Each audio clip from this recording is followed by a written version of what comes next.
This is Audible. Tantor Audio, a division of Recorded Books, presents To Love a Wolf by Paige Tyler, narrated by Abby Creighton. Prologue. Outside Samarra City, Iraq, 2009. Staff Sergeant Landry Cooper moved carefully through the rubble covering the floor of the partially demolished building, inching his way closer to the target. The maze of shattered brick and broken pieces of wood weren't the biggest reason he was moving slowly, though. That had more to do with the 100-degree temperature and the 75-pound Kevlar bomb suit he was wearing. He despised the Army suit with a passion that few people outside the explosive ordnance disposal community could understand. It wasn't simply that it was hot and heavy. No, what he hated most about the suit was a nearly complete sensory deprivation that came with wearing it. Inside the claustrophobic helmet, surrounded by a neck gusset designed to keep your head from getting ripped off your body during an explosion, you couldn't hear much of anything. Your line of sight was distorted by the thick, curved facepiece, and your peripheral vision was non-existent. Having to make a manual approach, better known in EOD circles as the long walk, on a suspected improvised explosive device or IED was bad enough. Doing it when you had an armor-plated pillow wrapped around your head? That sucked. But he didn't have a choice. Local construction workers had come in this morning and found a suspected IED half buried in the dirt between two buildings.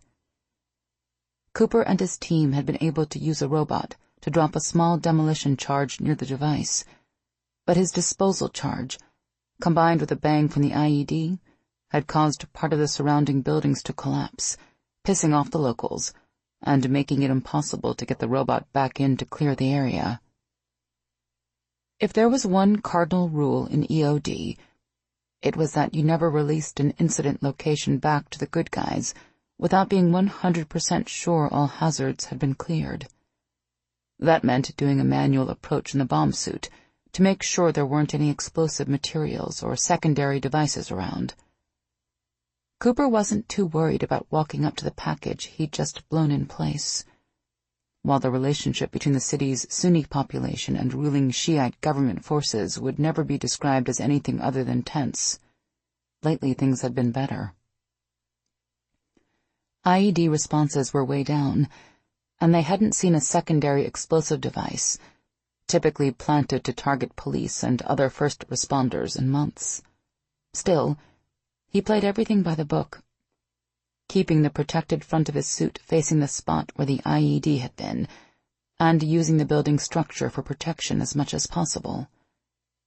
At the same time, he kept his head on a swivel, looking for anything that seemed out of place.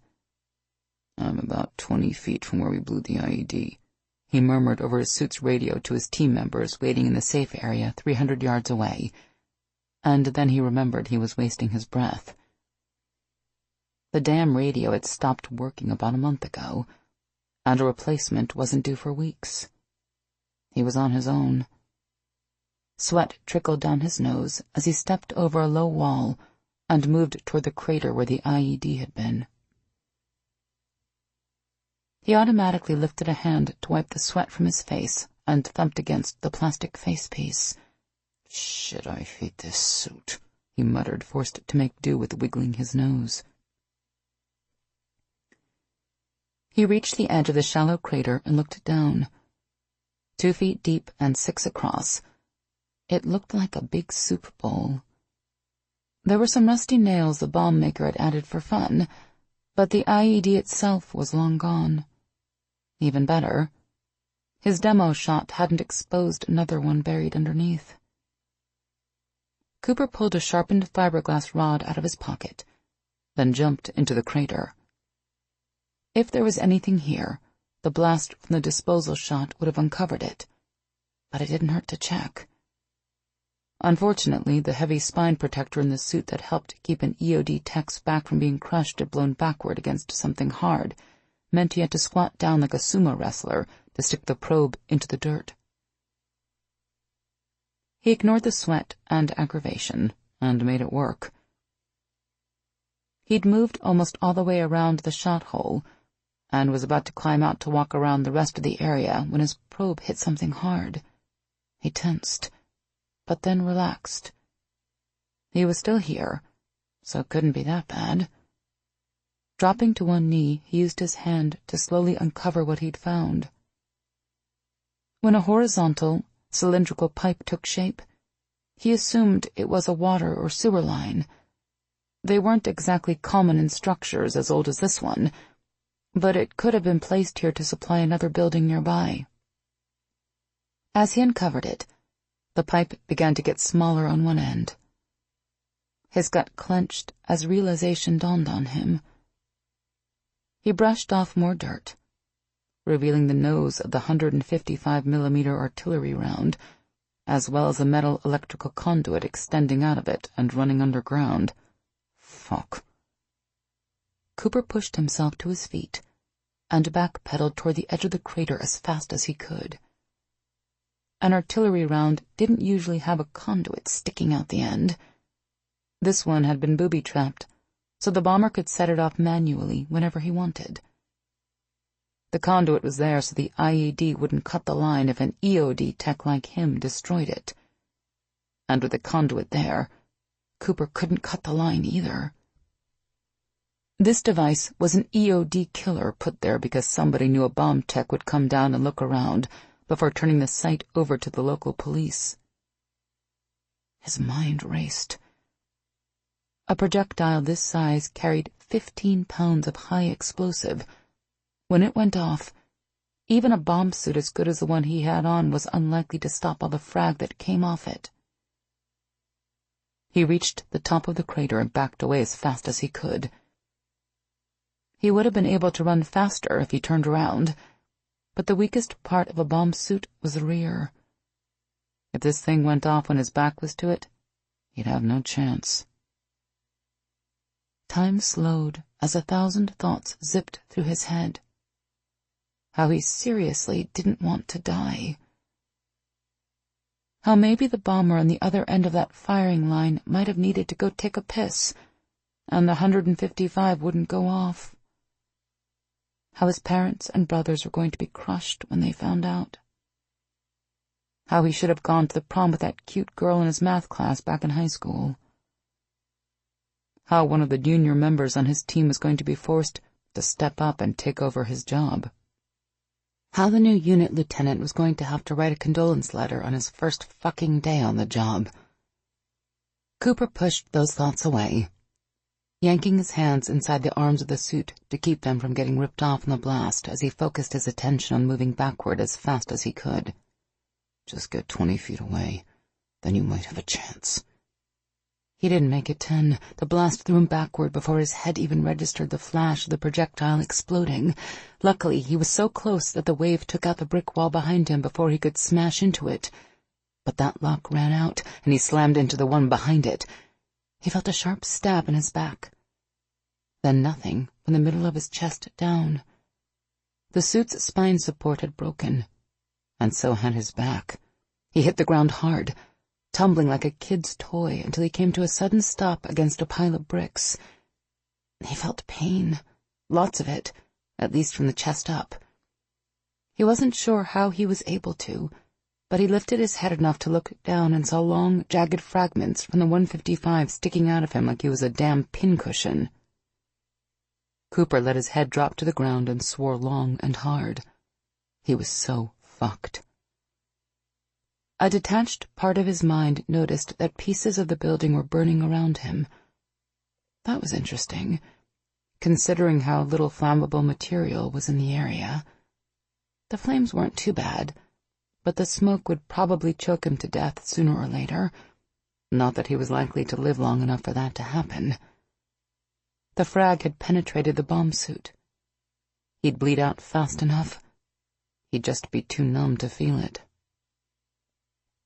Then someone was at his side, roughly prying up his face, telling him to hold on. That's when he realized his ears weren't working right. He could barely hear the person speaking. No shock there. The blast had blown out his eardrums. He opened his eyes, expecting to see one of his junior teammates, and was shocked when he saw that it was Jim Wainwright, a fellow senior team leader and the best friend he'd ever had. Cooper hadn't even known another team had arrived. "Get the hell out of here," Cooper shouted, or at least he tried to.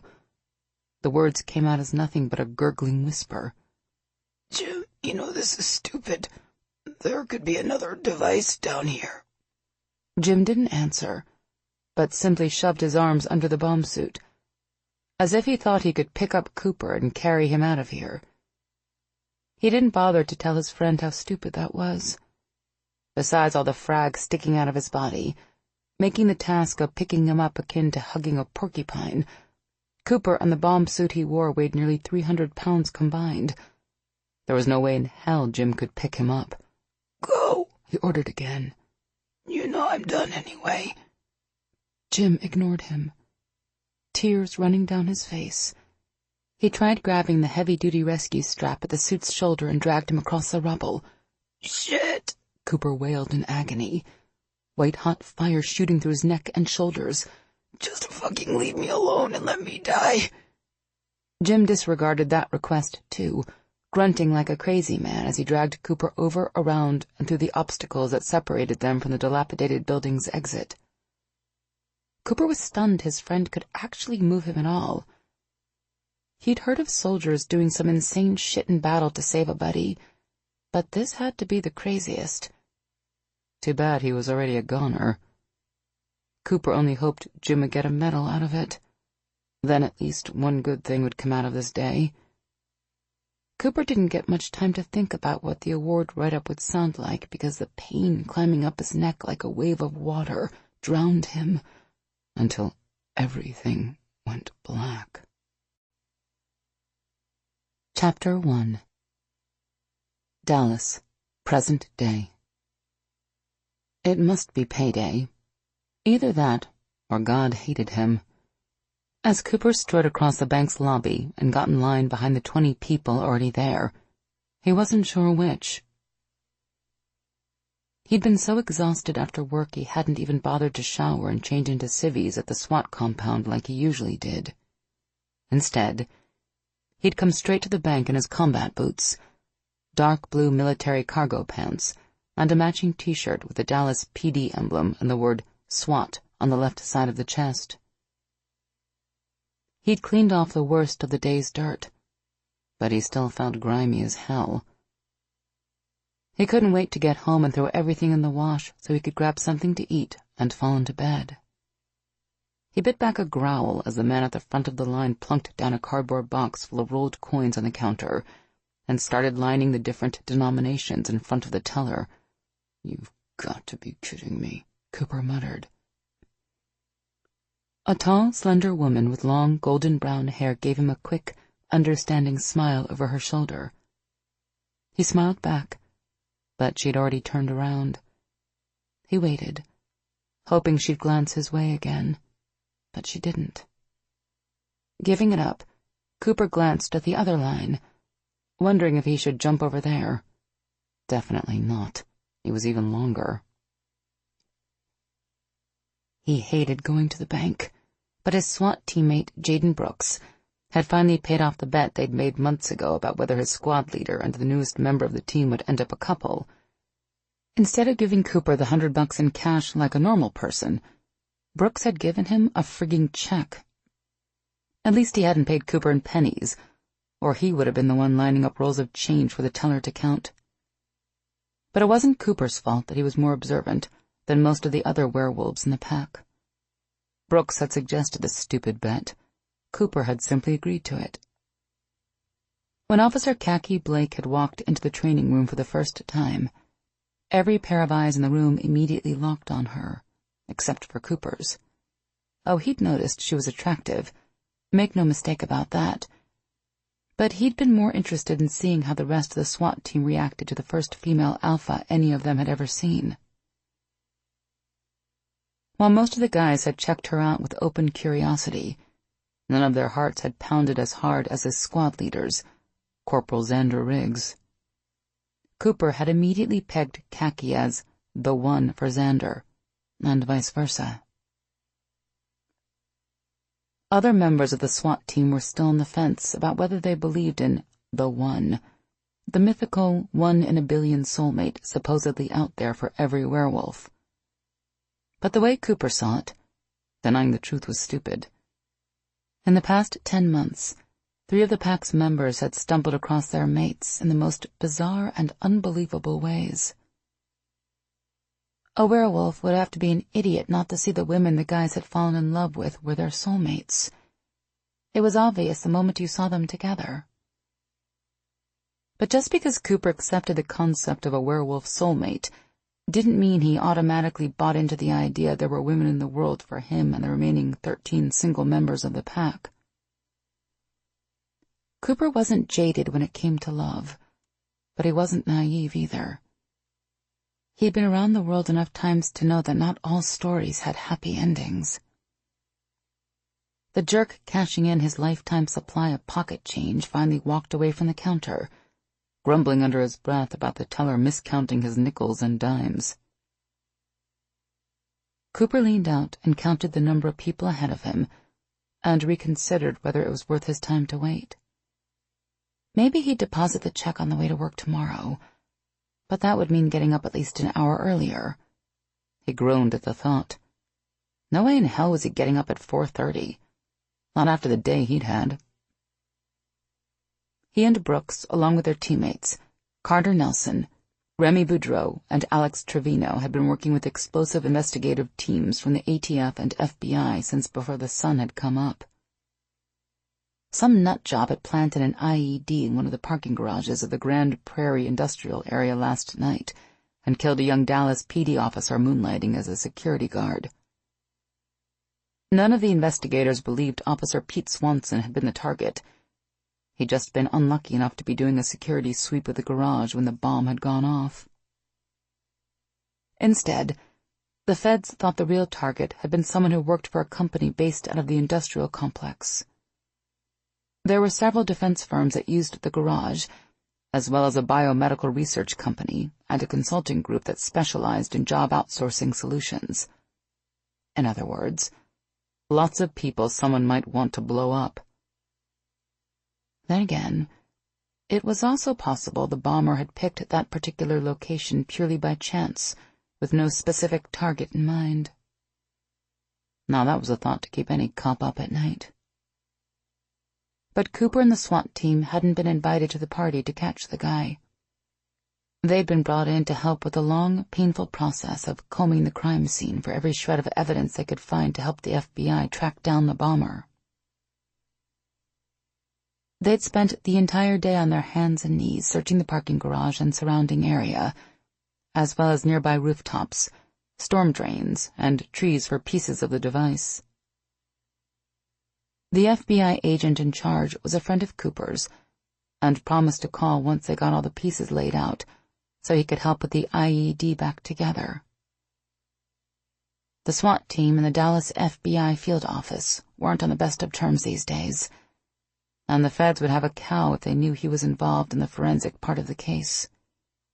Between Xander and Khaki apprehending bank robbers the FBI had been chasing, and his teammate Eric Becker unofficially going undercover to save the woman he loved and taking down a group of Albanian mobsters, the feds weren't too happy with them. But what the FBI didn't know wouldn't hurt them. The 2 people ahead of Cooper got fed up with waiting and walked away. He quickly stepped forward to fill in the gap and found himself behind the attractive woman who'd flashed him a smile earlier. He couldn't help noticing that she looked exceptionally good in a pair of jeans, or that her long, silky hair had the most intriguing gold highlights when the sun coming through the window caught them just right.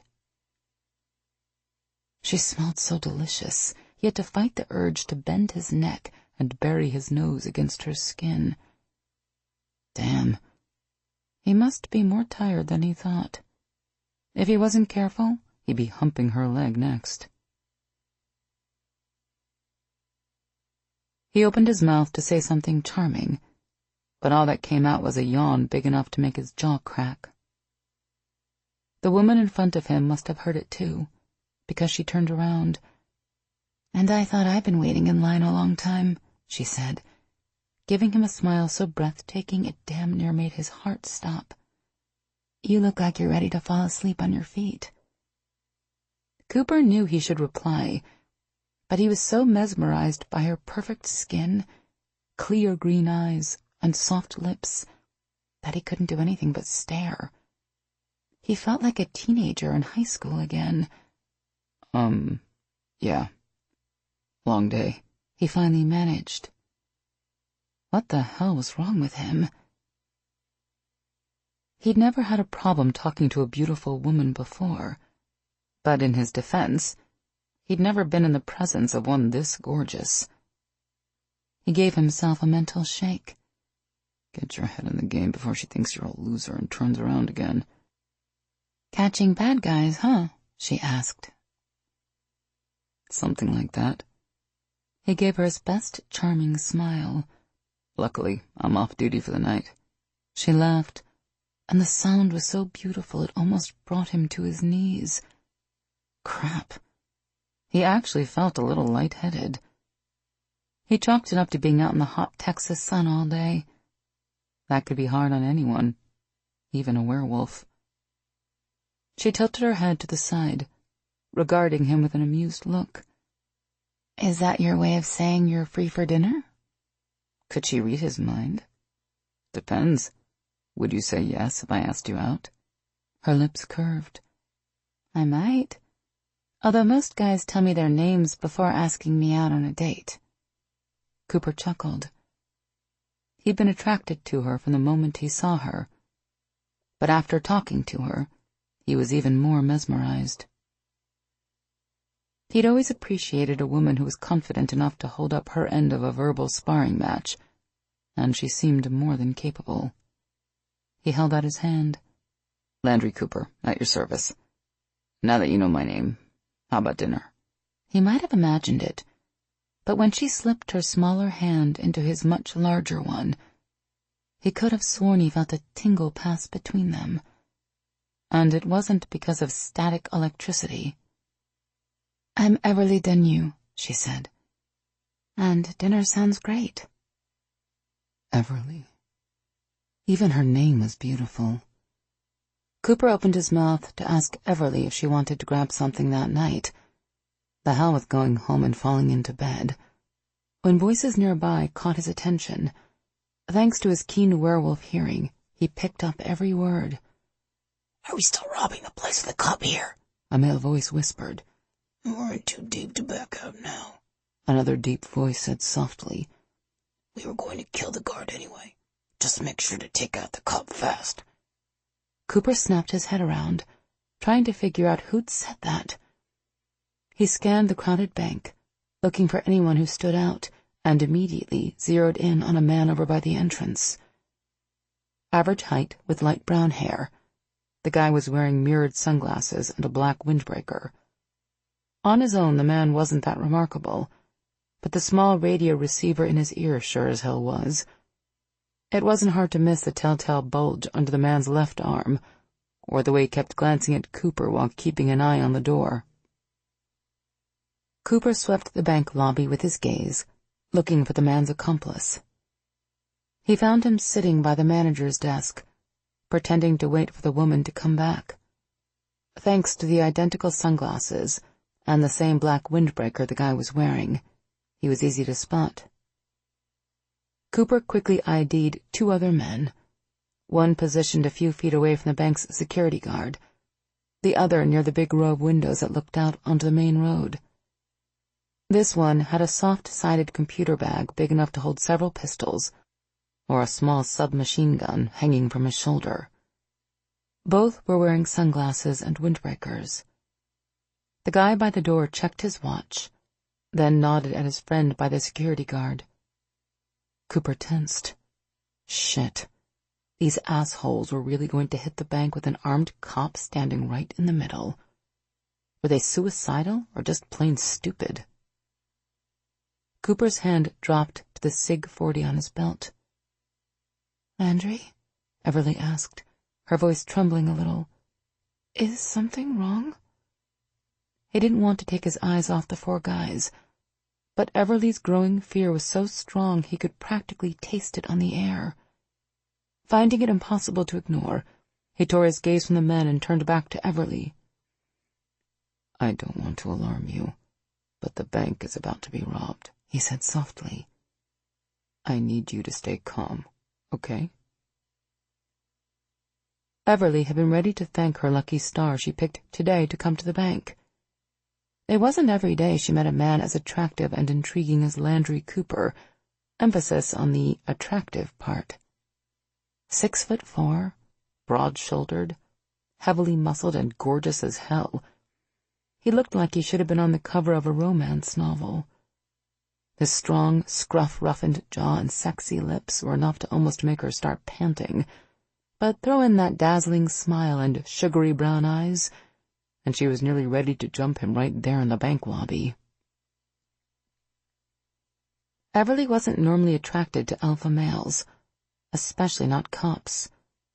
She was an artist by trade and by nature, and she'd never been into the overtly male types. Until now.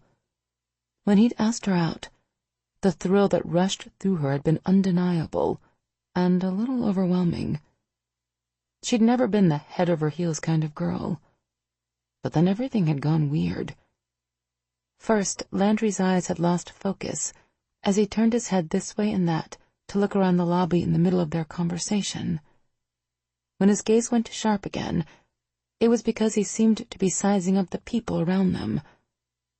That was when she started getting a tingling sensation in her stomach that something was wrong. Then his hand slid down to the pistol on his belt, and Everly had really freaked. When Landry told her the bank was about to be robbed, she prayed he was joking, but one look at his face told her he wasn't. She didn't have a clue how he knew what was about to happen, but she found herself believing him with a blind faith she couldn't explain. Before she could ask what he was going to do, a man in a windbreaker by the door pulled out a handgun and fired shots into the air, shouting at everyone to get down on the floor. A split second later, men with guns barked orders and shoved people to the ground. Everly knew the smart thing would be to obey, but instead she stepped closer to Landry. She peeked around his shoulder as another shot rang out. She bit back a scream as the security guard collapsed, blood pooling around him. As the man who shot the guard ran toward the counter, 3 other robbers converged on Landry, aiming their weapons at him. Crap. Maybe latching onto a cop hadn't been the wisest thing to do. Everly held her breath, waiting for Landry to surrender.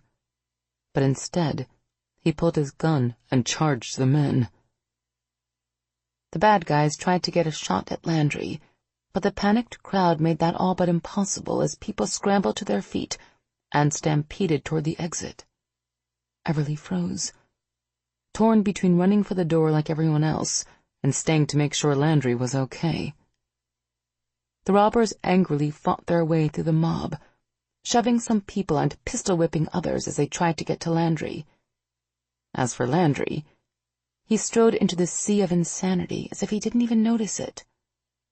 While everyone else was losing their minds, the robbers included, Landry moved with complete calm. When he finally got a clear shot, he lifted his gun and put a bullet in the center of the first gunman's chest, then did the same to the one behind him. The third robber grabbed a teenage girl and tried to shield himself behind her. Landry darted forward before the girl could even scream, reaching around her and ripping the small machine gun out of the man's hand, then tossing him aside like he was a toy. Everly's eyes widened as a robber flew through the air and crashed through the bank's big front window, sending glass everywhere. Everly stared in disbelief. Landry was obviously strong, but there was no way even a man his size should be able to throw another adult male that far. The people the robbers had knocked to the floor in the melee scrambled to their feet and raced for the exit, along with the terrified teenage girl. Everly knew she should run too, but her feet refused to obey. Instead, they stayed stubbornly rooted to the floor, as if expecting Landry to come back and get her. Landry? Where was he? She looked around wildly, freaking when she didn't see him right away. But then she caught a blur of movement out of the corner of her eye. She turned just in time to see him closing in on the last robber, but this man seemed more ready for Landry than the first three had been. Her heart lurched as the robber pointed his gun at Landry and pulled the trigger. The gunshot echoed in the now empty lobby, making her ears ring. Everly ran toward Landry before she realized what she was doing. Amazingly, Landry was still on his feet. He'd only been a few feet away from the robber when the gun went off. There was no way the man could have missed. But Landry didn't slow in the least. In fact, she swore she heard him growl as he covered the last few feet between him and the guy in the windbreaker. The growl grew louder, and from where she stood, Everly saw Landry's lips pull back from his teeth in a snarl of anger. The gunman's eyes widened in terror. He tried to shoot again, but it was too late. Landry casually knocked the weapon across the room, then gripped the man by the throat, lifting him high into the air and slamming him hard against the marble wall. Everly stumbled to a halt, her heart pounding. When she'd been talking to Landry earlier, he seemed sweet and charming, but now she realized he could be a little scary, too. If you were a bank robber, at least. Relieved the danger had finally passed, Everly took a step toward Landry when someone grabbed her by the hair and jerked her back. She screamed as pain shot through her scalp. On the other side of the lobby, Landry jerked his head in her direction, his dark eyes glinting as they caught the late-day sun. Behind her, the man let go of her hair, slipping an arm around her neck and shoulder to keep her pinned against his chest. Everly struggled to free herself, but he was too strong. She craned her neck to get a look at her captor. He was a little taller than she was, with dark blonde hair and a trace of stubble on his tanned face. He might have been attractive if it wasn't for the cold, hard eyes that seemed to suck any humanity from his features. Her heart hammered in her chest as he pressed the barrel of a gun against her temple and held it there. "Let him go and move away," the man ordered Landry in a voice as flat and emotionless as his eyes. "Drop your weapon, too, or I shoot the woman in the head." He snorted when Landry stiffened. "I thought that would get your attention, cop." Landry released the barely conscious robber, letting him fall to the floor where he stayed. A moment later, he calmly dropped his pistol. Everly hadn't expected him to give up his weapon so easily. Cops in the TV crime dramas never did that, but it was like Landry barely cared. That was when Everly saw the blood staining the right side of Landry's shirt just under his ribs. He must have seen her eyes widen because he smiled. "I'm fine, Everly," he said. "And you're going to be okay, too. I promise." She didn't know why she trusted him. They'd just met, and this situation seemed impossible to get out of. But for some insane reason, she sincerely believed he wouldn't let anything hurt her. "That's not a promise you're going to be able to keep, cop," her captor told Landry. "You've completely fucked up this job. But that's okay, because you're my ticket out of here." "How's that?" Landry asked. "I'm going to take her and walk out of here, and you're going to tell all your cop buddies who will no doubt be here in a few minutes to stay the hell away from me." Landry took a step closer, then another. "I can't let you walk out of here with her." "Like hell you can't," the robber snapped. "It's not like you have a choice. I have a gun and you don't. And if I see a single cop following us, I'm going to kill her. Slowly." Everly started to hyperventilate. If this psycho got her away from Landry, she'd never be seen alive again. And she really didn't want to die. But what the hell could Landry do? He didn't even have a weapon. Her heart raced faster, and for a minute she thought she might pass out from sheer terror. She'd never been this scared in her life. Then she heard Landry calmly calling her name, and she forced herself to lift her head and lock her gaze with his. He might seem cool, calm, and collected on the outside, but there was a fire burning in his beautiful brown eyes that belied that. You're going to be fine, Everly, he said softly. But I need you to do me a favor. Can you do one small favor for me? As soothing as Landry's deep voice was, she was still having a hard time reining in the fear. But she nodded anyway, praying he'd somehow save her. That's great, Landry said. All I need you to do is one simple thing, Everly. I need you to close your eyes. Right now. Sometimes the world was such a crappy place that Cooper couldn't help but doubt the existence of a higher being. Other times, like those rare occasions when people like Becker and his girlfriend Jaina Winston found each other against all reasonable odds, he thought maybe there might be a chance. It wasn't proof, but it was reason to hope.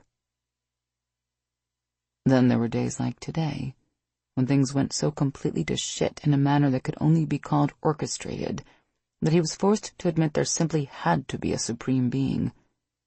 The world could never go this batshit crazy all on its own.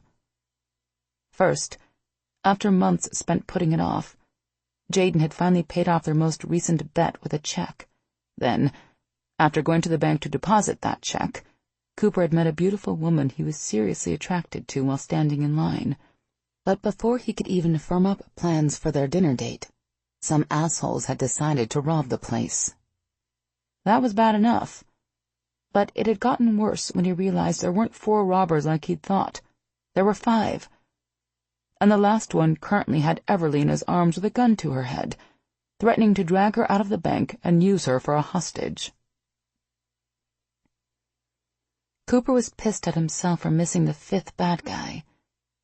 But in his defense, the other 4 had been wearing the same jackets, mirrored sunglasses, and guilty expressions on their faces. This last guy wore an expensive business suit that probably cost more than Cooper's Sig Sauer service-issued sidearm. If there had been a radio receiver in his ear, Cooper hadn't seen it. In addition to all that, right before the robbery started, the guy's pulse had been as slow and steady as it was now. That only made Cooper more determined not to let this psycho walk out of here with Everly in his arms. If he did, no one would ever see her again. Sure as hell would have been nice to have Alex or the team's other sniper, Connor Malone, somewhere nearby with a large caliber rifle. If they had been, this would be over by now. But he didn't have any SWAT snipers on standby. There was just him. And with his Sig lying on the floor behind him, he was left with only one option when it came to saving Everly. His boss, Gage Dixon, would shit bricks if he knew what Cooper was considering as he slowly approached Everly and the man holding her.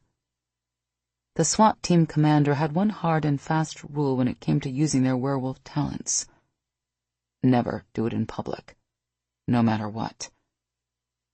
And with people on the sidewalk, not to mention the bank cameras, this place was a definition of public. But with the robber already edging toward the door with Everly, Cooper wasn't going to be able to follow that rule. When he told Everly to close her eyes, he wasn't sure she would do it. Hell, he wasn't even sure she could hear him over the pounding of her heart. But her eyes fluttered closed, then scrunched tighter. Good girl. Praying that no one outside was looking his way, Cooper relaxed and let his body begin to shift. He immediately felt the muscles of his chest, shoulders, arms, and neck thicken and tighten, his heart rate speed up, and his eyes change. He didn't have to let his eyes change. It wasn't like he needed enhanced night vision, but he knew from experience that it could be damn disconcerting to see a pair of blazing yellow eyes charging at you, and he intended to use that to his benefit. Cooper could have taken the shift further. It would have been easy to let his fangs and claws come out, too. Hell, if it wasn't for the people in the cameras, he would have said the hell with it, and shifted all the way into his wolf form. In a heartbeat, he could have been on the man holding Everly, killing him in seconds. But shifting that far would have been stupid, not to mention unnecessary. Cooper surged forward, feeling the power in his leg muscles propel him across the floor at a pace no human could obtain. At the same time, he let out a deep, rumbling growl as he closed the distance between himself and the guy with the gun. The man's eyes went as round as saucers, though whether it was from hearing the growl Cooper let out or seeing his glowing yellow eyes, Cooper couldn't be sure. Despite being scared shitless, the bank robber managed to take the gun away from Everly's head and pointed at Cooper. Cooper dodged to the side as the gun went off, wincing as the bullet creased a line across the muscles of his right shoulder. Everly jumped, but her eyes stayed tightly closed as the shooter tried to adjust his aim so he could put the next shot through Cooper's head. Shit. If he hit him, Cooper would be dead. Even a werewolf couldn't survive a headshot. But to do it, the jackass had to step out from behind Everly a little more, which left the right side of his body exposed. Cooper rarely had a problem controlling the raw animal instincts that came with being a werewolf. But at that moment, the urge to let his claws slip out and rake them across a man's neck was almost irresistible. But he controlled himself. There'd be no way to explain a wound like that, not in this environment. Instead, he balled his right hand into a fist as he leaped, smashing it into the man's face. It connected with a very satisfying sound. The robber flew backward, releasing Everly. She stumbled, but maintained her balance, keeping to her feet and staying right where she was. Cooper tucked his left arm under him as he hit the floor in a roll, then quickly jumped to his feet. The bad guy hit a lot harder, his head cracking into the marble floor with an audible thud. He was out cold, but still breathing, despite all the blood running down his face from the broken nose and jaw. Cooper hurried back to where Everly still stood frozen. "You can open your eyes now," he said softly in her ear. She jumped, opening those big, beautiful eyes. She looked first at him, then at the lobby around them. Now that the last robber was down, the place was eerily silent, like the woods after a big storm. "Is it over?" she asked. He nodded. "Yes, it's over." Everly threw her arms around him, squeezing so tight he could barely breathe. "Thank you." Cooper wrapped his arms around her, closing his eyes. Even with everything that had happened, he couldn't resist her scent. "You don't need to thank me," he said when he found his voice. "I was just making sure we'd get a chance to go on that date." She stepped back, her eyes momentarily taking in the wound below his ribs and the newer one along his shoulder. He could practically see her fingers twitch, as if they ached to reach out and check them, but she resisted the urge to maum him, instead slipping her hands down to interlock with his. "Well, if a date is the thanks you're looking for, I can promise you one thing," she said. "What's that?" She stepped closer, and if they hadn't been in the middle of a crime scene, he wouldn't have been surprised if she'd gone up on her tiptoes to kiss him, and he sure as hell wouldn't have stopped her. "That you're in for the very best date of your life," she said. Chapter 2. Any hope of getting things wrapped up fast so he could meet Everly for dinner was crushed the moment Gage and Deputy Chief Hal Mason showed up with Detective Vince Coletti from Internal Affairs. It was normal for IA to do an on-scene investigation in an officer-involved shooting, but the deputy chief usually showed up only if the shit hit the fan. Cooper supposed 2 dead bank robbers with 3 more in the hospital counted as shit hitting the fan. No doubt other detectives from IA had already questioned Everly and the witnesses in the bank to get their accounts of what had gone down. He frowned as he thought of Everly. They had exchanged phone numbers before Gage and Mason had shown up, and even though she assured him she was fine, he'd been hoping to see her again before she left to make sure she really was okay. She'd gone through a hell of a traumatic experience in that bank. They might have just met, but he was already feeling protective. Unfortunately, Cooper couldn't check on her until he finished with Coletti. The detective was going to keep asking his damn questions until he got the answers he wanted. They'd already spent frigging forever going over every one of his actions related to the attempted robbery and the takedown of the suspects, and it didn't look like they were even close to being done. The dark-haired IA detective was a slow note-taker, and repeatedly had Cooper back up and go over certain parts of his story again and again and again. You shot the first two suspects, then threw the next one through the window? Coletti's eyes narrowed suspiciously. Explain to me again how that happened. Cooper fought the urge to curse. He settled for blowing out a breath as he crossed his arms over his chest instead.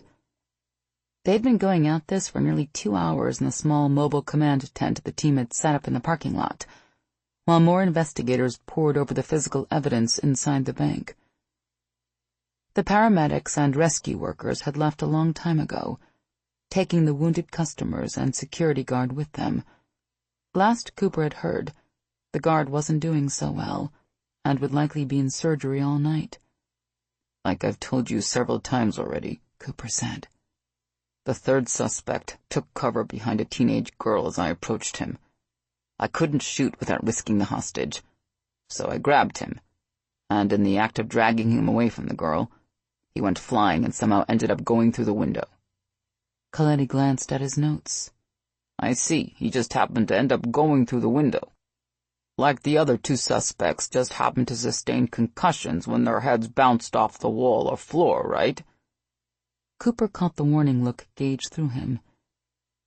His boss probably thought he was going to tear into the IA detective for being an asshole, but while it was true, Coletti seemed to take more pleasure in his job than most detectives in the department's oversight division. Cooper was smart enough to know the guy was simply trying to piss him off to see what would slip out. Cooper wasn't falling for it. That's exactly right. He gave Coletti his most sincere grin. And here I was thinking you weren't paying attention the first 5 times I told you what happened. Coletti didn't return the smile. He didn't get pissed either. Instead, he regarded Cooper for a long time before referring to his notes again. What do you think I'm going to see when I watch the video from the bank's security cameras?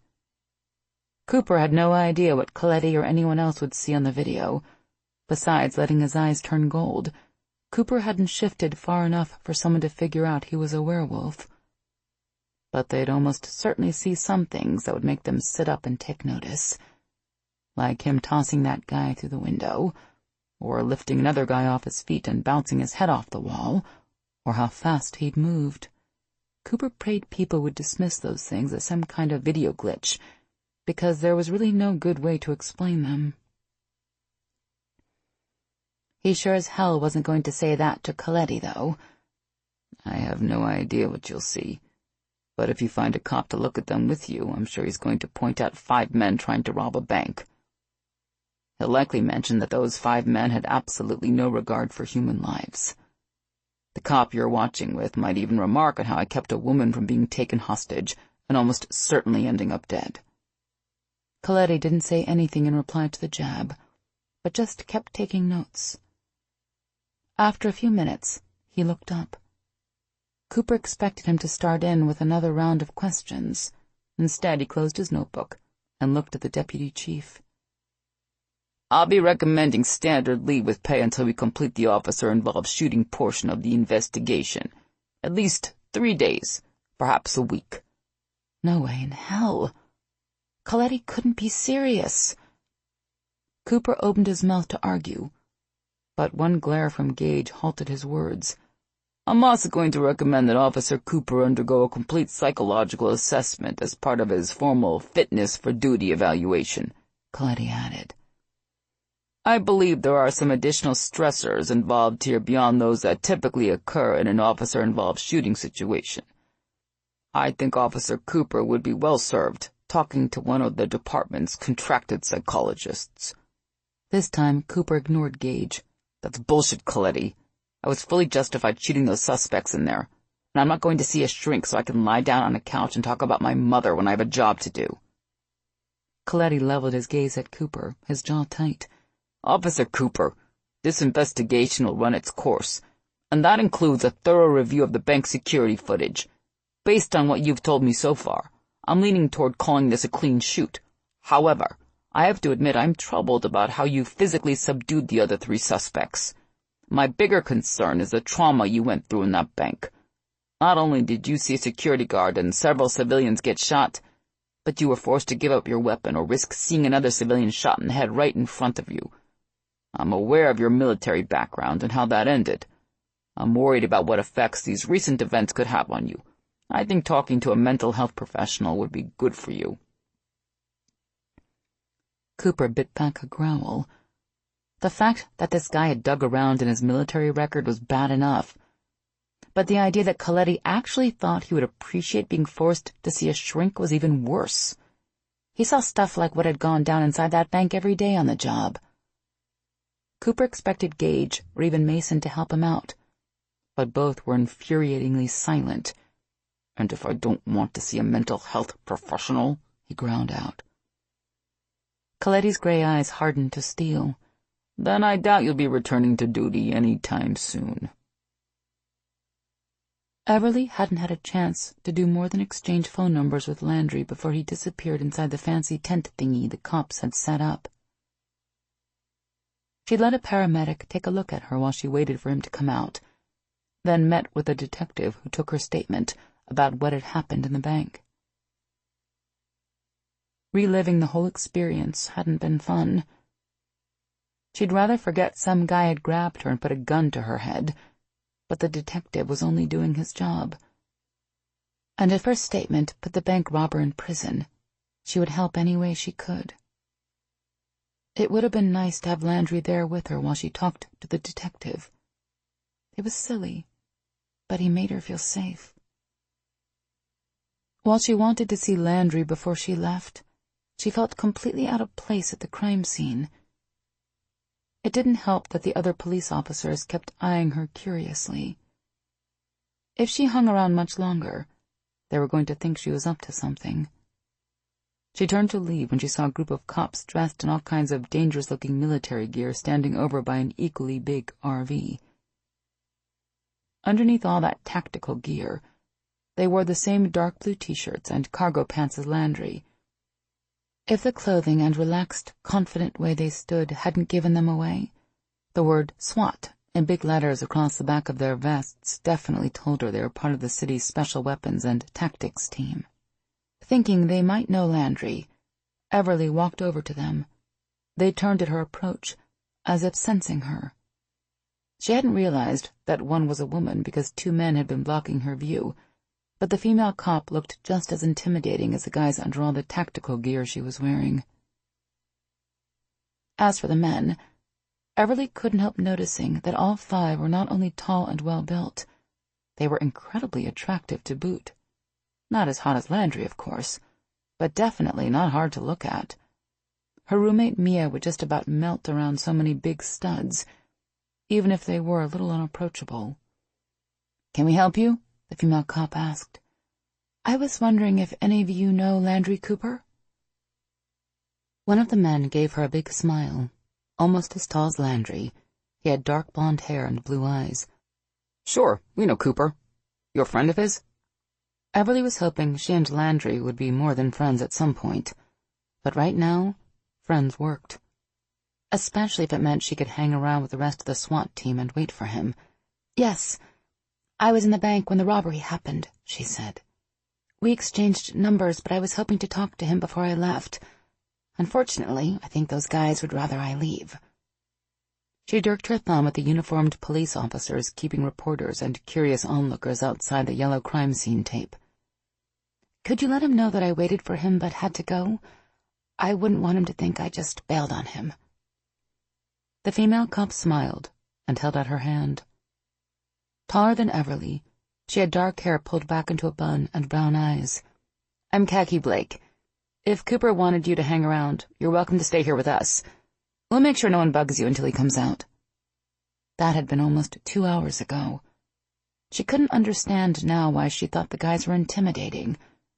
Tall, dark-haired Xander Riggs, the equally tall Alex Trevino, whose nearly black hair looked like it was perpetually tousled, wiry Remy Boudreau with his unmistakable Cajun accent, mocha-skinned, gray-eyed Jaden Brooks, and the blonde-haired Eric Becker were some of the nicest people she'd ever met. Becker, one of Landry's closest friends, was especially sweet to her, and hanging out with him helped her push aside the horrible memories of what had happened in the bank. She'd have to deal with him later, she was sure, but right now, it was good simply to laugh and be thankful she was alive. Everly sighed with relief when she saw Landry finally come out of the tent. As far as she knew, he hadn't seen a paramedic about his injuries yet, and she'd been worried. But he looked fine. Instead of coming over to join his team, he stood talking with another big man dressed in SWAT gear and an older man dressed in a traditional police uniform. She had no idea what they were discussing, but whatever it was, Landry looked angry. "Do you think everything's okay?" she asked no one in particular. "Landry doesn't look too happy." Beside her, Becker snorted. "The only time Cooper's happy is when he's blowing something up." Everyone laughed at that. Everly laughed too, even though she didn't understand why anyone would enjoy working with explosives. They seemed dangerous. But the other SWAT officers she'd been chatting with for the past 2 hours had told her Landry worked with explosives a lot, so apparently he didn't mind being around them. While they'd waited, Becker entertained her with stories about Landry and some of the crazy things he'd done.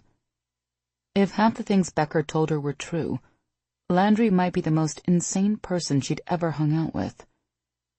But rather than dissuade her from wanting to spend time with him, the stories made Everly want to get to know him even better.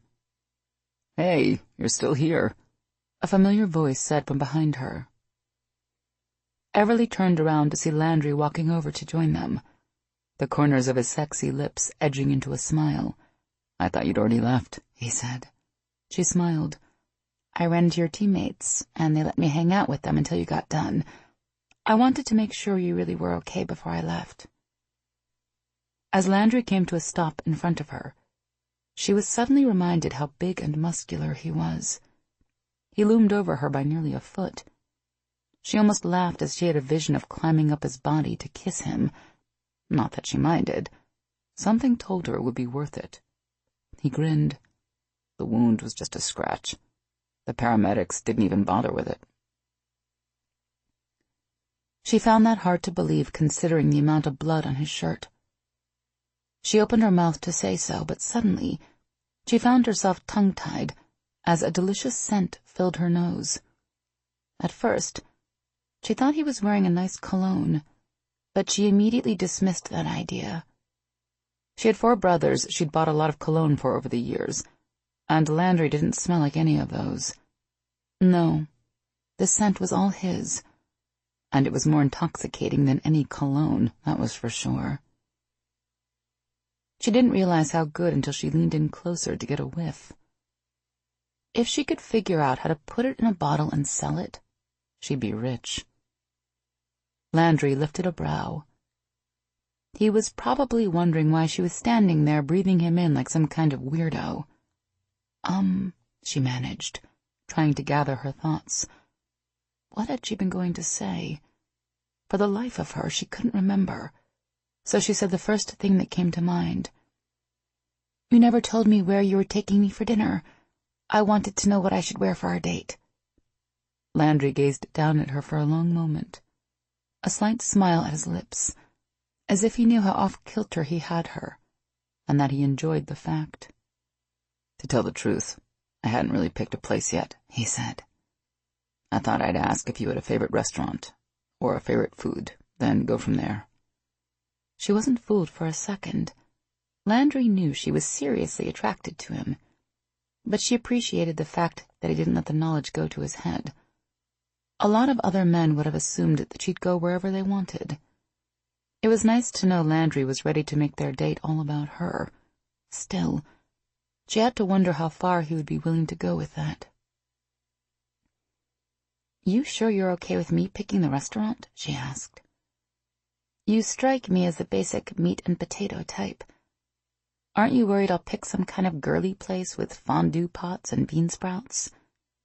He chuckled, a rich, warm sound that rumbled from his big, broad chest. Are you saying you're the fondue and bean sprout kind of girl? She gave him a coy smile. What was it about him that made her want to flirt so outrageously? Maybe. Landry stepped closer, and for a split second she thought he was going to kiss her right here in the middle of a crime scene with all of his SWAT teammates standing around them. She went up on her tiptoes, more than ready, but he stopped just short, leaving her hanging. Then it's settled, he said. I think there's a melting pot over on 5 Point in Arlington. Would that work? She laughed softly and dropped back down off her toes. She might as well stop testing him. It was clear he'd take her anywhere she wanted to go.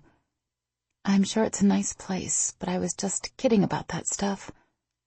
I don't like fondue or bean sprouts, but if you know a place that serves authentic French food, that would be perfect. French, huh? He considered that. I think I have the perfect restaurant in mind. Tomorrow night good for you? Perfect, she said, although she didn't know how she could ever wait that long. I'm looking forward to it. Me too. He leaned in again, putting his mouth close to her. Especially since you did promise me it'd be the best date of my life. Everly's face heated at the reminder, but she had said those exact words, so she couldn't hold it against him for bringing them up, especially since her mind was probably wandering in exactly the same direction. She smiled up at him. Well, a promise is a promise, and I don't think you'll be disappointed. I'm pretty sure I won't.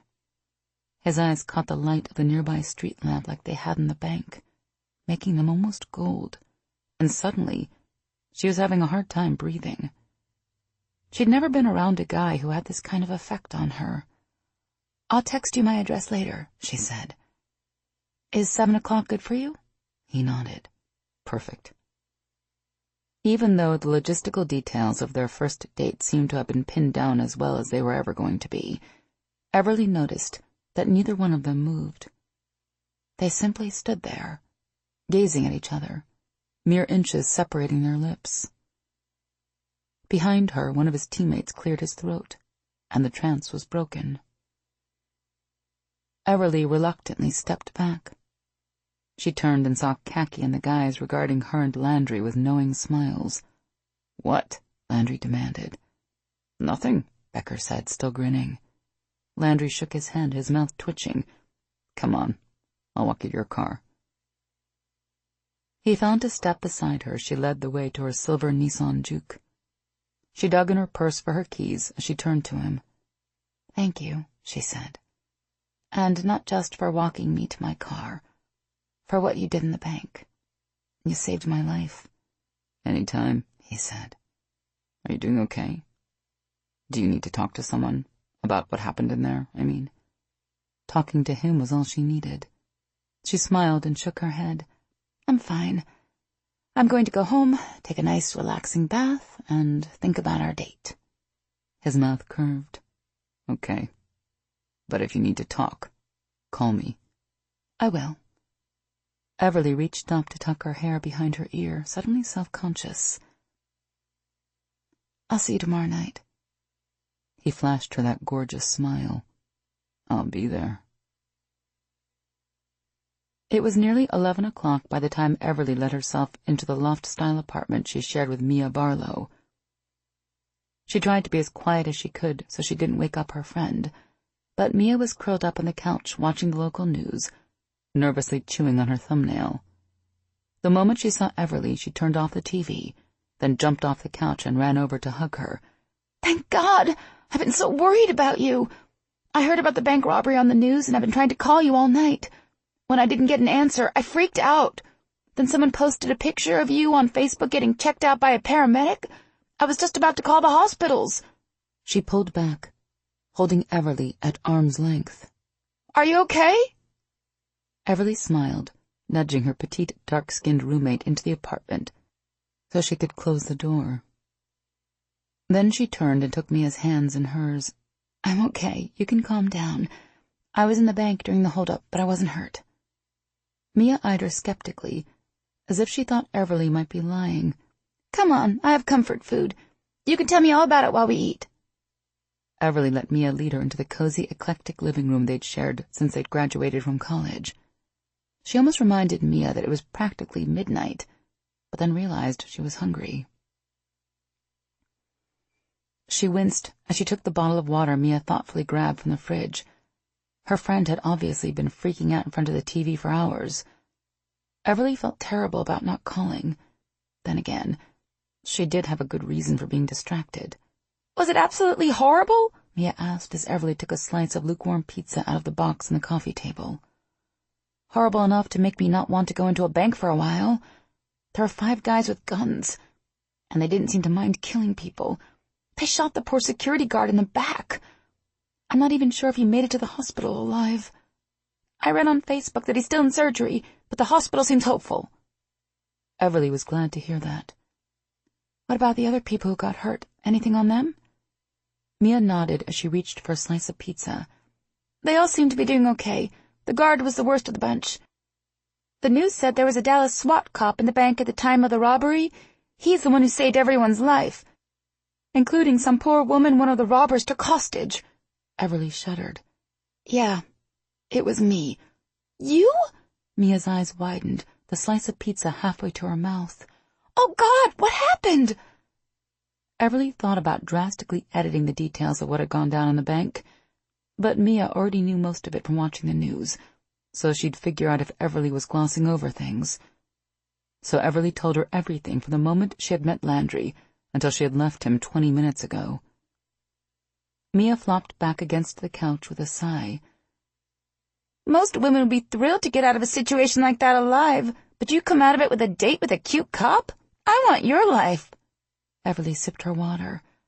"I'm not really sure you'd say he's cute." "He's not?" "Not really. I'd probably go with gorgeous. Or devastating. I'd even go so far as to say he's so sexy I had a hard time not kissing him right there in the middle of the crime scene," Everly added with a grin. "But I would never call him cute." Mia threw an unopened packet of Parmesan cheese at her, which Everly deflected as she laughed. "You are so bad," Mia grumbled. "But I'm willing to overlook it if this new boy toy of yours has friends." Everly was about to mention all the attractive guys on the SWAT team when her phone rang. She quickly grabbed it, hoping it might be Landry calling to make sure she got home safely. But when she saw the name showing on the screen, any thoughts of the hunky cop disappeared. Mia frowned at the look on her face. "Who is it?" "My father," her friend grimaced. "I didn't call him, I swear." Everly found her thumb moving back and forth between the green button and the red one, not sure what she wanted to do. She loved her dad like crazy, but he'd been treating her like she was 5 years old ever since she was 5 years old. She might be 28, but he didn't see it that way. He was from the old country, and sometimes it really showed. He could be a pain in the butt when he wanted, and was overprotective to a fault. If he knew she'd been involved in a bank robbery, he'd probably insist her brothers go to the bank for her from now on. But even if he'd heard about the bank robbery, what were the chances he knew she was there? It wasn't like he used the internet. He didn't even have a clue what Facebook was. She pressed the green button before she could overthink it. "Hey, Dad, you're calling late. Is everything okay?" "I am fine, Everly. I am more concerned about you," he said in his deep, rough voice. "Can I assume the reason you did not call was because you were hoping we had not heard about what happened at the bank? Or was it simply because you do not care if your brothers and I worry about you?" She rolled her eyes. Honestly, why did her father have to be so dramatic all the time? "I'm fine, Dad. I was never in any danger. You know how the news blows everything out of proportion. I didn't call because I didn't want to worry you.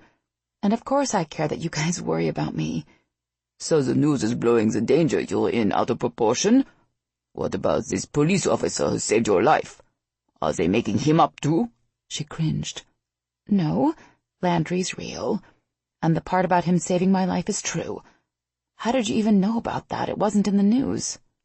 Armand and Tristan went down to the bank. They asked, and someone told them.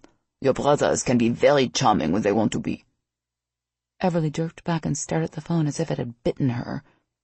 Then she put it back to her ear, her hand tightening so hard on the small device she thought the glass cover would crack. You sent them down to the bank to spy on me? She could imagine her brothers chatting up some poor female reporter, turning on the charm and laying on the French accents. It made her want to throw the phone at the wall. I did not send them there to spy, her father said calmly. I sent them there with instructions to go in and get you out if they needed to, but with that very large SWAT officer there to watch over you, it wasn't necessary. What did you say his name was? Landry? I didn't realize police officers run a first-name basis with women they rescue. Everly didn't know which part annoyed her more.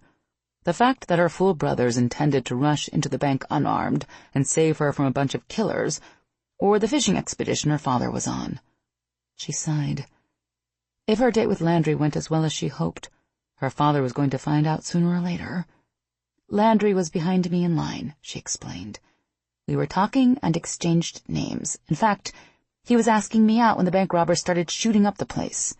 I see. And did you agree to go out with him? She really needed to have a conversation with her father about boundaries, but midnight was not the time. Yes, Dad. Her father was silent, as if considering that. Then you must bring him by the house so your brothers and I can meet him in person. I would very much like to thank him for what he has done for our family. Everly wanted to ask if he planned on having her brothers chaperone the date, too, but bit her tongue. She didn't want to give Florian Danu any ideas. I'll think about it. Have a good night, Dad. Mia lifted a brow. Your dad already knows about Landry? Everly tossed her phone on the couch beside her. Worse, he wants to meet him. Her friend popped what was left of the slice of pizza she was eating in her mouth and grinned. I'd have to pay front row seats for that. Everly could only groan. Chapter 3. Cooper sat in the chair across from Dr. Hadley Delacroix's desk, watching as she jotted down notes. He had no idea what she could possibly be writing.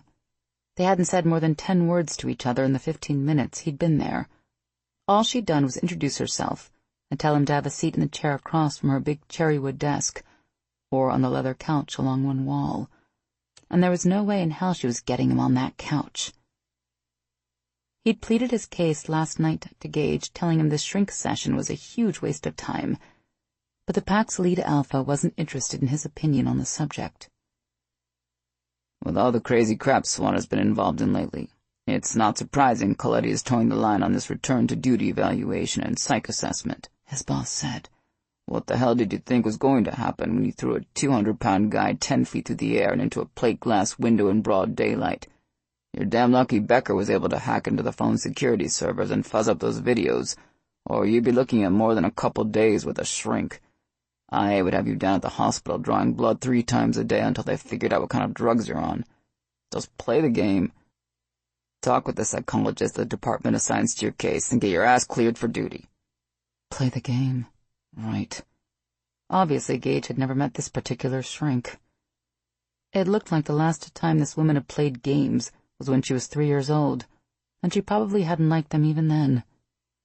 Cooper could be charming when he wanted to be, but something told him that his werewolf charisma would be totally wasted on her. As they sat there in silence, interrupted only by the scratching of her pen and the occasional rustle of a piece of paper, Cooper took the time to study Hadley Delacroix. She wasn't like he'd pictured. He knew that was shallow as hell, but he assumed she'd have a mousy hairdo and horn-rimmed glasses, as well as a lab coat to go with her ultra-conservative, take-me-serious outfit. He'd been way off target. For one thing, she wasn't wearing a lab coat, and her leopard print blouse screamed anything but conservative. For another, her fingernails were extremely long and painted a flashy color. And while he'd been right about the reading glasses, they weren't horn-rimmed. She had a seriously distinct fuck-off vibe that was hard to miss, too. If Delacroix had been a werewolf, she would have been an alpha for sure. Thank God she wasn't. That was all he and his pack needed. A shrink on the department payroll who knew the entire SWAT team was made up of werewolves. As the minutes wore on, Cooper tried to keep his rising anger in check. He didn't have a problem with psychologists per se. It was just that he'd dealt with enough of them after getting blown up in Iraq to know they couldn't do a whole hell of a lot for most people. They tried to get him to come to grips with life as a cripple when it looked like the lower half of his body was going to be nothing but a bunch of dead weight. Then, after the miracle had occurred and his back had healed, they'd spent months trying to medicate his nightmares out of existence with drugs he couldn't stand. Ultimately, he never blamed the shrinks for not getting anything right with him. It wasn't their fault they didn't have a clue how to deal with a blown-up, screwed-up EOD tech, much less one who was discovering he was a werewolf. He forced himself to think pleasant thoughts of Everly and their dinner plans, when Dr. Delacroix finally looked up and fixed him with those sharp eyes of hers. "Why don't we start by you telling me what happened in the bank yesterday?" she said bluntly. "So much for the getting-to-know-you chit-chat." "Don't you have the report already?" She nodded. "I do, but they're just words on a piece of paper. I'd rather hear the events from your point of view instead." "Why?" Delacroix lifted a brow and regarded him in silence for several long seconds. "Why what?" He rested his ankle on his knee. "Why do you need to hear it from my point of view? You read the reports about what happened in the bank. I'm sure the one from IA was especially interesting. Maybe you've even seen the videos from the bank's security system. After all that, I think a person with your obvious intelligence would have already come up with plenty of opinions on exactly what happened in there, and what that says about me and my ability to do my job." Cooper hadn't intended for his words to come out quite so confrontational, but he had to admit that after all the time he'd spent talking with the doctors from the Veterans Administration, he wasn't really a fan of sharing. In his experience, doctors like to ask a lot of questions, only to toss you in some neatly labeled box regardless of how you answered. Delacroix leaned back in her chair and regarded him with a look that seemed to suggest she'd anticipated his answer. "Officer Cooper, I think you have some misconception concerning my role in this fitness for duty evaluation," she said calmly. "I'm not an employee of the Dallas Police Department. I'm a completely independent psychologist, paid on retainer by the state of Texas to perform various forensic and mental health tasks within my field of expertise. I'm not being paid to judge your technical performance during the robbery or provide psychiatric treatment. You were just involved in a traumatic incident that required you to shoot 2 men and physically engage with 3 others. Your departmental leadership is concerned these encounters could have an adverse effect on your ability to do your job. You aren't here for therapy. My task is simply to ensure you're mentally and emotionally fit to return to your SWAT duties, as well as recommend additional resources, should you need them." Cooper couldn't help but let out a snort of laughter. "Which is a nice way of saying you're supposed to figure out if I'm insane, right?" A slight smile curved her lips, but then it was gone, replaced with her usual professional expression. "I'm not really a fan of that word. My task is to understand what happened in that bank and determine if your reactions and emotions at the time, and now, are in line with those of other people in your profession. Anything you tell me of a personal nature is protected by doctor-patient confidentiality, and won't be provided to the department. They simply get my final report concerning your suitability to return to duty." "And if I don't feel like talking about what happened in that bank?" he asked, already knowing the answer. She shrugged. "I certainly can't make you talk about it if you don't want to. I'm getting paid to conduct an undefined number of 1-hour sessions until I arrive at a suitable determination. If you'd rather spend our sessions talking about the weather, that's fine with me. I get paid a large sum of money from the state regardless." "But if we spend all our time talking about the weather, you won't be signing my fitness for duty certificate, will you?" She shook her head. "No, I won't." Cooper ground his jaw. This was going to suck pond water, but he couldn't see any way out. "So, what do you want to know?" She sat up straight and picked up her pen, holding it poised over her notepad. "Instead of asking you to recount the entire event, maybe it would be easier if I started with a specific part of it, just to get the ball rolling." He shrugged at the innocent offer, even though his instincts warned him that he was walking into a trap. Okay, shoot. Let's start with how you knew the bank was about to be robbed. It wasn't noted in the IA report, but I noticed on the video that you looked up and scanned the bank at least 45 seconds before the first suspect pulled out his weapon. Tell me about that. Cooper smothered a curse. When he'd walked in here, his biggest worry had been letting Hadley Delacroix poke around in his head. But now he had to worry that if he slipped up and said the wrong thing, she might figure out there was something odd about him. If that happened, how long would it take her to figure out he wasn't the only unusual cop on the Dallas SWAT team? He took a deep breath, trying to figure out how to answer. He would have to be careful because right then, Hadley Delacroix looked pretty damn dangerous. The moment Cooper walked into the steakhouse where he and his packmates usually went for lunch, the aroma of perfectly grilled beef made his mouth water. He picked up Becker's and Jaina's scents along with some of the other guys wafting from the room in the back and headed that way. He weaved through the tables, thankful his first session with Delacroix was over. It had lasted only an hour, but he was flat worn out. That question about how he'd known the bank was about to be robbed had been the first among many. She'd let him do most of the talking, but every once in a while she'd hit him with a probing question that proved she wasn't merely focused on what he was saying, she was dissecting it. He liked to think that he'd done a good job deflecting her suspicions, but it was hard to tell. She gave absolutely nothing away, no matter what he said. He doubted even an experienced werewolf like Gage would be able to get a read on what she was thinking.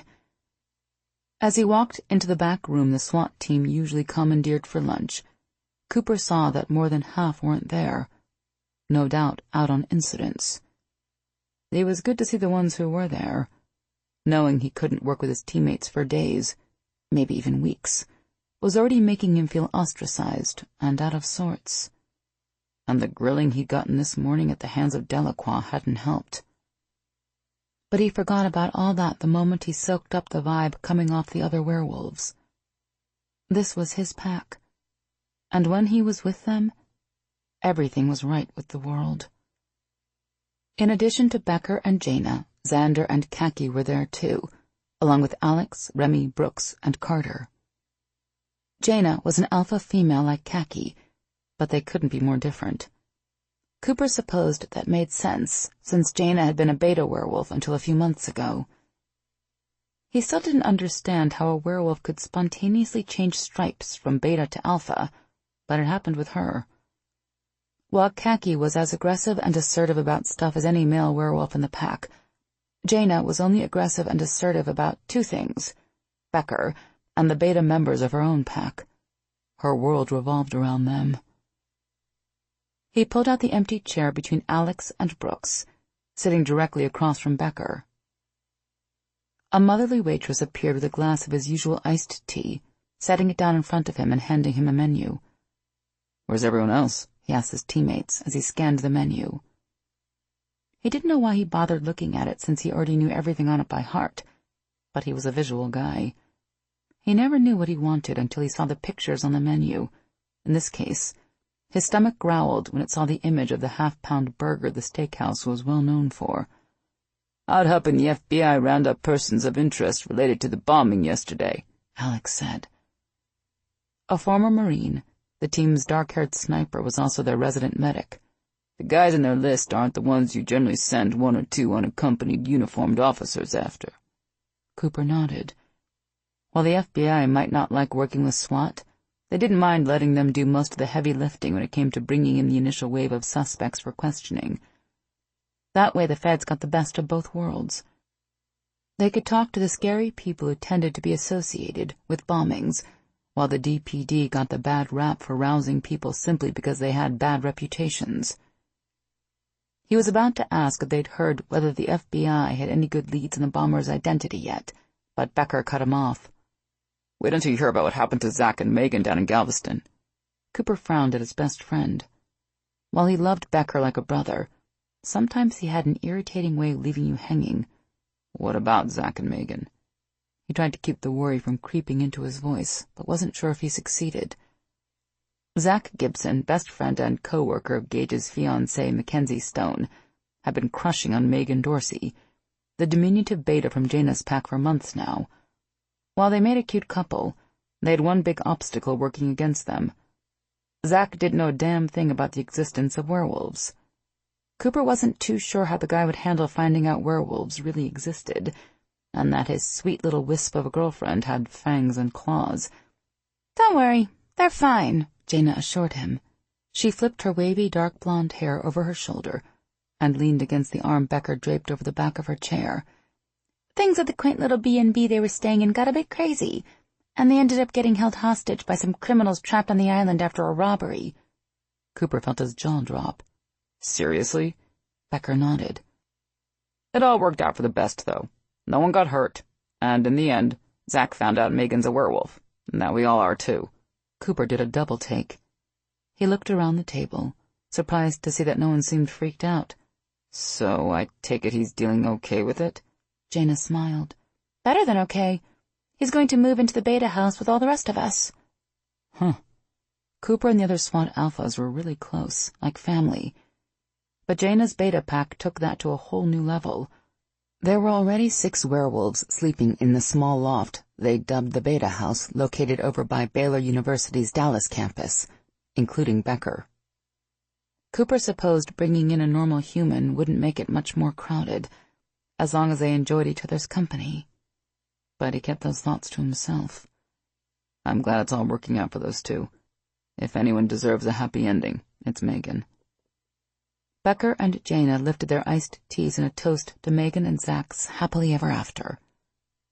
Cooper picked up his glass and clinked it with everyone else's. "I just hope we can get Zach to give us details on what happened down there," Alex added as the waitress came in to take their orders. "Something tells me it's going to make for one hell of a story." The SWAT team had been going there so long none of the waitresses even batted an eye at the crazy amount of food they ordered, Khaki and Jaina included. "So, how did it go with the shrink?" Connor asked curiously. "Did this doctor guy make you sit on a couch and tell him about your mom?" Connor was Cooper's age, 28, and they'd both been werewolves for 4 years. But Connor had only been with the SWAT team for 2, so sometimes he seemed younger than his age. And when he was asking corny-ass questions like this one, he seemed even younger. "This doctor guy is actually a woman, and no, she didn't ask me about my mom," Cooper said. "She spent most of the session asking questions related to all the skills I seem to have that most cops don't." That took the levity right out of the room. "You don't think she realizes what you are, do you?" Brooks asked. Cooper shook his head. Someone discovering their secret was the one thing all of them worried about. The humans who had recently come into their lives, first Mac and now Zach, might accept them, but it wasn't a given that everyone would. There were people in the world who would hate them simply because they were different. None of them ever forgot that. "No, I don't," Cooper answered. "She's about as aggressive and blunt as any person I've ever met. If she had even an inkling of a suspicion, I think she'd confront me to see how I'd react." "She sounds absolutely charming," Remy said in his slow Cajun drawl as he added more sweetener to his tea. "How are you going to handle her?" "Carefully," Cooper said. "She's sharp and picks up on stuff even Coletti and the other detectives in IA missed. I have to filter every single word I say, which is hard. When I hesitate too long before answering her questions, she picks up on that too. Right now she seems more interested in what she calls my hyper-vigilant tendencies and overly aggressive reactions. She's read my military record and knows I went through some stuff over in Iraq, so she probably assumes I'm dealing with PTSD. If that's where she wants to take the sessions, I'll let her." Xander frowned. "Be careful. Last thing you want is some psychologist diagnosing you with severe PTSD. That could get you booted off the force in a hurry. Gage wants you to treat these sessions seriously, not get yourself medically discharged." "No kidding." My gut tells me she's not interested in getting me booted from the force. It really seems like she wants to help me so I can get back on the job faster. "All the more reason to be careful around her," Xander warned. I hate to sound cynical, but she doesn't seem like your typical bureaucrat shrink pulling down a fat consultation fee. She might be setting you up. His squad leader was right. He needed to keep his guard up. I know. I'll be careful. They fell silent as the food arrived, and the next few minutes were taken up with trying to make space on the table for all the dishes, second round of iced teas, and various condiments. What kind of pie do you have today? Cooper asked as the waitress set down his cheeseburger. Apple? You want me to bring you a slice after you eat your burger, hon? Nah, you can bring it now. I'll eat it with the burger. Cooper grinned. Fruit is an essential part of a healthy diet, you know. The waitress shook her head and scribbled on her order pad, as Alex and Brooks asked her to add apple pies to their orders, too. Okay, enough about this psychology crap, Becker said as the waitress left. I'd much rather hear about Everly Danu. Where are you taking her to dinner tonight? Cooper chuckled at the eager faces around the table. I asked Gage to get me into that fancy French restaurant he goes to all the time. She said she likes French food, so I'm hoping she'll like that place. Fancy? Connor dumped more steak sauce on his plate. You think she's the one? Cooper snorted. Let's tap the brakes a bit on the whole soulmate thing. We just met last night. But you like her, right? Jaina asked. Of course I like her, he said around a big bite of his cheeseburger. Cooper remembered a time not so long ago when most of the pack's conversations revolved around weapons, criminals, and the various werewolves on the team getting into fights with one another. But ever since Gage had met Mac, they spent most of their time talking about women and who might find their soulmate next. Not that Cooper had a problem with it, but sometimes it seemed like the guys were starting to see stuff that wasn't really there just because they all wanted it so desperately. I'd be stupid not to like her, he added after he swallowed the bite he was working on. She's attractive as hell and fun to talk to, but it wasn't like there were bells and fireworks going off when we met. Let's see where this goes before everyone decides I've met my 1 in a billion already. It wouldn't be the first time one of us has met someone we like, only to find out it wasn't the person we thought. They all nodded in understanding, but looked dejected. Cooper swore silently. He felt like a jerk for trashing their dreams, but sometimes it seemed like he was the only one thinking straight. It wasn't like they hadn't been involved with women before Gage, Xander, and Becker found their mates.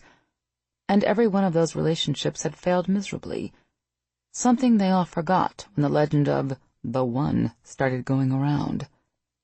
Thing was, while there hadn't been bells and fireworks, Cooper had felt something with Everly. The way he had such a difficult time talking to her when she'd first spoken to him, and the extremely protective feeling that had come over him during the bank holdup weren't normal reactions for him. But he didn't want to tell the guys that, if for no other reason than he didn't want to jinx anything. Cooper wondered if he'd been a bit too harsh when Alex leaned over and thumped him on the shoulder. What if it doesn't work out between you and Everly? Would you mind if I ask her out? He grinned. She's really hot.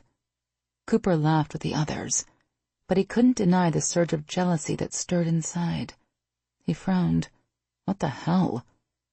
He'd gotten a handle on his werewolf anger management issues years ago. Maybe Everly was getting to him more than he'd been willing to admit to himself. Scary. What are you going to do with all this free time you suddenly have in your hands? Brooks asked. When you're not talking to your shrink or stalking Everly. He thought about that for a moment. He wasn't the kind of guy who could go see a movie or sit around his apartment reading a book, even though he did have a few graphic novels he couldn't wait to start. He supposed he could work out in the gym at the SWAT compound, but then he'd have to watch his packmates go out on incidents without him. That would suck. No, he would need to find something else to keep him occupied. I thought I'd head over to the FBI forensic lab and see if they could use my help rebuilding that IED, he finally said. The agent in charge is a friend. He'll let me nose around a bit and keep me off the entry logs. I won't tell you not to do it, because you'd probably only do it anyway, Xander said. Just be careful. If Coletti or any of the DPD brass find out you're moonlighting at the FBI while you're under a fitness review, they'll have a cow. And if the FBI brass finds out, they'll have a whole herd of cows, Alex added. Don't give them any more reason to hate us. Cooper parked in the main lot, then walked around to the back of the forensic lab located behind the main FBI offices at One Justice Way. Special Agent Dennis Doyle, his friend and contact at the Bureau, met him at the door.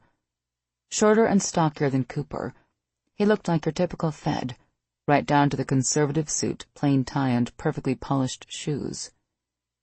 Even though they both worked in Dallas, they hadn't met until a few years ago during a one-week explosive training seminar in Houston. Cooper had made some dry comment about the clueless instructor while they were both grabbing coffee on a break. Dennis laughed so hard he just about snorted the hot beverage out of his nose. They'd been on each other's speed dial since then. Good to see you, man, Dennis said as they shook hands. I couldn't believe it when I heard you'd ended up in the middle of a bank robbery last night. What are the chances, huh? They said you handled yourself well. The DPD giving you a commendation? I wish. He stepped inside, then waited for Dennis to close the door behind him. If I'd simply shot all 5 suspects instead of throwing one through a window and giving the other 2 concussions, I would have been fine. Now IA seems to think I have some deep-seated anger management issues that can only be resolved with the help of a department psychologist. I'm on the bench until she gives me the okay. Dennis blew out a breath. Damn, that sucks. Now I see why you wanted to come in the back way. Yeah, this visit has to be completely off the books for your sake as much as mine. You okay with me looking over the evidence, considering we'd both get jammed up pretty good if anyone knew I was here?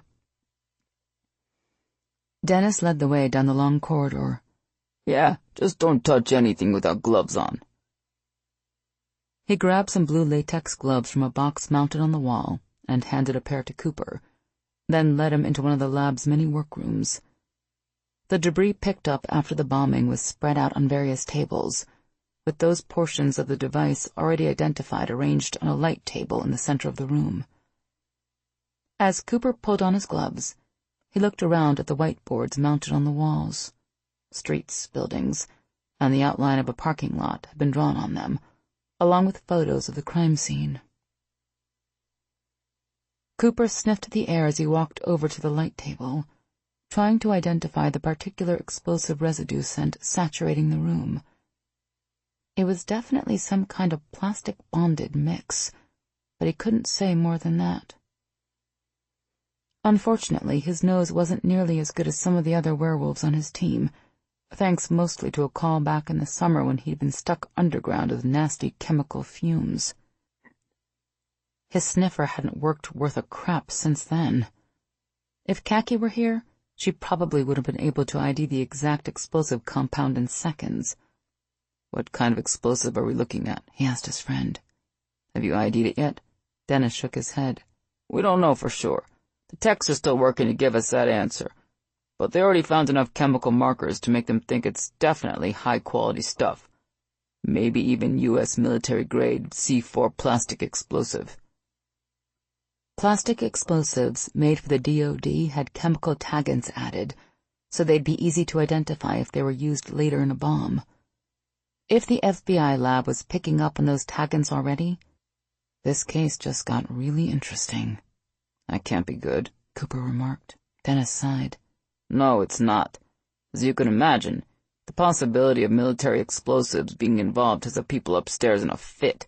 This one's gonna have some seriously high visibility. Good to know, seeing as a DPD cop died, Cooper said dryly. Dennis didn't bat an eye. You know that's not what I meant. Everybody's freaking out these days worrying some fanatic wearing a suicide vest is going to walk into a shopping mall. They hear C4 plastic explosive, and that's the only thing they hear. Cooper spent 2 hours going through the hundreds of fragments with Dennis, helping identify pieces and putting them back together to make sense of them. It was like building a puzzle while looking at the backside. You had to know what you were looking at to do it right. Luckily, Cooper had lots of practice. It didn't take long for him to pick up the trademark signatures of a bomb maker who really knew his business. Look how minimal and consistent his insulation stripping is on these pieces of wire. Cooper pointed as he held them under a magnifying glass. He wanted to make sure he didn't have any exposed wires that might inadvertently touch and short out the system.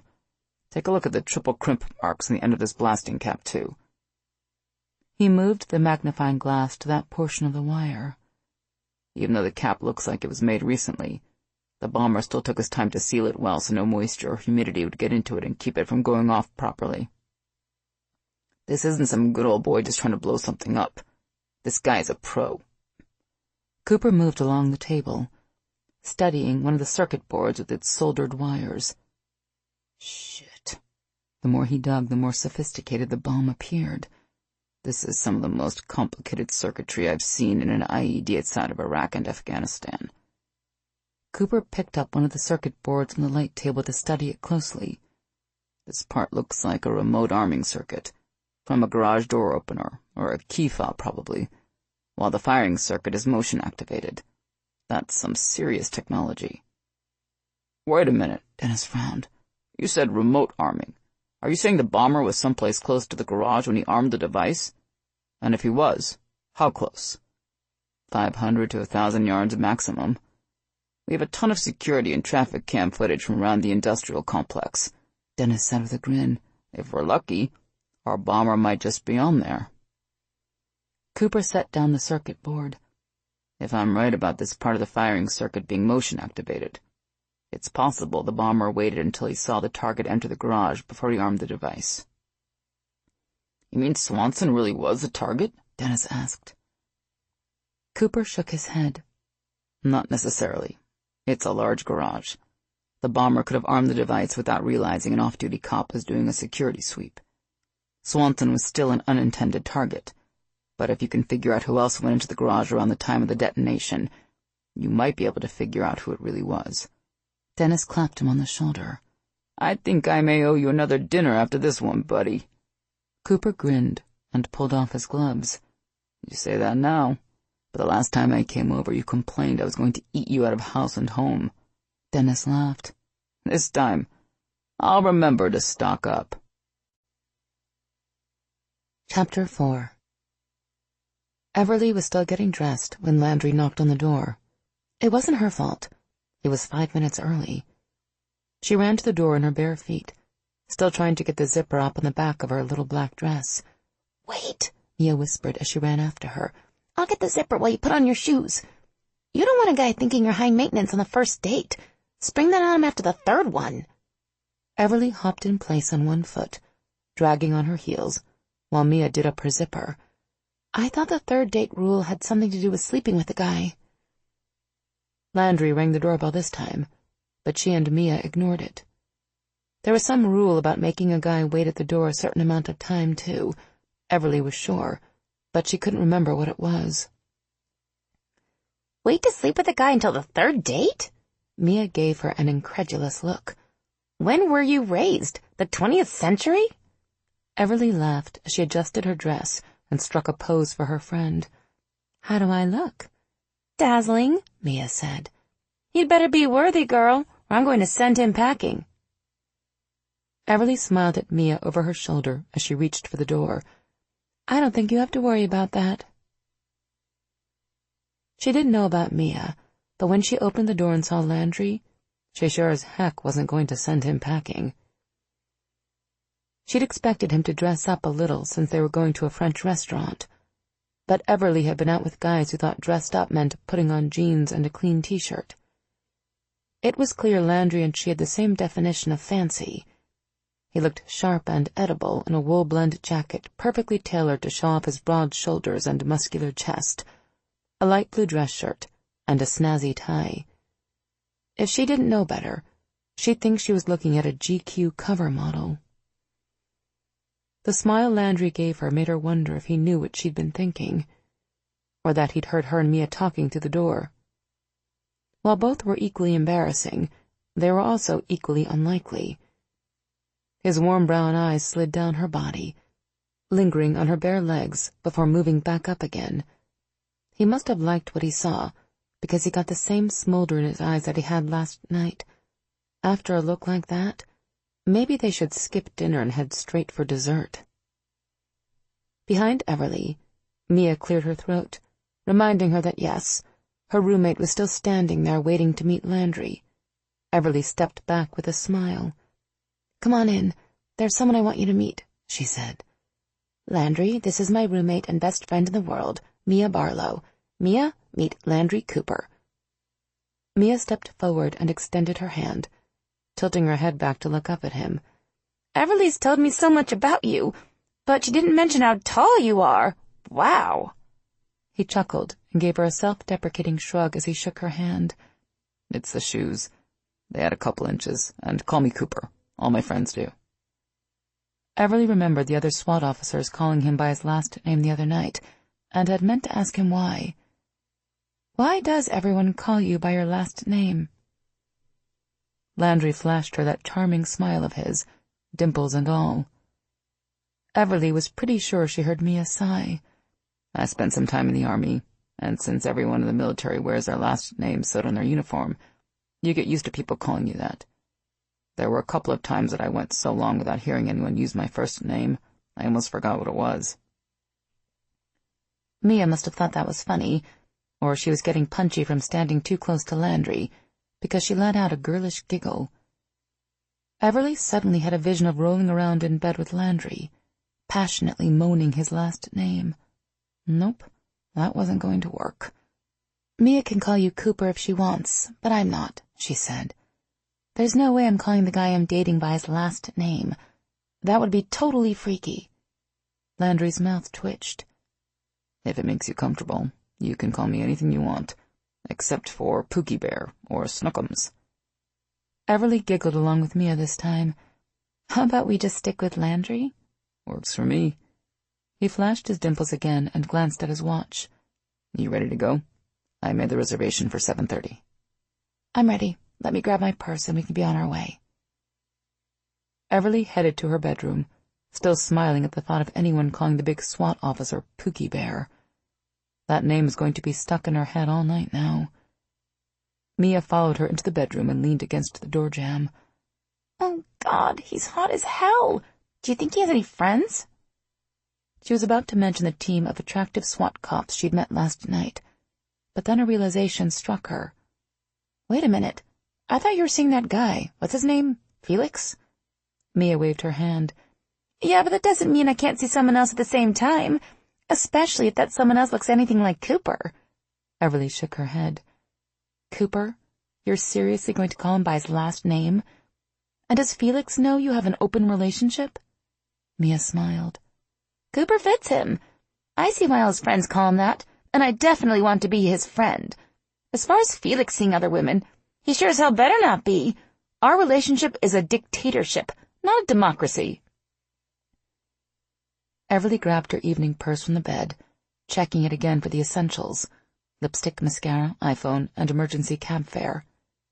She seriously doubted she'd need that last thing, but her dad had drilled contingency planning into her like a FEMA exercise. "Girl, you're crazy," she said as she snapped her purse closed. "But I'll see what I can find out." Mia hugged her. "You're the best. And don't worry, I won't be coming out to check on you when you get in tonight, so feel free to let your freak flag fly as soon as you get in the door." She laughed. "You're not just crazy, you're certifiable." Everly walked out of her bedroom to find Landry in the long hallway leading to her art studio, studying the pictures hanging on the wall. He gestured to the nude figure studies done in graphite pencil. "These are really good. Do you know the artist?" "I hope so. It's me." She smiled. "And I appreciate the compliment." His eyes widened. "You did these? They're amazing. You didn't tell me you're an artist." "Really?" She gave him a teasing look. "I could have sworn I mentioned it somewhere in between all the shooting and you throwing that guy through the window." "You probably did, and I completely forgot," Landry said without missing a beat. "You can tell me all over again at dinner." Once outside, Landry led her to an olive-drab Jeep Wrangler and opened the passenger door. Wow, how long had it been since a guide opened a door for her?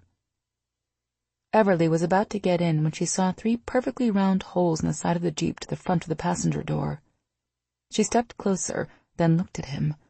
"Are those bullet holes?" He lifted a brow. "You sure you want to know the answer to that question, considering you already know I'm a cop?" She thought about that as she climbed into the Jeep. As terrifying as it was to consider, maybe what happened at the bank yesterday hadn't been that unusual for him. Not only was he a cop, he was in SWAT.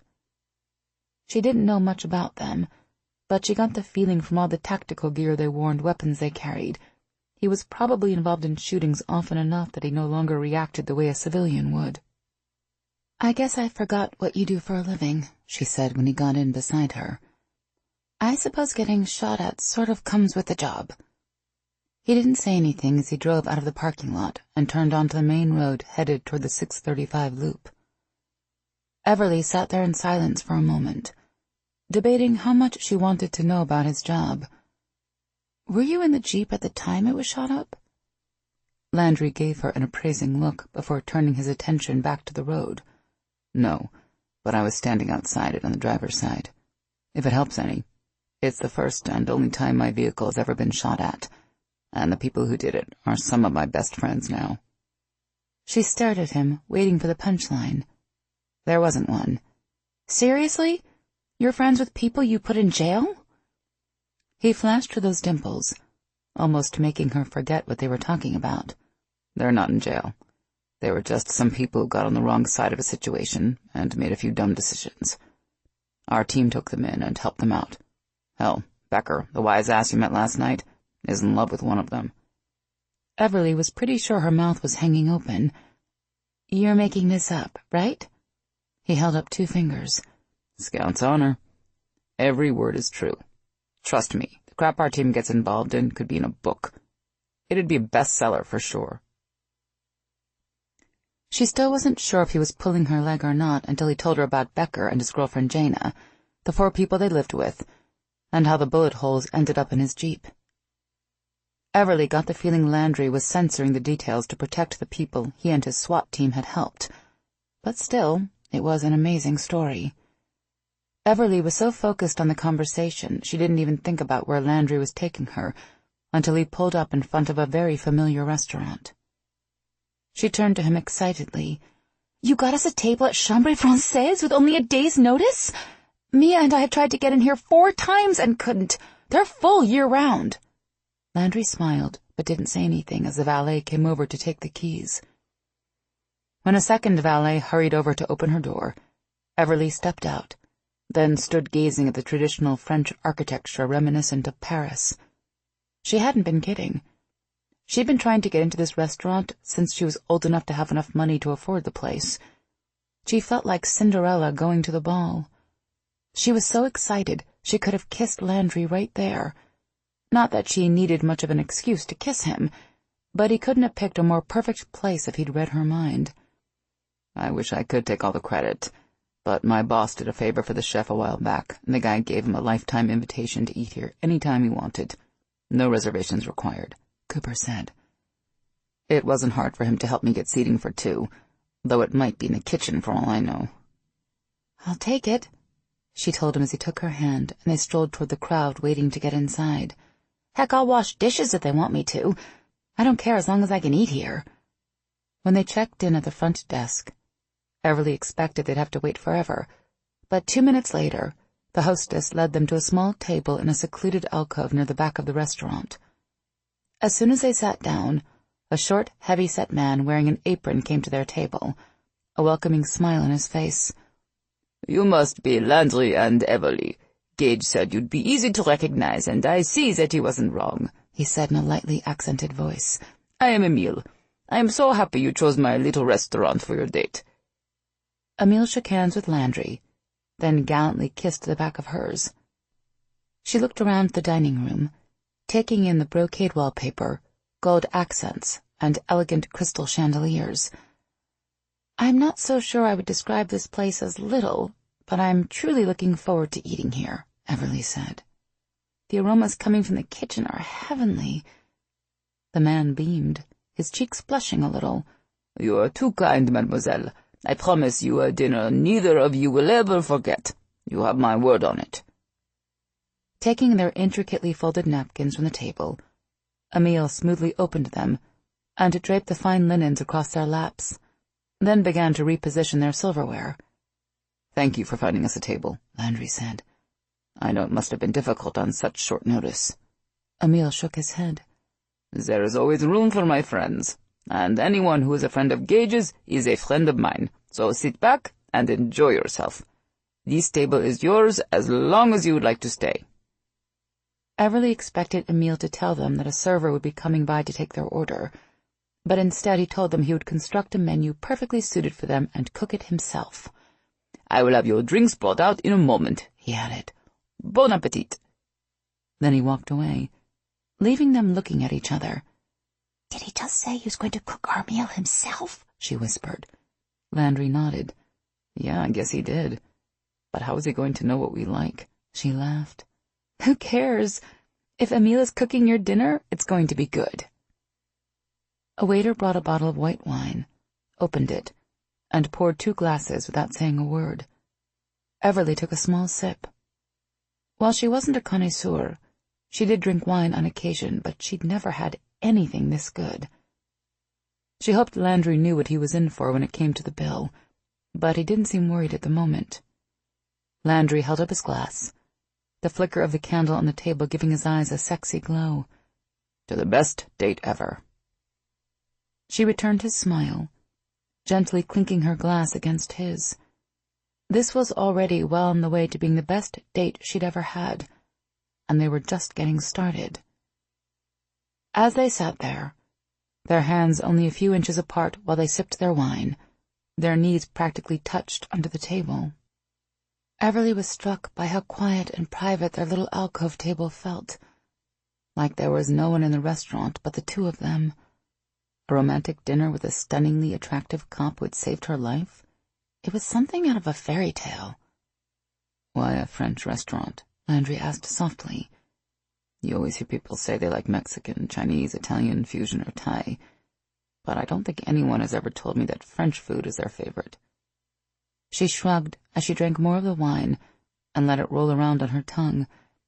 It's because I was born in France, so opting for French is the equivalent of you eating at a barbecue place in Texas. I don't even think of it as ethnic food. Wow, he said, clearly surprised. I thought I had a pretty good ear for accents, but I would never have pegged you for anything other than a Texas girl. You don't sound French at all. Dad moved my 4 brothers and me to Texas when I was very young. I think I was only 7 or 8 at the time, so my accent was completely gone by the time I got to middle school. Landry looked crestfallen. Too bad. Having a beautiful woman whisper sweet nothings in my ear with a French accent would have been intriguing. Okay, what was a woman supposed to do after a line like that?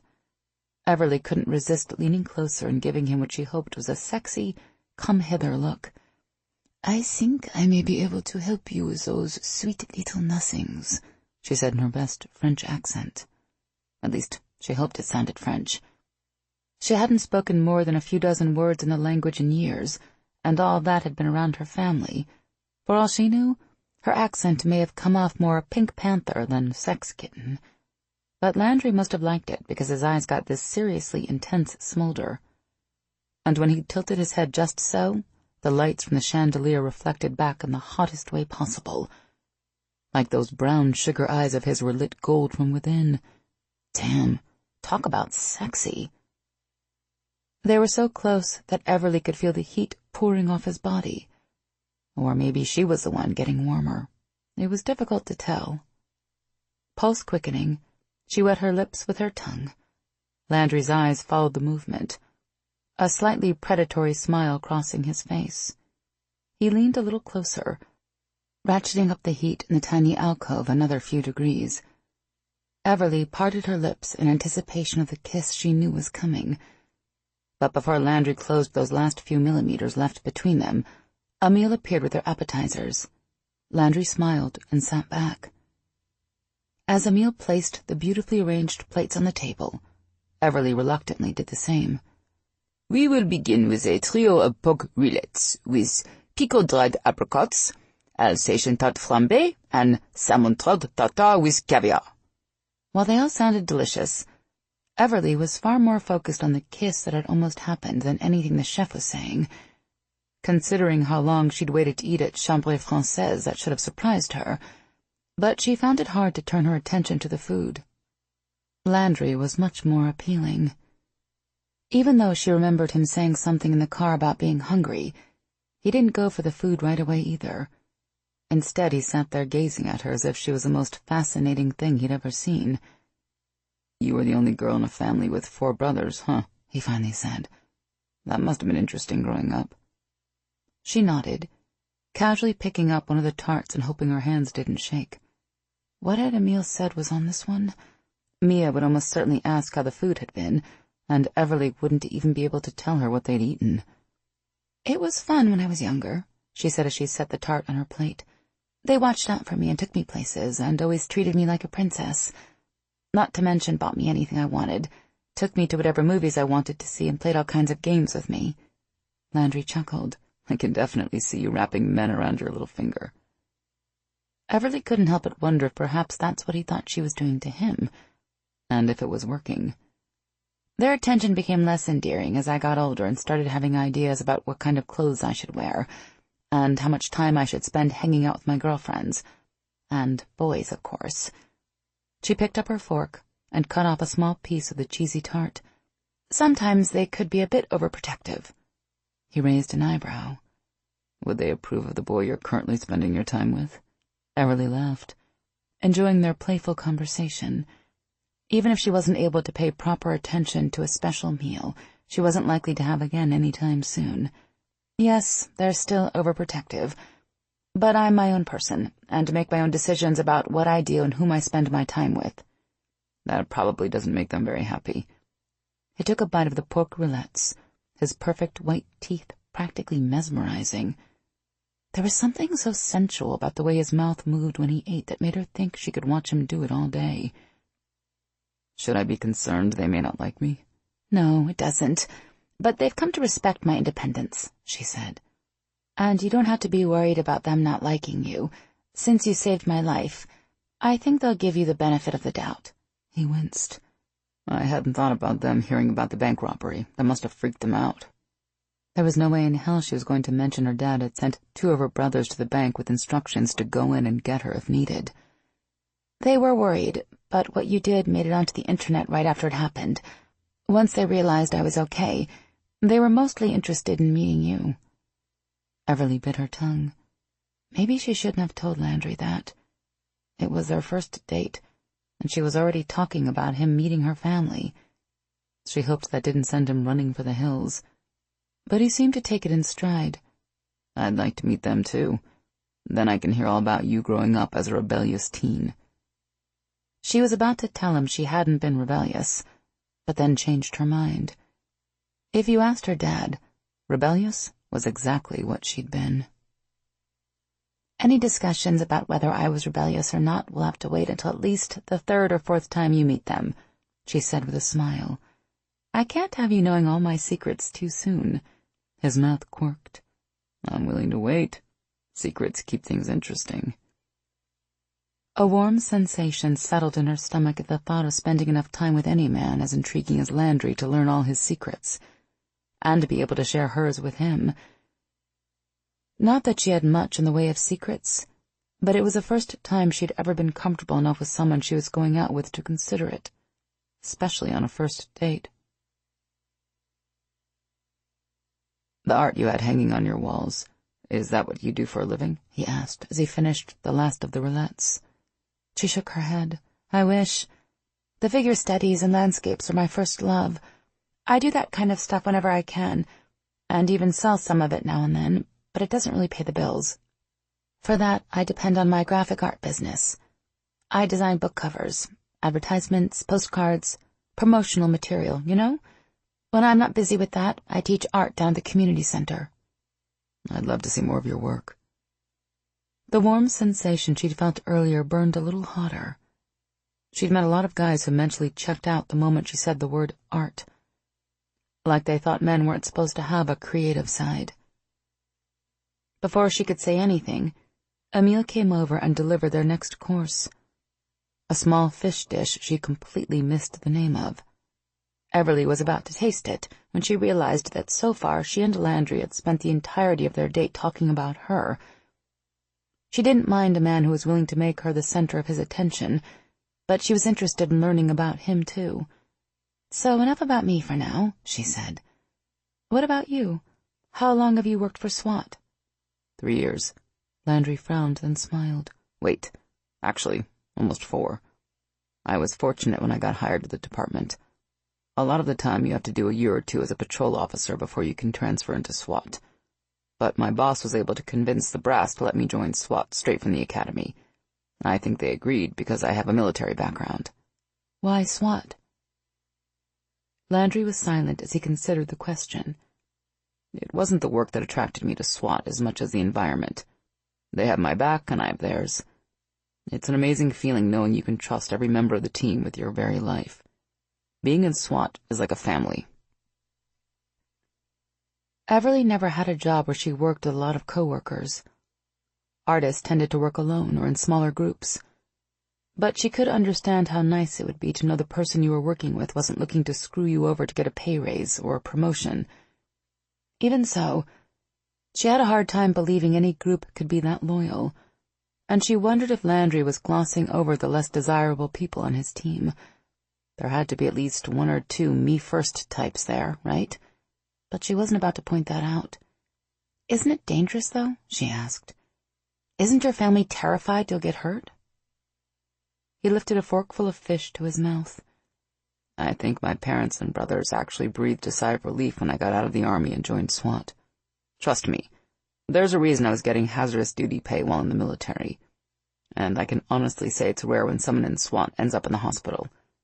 The last guy who did was my squad leader, and he walked out the door in less than 24 hours with hardly a scratch. Everly found herself breathing that same sigh of relief he'd mentioned. She knew Landry was a cop, and what he did was dangerous, but it made her feel better knowing the people he worked with didn't get hurt all the time. As they finished their fish, Landry told her one hilarious story after another about the other members of his team. He paused in the middle of one about Becker when a meal showed up with their main course of stuffed pork tenderloin. Everly was sure it was as delicious as the other food he'd served them, but she was laughing so hard at the crazy things Landry was saying she barely tasted it. You have a beautiful laugh, he said, which only makes sense, since you're so beautiful. Everly blushed at the compliment. I bet you say that to all women on the first date. I've never said it on a first date before, he told her. Actually, I've never said it to any woman before. She would have thought that was some kind of line if she hadn't seen the blatant sincerity in his eyes. He really wasn't trying to be smooth. He seriously believed she was the most beautiful woman in the world. Landry frowned. I hope I didn't make you uncomfortable by saying that. If so, it wasn't my intent. She considered that. By all rights, hearing such an over-the-top compliment like that from a guy she barely knew should have had her pulling her emergency cab fare out of her purse and running for the exit. But it didn't. Instead, it made her feel crazy good. Like maybe she truly was the most beautiful woman in the world. No, you didn't make me feel uncomfortable at all, she smiled. In fact, I enjoyed hearing you say it. The smile and dimples came back, along with a heated gaze. I'm glad, because it would be very difficult to sit here thinking something like that all night without being able to tell you. As she gazed into his soulful brown eyes, she felt a warm flush spread across her body and settle slowly between her legs. She wasn't sure how Landry's compliment had translated into something sexual, but somehow it had, and like a light switch being flipped, she was suddenly turned on. Even though there was no way Landry could know that, his gaze took on a molten look, which only served to make her even more aroused. From that moment on, the tone of their conversation changed, and little flirty lines slipped into their discussions. She mentioned that she loved sleeping late on Sunday mornings, and Landry immediately asked her what kind of breakfast she liked having in bed. He said something about loving to work out late at night, and she couldn't resist giving him a sexy look, saying that it all depended on what kind of exercise she was doing. In between, Landry regaled her with funny stories about his teammates, and she told him about all the ways her older brothers tried to keep her from sneaking out of the house to go have fun when she was a teenager. But after a while, they didn't talk at all. Instead, They gazed into each other's eyes, the silence filled with an energy that made her skin tingle. She'd never felt anything quite like it before, but she had the craziest urge to get out of her chair and crawl into his lap so she could run her hands through his hair and kiss him, maybe even nibble that sexy part of his neck just below his ear.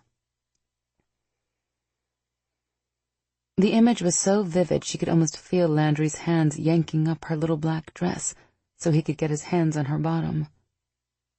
She stifled a moan and closed her eyes, giving her head a little shake in order to reassert control.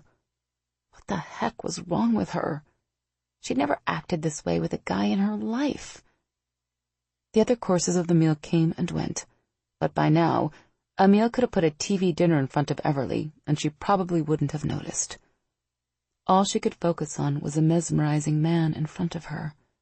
That, and doing everything she could to keep her butt in her seat instead of crawling into his lap. It was hard as hell, though. She couldn't explain what was happening, but their date had somehow gone from a good time with an attractive man to an extremely erotic evening with a man she wanted to go to bed with. It was a little scary how turned on she was. Right then, her thoughts weren't like any she'd ever had on a first date. Maybe not until date 20 or 30, because the things she wanted to do with Landry weren't something you sprang on a guy until you completely trusted him, like after 10 years of marriage. Thank God they were in a crowded restaurant, or she had no idea what she would have done. That's when she finally broke eye contact with Landry and realized the entire restaurant was bathed in darkness and completely empty. She glanced at her watch and was shocked to see it was after midnight. When had that happened? Landry chuckled. I hope I haven't kept you out too late. She shook her head. No, not at all. I just didn't realize everyone had left. We aren't locked in, are we? His mouth twitched. No. I heard Emile moving around in the kitchen. Everly cringed. I hate to think he stayed so late just for us. Me too. I'd stay here the whole night with you if we could, but I guess we should go. You could always come in for a drink once we get back to my place, she suggested. I promise I won't turn into a pumpkin, and I could show you the rest of my figure studies and landscapes if you like. Everly was fully aware that he might take her offer of a drink as an invitation for something else entirely. To be truthful, she wasn't sure it wasn't. She wasn't the kind of woman who had a magic number of dates established when it came to stuff like this, but she'd never slept with a man on the first date. Then again, she'd never met anyone who had the effect on her that Landry did. If one thing led to another and they ended up in bed, she definitely wouldn't mind. A drink at your place sounds perfect. I'd love to see the rest of your art. He stood and offered his hand to her. Let's go see if we can find Emile, then we can get out of here. Emile was completely amazing about them leaving so late. You cannot put a timer on romance. He smiled and even waved off Landry's credit card. Nor can you charge it on a piece of plastic. Go and have a wonderful evening. Come back any time you want. I'll always find a table for you. The drive back to her apartment seemed to take forever because they hit every freaking light in town, and while Everly was practically trembling with anticipation, she played it cool as Landry led her into the building. Even so, she had to force herself not to rush as they climbed the stairs to her place on the second floor. Everly glanced at him as she unlocked the door to her apartment. Mia is a heavy sleeper, so we don't have to worry about waking her up. That was a complete lie, of course. Mia was probably in her room right now refusing to go to sleep until she got a complete report on the evening's events.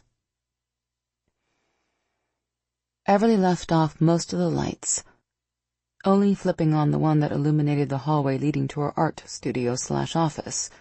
She was going to head to the kitchen for those drinks she'd promised, but one look at his face stopped him.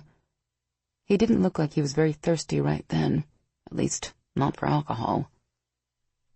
Eyes glinting in the soft glow of the overhead light, Landry placed his hands on her waist and pulled her close. Then he bent his head ever so slowly, as if he was waiting for her to stop him. Like that was going to happen. The moment their lips touched, she reached up and weaved her fingers into his hair, moaning as his tongue slipped into her mouth. He tasted like the chocolate mousse they'd had for dessert, only sweeter. One of his hands slipped from her waist and snuck around to the small of her back, fitting her more tightly to him. Everly could tell from the way his hardness pressed against her that he was just as aroused as she was. The kiss went on, until she was dizzy and out of breath, but she didn't want him to stop. She wanted Landry to keep kissing her until she was senseless. Then she wanted him to carry her off to bed and make love to her all night long. And if the hard-on she felt against her stomach was any indication, she was in for one hell of a night. When he finally broke the kiss, she was ready to grab his hand and lead him to her room, but he shook his head as if he'd read her mind and knew exactly what she was thinking. "I had an amazing time tonight," he whispered, "but I think I should be going." It took her a couple seconds to process what he just said, then a few more to understand what he meant. Had she read the situation completely wrong? No way. She'd felt how aroused he was.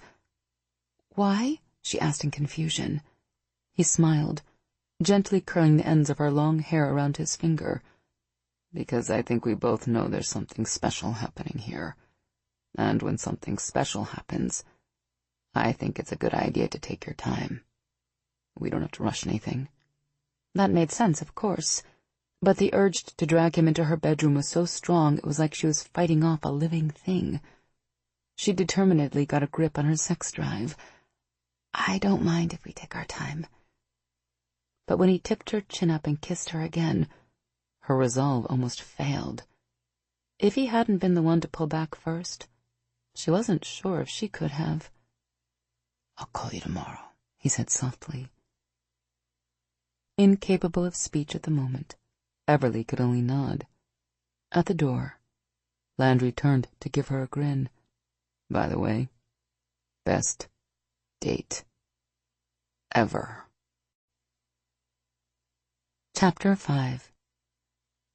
Cooper was in a really good mood as he headed for another session with Delacroix, and not even the sight of Detective Coletti coming out of the doctor's professional building could change that. "I didn't know you were spending time on Dr. Delacroix's couch," Cooper grinned. He just couldn't resist prodding the hard-ass detective. "Maybe we can arrange group therapy sessions and save the department a few bucks." Coletti's face darkened, but he didn't respond as he brushed past Cooper and stomped off toward the parking. "See you later, Vince," Cooper called. "I'll ask the doc about those joint sessions. See if there's a discount or something." Coletti scowled as he climbed into his department-issued, unmarked vehicle. The guy looked like he was about to crack his teeth, he was grinding them so hard. Cooper wouldn't have been surprised if the man flipped in the bird. Resisting the urge to return the favor, Cooper smiled and waved. The detective squealed out of the parking lot so fast there were skid marks on the pavement. Cooper chuckled. It might be juvenile, but pissing off Coletti was fun as hell. Okay, while sticking it to Coletti had been fun, that wasn't the only reason he was in such a good mood this morning. That had everything to do with Everly. As she'd promised, last night had been the best date of his life. Everly was simply the most beautiful, interesting, mesmerizing woman he'd ever spent time with. It was no exaggeration to say he could have sat in that restaurant with her all night. Their conversation had flowed so effortlessly. Whether they were talking about her family or the other guys on his team, he couldn't help but notice that while she'd talked a lot about her dad and brothers, she never mentioned her mom. He assumed she was out of the picture now, and Everly would bring her up when she was ready. Beyond that, Cooper couldn't remember a single time when they'd hit one of the awkward moments that typically comes up on a first date. It was like they'd been together for years. Then there was the sexual chemistry thing going on between them. He'd been turned on almost the entire night. So had Everly. It had been damn difficult to control himself, especially when the scent of her arousal hit him like a runaway Mack truck. It had just about made him shift right there in Chambre Française. Control issues like that hadn't hit him in years, not since he'd first started going through the change after leaving Iraq. But there was something about Everly that drove him crazy. It was even worse when they got back to her apartment, watching her ass wiggle under that little black dress and her bare thighs flash in front of him while she climbed the stairs had been heavenly torture. He hadn't planned on kissing her the moment they walked inside, but the feel of her mouth on his, not to mention the sexy pressure of her amazing body against his hard-on, had almost been the end of him. He'd come seriously close to ripping off her dress right there in the middle of the living room, and something told him Everly would have been more than willing to let him. But he'd gotten control of himself, refusing to let a moment of temporary insanity force him into rushing this thing with Everly. It was too good to risk blowing it, so he'd kissed her goodnight, then forced himself to walk out the door. His werewolf side, the part of him that only lived in the moment and never worried about consequences, had howled at him the whole way. It was impossible not to see that there was something magical between him and Everly, no matter how much he told himself not to go there yet. Maybe he should take a page from his inner werewolf and stop overthinking things so much. When he walked into Delacroix's outer office, he noticed that the office assistant, who had been there the day before, wasn't at her desk. He heard sounds coming from the doctor's office, so he headed that way. Delacroix was at her desk, looking at something on her laptop. She was so intent on whatever it was that she didn't hear him come in. Cooper started to clear his throat, but caught himself when he realized Delacroix was watching the video of the bank robbery. It was the first time he'd seen the video, and even though Becker had blurred the images, it was hard to miss the fact that Cooper had picked up a 200-pound man and thrown him at least 10 feet. No wonder Coletti wanted a shrink to evaluate him. The IA detective must have thought he was on some kind of rage trip. Delacroix's eyes locked on the screen as she watched that part of the video over and over again. It was kind of scary, like she knew exactly what she was looking at. Could she possibly have a clue about what she was really seeing? Cooper cleared his throat as he moved over to the chair, trying to make it look as if he'd just walked in.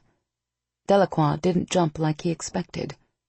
She merely looked at him, then slowly reached out to turn off her video player. "Officer Cooper, I didn't hear you come in."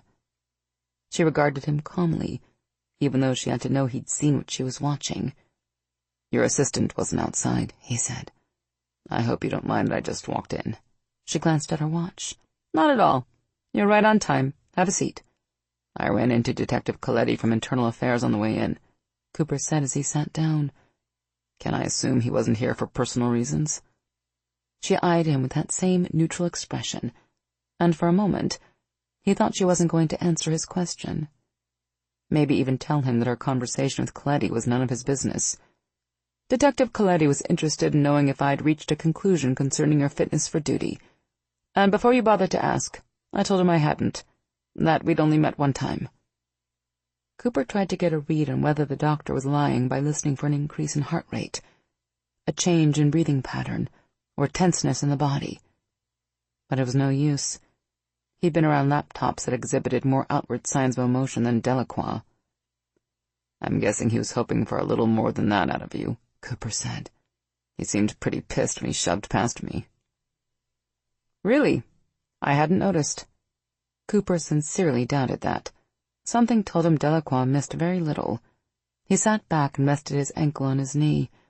"Okay, Doc, what's the topic of conversation today? You going to grill me more on how my cop instincts told me the bank was about to get robbed?" She opened a brown folder on her desk and scanned her notes. "Why don't we talk about the real reason Detective Coletti stopped by to see me?" The question definitely caught Cooper off guard, and it took him a moment to get his head back in the game. "Okay, I'll bite. Why did Coletti stop by?" "Because after watching that video a few times, Detective Coletti seems concerned about your apparent willingness to resort to physical violence when dealing with suspects, versus using your department-issued weapon. He specifically asked me to evaluate that aspect of your behavior." Cooper tried not to laugh, but he couldn't help it. "Coletti's upset that I roughed up a couple suspects? Would he feel better if I just shot them all?" Her lips curved into what could only be called a smirk. "Possibly, but I'm not concerned about Coletti's opinions on your use of force. I'm far more interested in what was going through your head during those moments. I was looking at the video, hoping I could pick up some kind of body language cues. But the tape is too fuzzy. Why don't you tell me what you were thinking just before you threw that man through the window? Were you angry? Cooper waited for his normal defense mechanism to kick in, the one that invariably led him to saying something suitably snarky and witty. But his internal smartass seemed to be sleeping at the moment. Maybe because Cooper realized Delacroix was simply asking the same question he'd been asking himself since the night of the robbery. He thought back to what had happened right before he'd tossed that guy through the window. He and the other werewolves in his pack weren't mindless animals, but much of what they did on the job was a matter of muscle memory and instinct. Thinking too much about what to do and how to do it in a crisis usually got cops killed. He forced himself to dig deep into his memory bank, trying to recall what had been going through his head at the time, and was shocked to realize Delacroix had been right. He had been angry, but it hadn't been the typical anger that normally came when someone shot at him. No, what he'd been feeling then had been werewolf rage, a seriously strong surge. All werewolves dealt with a certain amount of rage. It came as a package deal with the fangs, claws, and muscles. Immediately after experiencing their change, every member of his pack had needed to go through a period where they'd fought for control over the animal rage inside them. For some, that fight had been tough. For others, it had been pure hell. Now that he and the other members of the pack had learned about Beta and Omega werewolves, and how Omega spent a good portion of their lives trying to control that internal rage, Cooper realized there were some werewolves who would have to fight that battle for the rest of their lives. It hadn't been like that for Cooper. Sure, he'd felt the anger, the rage, and the pure adrenaline rush that always hit alpha werewolves really hard right after their change. But at the time, he'd been flat on his back and partially paralyzed, so all he could do was lie there and deal with it. By the time his back had healed, he'd gotten a pretty good handle on his inner werewolf. That was why he'd never had a problem handling a full wolf shift, something that had taken other members of the pack years to master, and something many of them still couldn't do. "Well?" Delacroix prompted when he didn't answer. "Were you angry?" Cooper nodded, hoping he wasn't screwing himself by admitting it. "Yeah, I guess.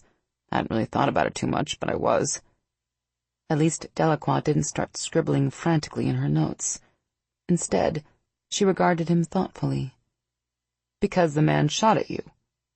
That wasn't it. Hell, he'd been shot at so many times he barely noticed it anymore. But that probably wasn't something he should tell a psychologist. He could count on one hand the number of times he'd even come close to losing control like he had at the bank, and in every one of those times, one of his packmates had been in danger. Except this time, none of his mates had been around, but Everly had. Crap. Now that it had finally dawned on him, he felt like an idiot. And more than a little scared. He'd started losing control because Everly, a woman he'd known for a grand total of 10 minutes, had been in danger. The idea that Everly might be anything other than the one for him was harder to support by the minute. Of course, he couldn't say any of that to Delacroix. "Yeah, Doc, I just met this woman standing in line a couple minutes before the robbery started, and knowing she was in danger pissed me off so much I threw a 200-pound guy out a plate glass window, but it's all good, because she and I are destined to be together." So instead, he went along with what he assumed Delacroix wanted to hear. "I'm sure that was part of it. I can't imagine many people like getting shot at, but the thing that really ticked me off was the way the guy was spraying his submachine gun around in that crowded bank, like he didn't care who he killed. Which is stupid, I know. They obviously didn't care who they killed. I knew that the moment they shot the security guard in the back." She wrote a few words in her notes, probably, "He's full of crap." "Anything else?" "It also didn't help that the jerk tried to hide behind a teenage girl," Cooper added. "I'm not sure why, but that infuriated me.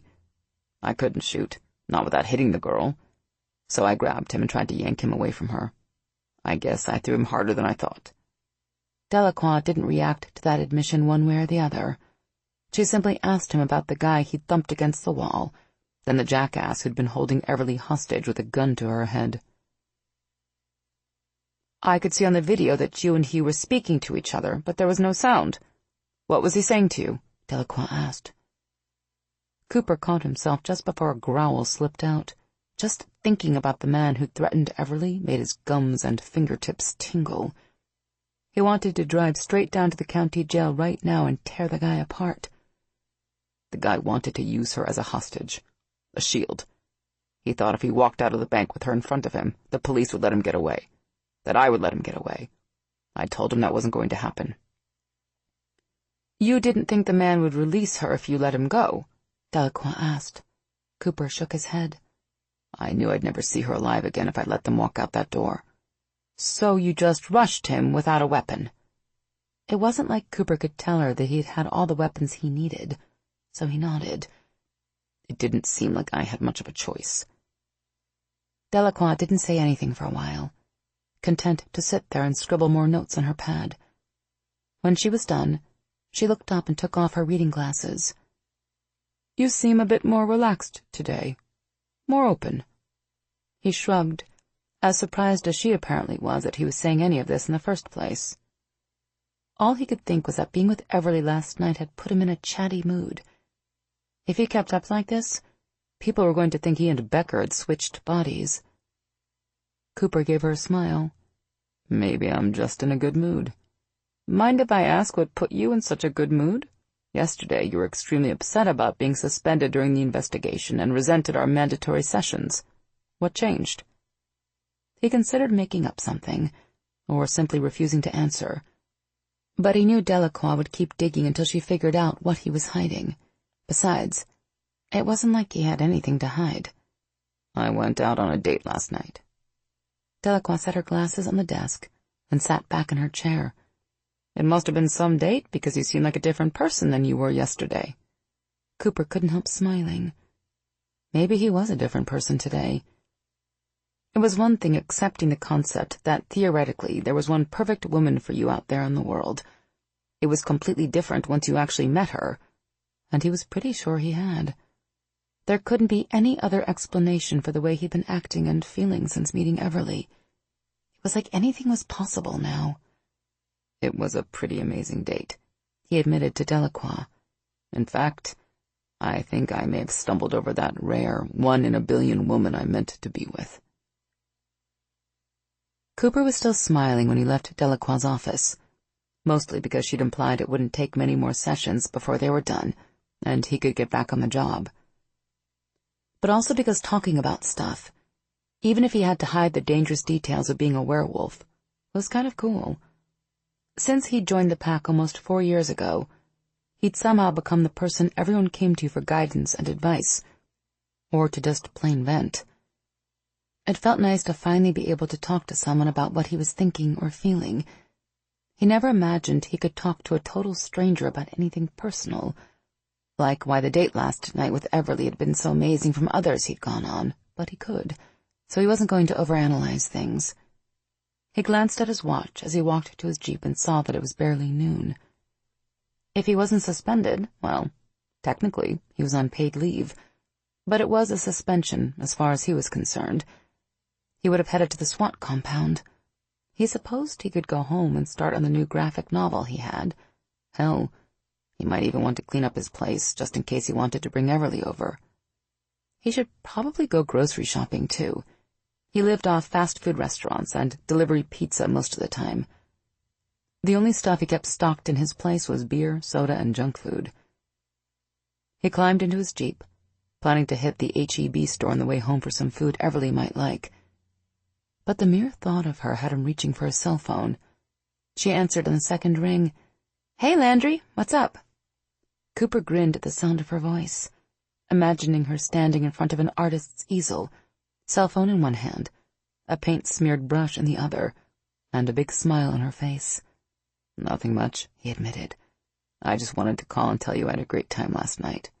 She laughed, and he almost groaned at the sound. "Me too. I haven't been on a date that fun in, well, ever. I can't wait to see you again." "Same here." "So, what are you up to today? Nothing dangerous, I hope." That's when Cooper realized he'd never told Everly about the whole paid leave and fitness for duty evaluation. He wasn't sure he wanted to tell her. He was kind of embarrassed about it, but it was stupid to hide it from her.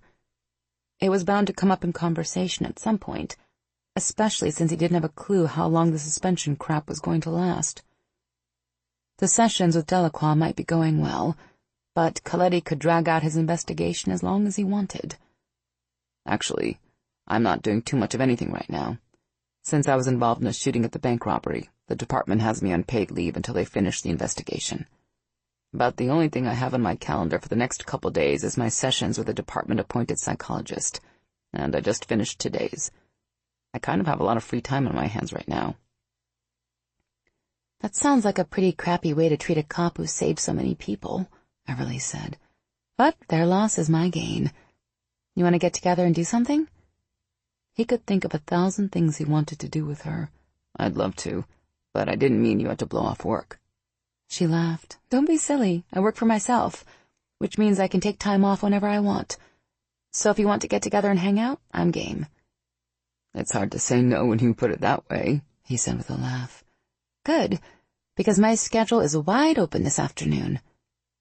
Do you have something special in mind you'd like to do? He didn't care what they did as long as he got to spend time with her.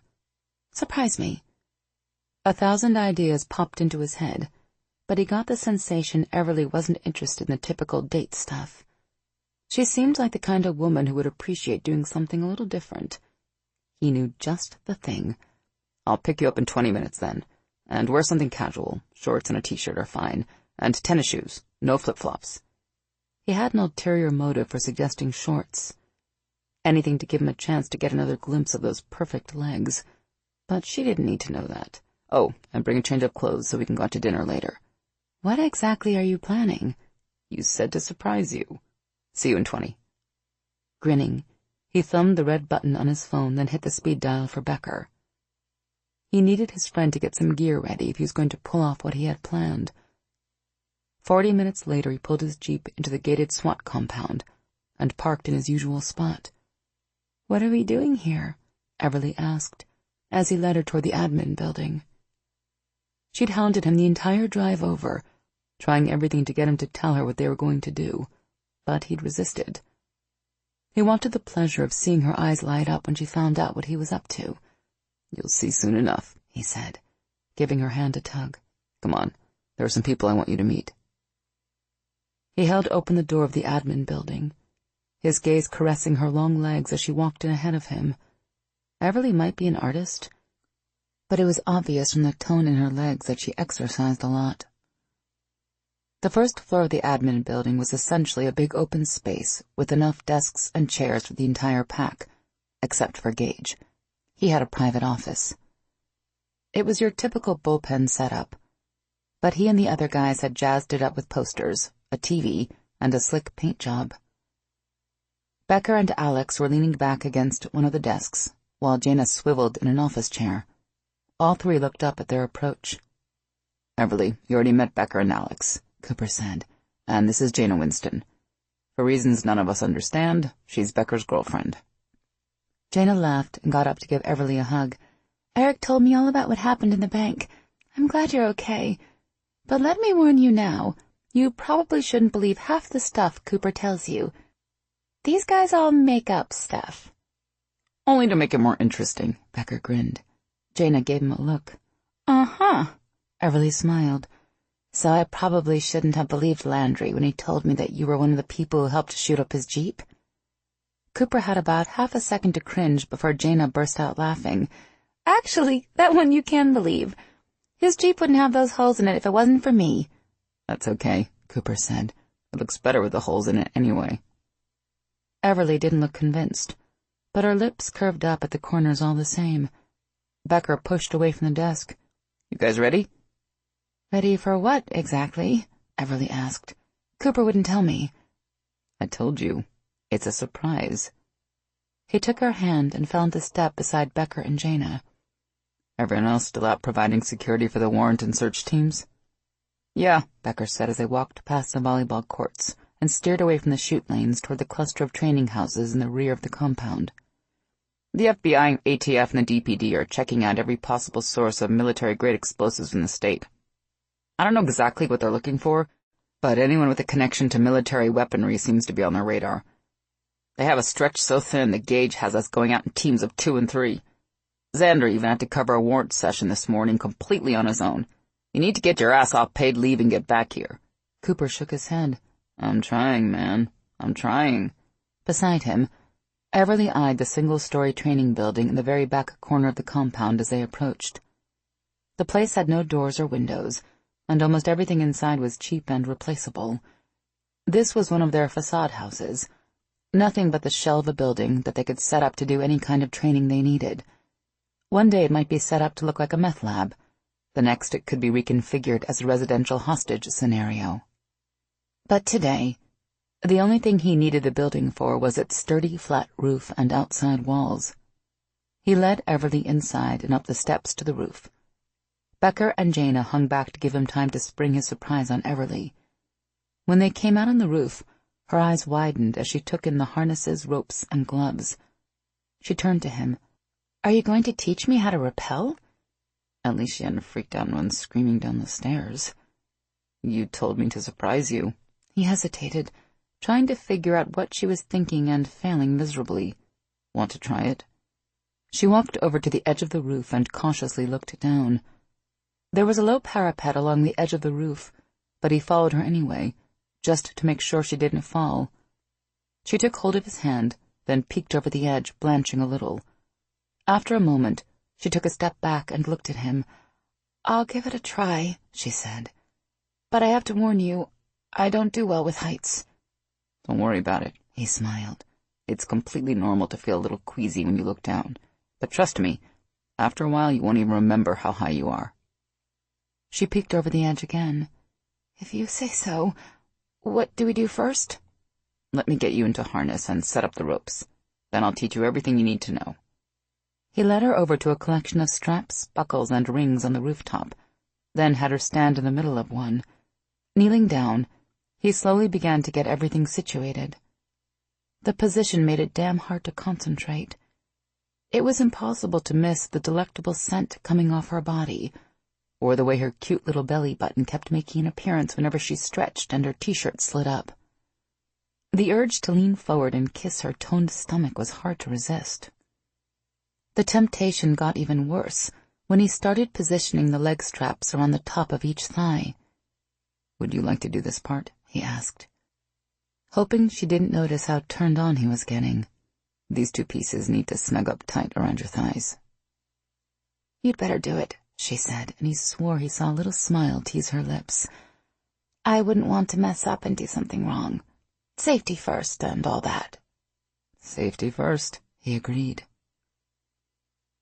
He placed the straps around the top of each thigh, carefully moving the material of her shorts around so he wouldn't get it bunched up under the straps.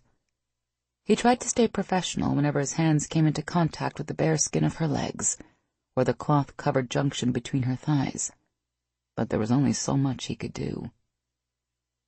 To say that he was inside her personal space at the moment was an understatement. But Everly didn't seem to mind. She simply stood there patiently while he got each strap perfectly positioned and pulled tight. In fact, it was entirely possible that she enjoyed the process. Her heart was definitely beating faster, and the scent of arousal pouring off her just about made him drunk.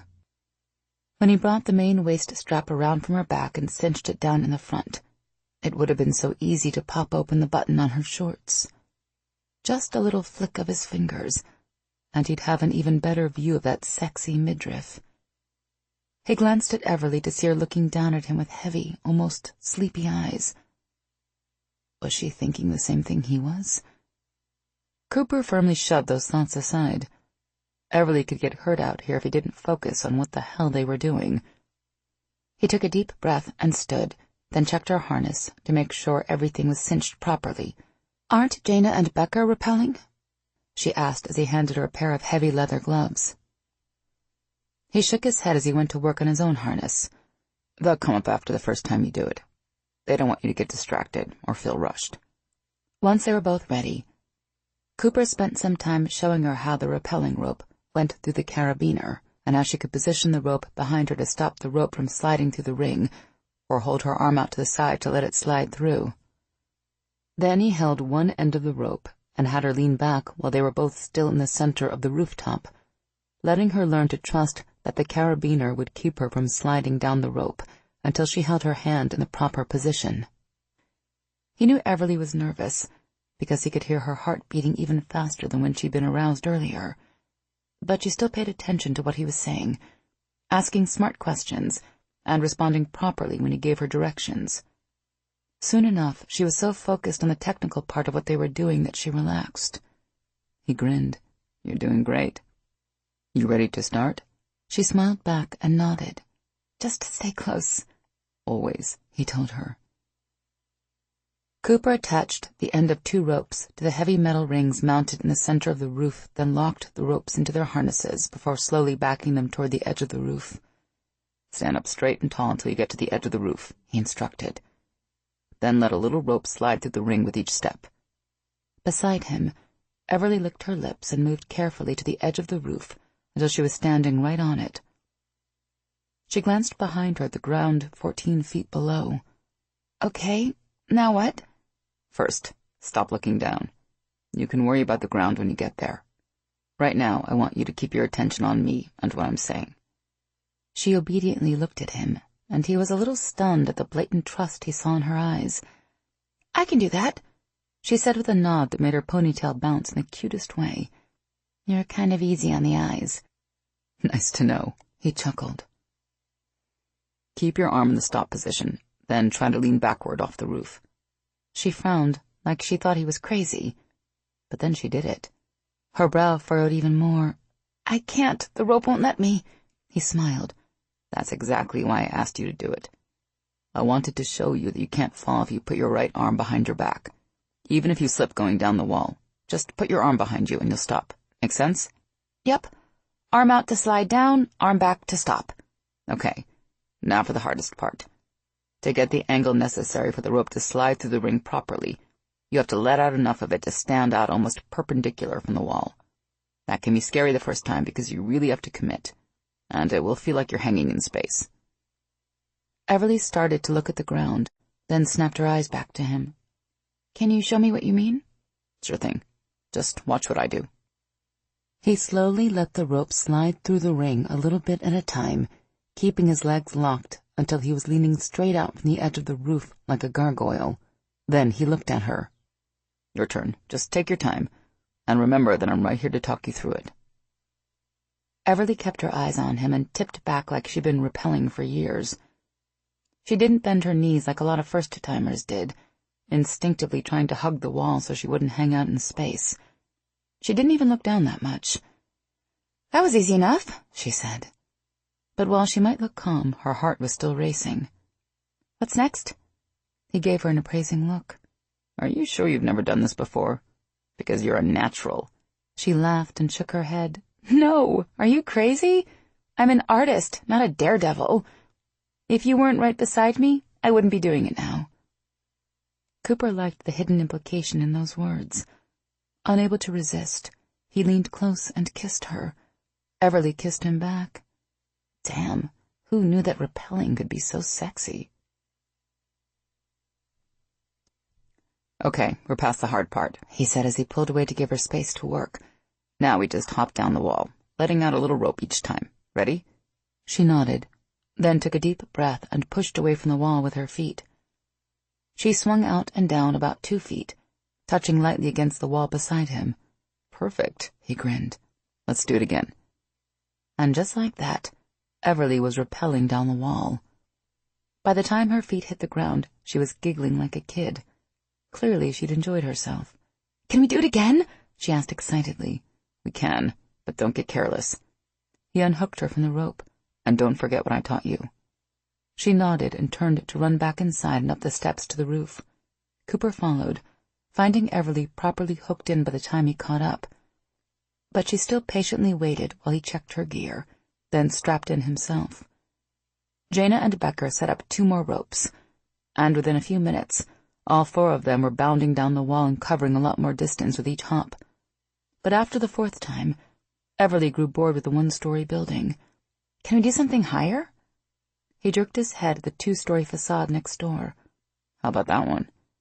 She considered that, then turned and pointed at the 3-floor structure he and the rest of the pack used for most of their rappelling and freestyle climbing work.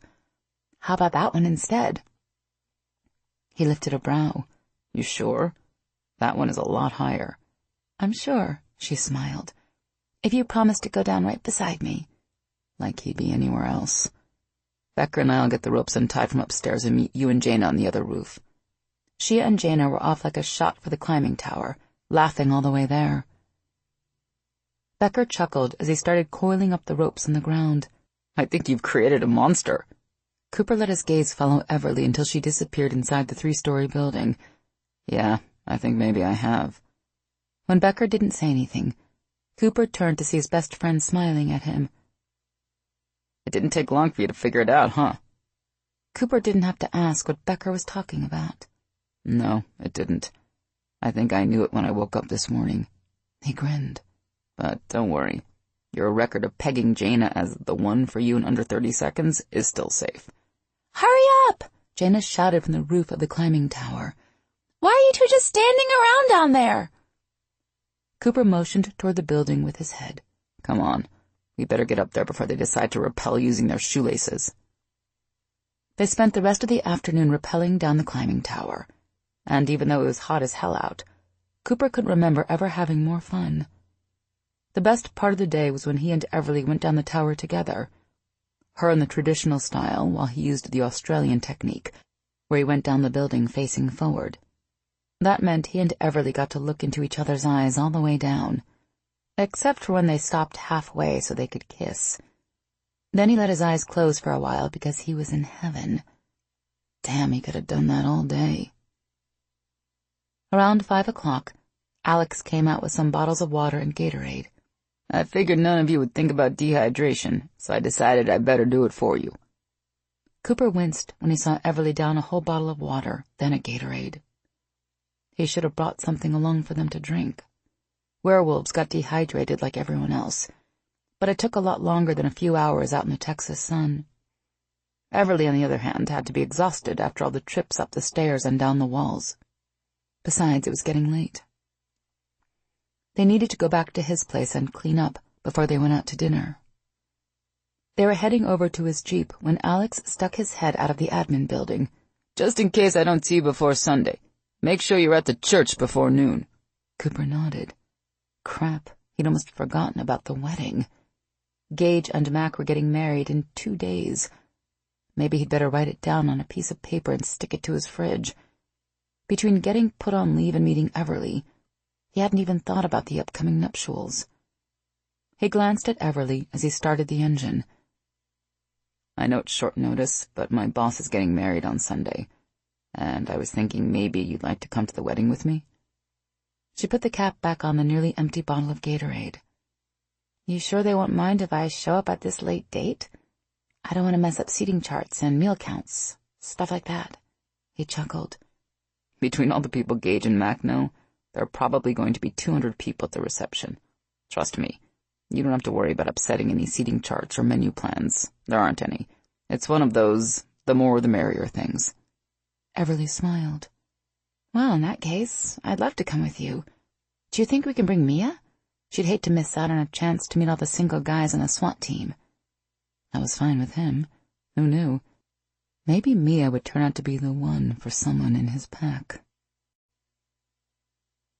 Chapter 6. Landry's apartment was the typical bachelor pad, complete with a comfy-looking couch, a ridiculously huge flat-screen TV mounted on the wall with a Blu-ray player on a shelf underneath it, and the requisite surround sound system. But there were also framed posters hanging on every available wall, as well as a big bookshelf stuffed full of the largest collection of comic books and graphic novels she'd ever seen in one place. She wandered over to take a closer look at the posters and realized they weren't reprints of comic book covers, but original paintings. Her artist's eye told her they were expensive, too. Landry had spent some serious money on them. Water okay? Landry called from the kitchen. That's fine, she called back. She could definitely use another bottle, she thought as she picked up a thick graphic novel from the stack and flipped through it. She'd gotten quite a workout rappelling. She'd never done anything that crazy in her life. Her heart might have been racing 1,000 miles an hour as she'd stood on the edge of the roof and looked down at the ground below, but bounding down one wall after another with Landry beside her had been exhilarating. No wonder he liked it so much. Of course, she would never have been able to do something like that if Landry hadn't been there. It was insane, but when they were together, she felt fearless and protected, safe, and aroused as hell. She couldn't believe how turned on she'd gotten when Landry helped her into the rappelling harness. From the way her whole body hummed at the casual feel of his hands on her inner thighs, you'd think a guy hadn't touched her in forever. The memory of how close his mouth had been to her pussy while he kneeled before her was enough to make her wet all over again. And the kisses while they'd been rappelling? If she could have figured out how to do it safely, she would have jumped him right there on the wall. "I see you found my collection," Landry said, coming into the living room. Everly turned to see him gesturing to the book in her hand with a bottle of water.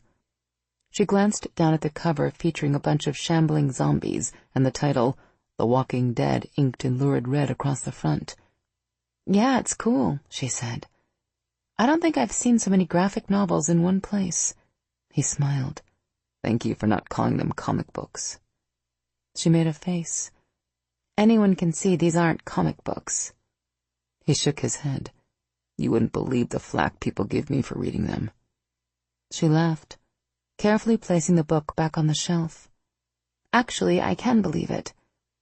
I can't tell you how many times people ask me when I'm going to get a real job after I tell them I'm an artist."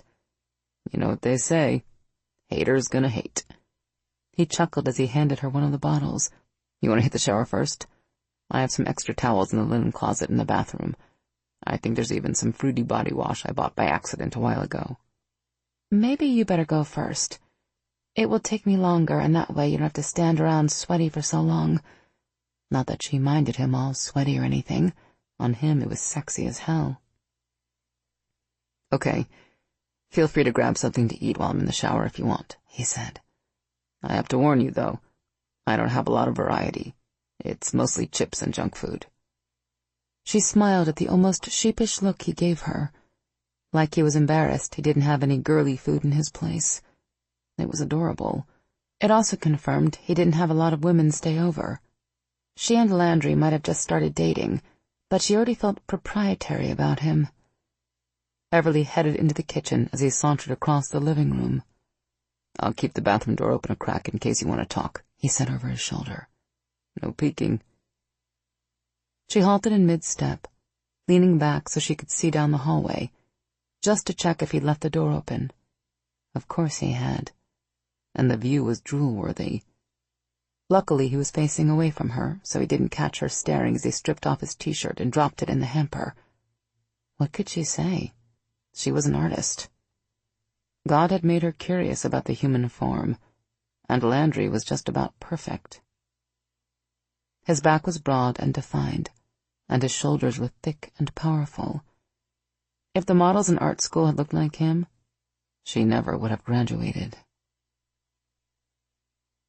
Everly's breath hitched as he reached down to unbuckle his belt. Face coloring, she hurried into the kitchen. As much as she wanted to stay and enjoy the show, she'd be mortified if he looked over his shoulder and caught her.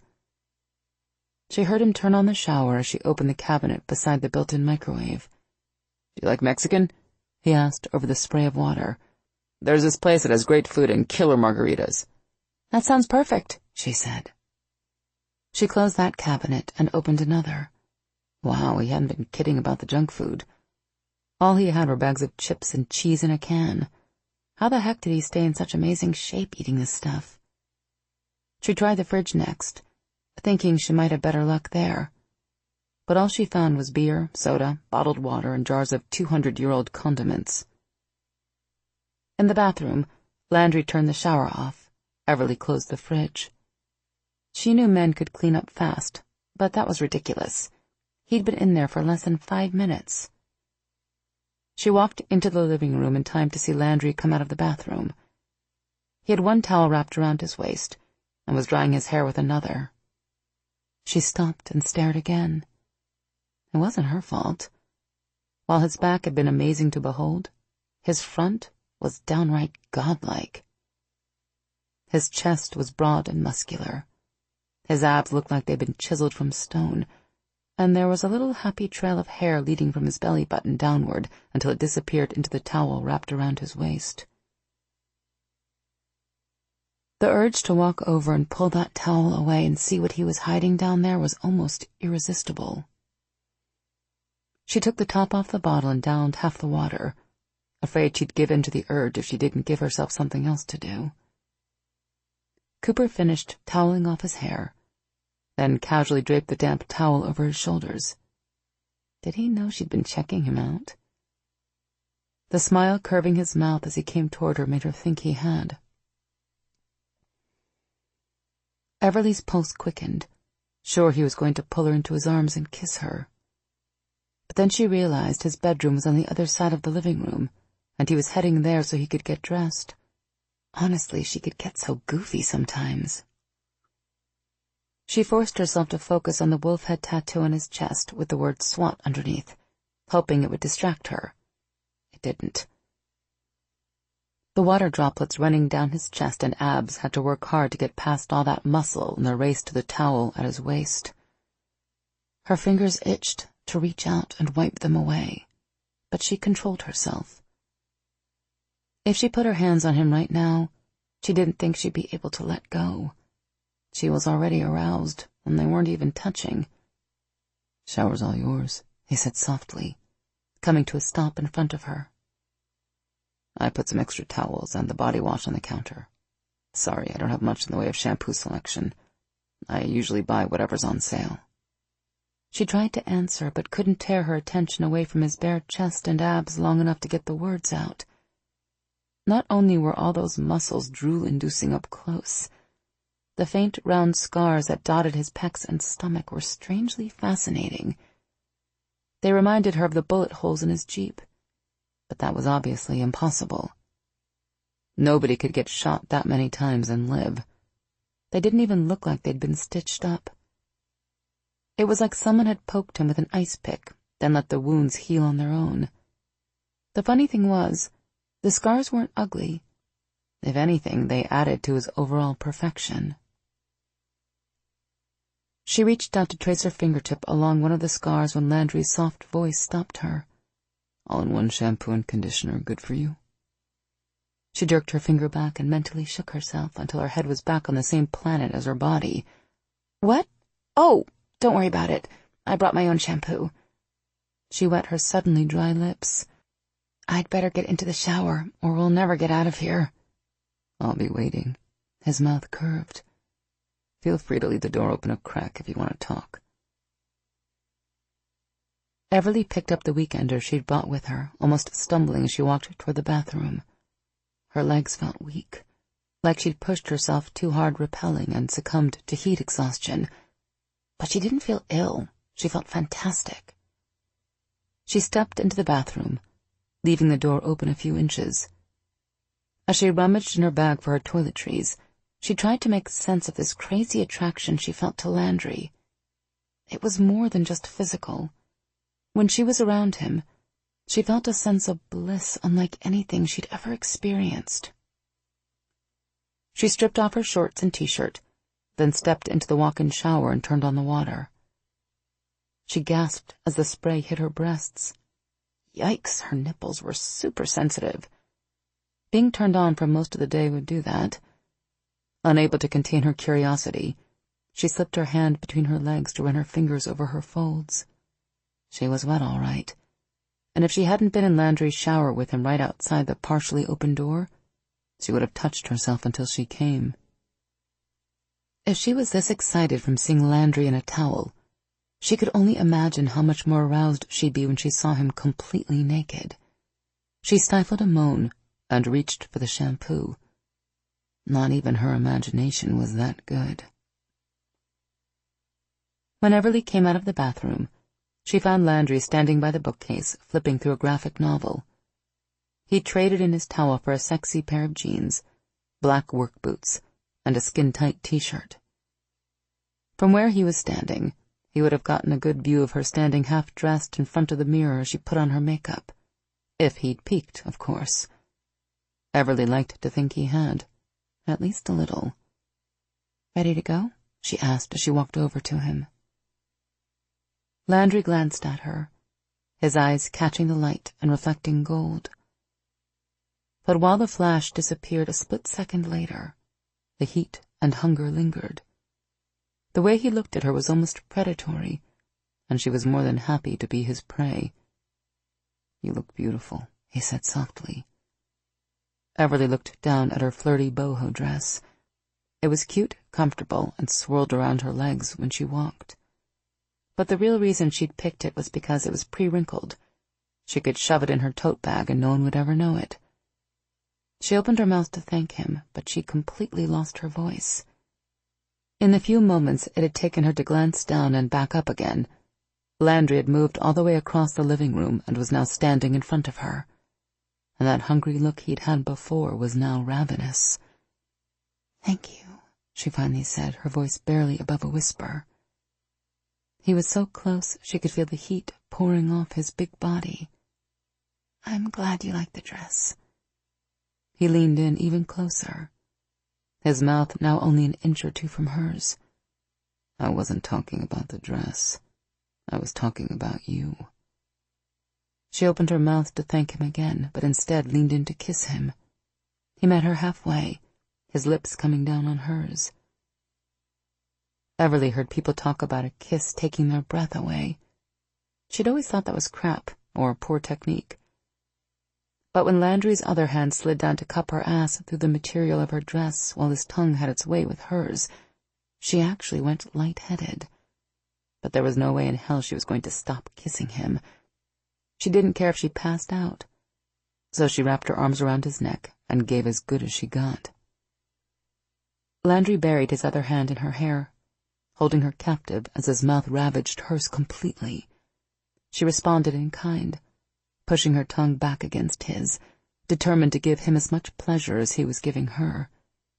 Her body was on fire, the almost constant throb she'd felt between her legs all day erupting into a rapid drumbeat. Her tender nipples stiffened even more, and she knew Landry could feel them against his chest. She was aware of his arousal pressing against her. He wanted her as much as she wanted him. Landry's hand glided over her ass, searching for the hem of her short dress and sneaking underneath. She moaned against his mouth. It looked like they weren't going out to dinner after all. That was okay. She could make do with Doritos and cheese in a can if it got her into bed with him. But as he pushed her back against the bookshelf, she thought maybe the bed would have to wait until later as well. His fingers were moving up her thigh to the edge of her panties when a ringing sound echoed around them. Everly tried her best to ignore it, but the ringing came again, more insistent this time. It was immediately followed by a knock that made Landry jerk back with what sounded like a growl. Everly didn't blame him. She wanted to scream herself. Who the hell knocked on a door after already ringing the bell twice? Didn't they know if she was trying to have sex here? "I'll get rid of them," Landry said in a husky voice, his eyes glinting gold in the light again. If she hadn't been so turned on at the moment, she might have thought more about how he was doing that, but right then, she didn't care. When Landry unlocked the door and jerked it open, she thought he was going to punch the person on the other side. If so, Everly would have helped hide the body. But the moment Landry saw the man standing there, his whole demeanor changed. "Jim? Holy crap, is that you?" The man grinned. Shorter than Landry, he was thin with graying hair cut military style. "Yeah, it's me. Who the hell do you think it is?" Landry chuckled. The next thing Everly knew, he and Jim were locked in a man-hug and slapping each other on the back so hard they were going to leave bruises. "Damn, Coop, did you get bigger?" Jim asked, pulling away to eye Landry. "You're always tall, but you look like you put on a good 4 inches and added a ton of muscle since I've seen you last." "I've added a few pounds of muscle here and there," Landry said. "But what the hell happened to you? You look like shit." Jim laughed and slapped Landry on the shoulder, not offended by the frank words. Army years are like dog years, you know that. Landry shook his head, but didn't say anything. Instead, he turned and motioned her forward. Everly, I want you to meet the man who saved my life in Iraq 4 years ago. Sergeant Jim Wainwright. Jim, Everly Dunnew. Jim smiled and extended his hand as he stepped into the small foyer. Nice to meet you, Everly. If you've gotten this guy's attention, you must be special. All he ever did when he was back in EOD was work, and work some more. Everly laughed. She had no idea what EOD was, but assumed it was the job Landry did when he was in the Army. Well, he's still all about work. We met in the middle of a bank robbery. Jim looked at Landry. You're shitting me. Landry shook his head. It's a long story, but enough about that. What I want to know is why the hell you didn't tell me you were coming into town. Are you in Dallas doing a VIP detail? First EOD, now VIP. She was going to need a military acronym guide. Nah. Jim stuck his hands in his pockets. I'm out of the Army now. I bailed about 3 weeks ago. I'm in town job hunting. I had your address, so I figured I'd stop by and see you. He glanced at Everly.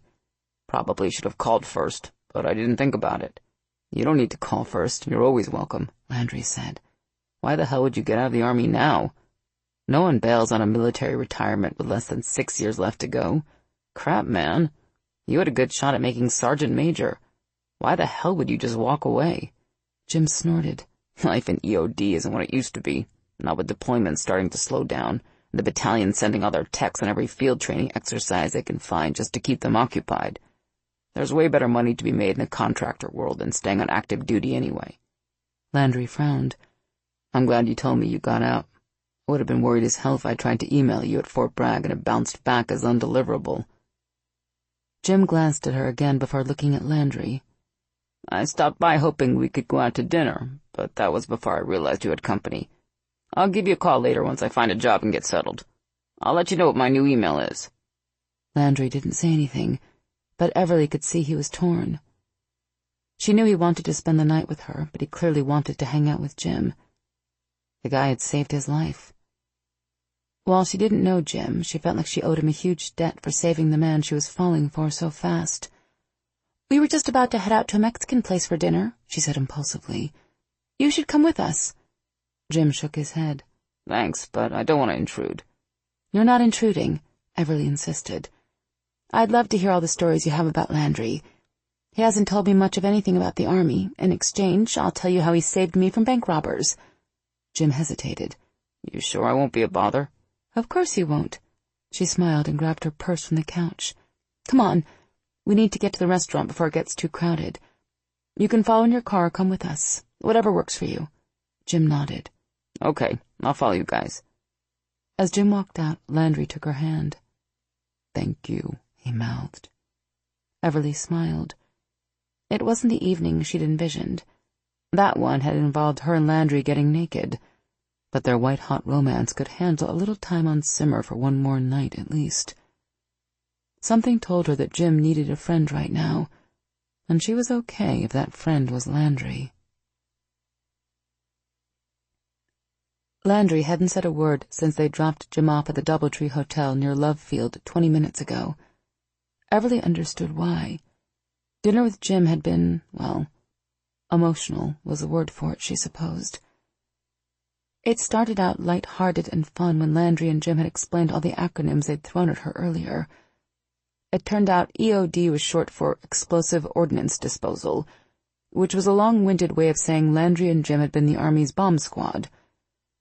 A VIP detail was when an EOD team was sent to work with the Secret Service or the State Department to provide bomb search expertise for protection of high-level American and foreign dignitaries, like the President. Everly couldn't believe Landry had failed to mention the fact that he'd worked security details for people like George Bush, Dick Cheney, Colin Powell, and some well-known foreign big shots. Landry had immediately downplayed his part in what he said was a huge, complex operation, saying that EOD's only job on VIPs was to search any area where the protectee would be for bombs and explosives. But still, it seemed like a big deal to her, and she told him so. As they ate, Jim regaled her with stories about all the crazy things he and Landry had found while working VIPs together. She'd laughed so hard she could barely eat. But then Jim's stories had turned more introspective and somber. Maybe that had to do with all the beer he'd been drinking. Or maybe it was simply because it was hard to talk about their work without thinking about friends who hadn't made it back from Iraq and Afghanistan. Neither of them would get into specifics, and Everly hadn't pried. But as they talked, she realized why Landry hadn't mentioned his time in the army on their first date. If half the stories about what he'd done for those 6 years were true, and something told her they were, EOD made SWAT look positively safe by comparison. Landry had been on at least 3 deployments she had counted, plus a lot more trips overseas for something they called TDY. She knew it had something to do with temporary assignments, but hadn't bothered to ask what it actually meant. She'd quickly figured out that military acronyms were stupid, and as long as she got the general gist of what they were talking about, she didn't bother digging any deeper. The bottom line was that Landry and Jim had spent a lot of time in really dangerous places doing really dangerous things. Something had gone horribly wrong on Landry's last deployment in Iraq, though. From the hushed way Jim said the names of the people who'd been with them, Everly knew a lot of their fellow soldiers had been killed. And while Jim wouldn't go into detail, she knew Landry would have died too if Jim hadn't risked his life to save him. She wanted to know what had happened, but neither could seem to talk about it, so she didn't push. Everly had watched the news, waved flags for Veterans Day parades, and knew people who had family members in the military. But hearing Landry and Jim talk about it and the price people paid, it suddenly felt a lot more real. By the time they finished dinner, Jim had switched from beer to hard alcohol. He downed so many whiskeys that Everly was surprised he was still upright and able to talk coherently. Then again, maybe Jim drank like that all the time. But from the way Landry frowned at his friend, she didn't think so. When they'd left the restaurant, Landry refused to let Jim drive, saying they'd drop him off at his hotel and that he could take a cab to get his car tomorrow. Fortunately, Jim hadn't fought Landry on the issue. "Give me a call, we can get together again while you're in town," Landry said when they got to the DoubleTree. Jim's eyes teared up, and for a moment, Everly was sure he was going to cry. Instead, he man-hugged Landry tightly, mumbling how good it had been seeing him again, but that Landry had Everly, and he didn't want to be a third wheel. Everly had felt her own eyes well up. "Jim, you're not a third wheel. You guys are friends who haven't seen each other in a long time. I get that. I don't need Landry all to myself," she said, adding with a smile. "Just the parts you're not interested in." Jim had laughed, then squeezed Landry on the shoulder and told him he'd call. As Everly watched him make his way to the hotel's entrance, she got the feeling he walked like a man who wasn't quite sure where he was going. But was it thanks to all the alcohol he'd consumed, or something else entirely? "You want a beer or something?" she asked Landry as they walked into her apartment. Mia wasn't around, but Everly kept her voice low in case her roommate was sleeping. She turned on only one light, which left the living room in deep shadows cast by the glow of the street lamp coming through the living room window. Landry hesitated. "No, thanks. I'll take a bottle of water, if you have it." She grabbed 2 bottles from the fridge, then carried them into the living room. Handing one to Landry, she sat down on the couch beside him. "You okay?" she asked. "You've been quiet ever since we dropped Jim off." Landry took a swig of water, then put the cap back on the bottle. "I guess. Jim and I have talked on the phone and emailed a few times since I got out of the army, but—" He shook his head. "He's changed so much since the last time I saw him." She kicked off her sandals and curled her legs under her. "When was that?" Landry sighed and leaned back against the cushion. 4 years ago, as he was dragging my partially paralyzed ass out of a burning building in Iraq. But he's changed so much since then that I barely recognized him today when I opened the door. He's gone gray and gotten thinner. He looks like he's the one who got screwed up over there, not me." Everly stared.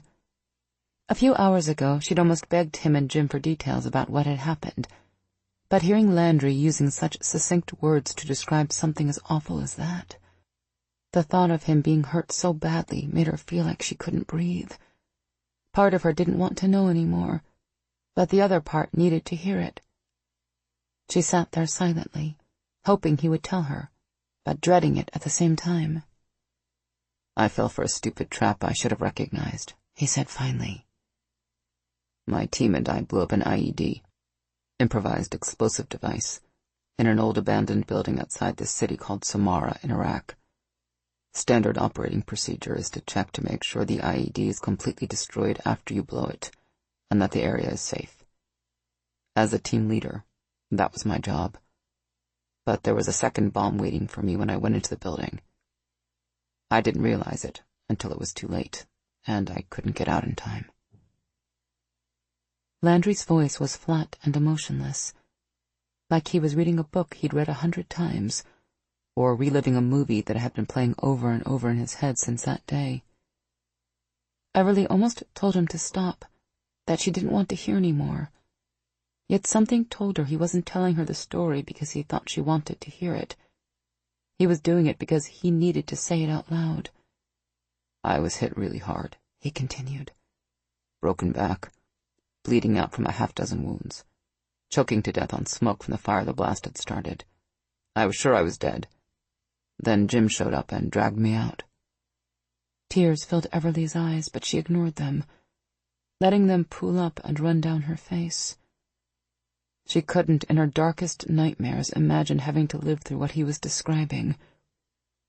He hadn't said a single word about the pain, but she knew that it must have been beyond horrible. Landry swallowed hard. The bomb going off was a signal to the local insurgents to launch an assault. Bullets were flying everywhere, but Jim ignored them and dragged me all the way back to the safe area where our vehicles were set up. He and the other members of my team cut me out of the bomb suit and plugged up the holes in my body, then got me on a spine board and called in a medevac bird. And the whole time, Jim was right in my face, telling me over and over that I wasn't going to die. Turns out he was right. Thank God. What happened after you got better? It took a while before I did. And by the time the army realized I was actually going to be able to walk again, they had already medically discharged me. He blew out a breath. To tell the truth, I wasn't in the right frame of mind to stay anyway, not after everything that happened. Finding the SWAT team was a godsend. After getting blown up, there was no way I could ever go back into EOD work full-time again. Landry turned to look at her then. Everly quickly tried to wipe the tears from her cheeks before he could see them, but he lifted one big, gentle hand and softly did it for her. His touch was so tender she almost started crying again. I'm sorry to dump all this depressing crap on you, he said softly, but I've never been with anyone I trusted enough to talk about it until I met you. I never even realized how much it's been weighing on me, not until I saw Jim tonight. Thank you for listening. She reached out and took his hand, giving it a squeeze. Of course. I'm glad you feel comfortable enough with me to talk about it. I've never had to deal with anything like what you went through, but I know what it's like to have stuff inside your head you can't talk about. Landry lifted her hand to his lips and pressed a kiss to it. Like your mom, you mean? Everly blinked. How do you know about my mom? Did you do a background check on me or something? He smiled. No, I just guessed. Since you didn't mention her even once in all the time we were at dinner last night. It wasn't much of a leap. I figured you'd tell me about it when it seemed like the right time. Everly relaxed against the cushions, embarrassed she'd accused him of doing something as underhanded as a background check. She shouldn't be surprised he'd picked up on the fact that she hadn't mentioned her mom. She'd already figured out he was amazingly perceptive. It's not like it's a big secret or anything, she said quietly. It happened a long time ago, so I don't think about it that much now. He lifted a brow as if to say that was a bunch of BS. She sighed. Okay, maybe I do think about it. Actually, she thought about it every day. What happened? He asked. She took a deep breath. When I was little, we lived on a big farm in the French countryside. I don't really remember much about it, but my parents had a huge winery. Dad grew the grapes and made the wine, and Mom took care of the business side. She and I were in the house one day when a worker Dad hired came in and attacked Mom. Oh, God, Landry breathed. How old were you? 7. She bit her lip, digging through the few memories she had left of her mom, and that day.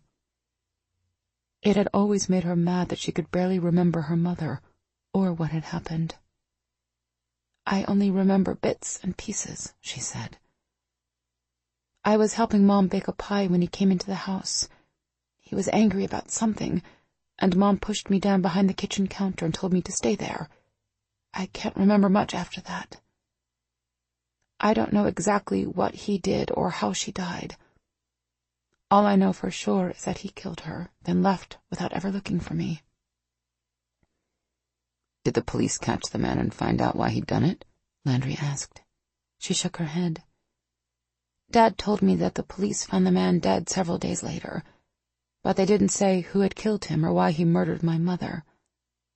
But once Mom was gone, Dad couldn't live in the house anymore. It was too hard for him.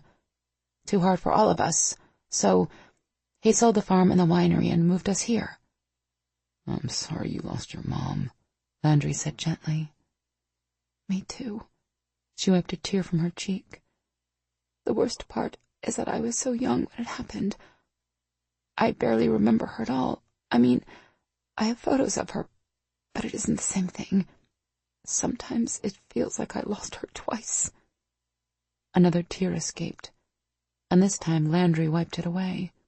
He put his arm around her, and she rested her head on his shoulder, sad at the reminder of her mother's death, but glad she had told him. They talked some more about what she did remember about living in France, the farmhouse, playing hide-and-seek with her brothers, running through the vineyards in a yellow sundress, stomping around in a vat of grapes. The memories made her cry all over again, but in a good way. I should probably get going, Landry said softly against her hair. Everly wanted him to stay the night, but after having dinner with Jim and talking about what Landry had gone through in Iraq, not to mention what had happened to her mother, she wasn't in the mood to pick up where they'd left off at his apartment. She suspected he wasn't either. Landry, do you think Jim might have a drinking problem? She asked as they walked to the door. It could be why he looks so much different than you remember him. She expected Landry to deny his friend had a drinking problem. The guy had saved his life after all. But Landry surprised her. As much as I hate to say it, yeah, he sighed. Was he already drinking a lot before the accident in Iraq? She hated to even ask, because she didn't want Landry feeling guilty. But seeing his best friend broken and bleeding must have been horrific for Jim. But Landry shook his head. Jim drank for years before seeing me get blown up. I don't think it was a big problem back then, and it never interfered with his job, but he could always knock him back. Hell, if you ask around, most people would tell you that EOD actually stands for everyone drunk. But seeing me get screwed up may have pushed him in that direction. Unfortunately, what happened to me wasn't the worst situation Jim had to deal with in that deployment to Iraq. What do you mean? You heard us talking during dinner about those other soldiers in our unit who died, right? At her nod, he continued. He feels responsible for their deaths. Everly listened in shock as Landry described what happened in Samara after he'd been injured and medevaced out of Iraq. From what Jim had told him, he had responded to a large IED call along with 5 other members of his unit. A device had gone off in the safe area, while Jim had been downrange, and 3 EOD techs had died. I saw a copy of the final report, Landry added. There were implications that someone had made a poor decision in selecting the safe area where all the other team members had been waiting. But the conclusion was that the deaths were due to hostile action, something that couldn't have been foreseen or prevented. Yet the official report didn't stop the rumors. EOD techs are people, and people talk. The conspiracy theory is that someone screwed up badly. Most people think it was Jim because he was a senior EOD tech there. Everly didn't really understand the details of what had happened. She just knew Jim had been blamed for it. Do you think he did something wrong? Definitely not, Landry said firmly. Jim is the best tech I've ever worked with. Hell, he's forgotten more than I'll ever know. If someone screwed up, it wasn't him. Unfortunately, not everyone knows him as well as I do. I imagine he's had to put up with people whispering behind his back ever since the accident. No wonder he drinks, Everly muttered. Landry shook his head. Seeing your friends and teammates die, and knowing people blame you for it is bad enough. But then there's the guilt of surviving when those you were responsible for didn't. Jim is probably dealing with some PTSD. He's going to need help whether he wants to admit it or not. She noticed Landry didn't mention he'd gone through some traumatic ordeals of his own. No doubt he was dealing with serious issues from his past as well, but at least he'd been surrounded by his friends on the SWAT team, and now he had her. It didn't sound like Jim had anyone. "If Jim gets a job in Dallas, maybe we can convince him to get help," she said. Landry regarded her for a time, then reached out and pulled her into his arms for a long, languid kiss. Regardless of the serious discussion they'd been having for the past few hours, all it took was his lips to make her feel better. He pulled away to rest his forehead against hers. "Do you know how amazing you are, Everly Danu?" That made her feel even better. Chapter 7. Cooper pulled out his phone to call his friend Dennis the moment he came out of Delacroix's office. Now that he was allowed to suit up and get back in the game, he wanted to figure out where the FBI was on the bombing case. He still didn't understand exactly why Delacroix had done it, but she'd signed off on his fitness for duty evaluation, and he sure as hell wasn't going to look a gift horse in the mouth. He hadn't even known he and Delacroix had a meeting this morning, until he'd left Everly's last night and saw a voicemail on his cell phone saying she could slip him in at 9 o'clock the next day if he was available. Cooper would have rather headed over to Everly's place this morning, just to see what she looked like with her hair all tousled and sexy from sleeping. But Becker and the other members of the pack needed him to get his ass off suspension. They were running themselves ragged covering all the search warrant details, plus their normal workload. If meeting with Delacroix on a Saturday morning would get him closer to that, he was there. Cooper left Dennis a message saying he was off suspension and to give him a call, then climbed in his Jeep. He was still surprised at how well the meeting with Delacroix had gone. He'd walked into her office to find her watching the bank video again, this time going over the section where he'd charged the guy holding Everly and knocked him out.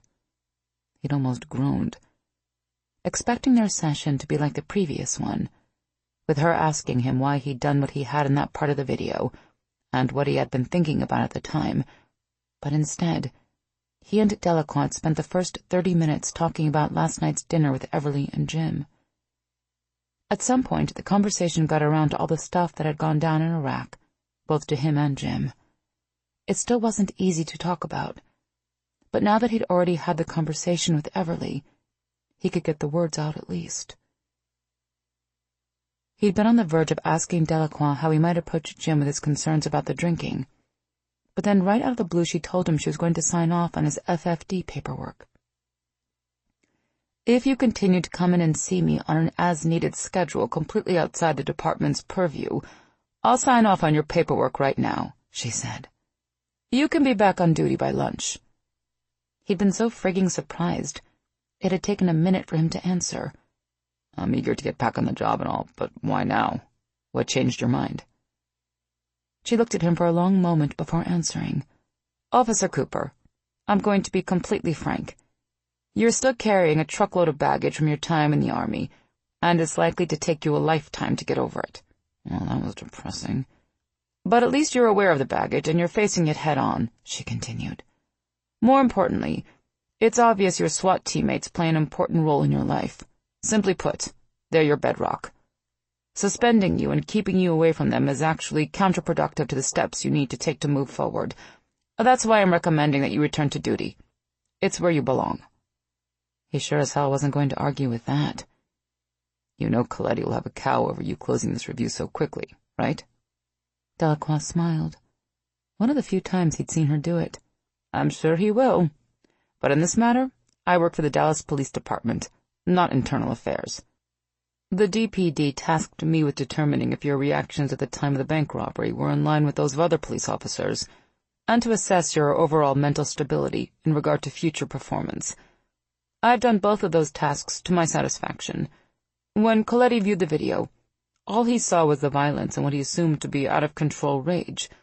I think we both know that while you were certainly angry, you never lost control of yourself or the situation for even a second. What he construed as rage was simply you using the abilities you had available at the time." Cooper stared hard at Delacroix, trying to figure out what the hell that little line had meant. Was she dropping a hint that she knew what he was? If so, she wasn't giving anything away. No increase in heart rate or breathing pattern. No tension in her muscles. Nothing. Maybe she hadn't been hinting at anything. You don't think I'm a risk to the public, then? He asked. No. She leveled her gaze at him. I believe you are fully capable of doing your job. Far more capable than most. Okay, that one was damn hard to ignore. But how could she know he was a werewolf? And if she did, what was he going to do about it? He obviously couldn't shut her up if she intended to tell people. But as he sat there thinking about the possibility of Delacroix knowing his secret, he realized there weren't any alarm bells going off. If she were a threat, he would have picked up on it. And right then, he wasn't feeling threatened. Finally, he went with his gut and decided he was just reading too much into a few random comments. But that didn't mean he wasn't concerned about one thing she'd said. These other sessions you want me to come in for? He asked. If I'm cleared for duty, why should I come in at all? Like I said before, Officer Cooper, you've got some things you need to work through. I'm simply offering my help. Whenever you need to talk, give me a call, and I'll find room in my schedule. You talk, I'll listen. I thought you didn't do general therapy, he pointed out.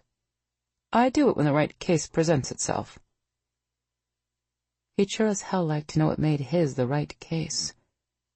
He only prayed it wasn't, because she knew what he was, and was hoping to be the first psychologist in history to have a chance to climb inside a werewolf's head and muck around a bit.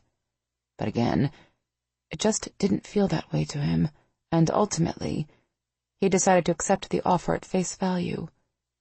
It wasn't like he had much of a choice. Not if he wanted to get his ass off suspension. Cooper had just cranked the engine, and was wondering if he should share his concerns about Delacroix with Gage when his cell rang. He checked the screen, then thumbed the green button. Hey, Dennis, thanks for calling back. Anything new in the case? His friend sighed. Our lab confirmed the bomb was made with military-grade C4 explosives. Unfortunately, the chemical markers the DoD laced into the mix aren't helping us much. All the DoD can say for sure is that the batch of explosives used to make the bomb is part of a shipment of several tons that was supposed to have been consumed in Iraq a few years ago. Cooper swore. The military layered different chemicals into their bulk plastic explosives so that forensic labs could track the stuff back to the ammo plants that produced it, all the way down to lot numbers and shipment dates. But when the lots were measured in tons, that information didn't do any good. We're working to track down anyone who might have a connection with moving stolen military explosives. But it's a long list of suspects, Dennis said. And that's only here in the Dallas area. I'm guessing these suspects don't go out of their way to keep their contact information up to date with the FBI, Cooper said dryly. Dennis snorted. No, they don't. But we're not putting all our eggs in that basket. Like you suggested, our techs went through the videos taken by the cameras in the parking garage around the time the bomb went off. Depending on how large of a window we go with, we're looking at 14 possible targets. We're checking out each to see if any stand out. What about the security and traffic camera positioned around the industrial area? Cooper asked. Any luck locating somebody with a record? That part is going slow, Dennis said. We're looking at somewhere north of 400 vehicles. Even more people to identify and check out. That's a big job. And we can't say for sure if we're wasting our time or not. The area has a lot of gaps in their camera layouts. Our bomber could have driven out through any of those gaps, and we'd never even know it. Dennis didn't say anything for so long Cooper thought he'd lost the connection. Then his friend finally spoke. We need a break in this case, Cooper, or this guy might get away with killing that cop. Jaina and her petite friend Megan might not like to shop for clothes, but they clearly liked pizza, Everly thought, as she sat across from them at a table in Grimaldi's and watched them tear into the pies like they hadn't eaten in a week. When they'd ordered the 2 large pizzas, Everly was sure they were going to end up with enough food for another meal and then some, but now she realized she might have to grab a second piece or both pizzas would be gone before she finished her first slice. She found it hard to believe 2 women, especially one Megan's size, could pack away this much food. There was a table full of big college-aged guys in the corner, hanging their heads in shame right at that moment. "Tell me you two don't eat like this all the time," Everly said, "because if you do and don't gain any weight, I'm going to be really mad." Jaina laughed. "No, we don't. All that shopping was exhausting. I never knew buying a dress could be so hard." Now it was Everly's turn to laugh. "Just remember, you're the ones who called me." "I know." Jaina grabbed another slice of pizza. "It seemed like a good idea at the time since Mac and Gage are getting married tomorrow, and we still didn't have anything to wear." Everly thought Jaina was using the whole "I need a new dress for the wedding" scenario as an excuse to go shopping and hang out together. Like anyone really needed an excuse to do either. She'd been floored when she realized Jaina was serious. "I haven't worn a dress since I was 5 years old, and I don't know a thing about what to wear to a wedding," Jaina admitted. "I've never even been to one." Everly had been planning to spend the morning working on a book cover for a local romance author she knew, but since the wedding was tomorrow, she decided helping Jaina and Megan shop for dresses definitely constituted a clothing crisis. So she'd shut down her computer, picked up Jaina and her friend in front of their apartment complex, and headed for one of her favorite malls. The shops at Park Lane had a ton of cool stores, so they'd have no problem finding something. As she bit into a slice of pizza, Everly realized she'd been a bit too optimistic. It had taken over 3 hours to find them something suitable for a wedding and something they'd agree to wear, because Jaina hadn't been kidding. She hadn't worn a dress since she was a little girl. She wasn't even comfortable in one. Every time she'd try one on, she pulled and yanked on it. Megan had only been marginally easier to deal with. They'd gone into every single women's clothing store in the big open-air mall, some more than once. In the end, she'd helped Jaina and Megan find 2 perfect dresses for the wedding, and one for herself. It had taken a little work to get them comfortable with the idea of wearing outfits that showed a little cleavage and flashed a little leg. Even now, between inhaling pieces of pizza, Jaina frowned at the shopping bag by her chair. "Don't even say it, Jaina," Everly warned. "You're going to look fabulous in that dress." "Are you sure?" Jaina bit her lip. "It's not too revealing?" It was hilarious to see a woman as attractive as Jaina, who was obviously very confident in every other way, be so timid about a dress. "Trust me, it's not too revealing. Showing a little cleavage is completely acceptable, and I can guarantee that Becker will absolutely love you in it." Jaina didn't look convinced. "I don't know. Eric loves it when I wear yoga pants. I don't think he likes women in dresses. I'm sure he won't like the high heels either. Maybe—" Everly was all about a comfy pair of yoga pants, but there was no way Jaina was wearing those to the wedding. "Jaina, there's not a man alive who doesn't love the way a woman's legs look in a pair of heels. There will be drool. Guaranteed." Megan perked up. "Drool? Really? I like the sound of that." Everly couldn't help but smile. Megan was such a joy to be around. In some ways, she seemed so young, like when she was shyly talking about how much she cared for her boyfriend Zach. Other times, like when she was talking about growing up on the streets as she and Jaina had done, she seemed much more mature. "An old soul," her father would say. "How long have you and Zach been seeing each other?" Everly asked. Megan couldn't be more than 21, but Everly got the feeling she must have been dating Zach for a while. Their relationship sounded pretty serious. Across from her, Megan fingered the small silver dolphin pendant attached to a fine chain around her neck. Everly had caught Megan playing with the pendant throughout the morning, and every time she did, she smiled, like the jewelry reminded her of something or someone very special. "We met about 3 months ago, but didn't go on our first date until 3 weeks later," Megan said. "He just moved into the loft a few days ago." Everly was pretty sure her jaw dropped because Megan and Jaina burst out laughing. "Yes," Megan said as she tried to control her giggles. "Zach and I are sleeping in the same bed in a small apartment with 5 other adults." Everly waved her hand. Even though she was shocked to learn there were actually that many people living in one apartment. I don't care about that. From first date to cohabitating in 2 months? Wow, I'm not judging or anything, but I don't think I could move that fast. The words were out of her mouth before she realized she might have offended Megan. That hadn't been her intent. But Megan didn't look upset. I get that. If you'd asked me 4 months ago whether I would ever do something as crazy as have a guy move in with me after having known him for less than 90 days, I would have said you were insane. But then I met Zach, and everything changed. Everly wasn't cynical about love and romance, not by a long shot. But she dated enough guys to know love at first sight was something that only happened in romance novels. Not that she would ever say that to a woman as idealistic as Megan. Still, I'm not sure I could ever fall for a guy that fast, Everly said tactfully. Really? Jaina put a half-eaten slice of pizza on her plate and wiped her hands on a cloth napkin. So you're saying you're not falling head over heels for Cooper? Everly opened her mouth to say no, that she liked Landry a lot, but they were taking it slow. Then she stopped herself because it would be a lie. They really weren't taking it slow at all. They'd seen each other every night since the robbery at the bank. The only reason they hadn't slept together already was because Jim had shown up and put a damper on the evening last night. The feelings she had for Landry were stronger than anything she'd ever felt for another guy. Was she falling for him? She was so focused on the question that she didn't realize Jaina and Megan had fallen silent until she looked up and saw them regarding her with broad smiles. Ding, ding, ding, Jaina laughed. I think someone just figured out that she's falling in love. Everly shook her head.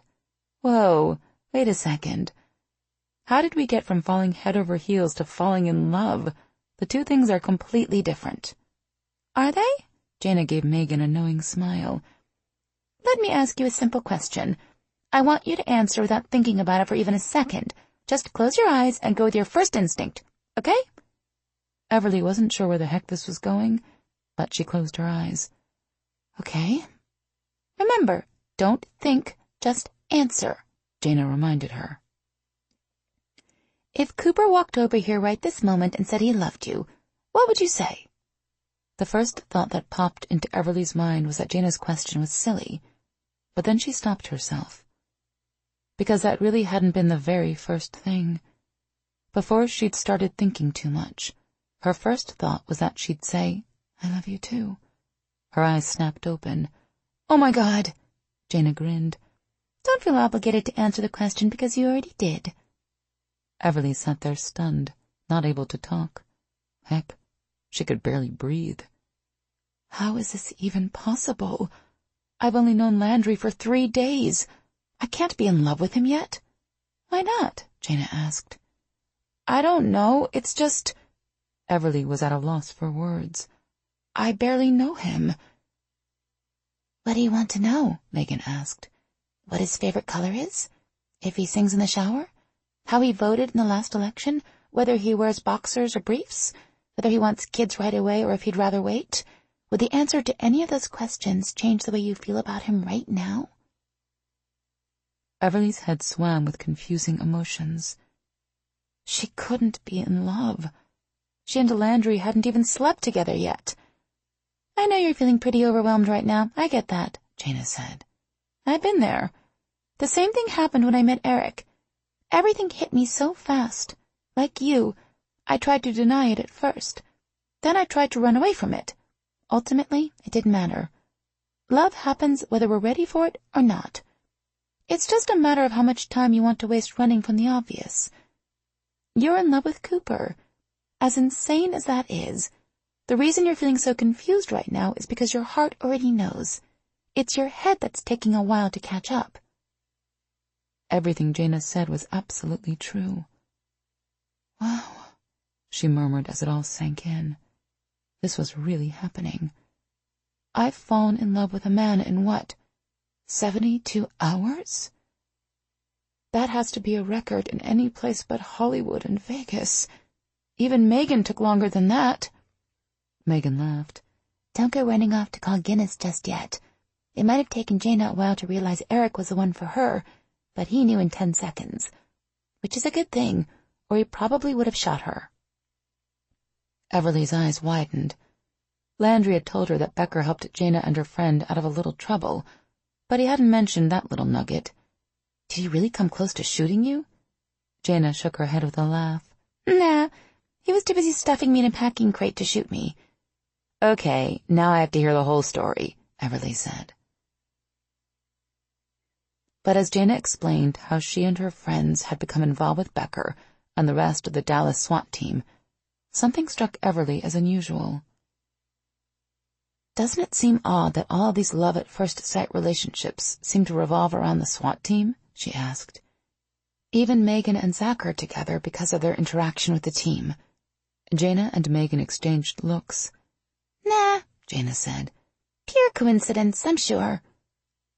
Everly sipped her iced tea, while Jaina and Megan finished the last of the pizza. Then they grabbed their bags and headed to Everly's SUV. "So what's the plan for tonight?" Megan asked as she climbed in the back of Everly's little juke. "You and Cooper going out again?" Everly started the SUV and swung the wheel toward the mall's exit. She would have liked to sit down with Landry and tell him how she felt about him, or drag him into bed and rip off his clothes. Both sounded fun, but she couldn't do either of those things, at least not until later tonight. "I wish," she muttered. "But I promised my dad this morning that I'd bring Landry over tonight to meet him and my brothers." Jaina glanced at her as she turned onto Highway 75 heading south. "You aren't worried about Landry and your family not getting along, are you?" Everly shook her head as she checked her side mirror before merging with the traffic. "I'm not worried at all. I know they're going to love him as much as I do." How could they not? Chapter 8. "So, how's everything going with Everly?" Alex whispered to Cooper as they slowly moved through the woods toward the rear of the shabby ranch house.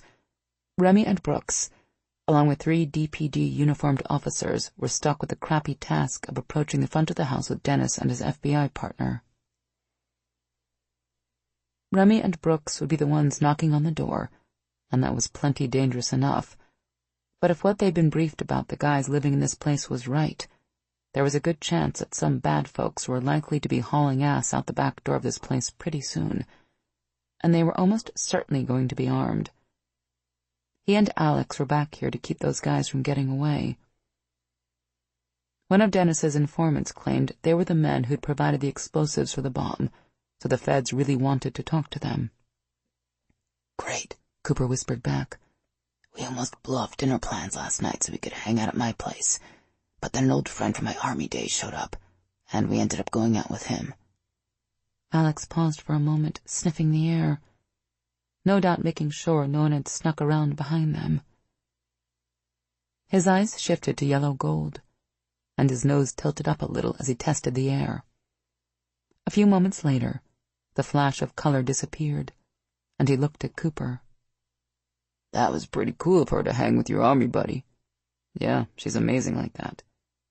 Cooper smiled as he remembered those late-night kisses at her place, just before he dragged his butt out of there.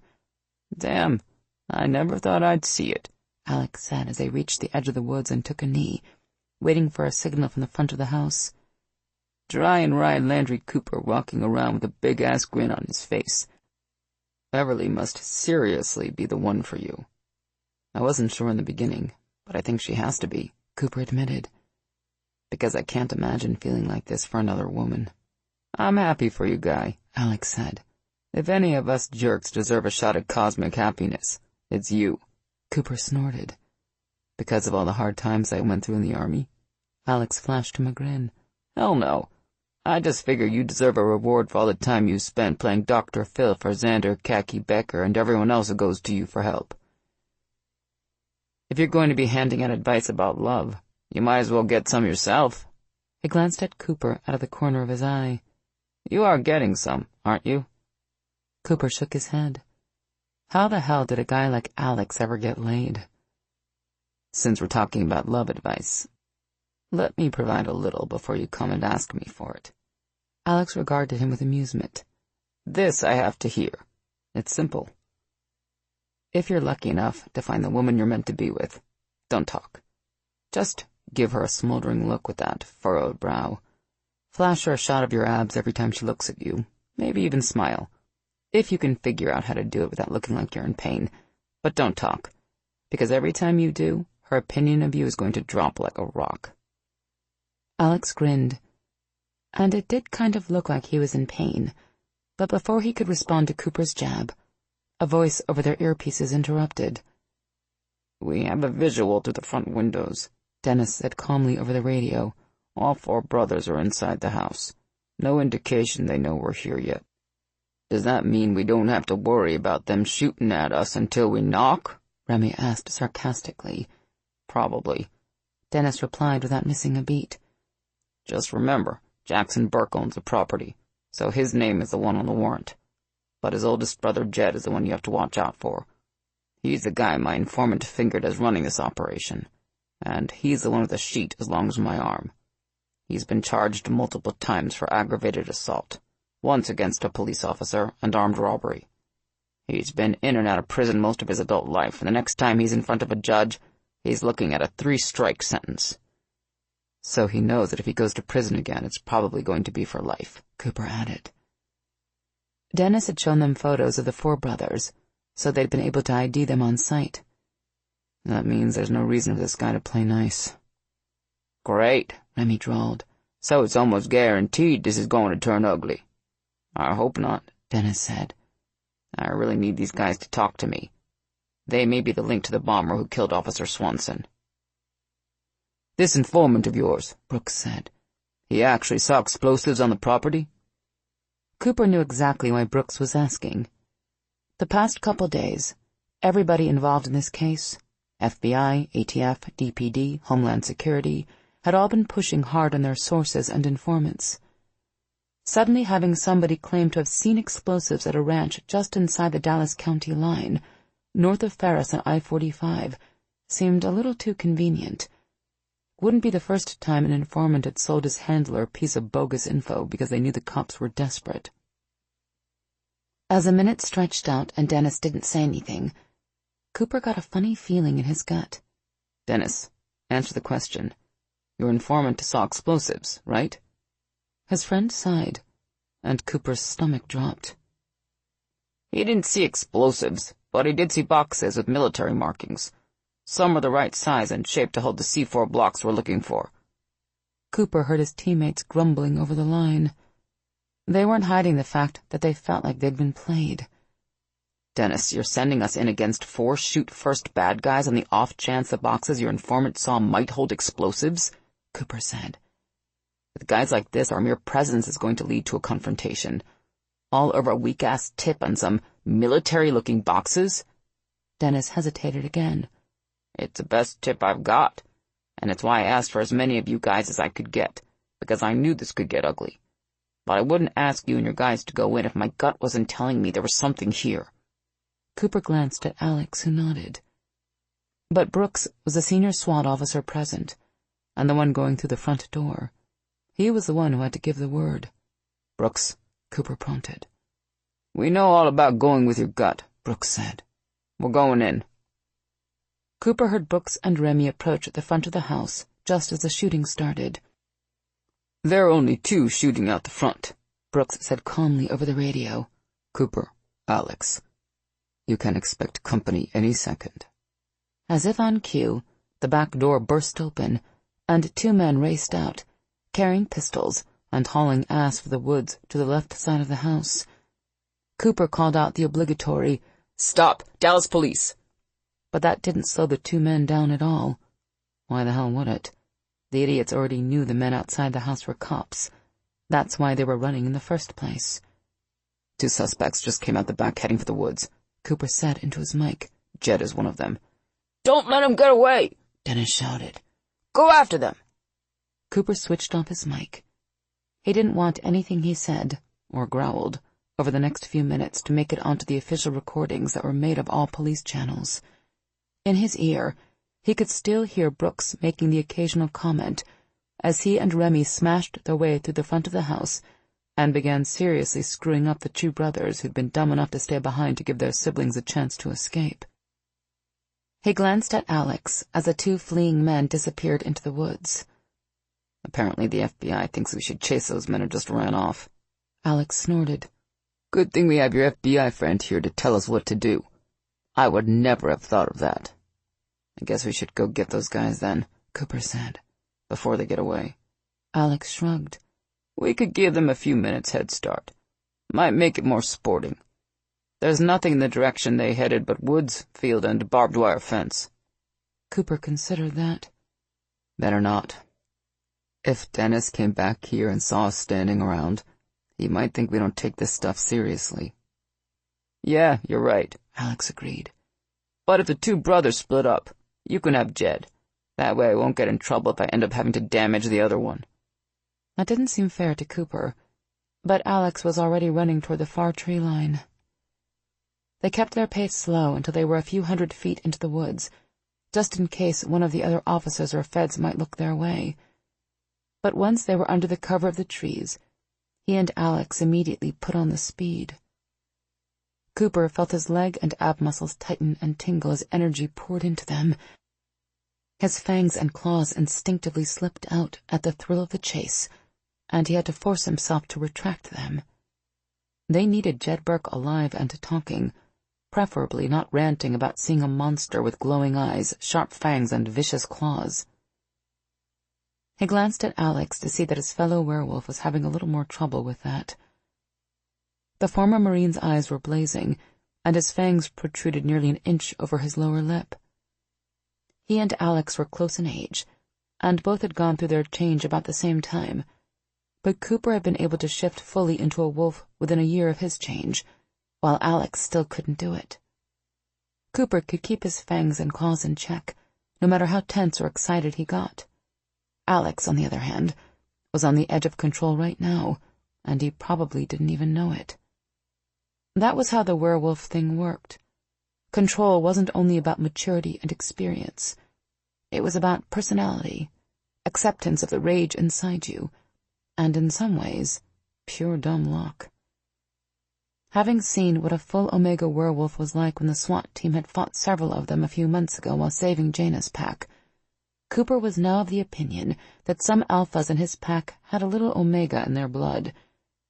It definitely explained why some had a harder time than others when it came to controlling their inner wolf. Up ahead, the trail left by the Burke brothers split off. As arranged, Cooper went after Jed. He couldn't trust his nose completely to track the man, but the idiot was running so hard and was so out of control it didn't take much to follow. Jed was crushing plants and leaving deep boot prints everywhere he went. A minute later, Cooper picked up the sounds of thudding footsteps and labored breathing. Then he caught a glimpse of Jed's red hair and plaid shirt between the trees. While he might be trim and wiry, the poor guy clearly hadn't worked on his cardio while he was in prison because he was huffing and puffing the whole way. Cooper slung his M4 over his head and across his back, picking up speed. Jed whipped his head around, his eyes widening in shock. He recovered quickly enough, pointing his weapon in Cooper's general direction and snapping off 3 shots. The bullets never came close, but the move gave Cooper a good look at Jed's weapon. It was a large-frame Beretta. It didn't have more than 15 rounds in the magazine, one more if Jed had kept a round chambered, and he'd already fired 3. Cooper wasn't worried about getting shot. A werewolf could handle anything but a direct hit to the head or the heart. But sometimes a shooter could get lucky, and even if he didn't, Cooper didn't want to show up at the house with blood pouring out of him. So he spent the next few minutes toying with Jed. He alternated charging him, then darting behind a tree, with racing toward him only to veer away at the last moment to slip off into the deeper forest. As Cooper had hoped, Jed freaked at the sight of a cop moving way faster than any big guy in full tactical gear should be able to. He stumbled blindly in first one direction, then another, before tripping and slamming into the ground hard enough to knock the air out of his lungs.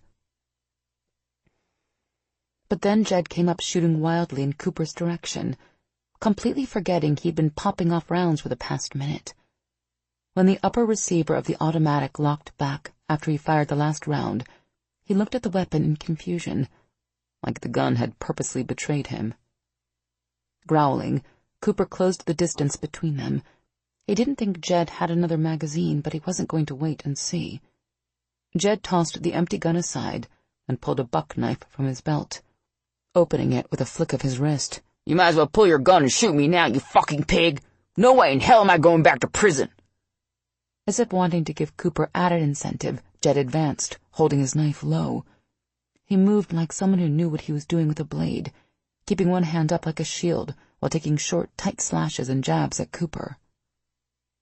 Unfortunately for Jed, his knife skills weren't really going to help him now, not against someone so much stronger and faster than he was. Cooper waited until the man jabbed the point of the 4-inch-long blade toward his stomach, then reached out and got a grip on Jed's wrist faster than the man could see. Cooper twisted Jed's arm, throwing the guy over his hip and slamming him to the ground hard. Getting the knife out of Jed's hand after that simply took a little pressure. Jed released the weapon with a cry of pain. Jed struggled as Cooper cuffed him, then tried to run when Cooper dragged him to his feet. Cooper let go, shaking his head as Jed ran smack into the trunk of a nearby tree. While the guy was recovering from that, Cooper walked over to pick up the gun and knife the guy had tossed and slipped them into a cargo pocket. Then he dragged Jed to his feet again and started toward the house. "I'm not going back there," Jed shouted, digging the heels of his boots in the dirt. "You'll have to carry me if you want to take me in." Cooper shrugged. "Have it your way." Tossing the 200-pound idiot over his shoulder in a fireman's carry, he started heading back the way he'd come. Alex's idea of letting the bad guys get a head start didn't seem nearly as funny now as it had before. Cooper got back to the house just as Alex was shoving his guy in the back of one of the DPD cruisers. Cooper pushed Jed in the other side, then slammed the door. The two other Burke brothers were sitting stone-faced and pissed off in the back of the second cruiser. There was no sign of Brooks and Remy or Dennis and his partner. "Where's everyone else?" Cooper asked, cursing his screwed-up nose for about the 1,000th time. Alex looked around, his eyes flashing as he shifted slightly while testing the air with his nose. "Brooks and Remy are in the house with the uniforms. I think Dennis and his partner are in the barn." Cooper frowned. "The barn? Did Brooks and Remy clear it yet?" "No," Brooks said in his earpiece. "He said he'd stay out of there until we did." Cooper was off and running toward the broken-down barn before Brooks even finished talking. He only slowed long enough to snag his demo bag out of the back seat of the SWAT team's SUV, then raced for the barn. Of course Dennis wouldn't wait for someone else to clear the place first. He was too damn impatient for that. The idiot better hope that impatience didn't get him killed. The main doors in the front of the barn were still locked with a heavy steel chain, so Dennis and his partner obviously hadn't gone that way. Cooper sped around to the back of the building, cursing when he saw the door that had been kicked in. Dennis might be a friend, but he was also a frigging moron. "Dennis! Wherever the hell you are! Stop!" Cooper shouted as he cautiously stepped inside the barn. He tried to pick up any smells that might make him think this place was booby-trapped, but it was worthless. He tensed, ready to charge headlong down the dimly lit hallway when Dennis's head poked around the corner. His partner, whose name Cooper couldn't remember for the life of him, appeared beside him. Dennis frowned. "What the hell's wrong? What the hell is wrong?" Cooper strode down the hall and grabbed both men by their tactical vests, dragging them back around the corner to stand with him. "I'll tell you what the hell's wrong. The two of you running around a barn that belongs to people you think are selling military weapons and explosives on the black market. Didn't you think that if their illegal shit is in here, it might be booby-trapped?" Dennis looked like he was about to argue. No man liked being called out in front of a coworker, but one look at Cooper's pissed-off expression changed his mind. At least he had the decency to look chagrined. "I didn't really think about it," he admitted. "I mean, Carl and I walked this far down the hallway without anything happening." Cooper bit his tongue. "I could say something about human mind detectors, but I'm not that insensitive. How far down the hallway did you get?" "Just a few feet," Dennis said. "It's hard to see in there, but the hallway opens into a larger room at the front of the barn, where the big main doors are. Stay here," Cooper ordered. Not waiting for a reply, he walked slowly around the corner and knelt down. He let his eyes shift, taking in the pitch-black, dusty space. He couldn't see anything, but that little tingling running up and down his back told him something was wrong. He let his eyes shift back to normal and reached into his demo bag for the small can he always kept in there. He popped off the cap and was just lifting it when Dennis's voice distracted him. "What's that?" Dennis asked. Cooper looked over his shoulder to see Dennis peeking around the corner. He swore. "It's a can of didn't I tell you to stay behind the wall? I am behind the wall. Most of me, anyway," he added. "Seriously, what's in the can?" Cooper didn't bother to answer. It would only prompt more questions. Instead, he popped the top of the can, then pointed it in the right direction and pressed the button on the top down hard, shooting a long line of solvent string all the way down the dark corridor. "You're shitting me," Dennis grumbled. "You yank us out of the hallway so you can play with silly string? Cooper, why is that stuff hanging in midair like that?" Cooper frowned at the long piece of day-glow pink string hanging magically 2 feet in the air at the far end of the hallway, then turned and looked at his friend. "That's a tripwire you and your partner almost walked into. You know, the one that's probably hooked to an explosive device of some kind." It took nearly 3 hours to clear the barn. Even if Cooper ultimately found only 2 devices in there, the tripwire in the hallway attached to a homemade grenade hidden inside the wall, and a device attached to the main door. That one had been slightly more complicated, since it was designed to set off a big cluster of black powder-filled pipe bombs if a small switch outside the barn wasn't flipped before trying to swing either of the big doors open. Dennis was damn lucky, and he knew it. If either device had gone off while he and Carl had been in there, they'd be dead. Cooper was pretty sure neither one of them would let their curiosity get them into trouble again. Cooper and his teammates were still looking around the interior of the barn's main room when Dennis came in. He had gone out to the cruisers to talk to Jed and his brothers, because they weren't finding anything in here. The back rooms were empty or full of 50-year-old crap that hadn't been touched in forever, and the main area didn't seem to be hiding anything suspicious either. It looked like a good old boy's home garage, complete with toolboxes galore, car parts everywhere, a busted-up Chevy big block V8 engine sitting in the middle of the floor, and a big chain hoist attached to the roof beams. "None of the Burke brothers are talking," Dennis said, frustration clear in his voice. "They claim there's nothing here to find."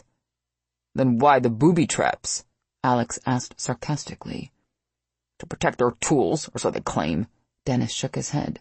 "Look, at any other time these guys would be looking at serious jail time just for shooting at us. The improvised devices in the barn would be the icing on the cake. But right now my bosses are looking for people selling military explosives, not a bunch of rednecks building homemade pipe bombs. My informant swore there were military explosives here, and we haven't found squat." Cooper and the others were about to walk out when Alex stopped by the engine block on the floor. "What the hell? What am I smelling over here?" Dennis looked at Alex like he was on crack. "What does anyone smell in an old barn? Crap." Brooks and Remy moved back to the engine and started sniffing, ignoring Dennis, who was saying he couldn't smell a damn thing. Cooper joined them, even though his nose wasn't much better than Dennis's at the moment. "It's coffee," Remy said suddenly. Brooks nodded. "It's faint, but I smell it too." Remy, Brooks, and Alex dropped to their knees, looking for a trap door. But everything around the engine sounded just as solid as the rest of the barn. Cooper looked around, frowning as he realized the gears of the hoist were shiny with fresh oil. "Wait a minute.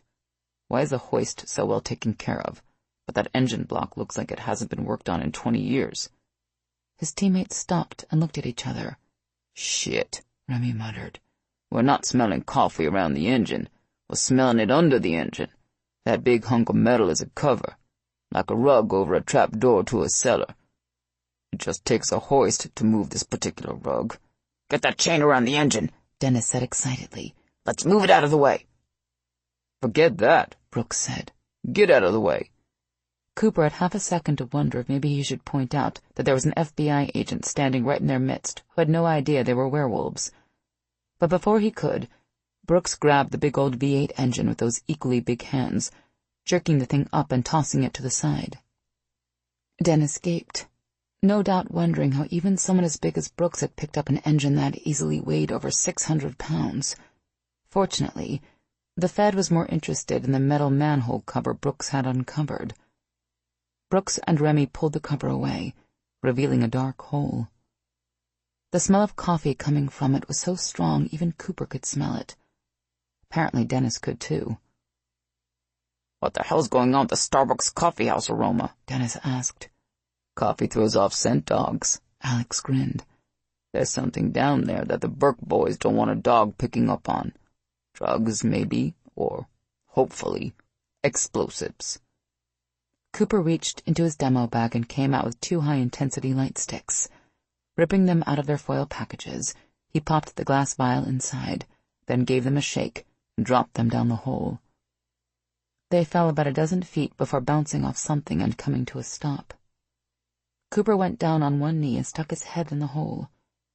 He could easily see the wooden and metal military-style boxes bathed in the green glow coming from the sticks. "We have boxes," he announced.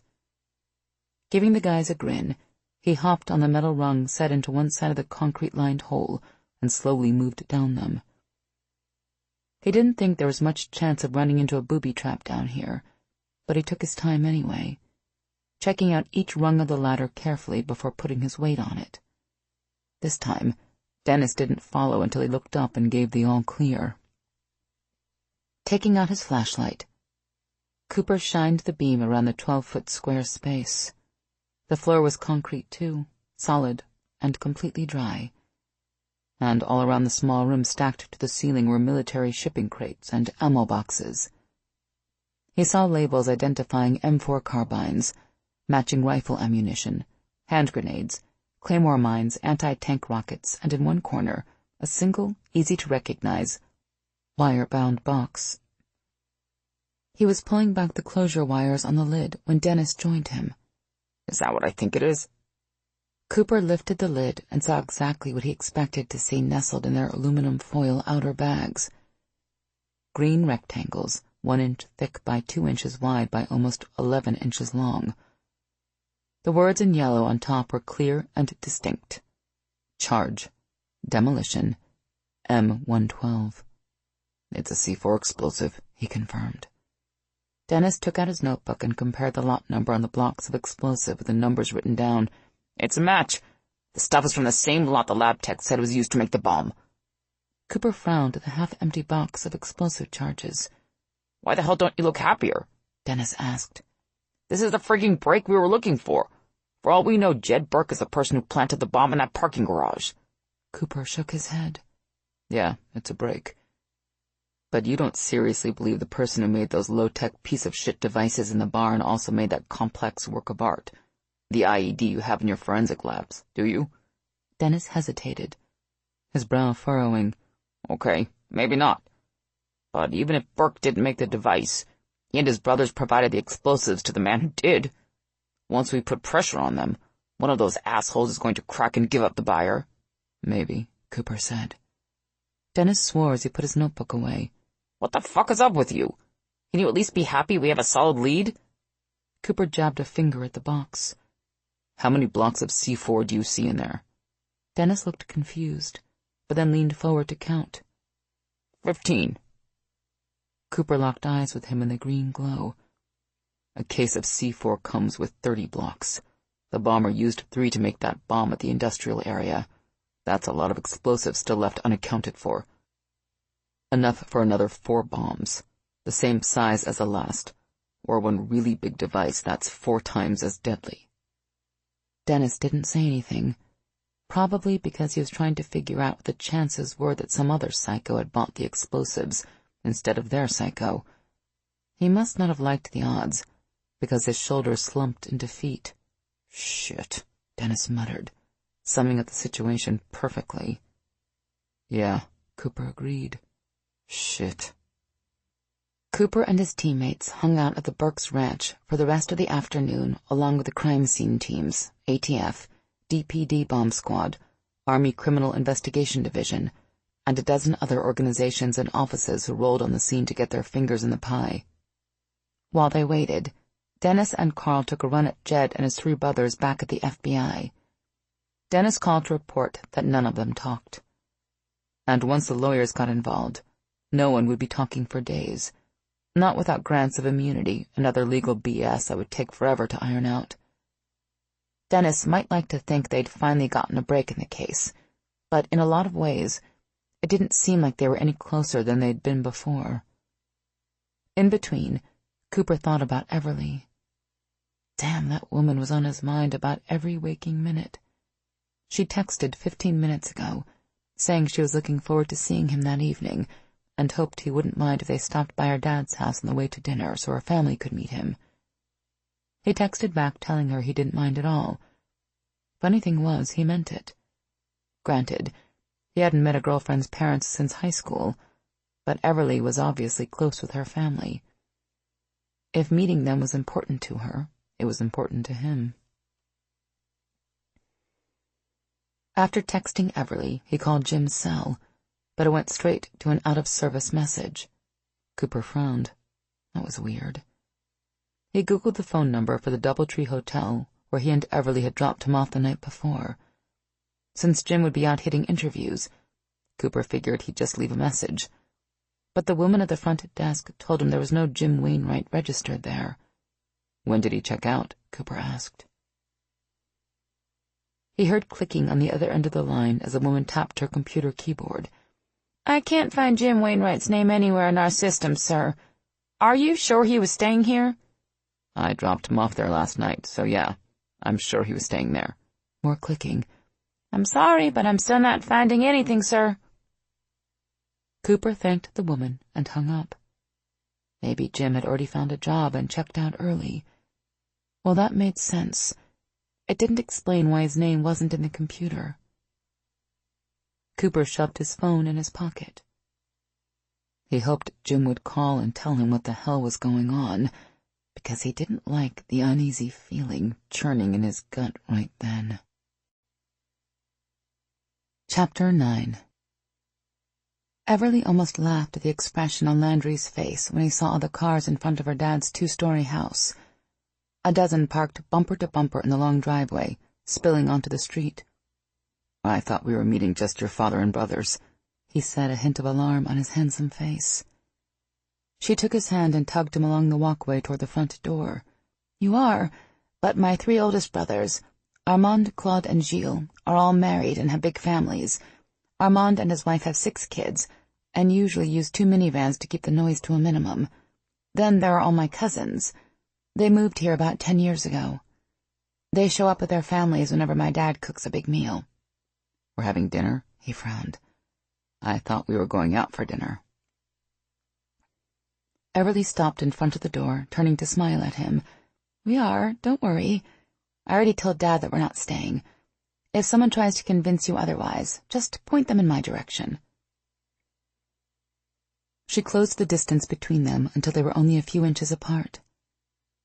His masculine scent was almost overpowering up close, and the urge to pull his head down for a kiss was just as strong, but she resisted.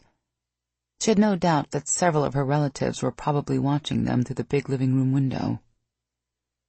She didn't mind kissing Landry in front of them, but she didn't want to make that first impression more complicated than necessary.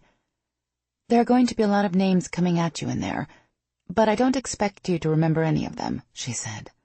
I'll point out my brothers, and of course my dad, Florian. Beyond that, just smile, nod, and shake hands.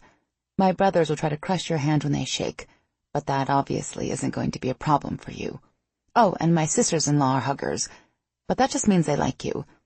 It's when everyone stares at you that you know you have problems. Landry chuckled. So this is basically a test, huh? She moved another step closer, letting her breasts press into his strong chest as her fingers entwined with his. For them, not for me. You've already won me over. Everly thought he was going to kiss her, but then he tilted his head to the side. I hear giggling coming from inside. I guess we're being watched. She hadn't heard anything, but didn't doubt that her nieces and nephews were watching. They probably thought the idea of their aunt having a boyfriend was quite hilarious. Shall we go in then? She asked. Everly didn't bother announcing herself as she led Landry inside.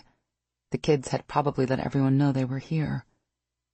As she expected, the whole extended family was in attendance, and they immediately crowded into the foyer to meet Landry. It was hard not to laugh as they all charged forward and gathered around them, but Landry slapped on a smile and greeted each person she introduced. It was like working a reception line at a wedding, but once Everly got Landry through her cousins and their kids, she finally had a chance to introduce one of her brothers. "Landry, this is Tristan. He's the youngest of my brothers." And my favorite, she almost said, but of course she couldn't, even if it was true. That didn't mean she didn't like her other 3 brothers. It was just that they seemed so much older than Tristan, in temperament, if not in years. Of all her brothers, Tristan was the one she hung out with the most, even if he was 10 years older than she was. "Nice to meet you," Landry said, extending his hand. "Everly has told me a lot about you." Tristan chuckled as he shook Landry's hand. "Oh, I doubt that, but that's okay. I'm just glad to finally have a chance to meet the man who saved her life." Her brother smiled at her. "As you can imagine, my little sister is very precious to me, to all her brothers. It's fortunate you were in that bank at the right time." Everly resisted the urge to cringe. She hated when her brothers called her their little sister, like she was still 7 years old. And precious? What the hell was she? A ring of power? Her tall, good-looking brother could be such a dweeb. "I'm glad I was there too," Landry said. "I haven't known Everly nearly as long as you have, but she's very precious to me as well." Funny how hearing Landry call her precious didn't seem nearly as corny. Even so, she was about to remind Tristan that while she was his little sister, she could still post old photos of him as a goofy teenager all over the internet. But before she could threaten him, her father walked into the living room followed by her 3 older brothers. The room fell silent as the patriarch of their family came out wiping his hands on a dish towel. He still had a few traces of flour up near the tops of his forearms, meaning he'd probably been making fresh pastry crust for a dessert. Her father was magic with desserts. He wiped off the last of the flour dust and handed the towel to his youngest granddaughter, Phoebe, asking her to run it back to the kitchen. Then he came closer, studying Landry openly. Her dad was over 60, but looked younger thanks to few gray hairs and an unlined face. He was still tall and broad-shouldered, too. He wasn't anywhere near Landry's size, of course, but she could tell by the way he was eyeing her new boyfriend that he was deciding if he was a man worthy of his daughter. She could have told him that Landry was. "Landry, this is my father Florian, and my other 3 brothers, Armand, Claude, and Gilles." She pointed out each of her brothers as she introduced them, but unlike Tristan, none of them extended a hand in greeting. They simply stood there behind Dad, waiting. "You are a very large man, Officer Cooper," her father finally said in his thick accent. "I can certainly understand now how you were able to deal with those bank robbers while protecting my daughter at the same time. Her mother would have approved as much as I do." Everly blinked. Her dad had always been blunt to the point of rudeness with the guys she'd brought home, but he'd never mentioned her mother to any man she dated. That had to be a good start. "I wish I could have met her," Landry said softly. "From what Everly tells me, your wife must have been an amazing woman." Her father glanced at her, surprise clear in his blue eyes. He might never have mentioned her mother to any of her boyfriends, but neither had she. He smiled at Landry. "Yes, she was an amazing woman. Speaking of my wife, where are my manners? I haven't even welcomed you into our home. The place is nearly a perfect replica of the farmhouse we had in France, with a few improvements.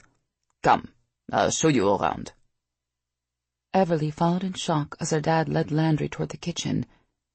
He'd never given her previous boyfriends a tour of the house either, first date or not. The rest of the family must have decided the drama was over because everyone went back to talking and laughing. That was a relief. The hum of conversation made it hard to hear what her dad was saying to Landry, though. She glanced at Tristan and saw him smile. She smiled back. Up ahead, Landry and her dad had stopped in the hallway outside the kitchen. Her father was describing the Italian marble there, and Landry was nodding politely. Armand, Claude, and Gilles stood directly in front of her and Tristan, making it hard for Everly to even fit down the hallway. Her father turned and pointed at the monstrously large mirror that had been mounted in their home since they'd built the place. As far as Everly knew, her family had brought the overly ornate thing with them from France. She hadn't really cared that much for it. The gaudy thing seemed more like it belonged in the Palace of Versailles than in a simple American home. "I brought this mirror with me from France," her father said. "It was made in the mid-1500s. It is priceless, to my family at least." Everly reached Landry's side just as he turned and glanced at the mirror, the silvered glass reflecting that familiar flash of gold in his eyes. But he looked away before she could truly appreciate it. She'd never seen his eyes reflect in a mirror before. The late afternoon sun coming through the kitchen windows must have bounced off the mirror and caught the color at just the right angle. Figuring she'd better tell her dad they needed to be leaving so he wouldn't try to cajole them into staying for dinner, she turned back to him, but the words died on her tongue. Her father and all 4 of her brothers were suddenly looking at Landry like they'd rather shoot him where he stood than share a meal with him. Her stomach clenched. "Dad?" she prompted. Her father's features hardened. "You are wrong to bring this man here, Everly. He needs to leave now." The house was so quiet. Everly was sure she could hear a pin drop. If anyone was dumb enough to drop one. Landry threw a quick, confused glance in her direction. But she couldn't offer any explanation because she was just as baffled as he was. He hadn't done or said anything in between her father pointing out the antique mirror and now to make them dislike him. Why the sudden cold shoulder? "Look, Dad, I don't know what the issue is, but if you want us to leave, that's fine," she snapped. "We're out of here." She grabbed Landry's hand and started for the front door, her face red with embarrassment as the rest of her family stared at them. How could her father humiliate her like this? She only thanked God Landry didn't complicate the situation by making a scene and demanding to know what her dad's problem was. But then her brothers circled around, stepping between them and the front door. There was a hatred in their eyes she'd never seen before. This was like something out of a nightmare. Had everyone in her family completely lost their minds? "Get out of the way," she demanded. Armand lifted his chin. "Can't do that, Ev." Everly clenched her jaw. They were spoiling for a fight. "You aren't leaving with Officer Cooper, Everly," her father said sternly from behind her and Landry. The angry fire that had been building in the pit of her stomach a moment ago became a raging inferno. She spun around to glare at her father. "I most certainly am leaving with him." "No, you are not," her father said firmly. "He's not the man you think he is, and I don't want you seeing him again." This was why she hated bringing guys to meet her father. It invariably turned to crap. No one was ever good enough in his eyes. He'd been rude to a lot of her boyfriends before, but this time he'd crossed the line. "I'm 28 years old, Dad," she shot back. "You don't get to tell me who I can see anymore. You haven't been able to do that for a long time." Her father didn't blink. "I most certainly can. You will not see him again. I forbid it." She would have laughed if anything about the situation had been funny. What was this, the 15th century? Everly wanted to scream. Either that or walk over and smack her dad for being so blasted archaic. She'd almost died in that bank robbery, and instead stumbled across the most amazing man she'd ever met. Hell, a few hours ago she'd admitted to Megan and Jaina that she was in love with Landry. And now her dad thought she would stop seeing him because he forbid it? That was never going to happen, and she needed to make that abundantly clear to him and everyone else in the room. "I'll see whoever the hell I want, Dad, and if you don't like it, too damn bad." Tightening her grip on Landry's hand, she turned and headed for the door again. For a moment, she thought she might have to shove her brothers out of the way, but they must have seen the determination on her face because they stepped aside. Apparently, they weren't willing to get into a fight in front of everyone. That didn't stop them from glaring daggers as she pushed past them. Ignoring them, she yanked open the door and walked out on her family. Considering the way she felt right then, she wasn't sure she would ever walk back in. "I'm sorry about that," she said to Landry when they got to his Jeep. It's okay. No, it's not, she insisted. Landry sighed as he helped her into the seat. What the hell happened in there anyway? She turned and looked back at the house. Tristan was standing in the doorway staring at them, his face expressionless. He was the last person on earth she'd ever expect to turn on her. I have no idea, she told Landry softly. He didn't say anything, but just walked around to the driver's side and climbed in beside her. They didn't bother going out for dinner. Everly didn't know about Landry, but she was way too angry to sit in a crowded restaurant with a knife and fork in her hand. She probably would have stabbed someone, so instead, they stopped by a Chinese restaurant and grabbed some takeout, then went back to her apartment. As they sat on the couch eating spicy chicken, brown rice, and fortune cookies, Landry let her vent about her overprotective father and controlling brothers. Just thinking about her dad imperiously declaring that he forbid her to ever see Landry again made her so mad she wanted to pick up something and break it. Fortunately, Landry kept her away from the dishes, glasses, and other breakable items, and let her talk it out. He was also smart enough not to try to fix anything like most guys would. Probably because he knew she wasn't in the mood for that kind of advice. Or maybe because he instinctively knew this wasn't something that could be fixed. Not this time. Her family had tried to control the people in her life since she was a child, but this time they had gone too far. Instead, Landry nodded calmly as she alternated out loud between wanting to go back to her father's house to have it out with him and dragging Landry off to Vegas for a quickie wedding so she could irritate her father even more. After she was done with her rant, Landry pulled her into his arms and kissed her until she forgot what it was that had her so crazy in the first place. Everly, sweetheart, they're family, he said when she sat back. Are you really ready to turn your back on them? Until they stop trying to control my life? She nodded. Yes, I'm serious. I'm done with them. The impact of how harsh those words truly were hit her then. She might be furious with her family, but that didn't keep the tears from welling in her eyes. Landry cupped her face in his big hand, gently wiping a tear from her cheek with his thumb. Hey, it'll be okay. We'll figure out some way to get through this. She wanted to believe him. I hope so. But I need you to believe me when I say this. I want my family to like you. But if they don't, that's their problem, not ours. I'm not going to let them come between us. You're too important to me. He looked at her for a long moment, then kissed her again. She melted against him, sighing as his tongue teased hers. It was crazy, but even after the night she'd had, it took only a few of his kisses to make her forget everything but the need to be with him. Still kissing him, Everly swung her leg over his to straddle his lap.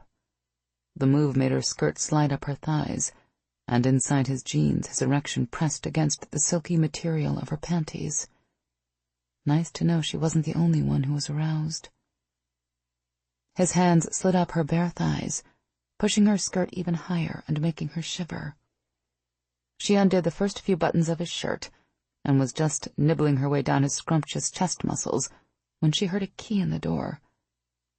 Everly wasn't so turned on that she didn't remember her roommate had a date tonight, or that Mia sometimes invited Felix in afterward. She quickly straightened her skirt as Landry reached for the buttons on his shirt. He had just enough time to get two done up before Mia walked in. Everly tried to look composed, well, as much as she could, straddling a hunky guy's lap as his hard-on pressed insistently against her suddenly wet panties. She needn't have bothered. Not only was Mia alone, but she didn't even seem to notice them as she tossed her purse on the coffee table and flopped it down in the chair adjacent to the couch. One look at her face told Everly that her roommate was pissed about something. "What's wrong?" Everly asked, starting to climb off Landry's lap. Mia motioned her back down. "Stay there. No reason for both of us to be sexually frustrated." When Everly lifted a brow, Mia sighed. "Felix and I got into it downstairs because he's upset that I'm going to the wedding tomorrow." Mia having a disagreement with her boyfriend was as common as days that ended in Y. What, is he scared you're going to find some hot groomsman and dump him? Mia laughed. He should be considering all the big hunky cops who are going to be there. But no, he doesn't like me going to weddings because he thinks it might give me bad ideas. As in, maybe I'll want us to get married. Everly tried to work through the logic of that, but couldn't. And again, it was guy logic, which was basically an oxymoron. "So I'll take it you and Felix are over?" she asked. "Yep. That means my social calendar is suddenly wide open in time for tomorrow." She flipped her jet black curls over her shoulder with a flick of her hand. "So, Cooper, if you have any hunky available friends coming to the wedding, feel free to point them out." "I'll do that." His mouth quirked. "If I can figure out what constitutes hunky." "Just find me a few about your size and build. I'll do the rest on my own." Sighing, Mia stood and grabbed her purse. "You guys don't have to stop what you were doing on my account. I'm going to bed so I can get my beauty rest. I need to look good if I'm going to be back on the market. Feel free to stay as late as you want, Cooper." Landry chuckled. "I'd like to stay," he said to Everly as Mia went into her room and closed the door. "But I have to get up early tomorrow and let the caterer and florist into the compound so they can set up stuff for the reception." Everly did a double take at that. Gage and Mac are having their reception at the SWAT compound? He grinned. "Yeah, but trust me, you won't even recognize it as the same place. They're bringing tents and flowers and decorations. It's going to be amazing, I promise." Everly would have to see that to believe it. The SWAT compound didn't look like any wedding venue she'd ever seen. She ran her hands down his chest, toying with a button on his shirt. "Just because you have to get up early doesn't mean you have to leave yet." She gave him a flirty smile. "In fact, there's no reason you couldn't spend the night." A hungry glint came into his eyes, and she felt her breath hitch. She got all warm and tingly when he looked at her that way. It was like he wanted to eat her up. Heat pooled between her thighs at the thought. "It's tempting, Everly. God, you have no idea how much." He took a deep breath. "But I think it would be better if we didn't rush into anything tonight. Not after everything that happened at your father's house." She opened her mouth to tell him that was silly, that she was over it. But she knew in her heart he was right. She was still pissed off about the fight with her father. It probably wasn't a great idea to jump into bed with a guy for the first time right now. Who knew there could be a downside to dating a mature, intelligent guy, she grumbled, flicking a button on his shirt with her finger. "Tell me about it." He caught her hand and pressed his lips to her palm. "I'll be here at 10 to pick you and Mia up for the wedding." "We'll be waiting." Everly climbed off his lap and walked him to the door. "You're good, right? With what we talked about earlier, I mean?" Landry wrapped her in his arms, gently resting his forehead against hers. "I'm good. I don't want to come between you and your family. But I'm not going to let them come between us either. No way in hell." Everly hadn't realized how tense she'd been until she felt the weight fall from her shoulders at his words. She'd been worried he'd think she wasn't worth all the drama. She went up on her tiptoes to kiss him, trying to tell him without words how much he meant to her, and how much she appreciated his willingness to say the hell with her dad, her brothers, and all their stupid crap. She could have stood in the doorway kissing him all night, but she knew she had to let him go home, if for no other reason than so he could hurry back to pick her up for the wedding. She smiled. "I'll see you tomorrow." "I'll be here." He leaned in and snagged another quick kiss. "Don't worry about your family, okay? They're not the ones I'm crazy about. You are." Everly watched him go, returning his wave before he disappeared down the steps at the end of the hallway. Going back into her apartment, she closed the door and leaned against it with a sigh. Her family might not like Landry, but she thought he was about as perfect as a man could be. Chapter 10. Landry showed up at Everly's door promptly at 10 the next morning, looking incredibly yummy in a dark suit and another splashy tie. Damn, he really should be a model.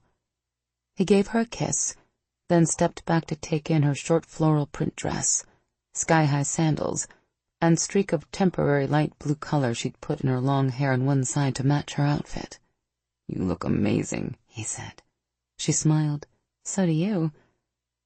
And if they didn't have a wedding to attend, Everly would have dragged him off to her bedroom right then. They got to the church an hour before the ceremony, which turned out to be a good thing since the pews were already filling up. There were hundreds of cops, firefighters, city officials, federal agents, and journalists from every paper and television station in Dallas, along with friends and family galore. Even so, Everly could easily identify the SWAT officers. They were all so damn big and muscular that they stood out in the crowd. While the ceremony was beautiful, the reception at the SWAT compound was like something out of a fairy tale. Landry was right. Everly barely recognized the place. Several huge pavilion tents surrounded with tall ferns and palms, decorated with potted plants and fragrant flowers, had been set up to provide separate seating areas, as well as block the hot Texas sun. And right in the middle, next to the volleyball court, was a huge dance floor and DJ booth with twinkling lights and strobes. Everly could hardly wait to get Landry out there. Off to the side, there were a dozen big grills manned by chefs. Everly had never thought of serving steak, burgers, hot dogs, and chicken at a wedding, but it smelled delicious. She turned to Landry to find him smiling at her, the sun glinting off his brown eyes and making them the color of whiskey. She smiled back. This was going to be an amazing night. She could feel it. He took her hand. "Come on. I'll introduce you to Mac and Gage." Because there were so many guests at the wedding, the receiving line that usually took place right after the ceremony had been relocated to the reception. The line moved surprisingly quickly, though. "Gage, Mac, this is Everly Danu," Landry said when they finally stood before the newlyweds. "Everly, my boss, Gage Dixon, and his wife, Mackenzie." Mac smiled warmly, pulling her in for a hug. "It's so great to finally meet you, Everly. You and Cooper make such a perfect couple. Like you were made for each other." Blushing, Everly glanced at Landry to see if he'd overheard, but he seemed occupied with whatever Gage was saying. Something about finally having one of his guys meet a woman, without having to worry about somebody ending up shot or sent to jail over it. Everly turned back to Mac with a smile. "Would it be too soon in our relationship if I admit I've been thinking we're made for each other, too?" Mac laughed. "Definitely not. When you meet the right guy, you know it." Everly silently agreed. Congratulating Mac on her marriage, Everly wandered over to join Mia, while Landry finished up with his boss. Mia was staring in slack-jawed appreciation at all the hot guys walking around, so Everly took pity on her and pointed out the ones she knew: Xander, Trevor, Alex, Remy, Brooks, and Becker. "Alex, Remy, Trevor, and Brooks are all single, in case you're interested," she added with a grin. "Oh, I'm interested, girlfriend." Mia let out an audible sigh of appreciation. "What the heck do they feed these SWAT cops? Whole cows? They're huge." Everly laughed. She'd had the same thought that night of the bank robbery when she'd met Landry's teammates. It was hard to believe so many big, fit, hunky men could all work in the same place. When Landry joined them, he introduced them to the rest of his SWAT teammates, as well as quite a few officers in the Dallas Police Department. Everly had to work hard to keep from laughing as Mia's eyes shined a little more with each sexy SWAT hunk they talked to. First was Zane Kendrick, another 6'4" stud with just the slightest hint of an accent. British, Everly thought, though she couldn't imagine how a British guy had ended up on an American SWAT team in Dallas. Then there was Max Lowry, a younger guy with the most amazing blue eyes that seriously sparkled with mischief the whole time they talked to him. She thought Mia was about to walk straight up and kiss him at one point, and Everly wouldn't have blamed her. The guy pulled off sexy and adorable in a way Everly had never seen before. Landry introduced them to another SWAT officer named Connor Malone, who had a blonde surfer look going on, complete with tanned skin, hazel eyes, and a great smile. But unfortunately for Mia, Connor seemed completely captivated by one of Mac's bridesmaids. He looked up long enough to say hello, then went right back into the flirty conversation he was having with Mac's old college roommate. After that, she, Landry, and Mia wandered over to get something to eat. Landry was piling way too much barbecue on her plate when Everly saw the cutest thing she'd ever seen in her life. A sweet pit bull mix wearing a collar that matched Mac's wedding colors walking around the grill area like she owned it. "Who is that little cutie?" she asked Landry.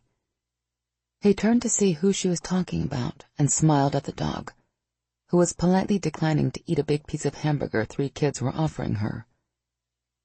Everly watched in amazement as the beautiful dog accepted the same burger when Alex came over and held it out himself. "That's Tuffy," Landry said. "We picked her up at a crime scene a few months ago. She'd been badly hurt, but Alex and our other medic, Trey Duncan, nursed her back to health. She hangs out with us at the compound during the day, then comes home with a different one of us each night."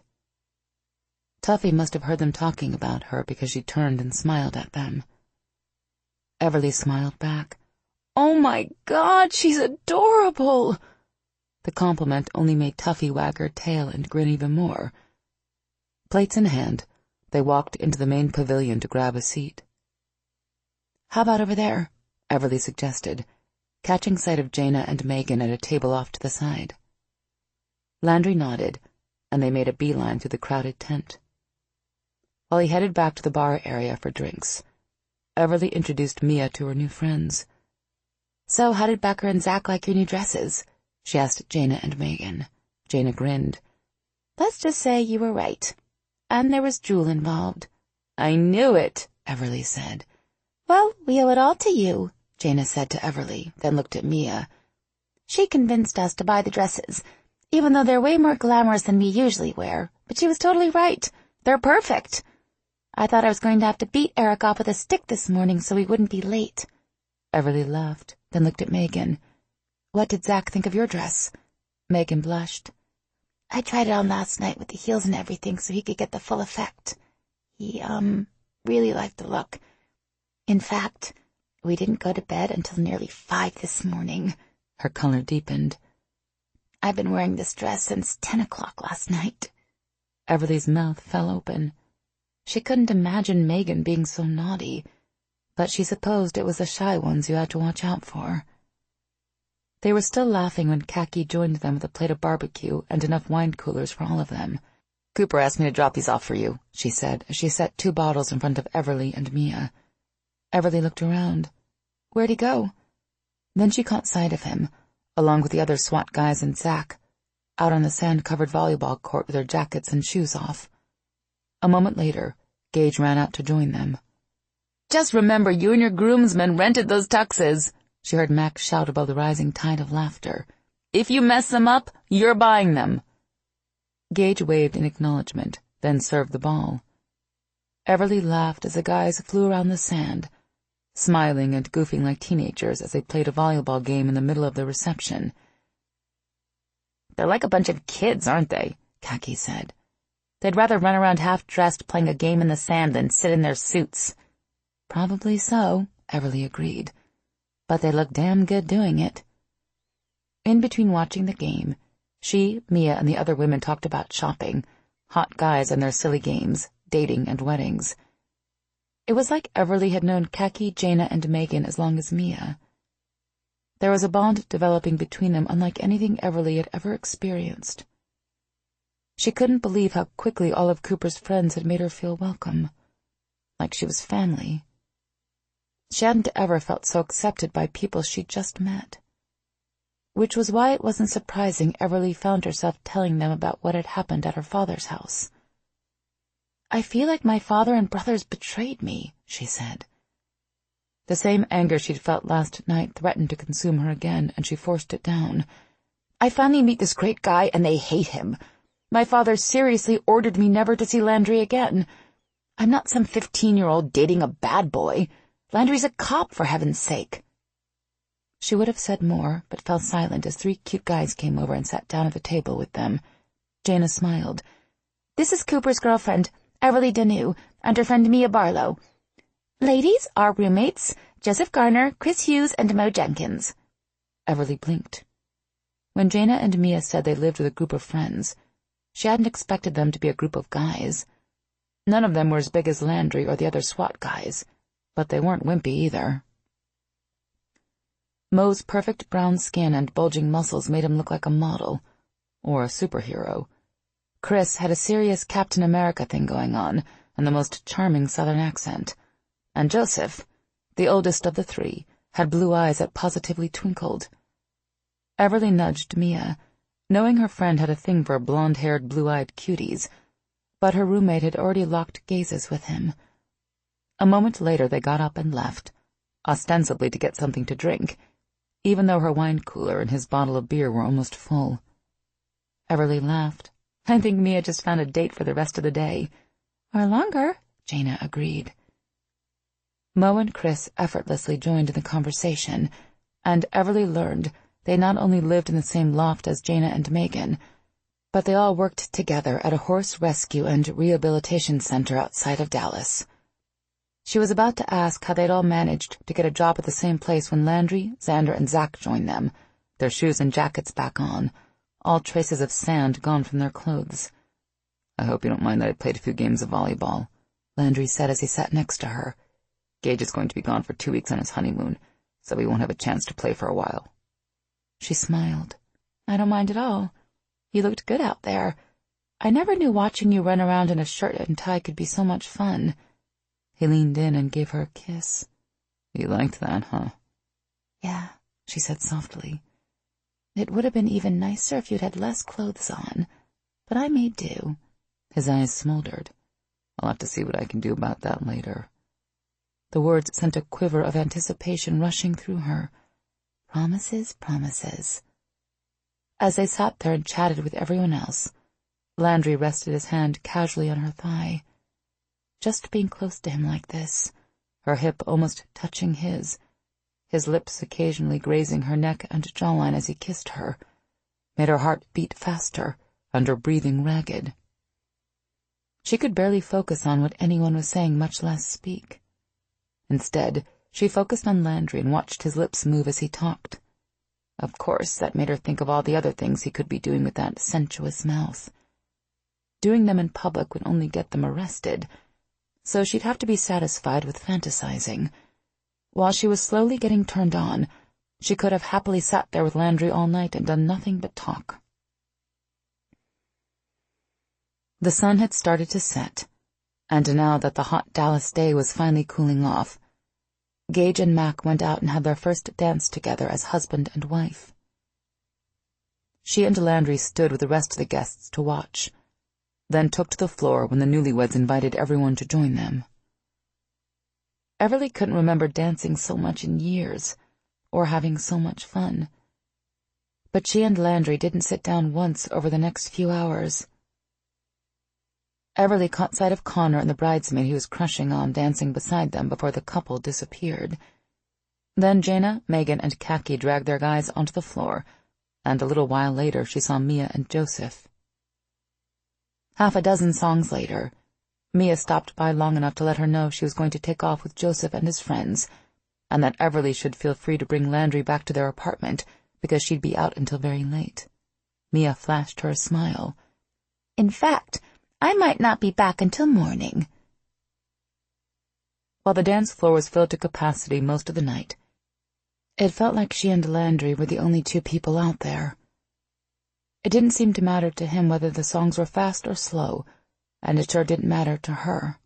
She loved being in his arms. You dance very well, she murmured as one slow song faded into another. This one was a soft country tune, so she and Landry weren't doing much more than rocking back and forth. But he even did that well, and with a perfect sensual rhythm that matched her thumping heart. I think that might have something to do with you, his mouth quirked. I don't usually dance, but I like doing it with you. She smiled. It was difficult to miss the big hard-on in his slacks that had been rubbing up against her tummy for the last hour. Still, she couldn't help teasing him. Really? What's so special about dancing with me? He slipped his hands to her waist, letting his fingers spread wide along the top of her ass as he pulled her firmly against his erection. Then he leaned down until his mouth hovered right above her ear. Dancing with you is special because it has me thinking about all the ways I'm going to make love to you later, starting with ripping off your dress and taking you up against the wall like an animal. Everly's breath hitched. That admission, not to mention the way Landry's warm breath tickled her ear, made her pussy spasm. It was entirely possible she could come simply from wiggling her thighs together, especially if he kept talking dirty. He stood straighter, moving her through a little two-step around the floor. I didn't upset you, did I? Saying something like that out loud, I mean.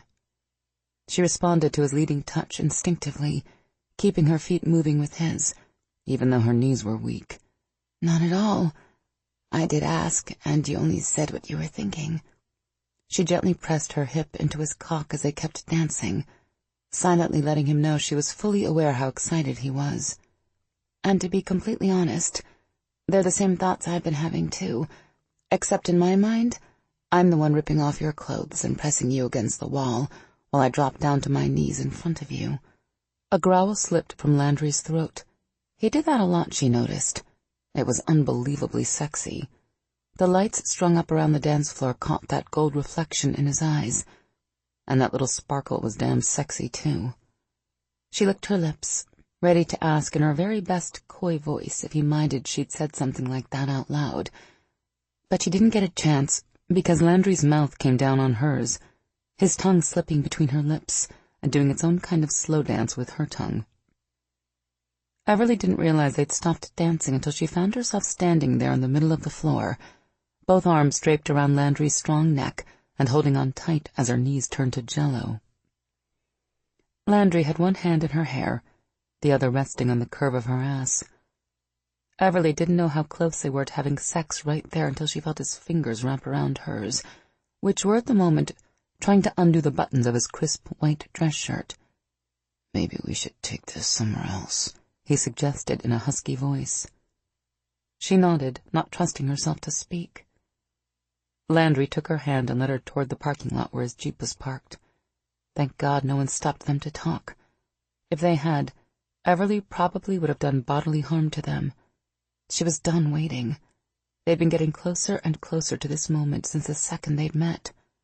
First Landry's friend Jim had gotten between them, then her stupid, overprotective family.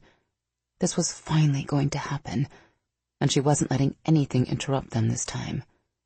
When they reached his Jeep, Landry opened her door, but before she could climb in, he pulled her into his arms and kissed her. In a heartbeat, his big, strong hand was on her bare leg, and he nudged her into the vehicle. Then with a groan, he dropped to his knee and pressed his mouth to the tender skin of her inner thigh, right above her knee. She gasped in surprise. The part of her that vaguely remembered where they were told her that making out in the parking lot of the SWAT compound was crazy.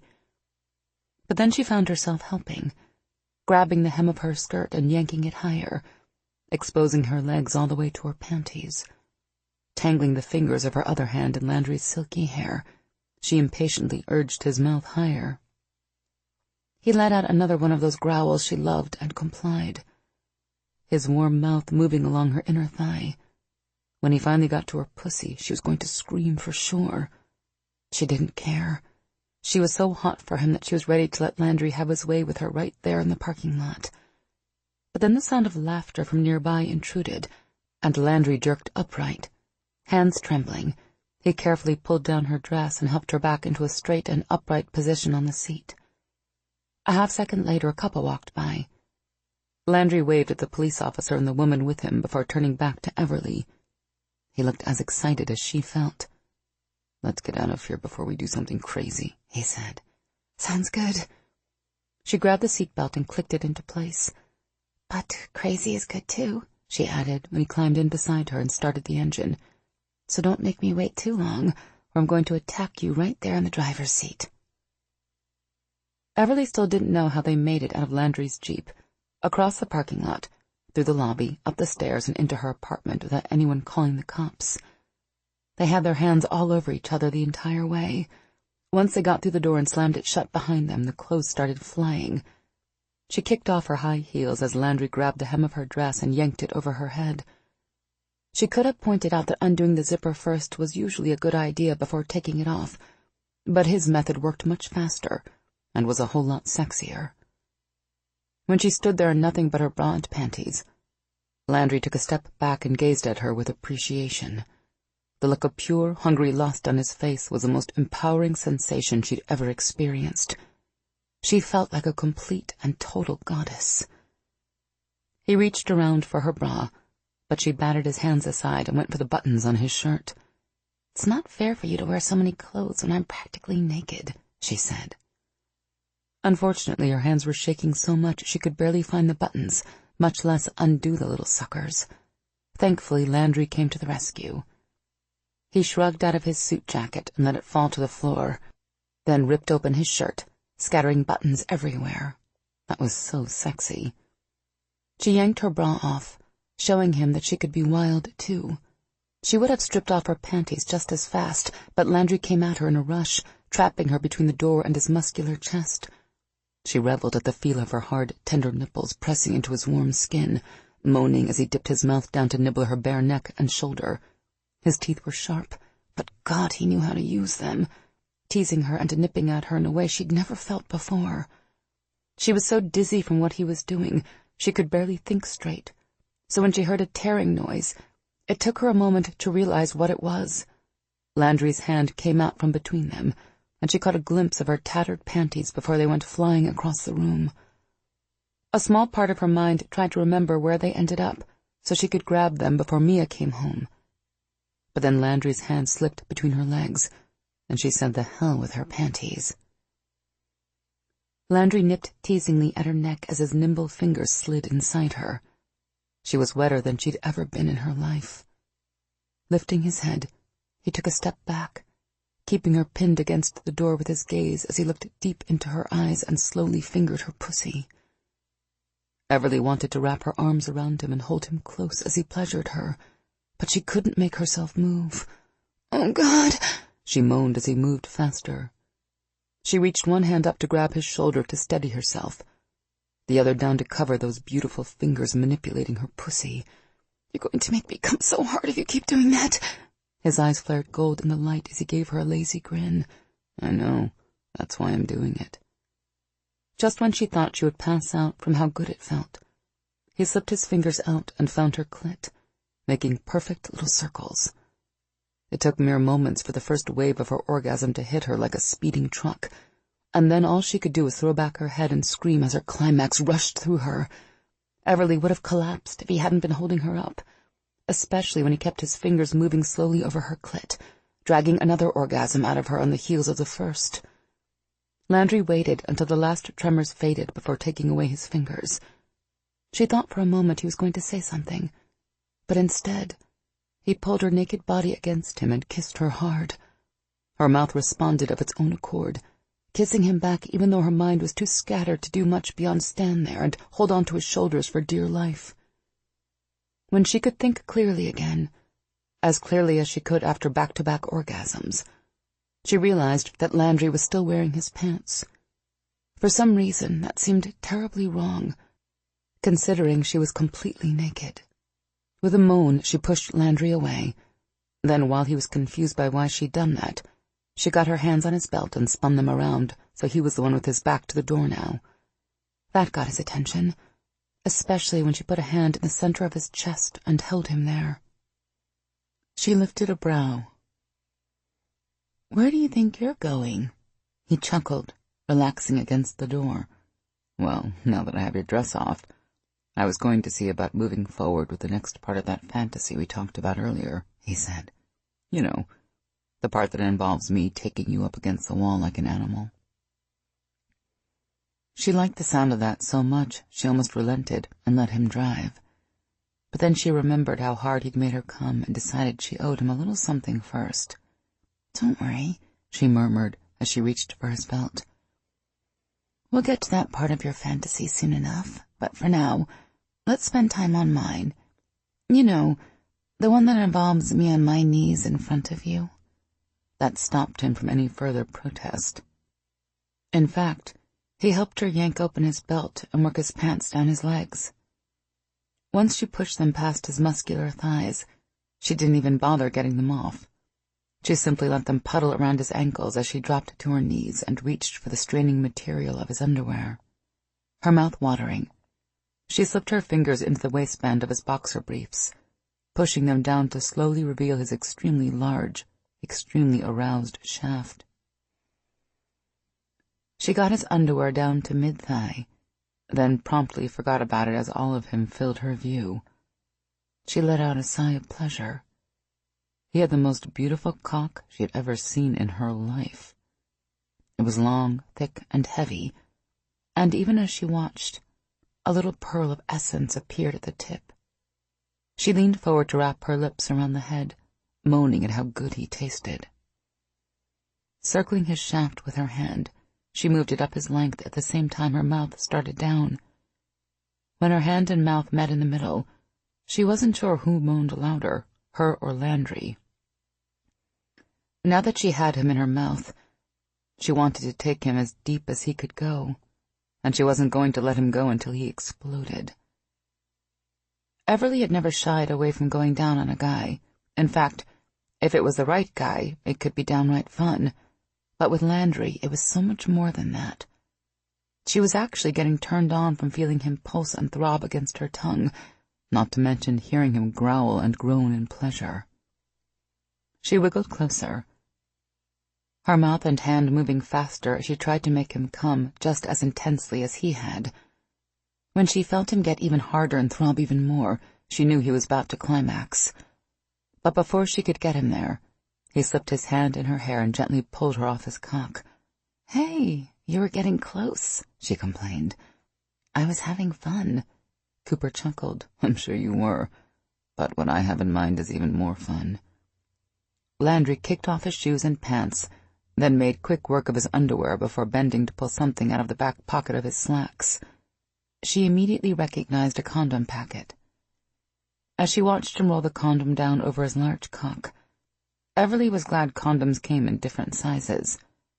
She had some in her bedroom, but they might be too small. She would need to get some bigger ones. When he was done, he looked at her. "But you never said that your fantasy involved you making me come, just that you wanted to rip down my pants and drop to your knees in front of me, and that part you most definitely did."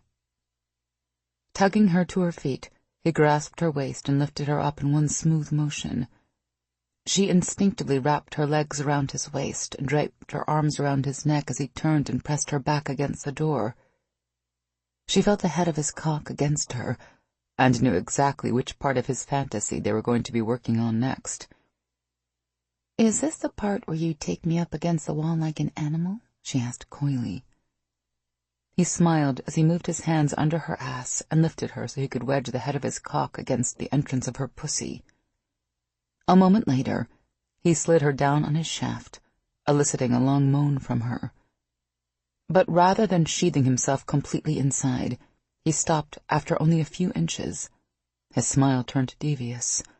"Oh, this is most definitely the part where I take you up against a wall. This wall, as a matter of fact." Everly squirmed around a little, trying to slip farther down on his length, but it was no use. He was so strong he could probably hold her here all night. "Something tells me that with you doing the taking, this position might become my very favorite." Landry's mouth quirked as he let her slowly slide the rest of the way down his long, hard shaft. "Is that right?" She opened her mouth to answer, but as she moved it down on Landry's cock, all she could do was gasp, and then gasp some more. She kept going. Was it possible that he might be too big for her? Finally, when she thought there was no way she could handle any more, she felt him slip all the way in. She tightened her legs around his waist and dropped her head to his heavily muscled chest, panting. It felt so good. She didn't want them to move, and yet she couldn't resist experimenting a little, squeezing and relaxing her inner muscles while Landry held her comfortably against the door. "I definitely think this could be my favorite," she whispered. "This feels so good, and you're not even moving yet." He flashed her a grin and pressed her harder against the door, burying himself deeper still. "Then I guess I should start moving so we can find out what you really think." He didn't wait for her to respond. Instead, he held her steady against the door, then pulled back a little and shoved himself deep inside again. She gasped as her body tremored and her pussy spasmed. Everly tried to clench down tightly on Landry's cock, keeping him from slipping out again. No matter how hard she squeezed, she couldn't prevent Landry from sliding out again or from thrusting in. She gasped again, almost sobbing at how good it felt. With each pump of his hips, Landry moved faster, slipping nearly all the way out, then plunging back in over and over. Everly tightened her arms around him, and when the trembling inside her threatened to make her scream, she bit down on Landry's strong, muscular shoulder. That earned her a deep, sexy growl and more powerful thrusts. She came harder than she ever thought possible. Her climax was one long, continuous orgasm that hit her like waves on the beach, each wave cresting in time with his thrusting. She screamed into Landry's shoulder, sure she'd pass out if this kept up any longer. Then Landry groaned, his hands squeezing her ass cheeks hard as he thrust deep inside her and pinned her against the door. He held himself there, his mouth coming down on her neck, his teeth nipping her. She could feel heat flooding her pussy even through the condom. She was practically dizzy as Landry repositioned her in his arms and carried her to the bedroom, his shaft still hard and ready inside her. She couldn't imagine she'd be able to make love to him again so soon, but apparently her pussy had other ideas, because it was already quivering at the thought of what her man was going to do next. Chapter 11. Cooper wore only his suit jacket and pants home the next morning because his dress shirt had been a ragged mess, along with Everly's equally shredded panties. Thank God no one saw him, or that probably would have sparked a lot of questions he didn't have time for. He still had to shower and change before work. The guys wouldn't appreciate him coming in covered in Everly's exquisite feminine scent and reeking of sex. He, on the other hand, thought the combination was delectable as hell. He showered off and got his uniform on as fast as he could, then went into the kitchen to grab something to eat. As usual, there wasn't a whole lot there, so he made do with a bag of Doritos and a can of cheddar and bacon easy cheese. Thank God that stuff couldn't go bad, or he'd never get his daily allowance of dairy. He glanced at his watch as she shoved chips and cheese in his face. It was official. He was late. Damn. He hadn't been late for work in, well, ever. At least he wouldn't be the only one showing up late. Werewolves couldn't get drunk or hungover, but they could sure party hard as hell. When he and Everly had left the reception last night, most of his pack had still been there, wooing all the single ladies at the wedding. Cooper doubted any of his teammates had gone home alone. Hell, some of them probably hadn't gone home at all. He grinned as he sprayed cheese on another chip. Last night had been the best of his life, hands down. While it had seemed over the last week like the fates were conspiring to keep him and Everly out of bed, last night proved the wait was definitely worth it. Neither of them had slept a wink. Every time he thought they were both worn out and couldn't possibly go again, he'd catch a whiff of her arousal, or see some naked body part. His cock would harden for her all over again. The best part was Everly was as hungry for him as he was for her.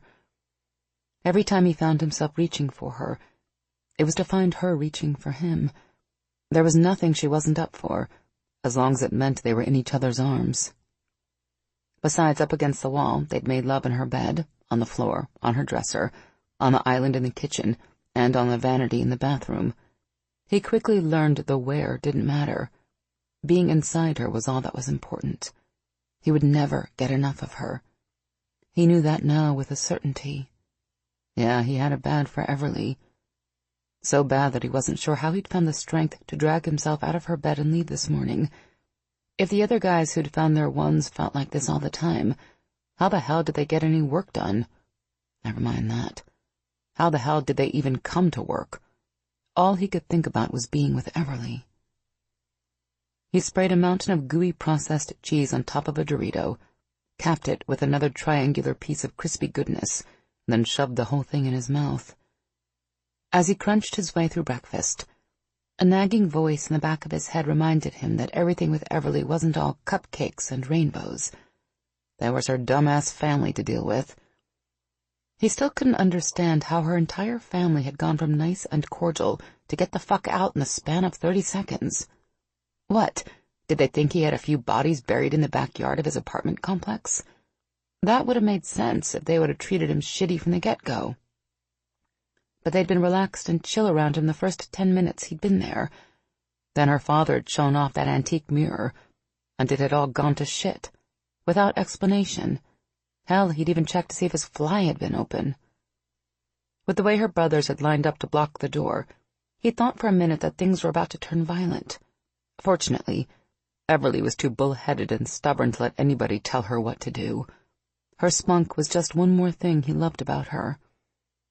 He froze, with a red-orange chip halfway to his mouth, realizing what he'd just thought. Holy crud, he loved her. I love her. Cooper said those 3 little words out loud a few times, arranging them into different phrases and enjoying the way they sounded as they bounced off the walls of his small apartment. It had been one thing to think she was the one, but to finally realize he was in love with her, well, that was another. He'd never felt anything like this for another woman, and it felt frigging epic. He wondered how long he should wait to tell her. He didn't want to freak her out or anything, but everyone knew women liked to hear it, when he realized that at some point he would have to say those other 3 little words. I'm a werewolf.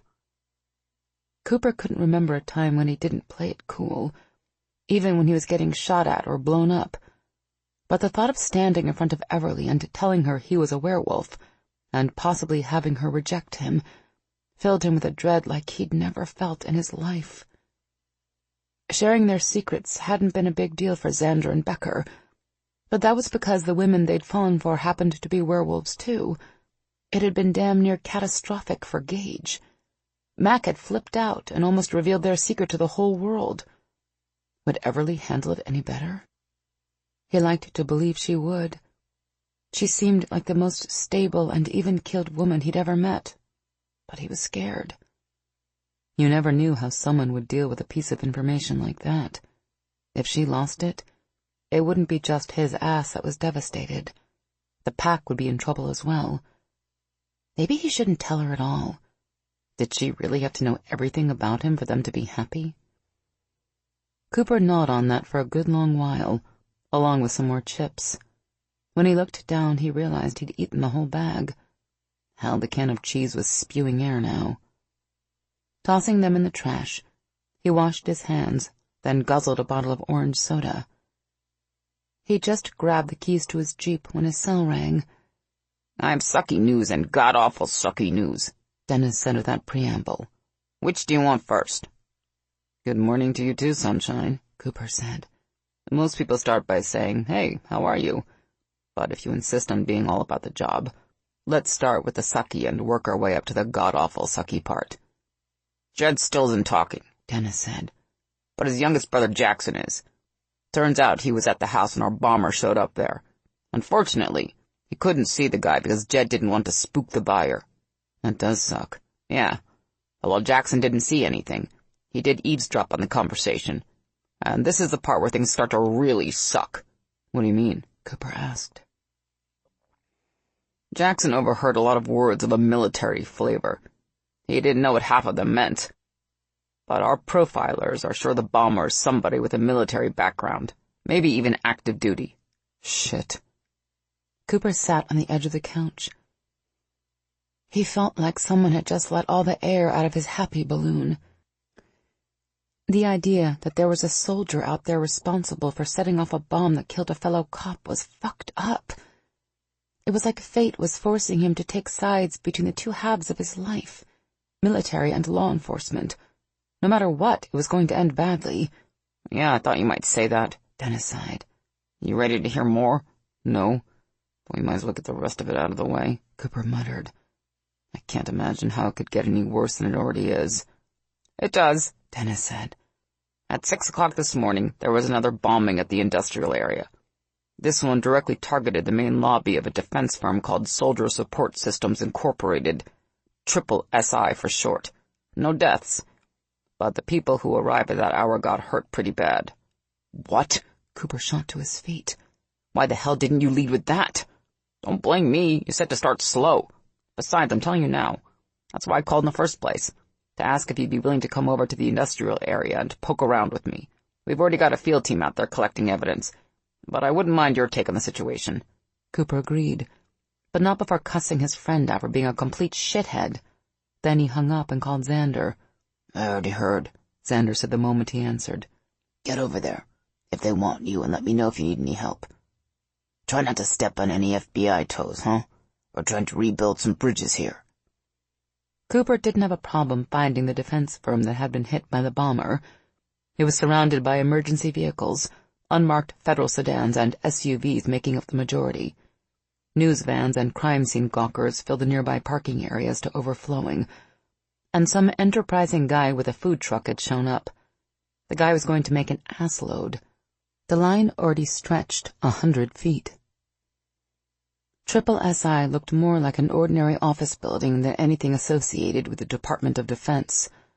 Other than the big military icon on the side of the building, there was nothing that even suggested what kind of work the company did.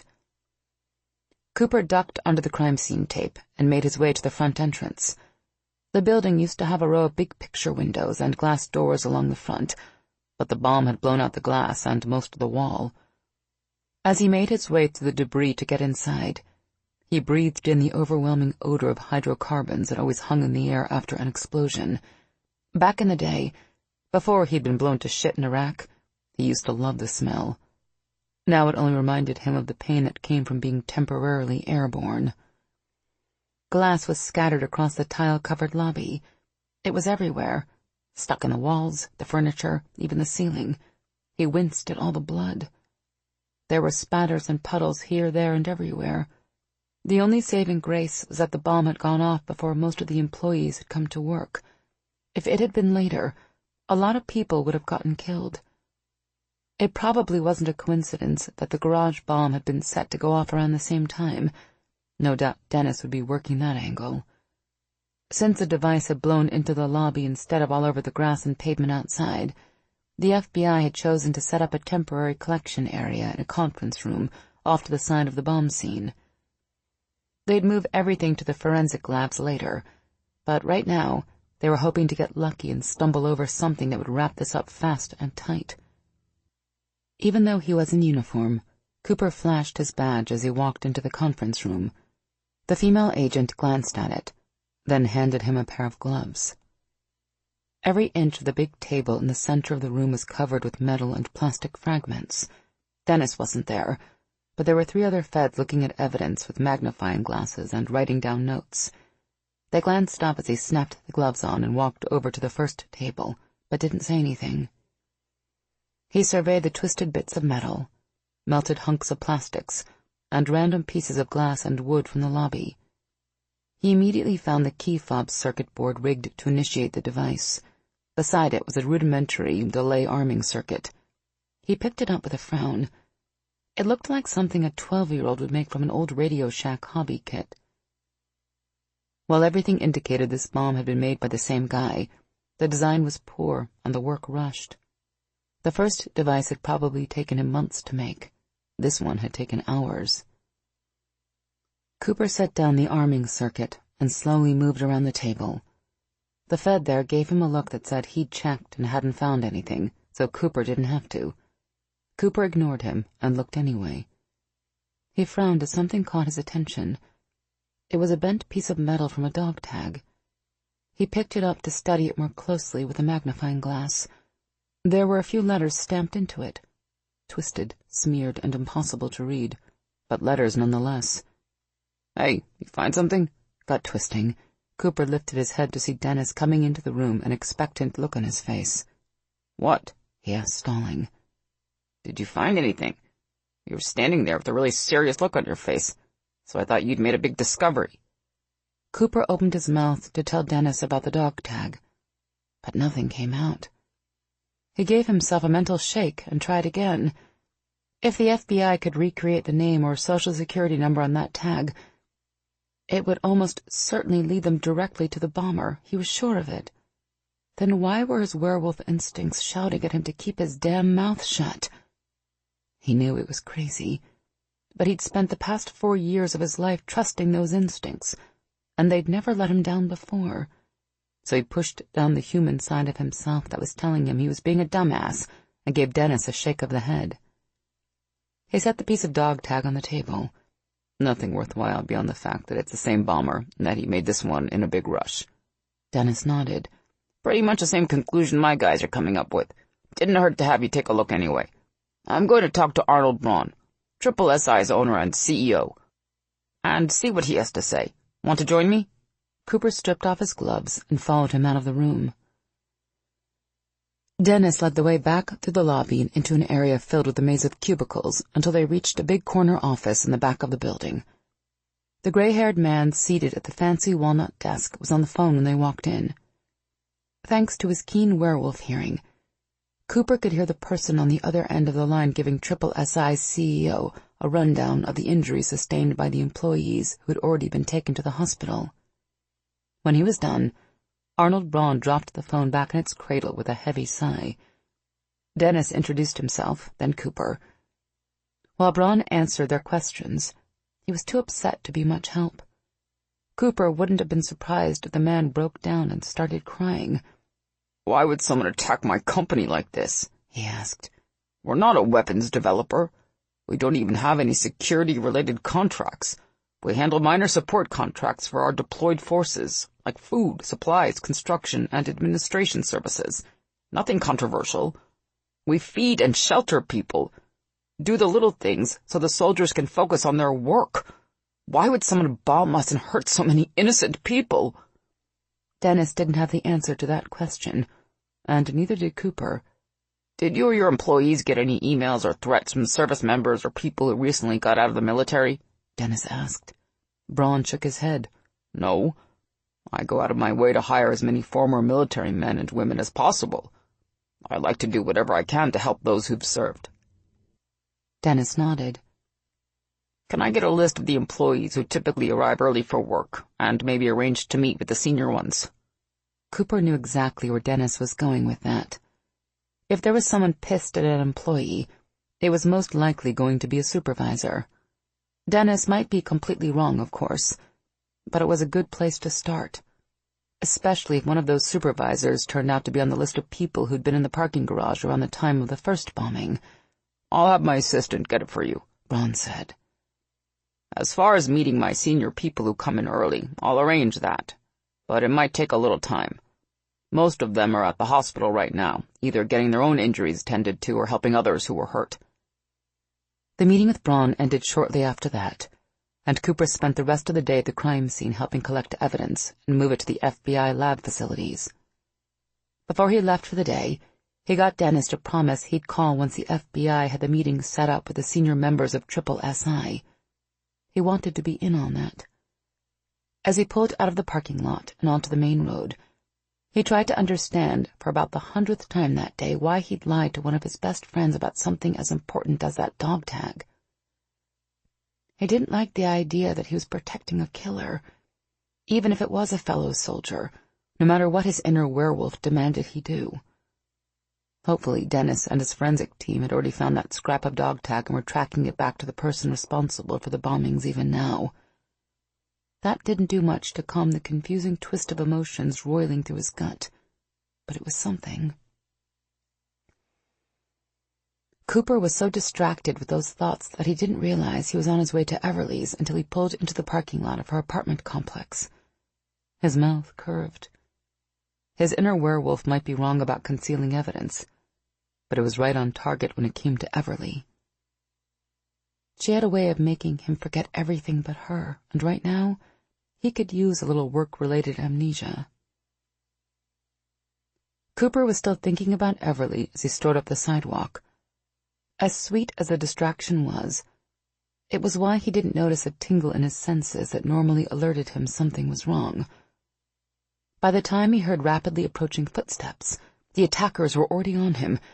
He spun around just in time to see Armand Danu swinging a baseball bat at his head. What the hell? Cooper blocked the bat with his left forearm, but the bone cracked under the blow. It hurt like a son of a bitch. But he couldn't think too much about the pain because Gilles, Claude, and Tristan converged on him too, swinging and bashing with 3 more baseball bats, like they were trying to kill him.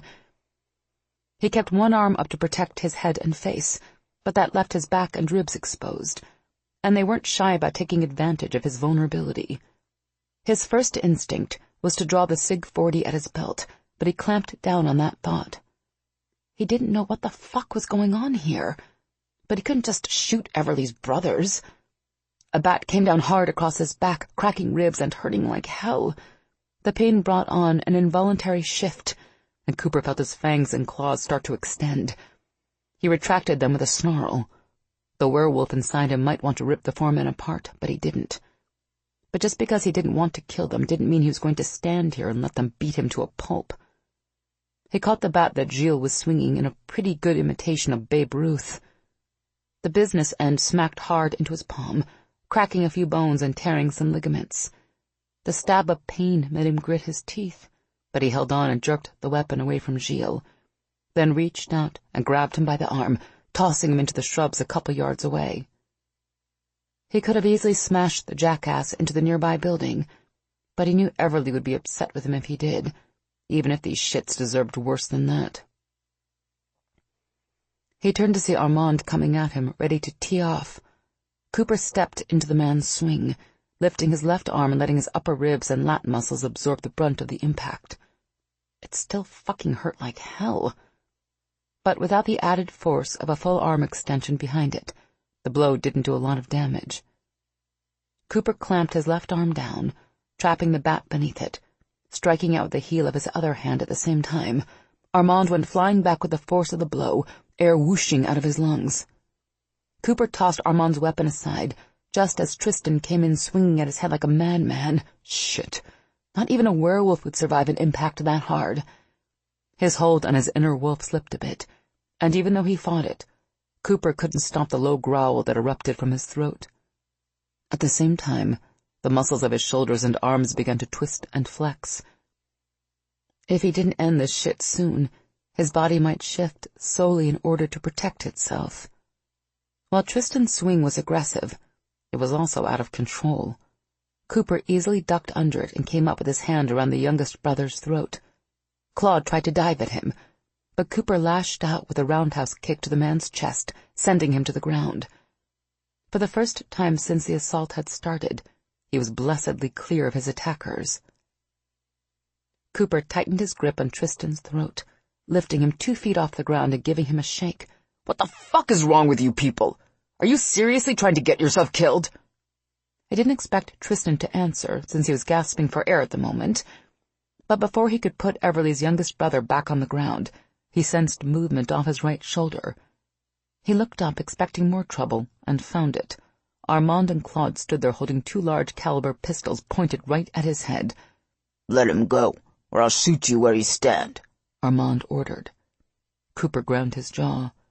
He dropped Tristan none too gently, feeling a perverse sense of pleasure when the man stumbled backward and fell on his ass. Then he turned to face Armand and Claude. He let his legs start to shift, feeling the power trembling through him as he prepared to strike. This was no longer a game, if it ever had been one. A headshot would kill a werewolf, period. The end. He wasn't going to let that happen. He moved a bit to the left, putting Armand between him and Claude. He didn't want to kill Everly's 2 oldest brothers, but if they pulled the trigger, he'd be forced to move. He liked his odds of ducking Armand's first shot, and before he could get off a second, Cooper would be on him. Claude would be forced to hesitate for a fraction of a second or risk hitting Armand. That would give Cooper all the time he needed to reach him, too. He waited, listening for the sound to start everything and end it, for some of them. But the sound never came. The 2 men just stood there, their weapons pointed at Cooper. Apparently they weren't ready to kill him in cold blood. So what exactly were they doing? Seriously, guns? He finally asked as Tristan slowly climbed to his feet. Don't you think you're carrying this overprotective brother thing a little far? This was a warning. Stay away from our sister, Armand said, as if Cooper hadn't spoken. Or the next time we come back, we'll kill you.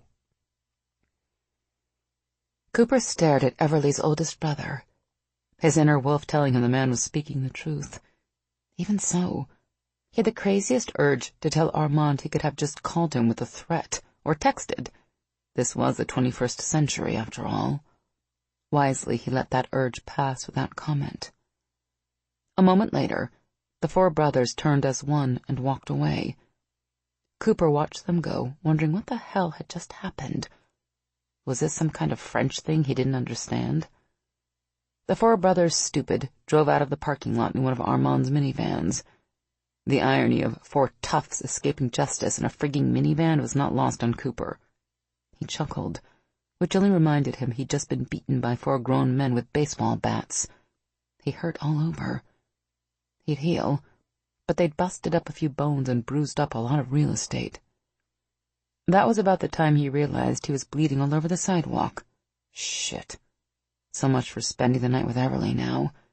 He'd better bail and call her, saying he had to work late. He'd be more presentable by tomorrow. That would also give him time to come up with a convincing explanation about any scratches and bruises that might remain.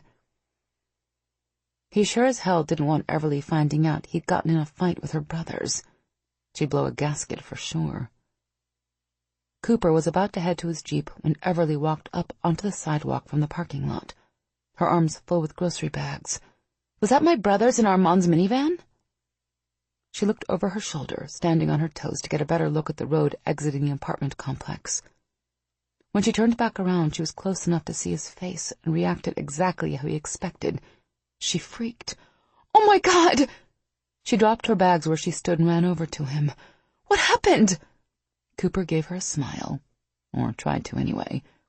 His jaw didn't feel like it was working quite right. "It's nothing," he said. Her eyes widened. "Nothing?" She looked over her shoulder at the parking lot again, then back at him. "Oh, hell no! My brothers did this, didn't they?" "It was a misunderstanding," he began, but she cut him off. "Misunderstanding? Landry, they beat you up!" She lifted a gentle hand to his face, her eyes bright with fury, muttering something that sounded like, "I'm going to kill my brothers."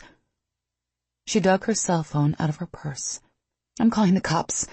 I'll have those idiots arrested and put in jail until they're 100.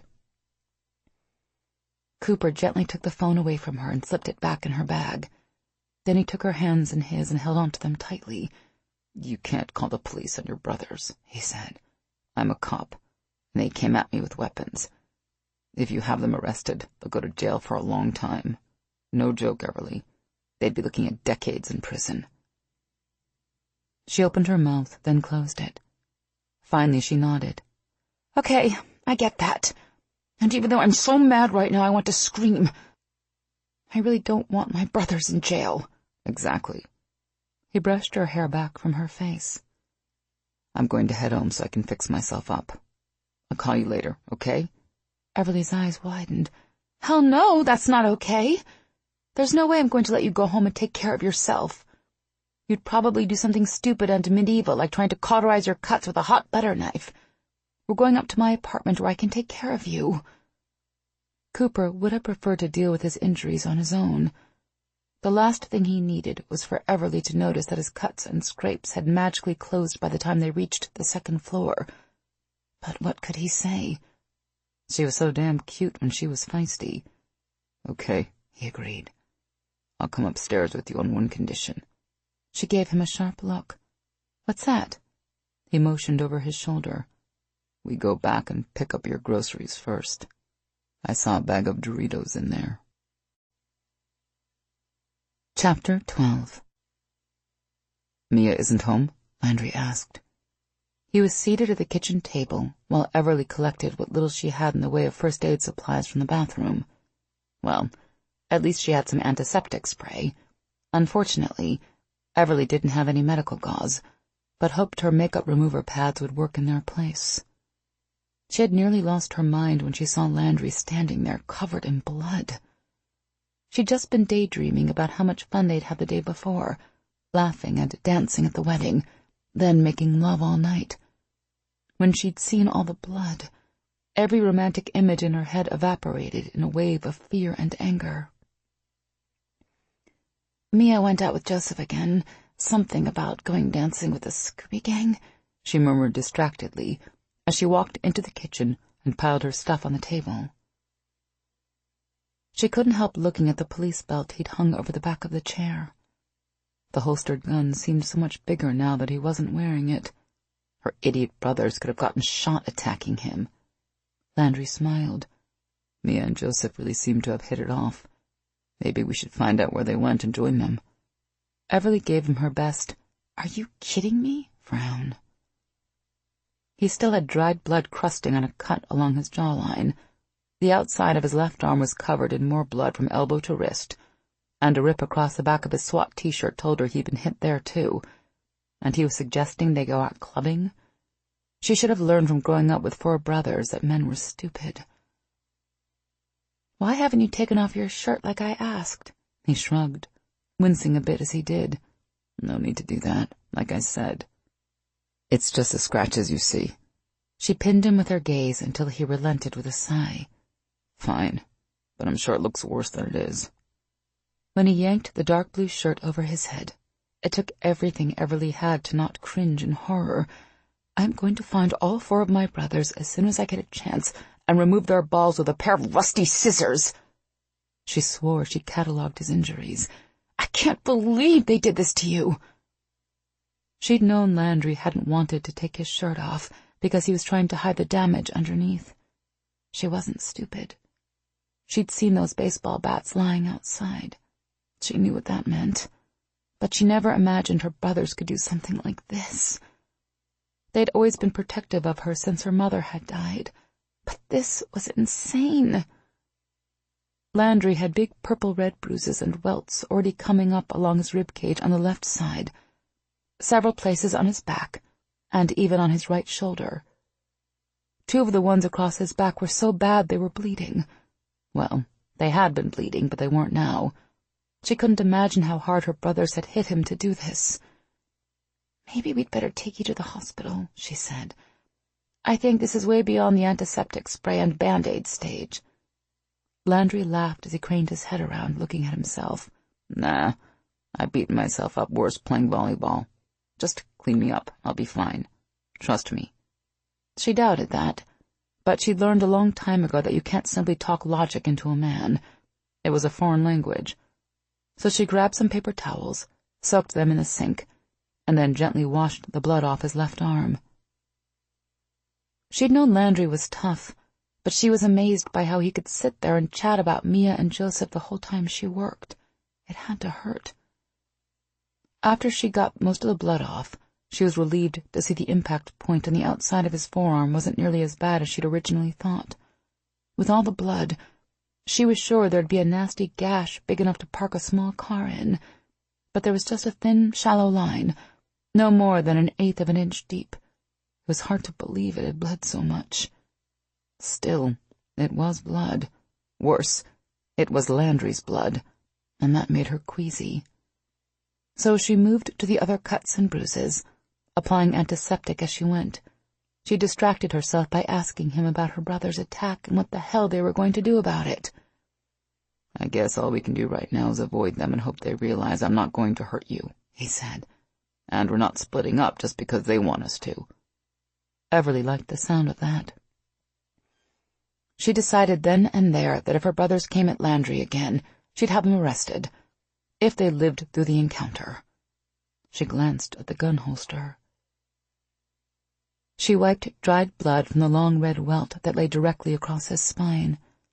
Even though he didn't seem fazed by her ministrations in the least, she still worked carefully, applying just enough pressure to get the blood off and using the fingers of her free hand to protect those parts of the welt she hadn't reached yet, so she wouldn't tug on the wound. "You had a gun. Why didn't you draw it on them?" Landry didn't answer right away. When he finally spoke, his voice was extremely soft. "Everly, a gun isn't a prop. If you pull a weapon on someone, it's with the intent to shoot, and I was never going to shoot your brothers." She nodded, realizing that had been a foolish question, and as furious as she was with her brothers, she didn't want them to get hurt. Well, maybe have their balls kicked in, but not shot. Everly finished up his back and moved in front of him to wash off the blood along his jawline. She couldn't get the chair close enough, though, and when she tried to stand and lean over to do it, Landry chuckled. "Here, let me help you," he said, putting his hand on her waist and tugging her closer as though she was straddling his lap. She had to lift up the hem of her flowy dress to make it work, but yep, sitting like this definitely made tending to the cut on his jaw much easier. Of course, sitting on him like this was also a bit distracting. The position was more than a little sexual, especially with her dress hiked up the way it was. For a moment, she wondered if Landry had that in mind when he pulled her onto his lap, but that was just silly. There was no way Landry could be in the mood, not after getting beaten with baseball bats. She stuffed her overactive imagination back in its box and did her best to pay attention to her patient. She tilted his face to the side and gently patted the dried blood from his jawline. Like the other cuts she'd cleaned, this one wasn't nearly as bad as she'd thought. It was probably still going to leave a scar, but at least it wouldn't need stitches. Everly was just running her pad down Landry's neck to get a few spots she'd missed earlier, when she noticed that his eyes had taken on a languid, relaxed look. If she didn't know better, she'd think he was enjoying what she was doing, but then another, more alarming thought struck her. What if he was going into shock or something? She lifted his chin to look into his eyes. "Hey, are you okay?" He smiled, his eyes going from languid and relaxed to smoldering in the space of a heartbeat. "I'm very okay, but I think you've gotten me about as clean as you're ever going to." Reaching out, he took the pink-tinged makeup pad out of her hand and set it on the table. Then he grasped her waist and pulled her higher on his lap. The move spread her legs open a little wider, causing her dress to ride up even more. Something hard poked her through her panties, and she glanced down to see a very obvious bulge in his uniform pants. She lifted up a little. "Hey, you shouldn't be getting excited. You just got beat up by 4 guys swinging baseball bats. You should be resting." His laugh was husky as he tugged her back down on his lap, putting her panty-covered pussy in firm and interesting contact with that bulge of his. She wiggled around, trying to get into a more comfortable position, preferably one that didn't put so much pleasurable pressure on her clit. "You should have thought about that before you climbed on my lap and started wiggling around," he pointed out with that sexy grin of his. "I didn't climb on your lap. You pulled me," she said, "and I am not wiggling." He raised an eyebrow. That's when she realized she was wiggling. Well, gyrating was a better word for it, but that wasn't her fault. She forced herself to stop, then stabbed him with a glare. "Landry, I'm serious. I don't want to hurt you." He lifted a hand and gently cupped her face. "Everly, you could never hurt me." She was just grasping the deeper meanings behind those few simple words when his finger dipped under her chin and tugged her forward. Then his mouth was on hers. He kissed her softly at first, then with more passion. It quickly became obvious that Landry was just fine and very aroused. Everly tried to kiss him back as gently as she could. She was serious about not wanting to hurt him.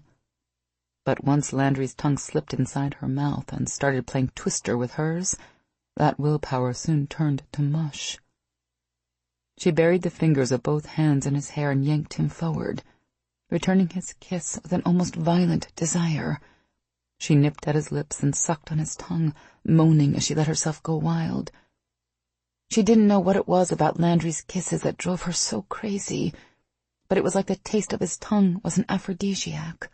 One little kiss, and she was ready to rip off his clothes. She was pleased to see that she seemed to have the same effect on him. He groaned deep in his chest until he let out that growl she found incredibly sexy. Then he clamped his hands firmly around her hips and rocked her in a slow, sexual rhythm on his hard-on. Good thing she'd worn a dress today. With nothing between her clit and that bulge in his pants but some ultra-thin cotton, Landry would be able to make her come without them ever taking off their clothes. The pressure on that most sensitive spot was absolutely perfect. As the tingling between her legs grew, she moved her hips faster in quick little circles that soon had her breathing harder and harder. Suddenly lightheaded, she dragged her mouth away from his to suck in a breath. That was when she realized that he'd slid her dress all the way up to her hips. He held it bunched there, and now that they weren't kissing, he could see exactly what she was doing down there. She almost blushed at how wanton she looked grinding on him like this. But she didn't, because she felt completely comfortable being as naughty as she wanted. Everly clutched his shoulders, her breath coming in quick pants as her orgasm approached. She was going to come just from grinding on him. It was like they were crazy teenagers in the back of a car at a drive-in movie theater. The circles she made with her hips got smaller and tighter, becoming more twitches than grinds as she rounded the corner of the last turn and raced for the finish line. She looked up and saw Landry gazing down at her with those beautiful, light-reflecting eyes of his. She was going to come as he watched her playing with herself. This had to be the hottest thing she'd ever done. She was seconds from exploding when Landry stopped her. Everly gasped as his grip tightened on her hips. His hands were so damn big and strong that she couldn't move an inch. He held her pressed against him so that the tingle in her clit kept going and going, but he refused to let her wiggle enough to finish. The sensation built and built until she thought she would scream. Then it built some more, and she did scream. Well, not really a scream, but definitely a whine of frustration. That's when Landry took pity on her and yanked her quivering pussy down hard on his uniform-covered erection. Bam! That was all it took. She was so close to the edge that she fell over with only that single nudge. "Oh, God, I'm coming," she moaned as she shook and trembled through one long, enormously intense orgasm. She clamped her hands on his shoulders and held on tight, lifting her feet completely off the floor so her pussy was pressed as hard as possible against him. Then she groaned, screamed, and gyrated on his lap. Luckily, Cooper kept his hands on her hips, or she probably would have fallen off. When the climax finally slowed to a body-shaking shiver, she fell forward and collapsed against his chest.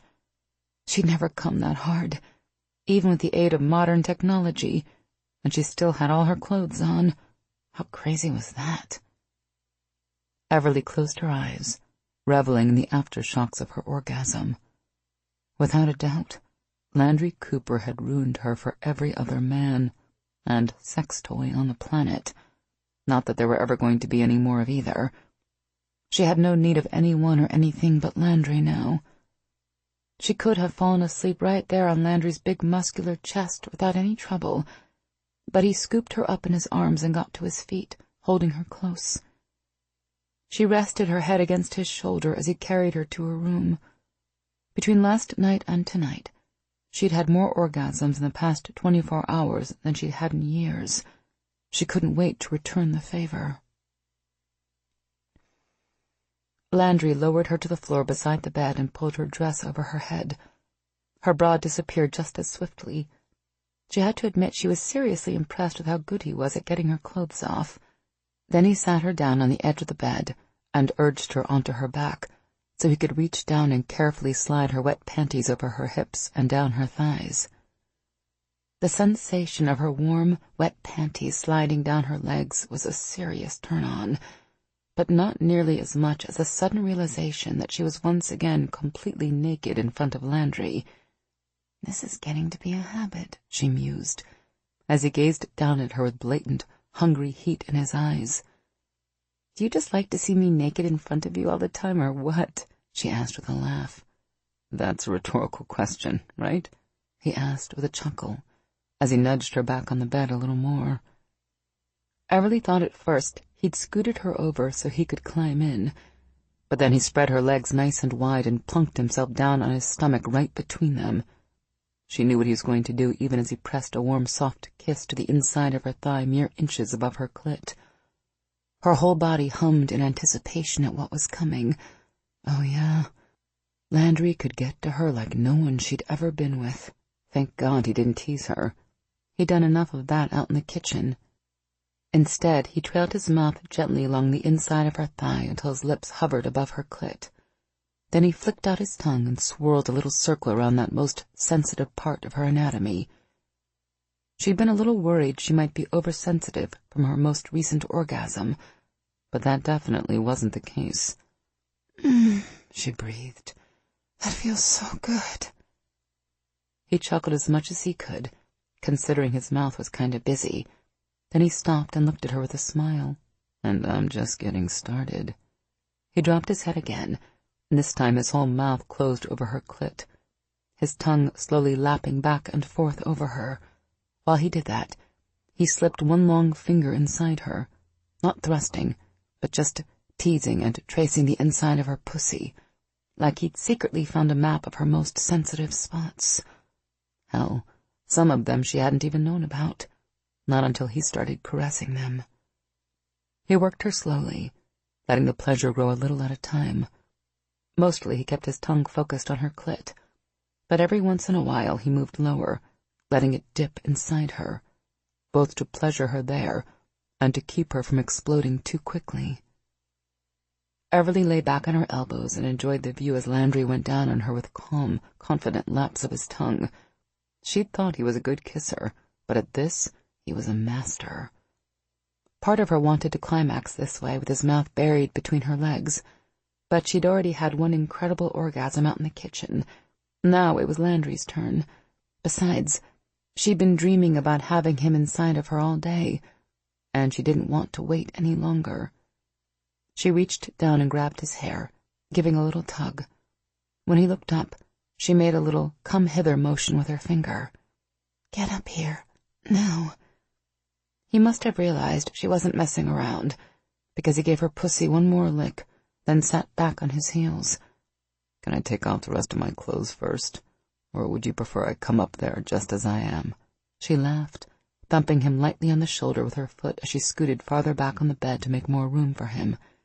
"You'd better get naked unless you want me ripping those pants off you myself." He got to his feet, mouth quirking. "I'd better do it. You have some pretty long fingernails. They might hurt me." Everly doubted that. She watched as Landry unlaced his big SWAT boots and took them off. She hadn't realized until now that he had another smaller handgun attached to the inside top of the left boot, but she forgot all about it as he slowly unbuckled his belt and started working his pants off. Even though she'd seen him completely naked the other night, she still got a thrill seeing the big reveal. He was built absolutely everywhere, and she did mean everywhere. He moved to her nightstand and found one of the condoms there. She was going to have to remember to get a bigger box the next time she went shopping. They were going through them really fast. As Landry climbed in bed, she spread her legs wide, giving him all the encouragement he needed to slide between them. He carefully placed his arms on either side of her body, moving slowly, as if he was afraid he'd hurt her. She might be a lot smaller than he was, but he was the one all battered and beat up. She eyed the big bruise on the left side of his rib cage. Surprisingly, it was already looking less purple than it had a few minutes ago, but it still looked like it was painful. "You sure this isn't going to hurt you?" she asked. Landry settled comfortably between her thighs, the head of his very thick cock teasing the opening of her pussy. He lifted a brow, obviously amused at the question. "I'm pretty sure pain is going to be the last thing on my mind," he said. "In case you didn't know it, most people tend to think of sex as kind of pleasurable." She laughed, about to remind him to go slowly and not overdo it. But then he slowly slid his hard shaft into her, and all rational thought disappeared. She moaned his name, her legs wrapping around his waist, pulling him in even more. She couldn't imagine how she could take all of him as it was, but it felt so good trying. Landry's mouth came down on hers at the same time he slowly pumped in and out. She tried to squeeze him tighter with her legs so he'd stay buried deep inside her, but he paid no attention, instead plunging his tongue into her mouth and pulling almost all the way out before driving back into her, pressing her ass deep into the mattress with every thrust. Some part of Everly knew she shouldn't put her hands anywhere near his back, since that was where he'd been thumped the worst. But it was hard to remember that as Landry's cock began to drive her crazy. All she could think about was grabbing hold of him and never letting go. She'd been close to coming before he'd even slid into her. His mouth had made sure of that. So it wasn't surprising when she felt those wonderful tingles deep inside, warning her another amazing orgasm was on the way. She pulled her mouth away from his and gazed deep into his eyes, intending to tell him how good he was making her feel. But the words were trapped inside her, the pleasure she was experiencing making intelligent speech impossible. All she could do was whimper with each thrust as her climax began to build. Finally, one single word slipped out. "Harder!" she gasped. He responded, slamming his cock into her and pinning her to the bed. Then he dipped his head and buried his face in her neck as he began to thrust so hard it made the bed shake. She couldn't breathe, but she didn't want to breathe right then. All she wanted to do was scream and come around him. She heard a sound above her screams, and she recognized it as Landry's deep, sexy voice. He was saying her name over and over again against her neck and shoulder as he nibbled her there. Hearing him say her name with more love and emotion than she'd ever heard from any other man in the world did something powerful and amazing. The wave of pleasure that washed over her was almost painful in its intensity. Her whole body shook violently as every muscle contracted and locked tight at once. She screamed so loud it tore at her throat, but she didn't care. She wanted this sensation to keep going until she exploded from the pleasure. Landry grunted as he rammed his cock into her one last time and held it there as he poured himself into her. His body bucked and spasmed, and she knew in her heart that she was bringing him pleasure to match her own, and with Landry, knowing she was making him feel good too was the most important thing in the world. God, she loved him, not just for the pleasure he could bring her, but for reasons that were too big for her to understand. All she knew was that they were supposed to be with each other like this, locked together at the heart, forever. Afterward, Everly should have wanted to do nothing more than cuddle up to Landry for some well-deserved sleep. She'd barely gotten any sleep last night, and even though she grabbed a quick nap this morning after Landry had left, she was still tired. The funny thing was, right then she didn't feel like sleeping at all. In fact, she felt crazy alive. Like her whole body and mind was buzzing with excitement. She knew she was never going to fall asleep. Well, they could always make love some more. Gauging the look on Landry's face, this wouldn't be a problem for him. Or she could spend a few hours doing something else she loved, something amazingly creative. She was up and out of the bed the second the idea entered her head. Grabbing Landry's hand, she dragged him out of bed, pulling him toward the door. "Where are we going?" he asked with a laugh. He didn't resist, but instead let her pull him down the hall and across the living room toward her art studio. "I want to sketch you," she said as she led him into the room and turned on the lights. She'd chosen this room as her studio because it had great natural light, but now that the sun was down, she would have to make do with artificial light instead. That was okay. Landry had such a spectacular body. He'd look good in any light. Now that the urge to draw him was on her, it was like she couldn't get started fast enough. She threw a big canvas drop cloth in the center of the hardwood floor, both to give him something to lay on and to give her some textures to work with. Then she quickly pushed him down until he was lying on his side, his head cradled in the palm of one hand like he'd done in her bed. She tweaked the pose a little, positioning his legs just so, then mussed up his hair a bit more. Landry didn't have a clue what she was doing, but he was a good sport, staying exactly the way she instructed and chuckling as she raced for the easel on the far side of the room. She had to move everything around so she faced in his direction, but since she was using only graphite pencils instead of paint, it didn't take long. Everly put her biggest pad on the easel, then grabbed a soft pencil and drew super-fast figure studies of Landry's incredibly perfect body. And with him as a model, her pencil flew across the paper. She filled one sheet of the pad, then tore it off, and started another. She did figure studies of her friends and neighbors all the time, except they had clothes on.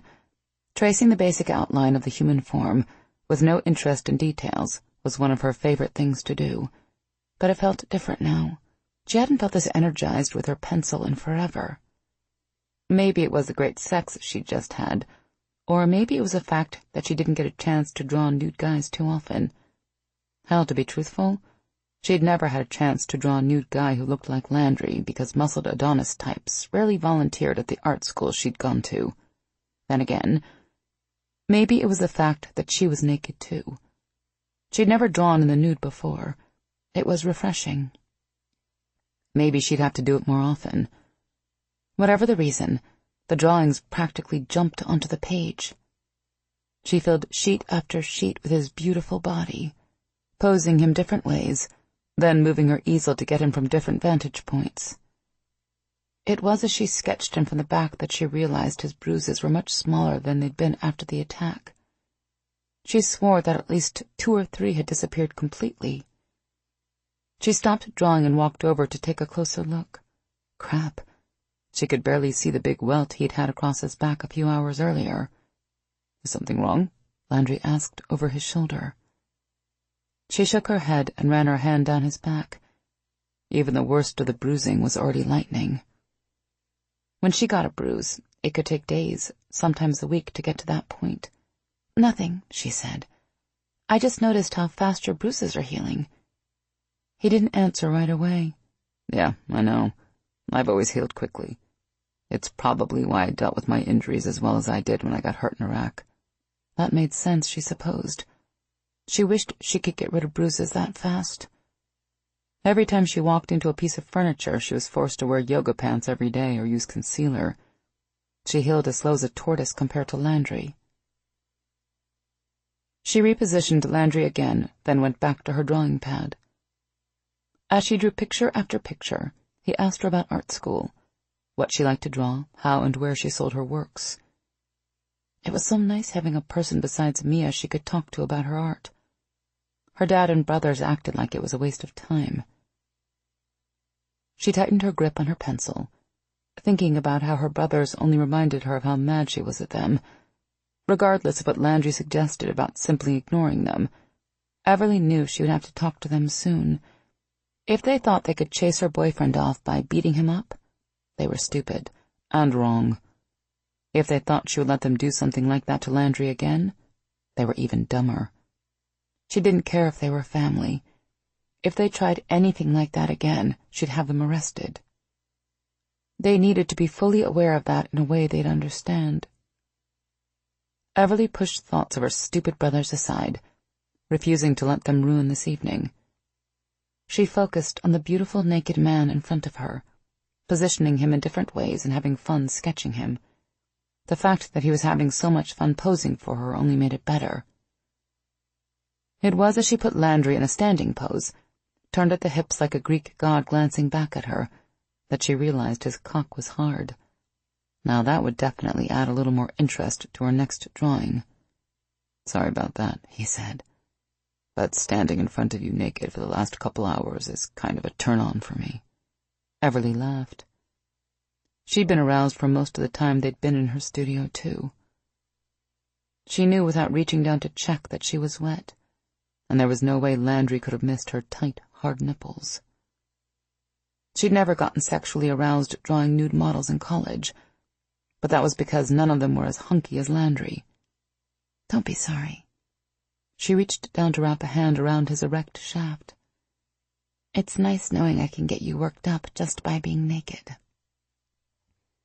At her touch, his cock jumped and got even harder. Landry completely abandoned his pose to turn around and kiss her. A minute later, they were on the floor with the canvas drop cloth under them, her body on top of his hard cock throbbing in her hand. For about the 100th time, Everly couldn't help but wonder at the luck that had befallen her. She'd walked into the bank that day on a whim and stumbled over the most perfect man she had ever met. She couldn't imagine ever being happier.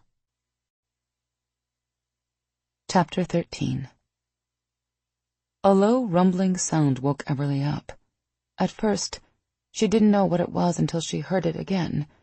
It was Landry's cell phone. He had some kind of rumbling ringtone.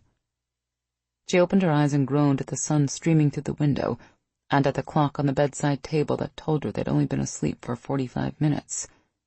It was Landry's fault. He'd kept her up making love all night. Okay, maybe it wasn't all his fault. She'd been more than willing to participate. She was replaying a few of the evening's memorable moments in her head when the serious tone in Landry's voice caught her attention. She rolled over to see him standing by the bed, his phone to his ear. Is he okay? Landry asked, the worry in his voice unmistakable. Everly tensed, fearing that one of his SWAT teammates had been hurt on the job. But then his next question confused the heck out of her. Has he been arrested yet? She tried to get his attention, but Landry held up his finger and asked several more questions before he hung up and grabbed his boxer briefs. "What's wrong?" she asked, getting out of bed. He motioned her back down. "It's Jim. He got drunk and got in a fight at a bar down near the airport. He'd be in jail already, but the responding officer found my business card in his pocket and figured that maybe this was something I'd want to handle." She jumped out of bed again, running for her dresser and clean clothes.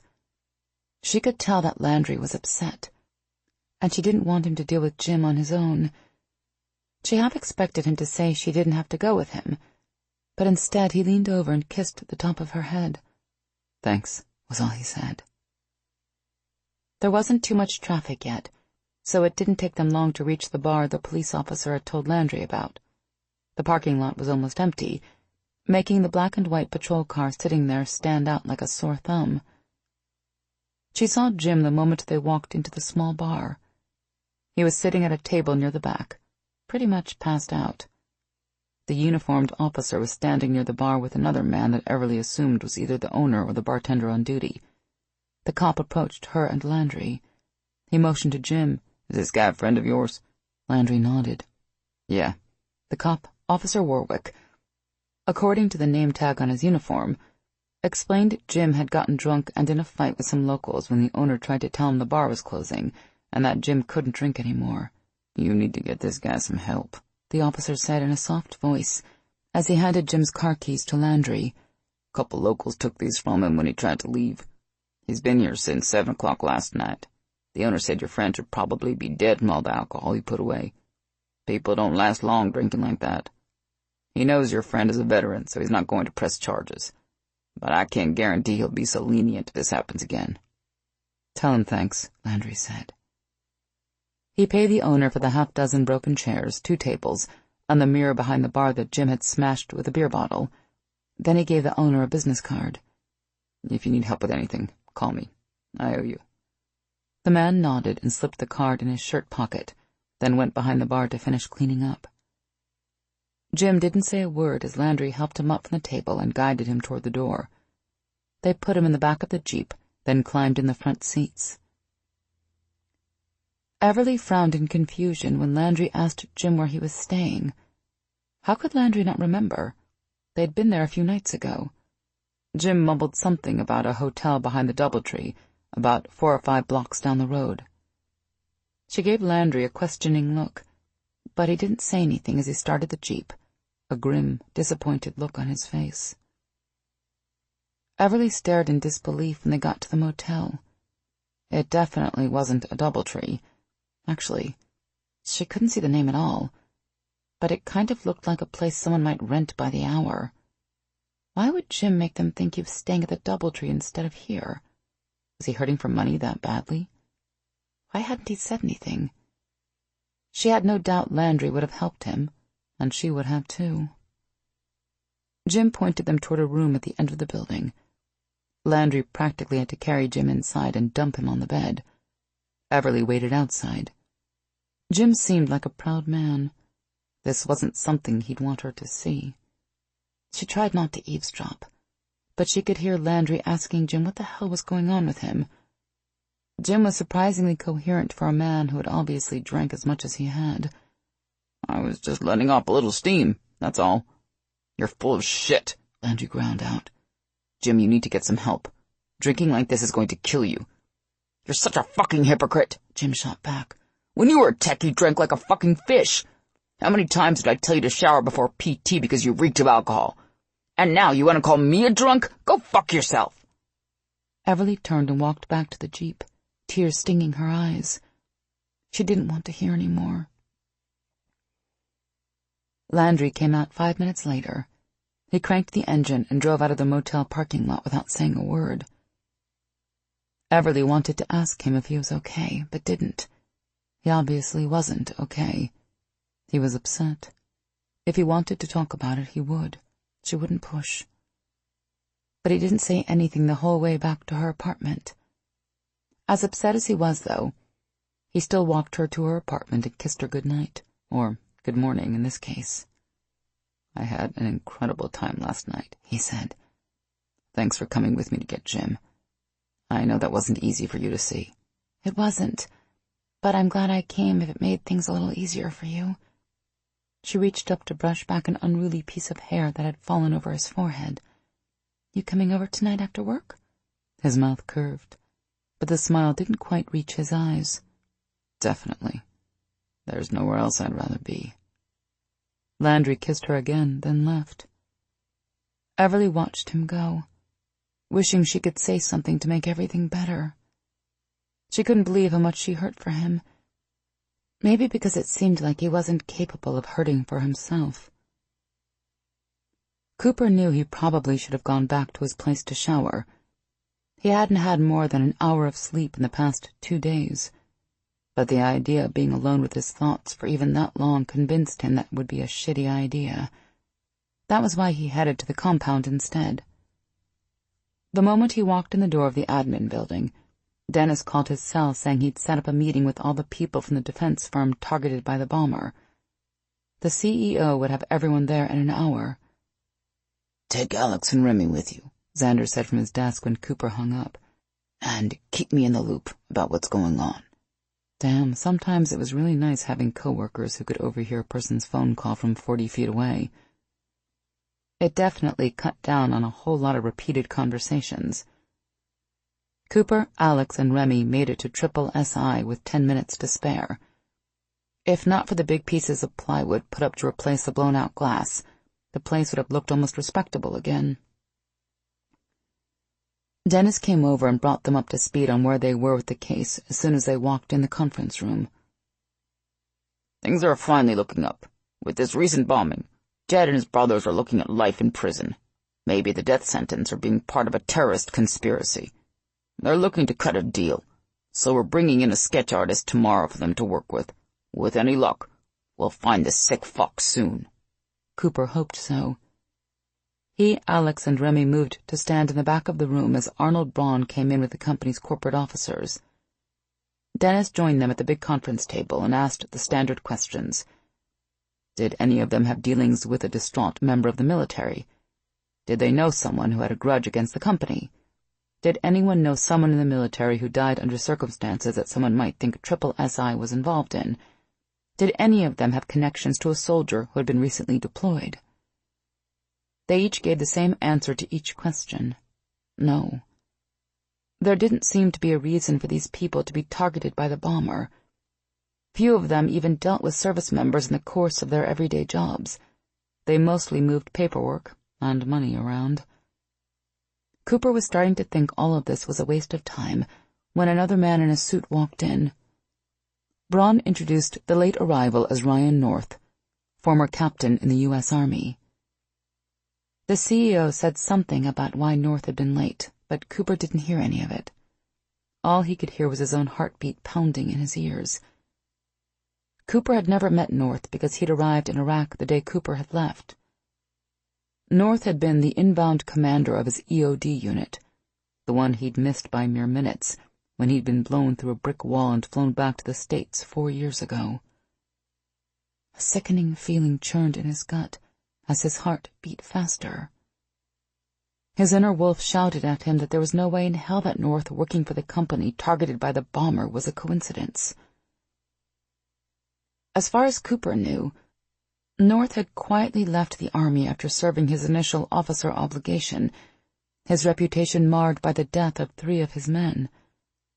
But while he'd been the commander of the EOD unit when those men had died, he'd only been a wet-behind-the-ears lieutenant back then. No one expected him to know what the hell he was doing, unlike Jim, who'd been the senior and most experienced tech on the op.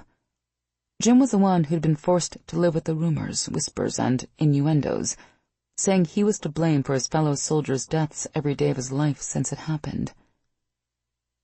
The sick feeling in Cooper's stomach got worse as he considered all the other coincidences in this case. Like Jim walking away from the Army and EOD, then showing up on his doorstep a few days after the first bombing and drinking like a man desperate to make certain memories go away that night at dinner. Like Jim getting drunk in that bar last night after the second bombing. Oh, fuck no. Cooper told himself that he had to be wrong. But his gut told him he wasn't. Ryan North was the bomber's target. and Jim was a man trying to kill him. The bottom fell out of Cooper's world then. For the first time since he'd been lying paralyzed in that burning building in Iraq, he felt powerless and unsure of what to do next. A part of him refused to believe Jim was involved. There had to be another explanation.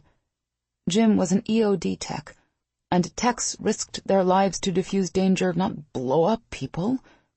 Jim would never do anything like this. But another part of Cooper whispered that maybe he didn't know Jim as well as he thought he did. The Jim that Cooper knew now was different than the Jim he used to know all those years ago. Something bad had driven his friend to get out of the army and out of EOD and start drinking so much. And it wasn't too hard to figure out that something had been the accident that had killed 3 of their friends. An accident everyone believed Jim was responsible for. Even then, Cooper had a hard time accepting Jim would go after someone with a bomb. Would the alcoholic he knew now willingly hurt people, kill people, in a crazy attempt to get revenge? "Cooper, you okay, man?" Alex whispered from beside him. Cooper glanced at Alex to see him and Remy gazing at him with concern. "What?" "Your heart is racing like crazy, and your face is so pale it looks like you've seen a ghost." Cooper hadn't realized he'd let his emotions get away from him like that. But he wasn't surprised that his packmates had picked up on it. They were attuned to one another like that. "Did someone say something that caught your attention?" Remy asked, jerking his head at the conference table. Cooper shook his head. He forced his heart to slow to normal and took a few deep breaths. "No, I was just thinking about Everly." Remy grinned. "Must be nice having a woman who can get your heart racing just by thinking about her." Alex didn't say anything, and he didn't smile. He regarded Cooper for a moment, then turned his attention back to the discussion going on at the table. Cooper wondered if Alex suspected anything. Maybe. But it wasn't like his friend knew about Jim or Cooper's suspicions. Cooper turned his attention back to the group at the front of the room, listening to North talk. He wasn't sure what he expected the man to say, but ultimately, North didn't say much. While North freely admitted to being in the army a few years ago, he claimed to have no idea who was behind the bombings. He didn't even offer up any of his fellow soldiers when Dennis prompted. If North thought someone was after him, wouldn't he say? The next hour in the conference room was pure hell as Cooper tried to figure out what he should do. In his heart, he wanted to believe that Jim, a man who had saved his life and was as dear to him as any member of his pack, could never be the bomber. But his head told him it wasn't his job to protect Jim. It was his job to protect the people in the city who were put at risk by leaving a killer on the streets. And stuck in the middle of all this was Dennis, a good friend and FBI agent who deserved to know about Cooper's suspicions. In the end, he couldn't say anything to Dennis, not until he looked in Jim's eyes and really knew for sure. So when Dennis asked what he thought about the group of potential targets after the meeting, he remained non-committal. Dennis sighed. "Okay, well, now that we've established who was in the parking garage and in the building yesterday morning, we can start looking at everyone these individuals know, and see if someone sticks out. Since North is the only one with ties to the military, we'll start with him." After Cooper dropped Alex and Remy off at the compound, he hauled ass straight for the cheap motel where he and Everly had dropped off Jim that morning. Jim wasn't there, and the guy at the front desk had no idea if he was coming back. Cooper sat in his Jeep in the parking lot and agonized over what he should do. He took out his phone to call Dennis, but then shoved it back in his pocket. First, he had to find Jim, and then he'd figure out what to do with him. He drove to the bar by the airport, where he and Everly had picked him up, on the off chance Jim had gone back there. He hadn't. So Cooper got back in his Jeep and went to every place that served alcohol in the same general area. He asked around, talked to the bartenders and the waitresses, left his business card with anyone who would take it. By the time he got back in his Jeep, after the last dive bar, he was mentally exhausted. He cranked the engine, and pulled out of the parking lot to head for the highway. Suddenly, he needed to be with Everly. Because when he was, everything was right with the world. And after the last few hours, he could use some of that in his life. Chapter 14. "He's not good enough for you, Everly, and he's dangerous to be around," her father said in that stern voice he used when he was on the verge of losing control and headed for a rant in his native French. She'd called her dad a little while after Mia left to go out with Joseph and the Scooby Gang again, knowing he was the one who had sent her brothers over to her place with the baseball bats. She didn't know why she thought she'd be able to talk any sense into him. "Dad, I don't care what you think about Landry, or whether you think he's good enough for me," she snapped. The conversation hadn't degraded into a shouting match yet, but it was getting there. "I decide who's good enough for me, not you." She could practically see him shaking his head on the other end of the line. "Everly, you are too young to realize how foolish you are being. I'm doing this for your own good. You must walk away from this man while you still can." Everly wanted to scream. She should have known he'd go there. He always did. Next he'd tell her to be a good girl and do as she was told. Yeah, well, she'd stopped doing as she was told a long time ago. "Dad, I can see this is an exercise in futility, so I'm going to make this as simple and as clear as I can," she said. "Tell my idiot brothers that if they try to beat up Landry again, I'll be the one who presses charges, not him. And since he's a cop, they'll all go to jail for a very long time." "Everly," he began as if talking to a child. "Tell them, if they harm even a hair on his head, I'm having them arrested." Everly hit the red button with her thumb, wishing she had an old-fashioned phone so she could have slammed it down. God, her father was infuriating, but she'd done all she could. If her brothers ended up in jail now, it was their own stupid fault. She didn't want that to happen, but she wasn't going to stand by and do nothing the next time they hurt Landry. She tossed her cell phone on the desk and glanced at the clock on the wall of her studio, wondering if Landry was on his way. It was after 5, so he might be. But she knew he didn't work a job with standard hours, and as much as she wanted to, she wasn't going to call and check on him. He'd get here when he got here. Of course, saying she wouldn't sit around and count the minutes until Landry showed up sounded mature, but it was nearly impossible to actually do. Not when all she could think about was the amazing evening she'd had with Landry last night. She'd come to several important conclusions today while she was working. One was that she needed to call her dad and get a few things straight with him. That hadn't gone as well as she'd hoped, but she had a good feeling the other was going to go much better.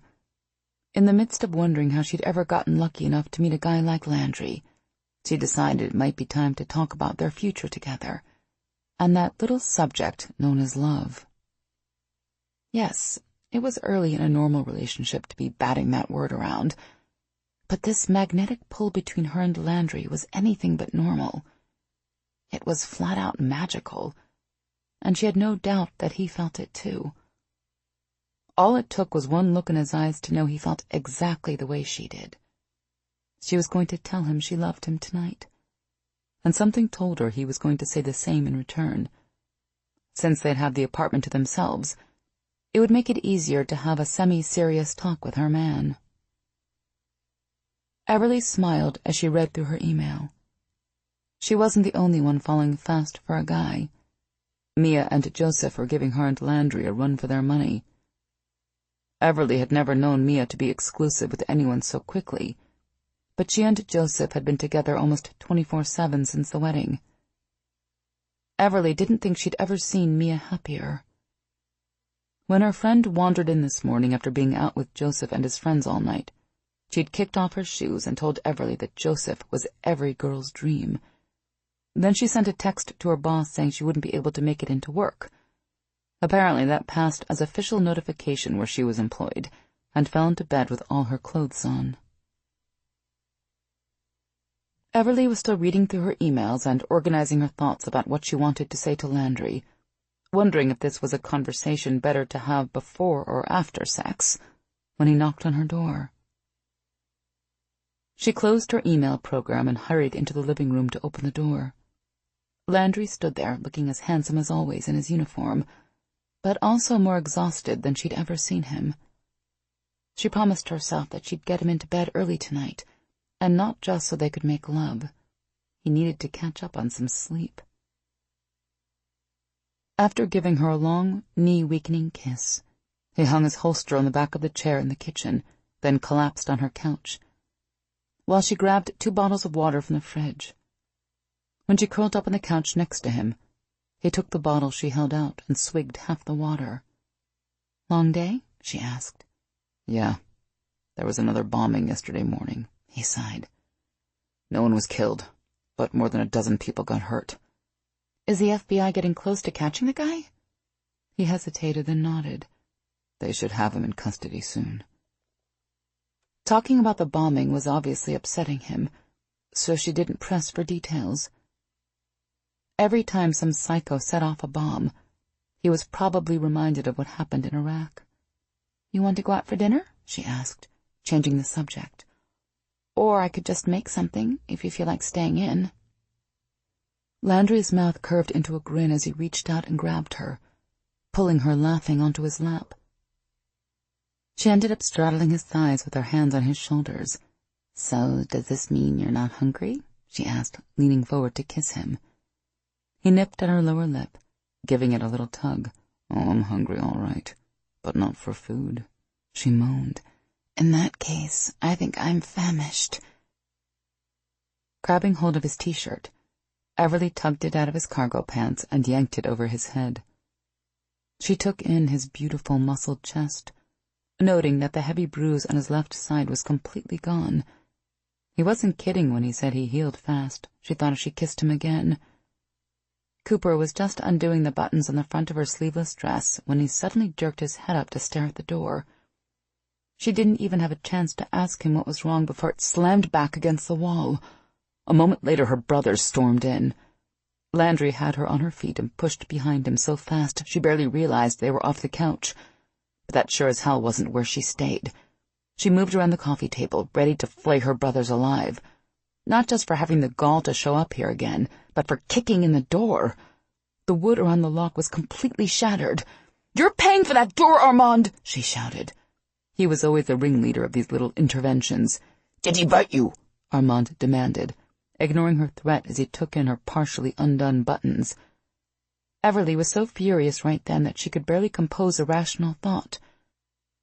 But hearing her oldest brother say something so incredibly stupid broke through the red haze of anger around her and gave her back the gift of speech. "No, but he was about to," she said, angrily doing up the buttons. "And I'm still hoping he will, once I throw the 4 of you the hell out of my apartment." Landry came around beside her, trying to get between her and her brothers. But she refused to put him in the middle of this.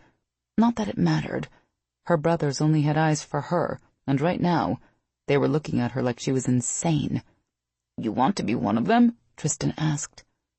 The look of stunned surprise on her youngest brother's face flabbergasted her. "What the hell are you talking about? One of what? A SWAT officer?" she asked him. "I'm pretty sure it takes more than a night in bed to get into SWAT, but I'll let you know in the morning if you're really that interested."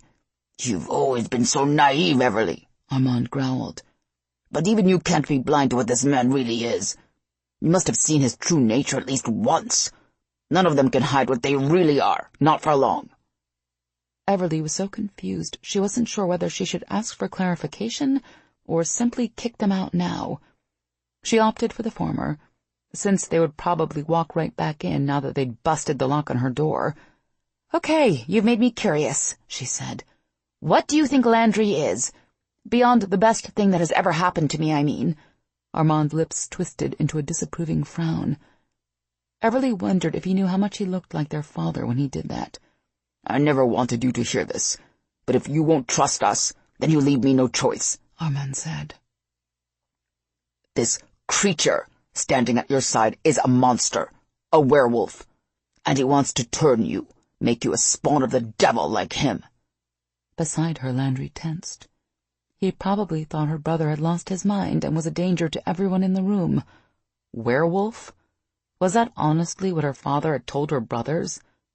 They clearly believed him. It was so ridiculous she actually laughed.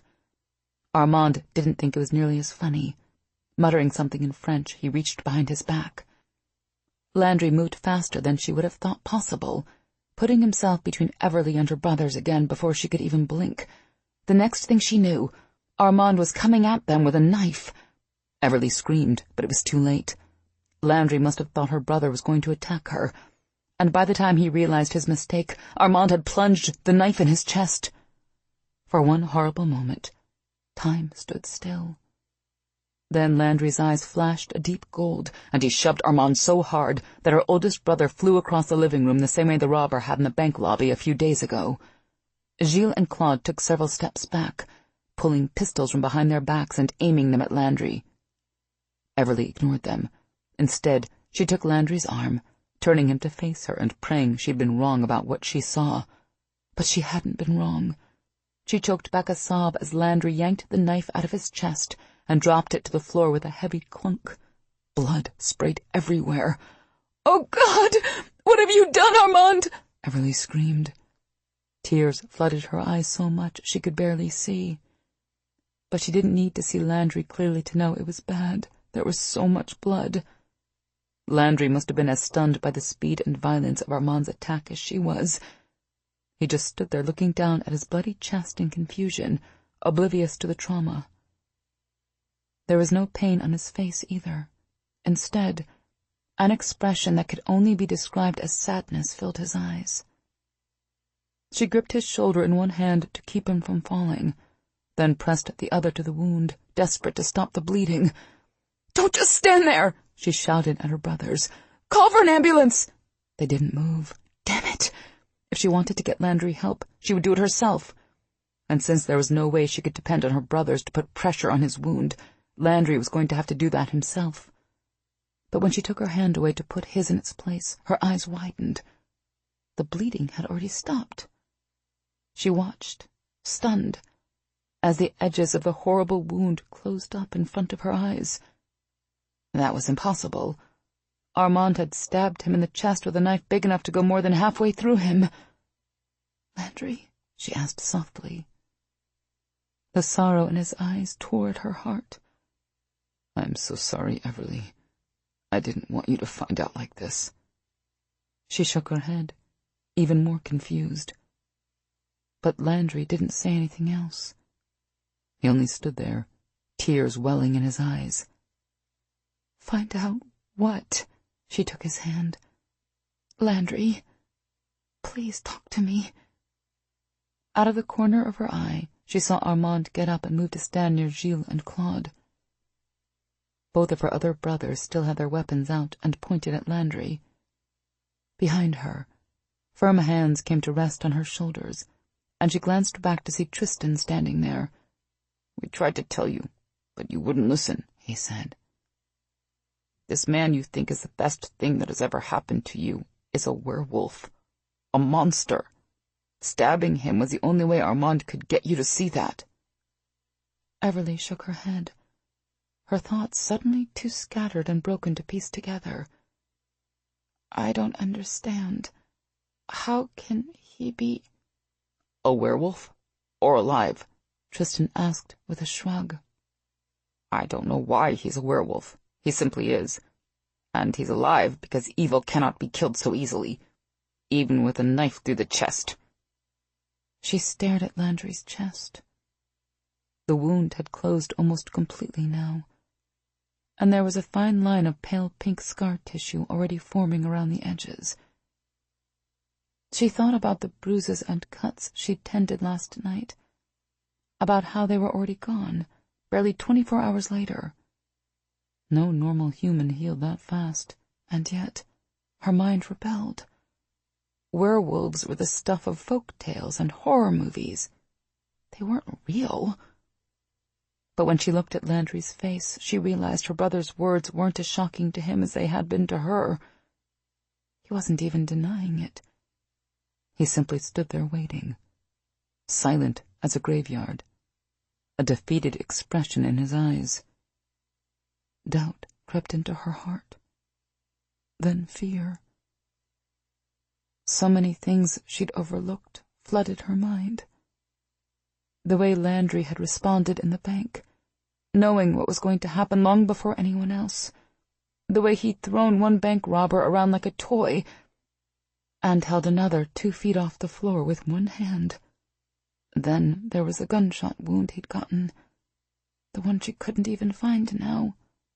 And she couldn't forget the growls he sometimes let out. The images closed in on her, collapsing all at once and threatening to crush her under the weight of too many strange facts. Could her brothers possibly be telling her the truth? She locked eyes with Landry. "Tell me my brothers are lying. If you tell me, I'll believe you." Tristan's grip tightened on her shoulders. "Everly, no! I want to hear it from him!" She shook off her brother's hands and turned back to Landry. "Is it true?" He was silent for so long she thought he wouldn't answer, but then he nodded. "I'm not a monster, like they say. But the rest is true. I am a werewolf." Most of his words were drowned out as her heart exploded in her chest, but she heard the part that mattered. Something inside her tore loose, racking her body with unbelievable pain. It felt like she was dying one heartbeat at a time. "Everly, we tried to tell you," Tristan began, but his words trailed off when she jerked her head to pin him with her angry glare. "How could any of you possibly know something like this?" she demanded, fresh tears in her eyes. Tristan glanced at her other brothers before answering. "It's the antique mirror in Dad's house. It was made by people who spent their entire lives hunting werewolves. The mirror reflects their savage nature in the glow of their eyes." Oh, God. Landry's eyes. All the times she'd seen that flash of color, she'd thought it was simply the light reflecting in a funny way. God, she was so stupid. But her ignorance didn't explain why her father would have a hideous mirror that identified werewolves in his home, or why he'd been parading her friends and boyfriends past that thing since she was a teen. He'd even done it to Mia the first time she brought her roommate to visit. "Why does Dad have something like that in his house?" she asked. "Because Landry is the same kind of monster that killed our mother, Everly," Armand answered, his voice softer and more pain-filled than Everly had ever heard it.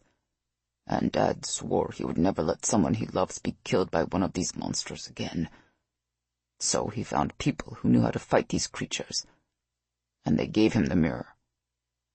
After learning that Landry was a werewolf, Everly thought there was nothing left that could shock her. But she was wrong. What Armand had just said made alive everything she thought had happened to their mother. "I thought Mom was killed by one of the farmhands," she stated. Armand nodded.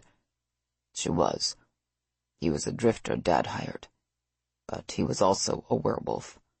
The man became infatuated with Mom, and when she said she wasn't interested in him, he turned into a beast and ripped her apart." Everly turned her gaze on Landry again, trying to imagine him doing something like that. She liked to think he couldn't. But then again, what did she really know about him? She'd seen him attack those men in the bank. Maybe he was more of an animal than she realized. "Why didn't anyone ever tell me what really happened to Mom?" she demanded of her brothers. Armand sighed. "Because you already knew it. You were there and saw the whole thing." "No, I wasn't." What was he talking about? She remembered that day like it was yesterday. "Mom pushed me behind the kitchen counter. I didn't see anything." Armand shook his head. "No, she didn't. That might be what you want to remember because the truth is too painful. When we got to the house, we found you standing in the kitchen beside Mom's body, blood all over you and still trying to scream. But you'd already screamed yourself hoarse. That's enough, Armand." Tristan cut him off. "She doesn't need to hear any more." But Everly already heard enough. She suddenly remembered the sensation of something warm and wet hitting her face that day. Her mother's blood. Just like that. The rest of the memories came rushing in like a tidal wave of fear and pain. She remembered her mother telling her to run, but being too frightened to move. Then her mother screaming and begging the farmhand for her life and Everly's. And above everything else, she remembered the horrible, awful growls so similar to the ones Landry made. Everly clamped her hands over her ears. She didn't want to remember any more, but she couldn't stop the sounds or the memories. They played repeatedly in her head, and she watched her mother die right in front of her over and over again. Stifling a sob, Everly turned and ran for the door. She heard angry voices and the sounds of a struggle behind her, but she didn't stop. She didn't even realize she'd grabbed her car keys until she squealed out of the parking lot. She hit the road in front of the complex, moving way too fast, and almost spun in a complete circle, but she didn't care. She had to get away from there. She didn't know where she was going, so she just drove. Now that she knew what had happened to her mother, it seemed like a dam burst in her head. With every mile that passed, she saw more and more details of her mother's murder, and it terrified her. Equally as terrifying was the realization that she'd been so wrong about Landry. How could she not have known he was a monster? She'd been with him almost constantly for nearly a week. They'd made love, for heaven's sake. Part of her wanted to believe this was all a crazy misunderstanding, that her brothers were wrong, and that Landry wasn't a monster, that he would come after her and make all of this okay. But that wasn't going to happen. Her brothers were right. Landry was a monster, and she was never going to be okay again. She hit the 635 loop, then interstates 20 and 35 in an almost random fashion. But what she was really doing was driving in a big circle around Dallas. Her mind spun in circles just as large and traffic-filled as the highway, but she kept going. She needed to think. She vaguely remembered stopping to get gas at a deserted station where she normally never would have stopped, then made another circle around the city, followed by another. At 3 a.m, she finally found herself in front of Landry's apartment. What the hell was she doing here? But she knew the answer to that question. She needed answers, and Landry was the only one who could give them to her. Landry opened the door before she even knocked, relief on his face. Everly, thank God. He made as if to put his arms around her, but she held up her hands. Don't touch me. I'm only here to ask you a few questions. That's all. You just keep your distance. Pain filled his eyes, but he nodded resignedly and stepped away from the door, then moved all the way to the far side of the living room and waited. He changed out of his uniform to jeans and a t-shirt. Everly closed the door quietly behind her, but didn't move away from it. Now that she was here, she wasn't quite sure what to say, or even how to start. I was scared when you ran out like that, Landry finally said. I wanted to go after you, but your brothers wouldn't let me. They said I'd hurt you enough already. She nodded, realizing for once her brothers had been right. If Landry had followed her, she probably would have lost her mind. I never knew I buried all those memories of my mom's death, she said. Not until I saw you survive that knife wound. Until I learned what you are. Landry didn't say anything. Then again, what could he say? Were you bitten against your will? She asked. She had to know if he was a werewolf because he'd wanted to be a monster, or was it something that had been done to him? She didn't know why that was important, but it was. He shook his head. It doesn't work that way. People who become werewolves are born with a gene that predisposes them to it. If we go through a traumatic, violent event, we change into a werewolf. We don't run around biting people to make more. A stupid part of her was relieved she didn't have to worry about becoming a werewolf from all the times he'd nibbled her neck. The memories of how good things had been between them made her want to cry for all they'd lost. Was it Iraq that did it to you? She asked after a moment. Mostly to keep her mind from going places she didn't want it to go. Yeah. I broke my back in 3 places. crushed my spinal cord completely, and had 5 pounds of frag shoved through me. I should have died that day, but the wolf inside wouldn't let me. It healed me. Even though he was a monster, she felt thankful for that. Despite what he was, the idea of something happening to Landry made it hard to even take a breath. "I want to see the wound," she said, "from where my brother stabbed you." He seemed hesitant, like he no longer wanted her to see his body, even though she'd already seen all of it more than once. She knew it so well she could draw him from memory. But he finally lifted the t-shirt to expose his torso. Everly tried not to gasp when she saw the smooth, light pink scar on his chest. "Did it hurt?" she asked. He dropped his shirt down. "When Armand stabbed me? Yeah, it hurt like hell. But not as much as the way you're looking at me now. That's much worse."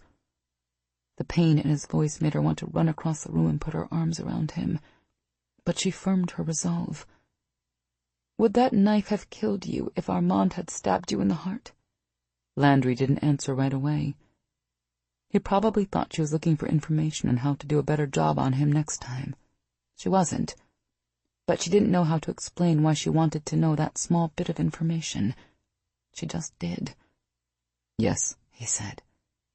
"A few inches in the wrong direction, and I wouldn't be here now." The thought made her queasy, and she leaned back against the door for support. "Why did that other werewolf kill my mother?" That one seemed to surprise him. "I don't know. We aren't all the same, regardless of what your brothers told you. What do you remember about the attack? If you don't mind talking about it, I mean."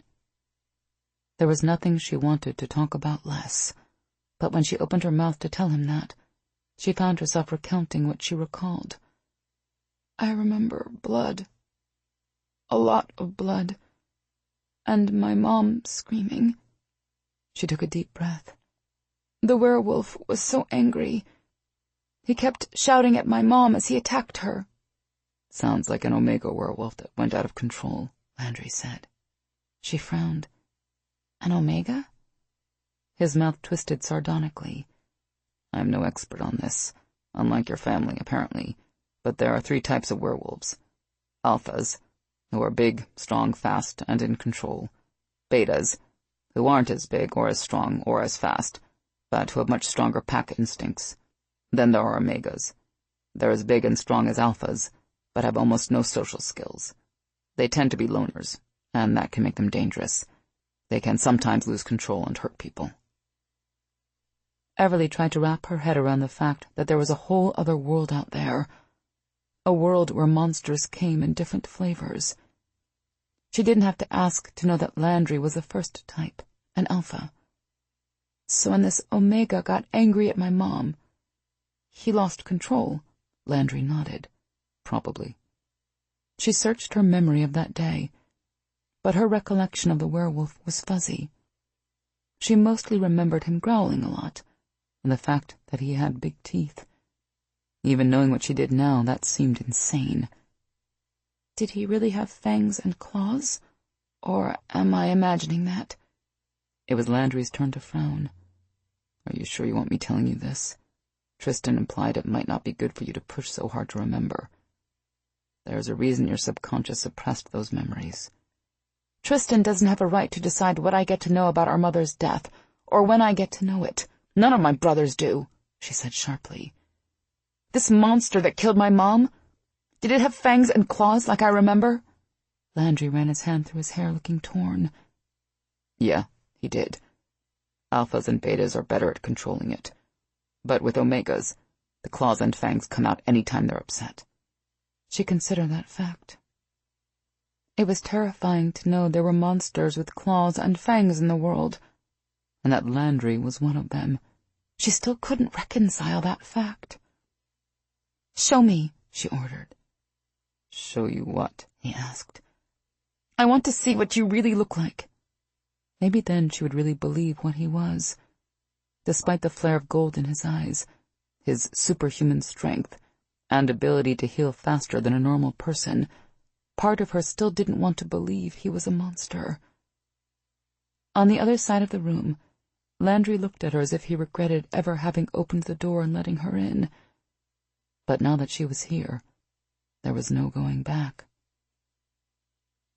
She took a step toward him. Now he was the one moving away from her. That hurt. But she had to know. "I want to see the claws and the fangs," she said. When she took another step closer, he edged around the couch, putting it between them. "I don't think that's a good idea, Everly. Considering what you're dealing with right now, seeing something like that could do more harm than good." He was saying that to protect her, exactly like her father and brothers had done. But she didn't need protection anymore. She needed the truth. "Let me decide that," she said. "I think you owe me this much, don't you?" The anguish in his eyes was almost enough to make her take back the words. But she resisted. She needed to see Landry in his true form. "I never wanted things to be this way, Everly," he said softly. "I'd planned to tell you about what I am when the time was right. When you were ready." "I am ready," she insisted. No, she wasn't. Her heart was beating so fast she thought it might burst out of her chest. "Everly, please don't ask me to do this." "Show me, damn you!" she shouted. She thought Landry would refuse yet again, but then his eyes turned that golden color she'd thought was so beautiful before. Even now, she was mesmerized by it. But then the fangs slowly came out. Easily an inch long and unbelievably sharp, they gleamed in the light. Curved claws followed, extending beyond his fingers like edged weapons. Just like that, she was transported to that day 20 years ago, watching as an enraged werewolf ripped her mother apart. But this time, she saw every detail of the killer's face. The glowing eyes, the flashing fangs, the deadly claws, all the same characteristics that Landry possessed. "I can't do this," she whispered. Whirling around, she yanked open the door with a trembling hand and raced out of the apartment. She couldn't believe she was stupid enough to have come here in the first place. Landry let her go. She had no idea what she would have done if he'd followed her. Now that she'd seen what he looked like, she wasn't sure how she would ever be able to look at him again. How could she ever have fallen in love with a monster to begin with? Chapter 15. Cooper wandered into the admin building at the compound a little after 7 the next morning. For the second time in his life, he was late for work. Not that he could give a damn. He had more important things to worry about, like how fucked up last night had been. How the hell had everything with Everly gone to crap so fast? When she'd run out of her apartment in tears, his first instinct had been to chase after her. But of course her asshole brothers had moved to block the doorway, telling him he'd done enough damage and to leave their sister alone. "The only reason you aren't dead already is because you saved Everly's life during that bank robbery," Armand told him. "But if you go after her again, we will kill you." It had taken everything in him not to rip those 4 jerks to pieces. But he restrained himself, partly because they were right. He had caused enough damage already, so he'd stood there glaring at them for 15 minutes until they finally left. He thought about putting out a bolo on Everly's car, but then realized that was stupid. What the hell would he do if a cop found her and pulled her over? If she was still in the same emotional state she'd been in when she left her apartment, the officer would probably take her into police custody for her own good. He hadn't wanted that, so instead, he prayed she'd be okay. In the middle of the night, when she'd shown up at his place, her eyes red from crying and full of fresh tears, he'd wanted nothing more than to wrap his arms around her and never let her go. But she couldn't even stand to be near him. Things had just gone from bad to worse after that. Why the hell had he agreed to shift in front of her? That had to be the dumbest thing any werewolf had ever done. He had followed her that time, but at a safe distance so she wouldn't see him, just to make sure she made it home okay. Then he'd sat in his Jeep a couple blocks down the street for the rest of the night, both to make sure she didn't go out again, and to figure out how to fix the mess. He hadn't come up with anything. All he'd done was berate himself for not telling her his secret earlier. Not that it would have helped. What kind of cruel fuck was fate to let a werewolf fall in love with the one woman on the planet whose mother had been killed by one of his kind? So much for love conquering all and her being the one. Then again, maybe she was the one for him, and he'd just fucked it up. The folk tale only said every werewolf had that one perfect soulmate out there. It didn't say they were guaranteed to be together, quite obviously. He was so good at fucking things up that he'd even screwed up a fairy tale romance. Unfortunately, even though Everly was completely sickened by the mere sight of him now, Cooper was still head over heels in love with her. Nothing that happened last night had changed that one bit. If anything, it only made him want to protect Everly and keep her safe even more than before. That meant for now he needed to stay away from her. At least that way, one of them would be happy. For the short term, this was the best he could come up with. Beyond that, he had no idea what he was going to do. It was strange. He was the one all the guys in the pack came to when they had a problem. But now that he had a problem, he couldn't think of a single good piece of advice to give himself. Becker looked up from his computer and did a double take when he saw him. Whoa, dude. I know you and Everly can't keep your hands off each other, but good God, mix in a nap now and then. You look like shit. The rest of his squad was all staring at him from where they sat at their desks. Becker's right, man, Alex agreed. You look like one of the zombies in the comic books you read. Any other time, Cooper would have laughed and flipped his packmates the bird. But today, all he did was let out a snort as he pulled out his chair and sat at his desk. Shit.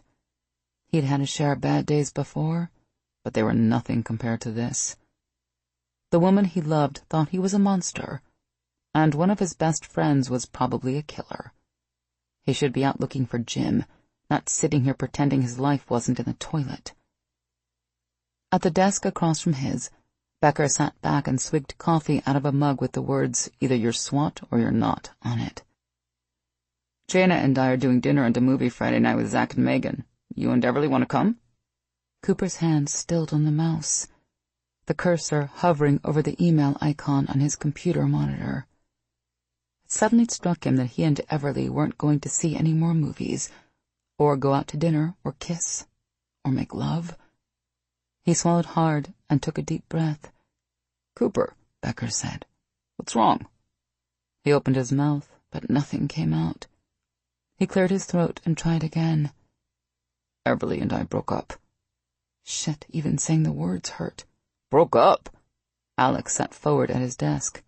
I thought she was the one. Cooper clicked on the email icon with more force than necessary. Yeah, well, I guess sometimes that's not enough.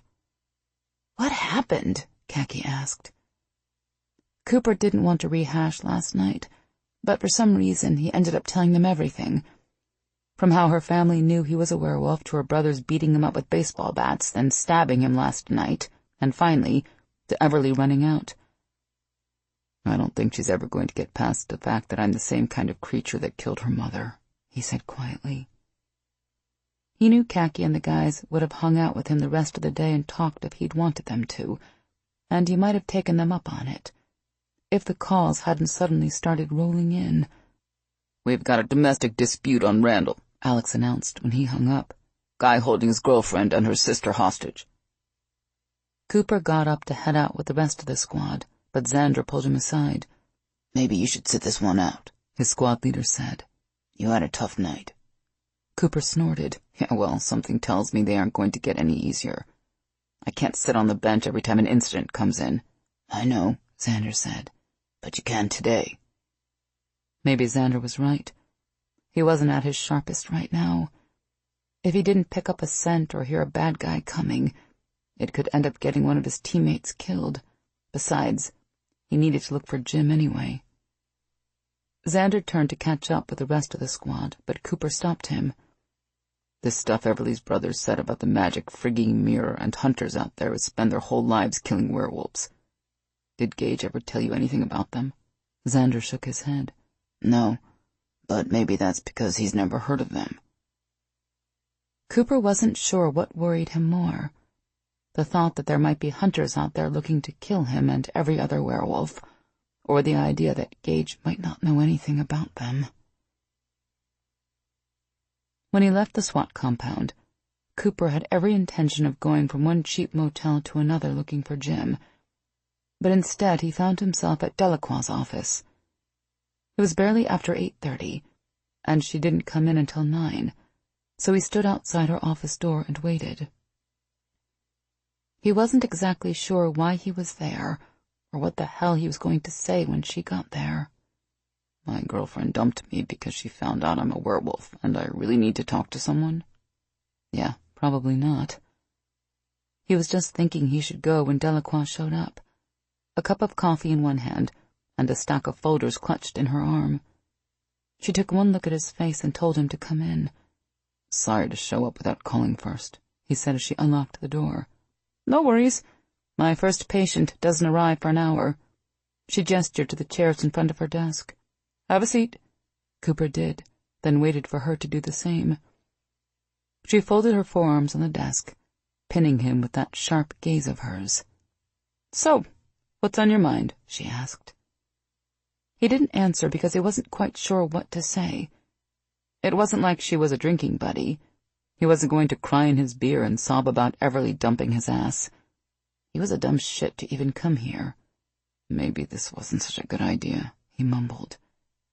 You came here because you obviously need to talk, she said when he started to get up. So talk. He dropped back down into the chair with a sigh. Oh, what the hell? Remember that amazing woman I told you I was dating? The one who seemed to fit me so perfectly? Delacroix nodded. Well, about the time I realized I'd fallen in love with her, she decided to bail. I'm not dealing with it too well. Delacroix frowned. I'm sorry things didn't work out between the two of you. There aren't many people out there who could handle the world in which you live, you know. It's not for everyone. Cooper regarded Delacroix for a moment. Did she mean because he was a cop or a werewolf? He still couldn't get a read on how much the good doctor knew. I guess not, was all he said. Just because you broke up doesn't mean there's no way for you two to get back together. Have you talked to her about what's coming between the two of you? Cooper had spent most of last night and this morning asking himself that same question. If this had simply been about him being a cop, the answer would have been easy. But it wasn't about him being a cop. It was about him being a werewolf. And while he would have gladly walked away from his job on the force for Everly, he couldn't walk away from being a werewolf. I wish there was, but I just don't see it, he said quietly. It hurt like hell to admit that, but it was true. He and Everly were never going to get back together. The emotionless mask Delacroix normally wore slipped a little at that. She actually looked sad. I'm sorry. As hard as it is for you to talk about what happened between the two of you, I have the hour free, and I'd be more than happy to listen. Cooper sat back in the chair, but didn't say anything. He'd already talked to his packmates. Why rehash everything with a complete stranger? It wasn't like he could tell Delacroix the real reason he and Everly had broken up. But he could tell Delacroix about how much more amazing his life had been with Everly in it, and how he felt now that she was gone. And if a few tears misted his eyes, he and Delacroix both did their best to ignore them. Chapter 16. Everly wasn't completely sure what day of the week it was, but she'd heard Mia calling into work this morning to tell her boss she was taking another day off because her roommate still wasn't feeling well. That meant it must be Friday. 2 days since she'd broken up with Landry. It felt more like 200. Poor Mia had missed work 3 days in a row now, the last 2 to babysit her. Mia was so sweet. Everly didn't really need a babysitter. She wasn't 12, and she wasn't sick. Yet she didn't know why she was so devastated. She'd broken up with guys before, and it had never been like this. It felt like a piece of her heart was missing. She'd crawled into bed the moment she came home from Landry's apartment 2 days ago, and hadn't gotten out since. She vaguely remembered Mia bringing her something to eat now and then, but she didn't remember what. She had cried like a banshee that first day after everything had fallen apart with Landry. She tried to stop it, told herself to get a grip and stop being so dramatic. But none of that self-cajoling crap had worked. She kept thinking of Landry and the anguish on his face when she'd turned her back on him. That was how Mia had found her, curled in a ball on her bed and crying like a madwoman. Her friend had immediately thought something had happened to Landry, that he'd been hurt, or worse. She tried to tell Mia that wasn't it, but the mere thought of Landry being injured or dead had made her start crying all over again. Mia had lain with her in bed for hours, refusing to leave her side until she calmed down. When she had, Mia asked what happened, but Everly couldn't talk about it, so she'd only told her friend that she and Landry had broken up. Everly rolled onto her other side now and bunched the pillow under her head. She wished it could be that simple. She wished she could walk away from him like it was nothing, but that was impossible. She'd been in love with Landry. There was no denying that. She'd been thinking of making a life with him, of marriage and kids. Now she couldn't even think of him without seeing the vicious, bloodthirsty monster that had killed her mother. She felt so stupid. Why hadn't she seen this coming? He was too perfect right from the start. She supposed that was the allure monsters like him used to get close to people. But if Landry was a monster, why was she lying in bed feeling like her heart had been torn out, instead of thanking her brothers for saving her life? Outside her room, the door of the apartment opened, and she heard Mia talking softly to someone. For a crazy moment, her heart leapt at the thought that it might be Landry, but deep down she knew better. He wasn't coming back. She had burned that bridge with a flamethrower. "I have to go grocery shopping anyway," Mia said to whoever it was. "Since I'm guessing you probably had something to do with why she's been crying her eyes out the past 2 days. Maybe you can do something to fix this." Everly didn't bother to look up as she heard a man's heavy footsteps approaching her bedroom. It obviously wasn't Landry. He was much lighter on his feet than that, even if he was huge, like a predatory animal, she supposed. Whoever it was knocked on her door, then opened it. "Hey, Everly, it's me." Tristan's voice was soft. "Mia mentioned on the phone that you were feeling a little under the weather. I thought I'd come over and see how you were doing." She didn't bother rolling over to look at him. "I'm fine. You've met your brotherly obligation, so you can leave. Go home and tell everyone I'm just peachy now that you chased away the big bad werewolf." Everly felt the bed dip as her brother sat down on the other side next to her. She ground her jaw in frustration. She had no interest in seeing anyone right now, especially any of her brothers. "What do you want, Tristan?" she asked, still not looking at him. "I just want to make sure my little sister is okay. I know what you saw the other night scared you, but Landry is gone now, and he's not coming back." Even though Everly already knew Landry was never coming back, it still hurt like hell to hear the words spoken out loud. For some reason, it infuriated her even more that Tristan was the one saying it. Of all her brothers, he'd always been the one on her side, no matter what. She rolled over and looked at him, ready to lay into him for having the nerve to come here and even utter Landry's name. But the words stuck in her throat at the stunned expression on her brother's face. She supposed she did look a fright. 2 days of crying could do that to a girl. Tristan leaned closer, putting his hand on her forehead like he was checking her for a fever. Then he pushed up her top lip to look at her teeth. She smacked his hand away. "What the hell are you doing?" she asked, as he reached for the collar of her sleep shirt and tried to pull it down. She smacked his hand away again. "Stop that!" "Trying to see if he bit you," he said, reaching for her collar again. She held up a finger in warning and glared at him. "You touch me again, and I'm going to punch you in the nose. No, Landry didn't bite me, you idiot. Why would you think he did?" Her brother shrugged. "You look horrible. Your nose is all red and puffy, and your eyes are bloodshot. I thought you were turning into a werewolf." God, her brother was a moron. "I'm not turning into a werewolf," she snapped. "My face is red and puffy because I've been crying, and my eyes are bloodshot because I haven't slept for 2 days. Besides, you can't turn into a werewolf from getting bitten. You need to have the werewolf gene already in your blood, and then go through a life-threatening, traumatic event for it to turn on. The biting stuff is a fairy tale." Tristan's eyes narrowed suspiciously. "How do you know all that?"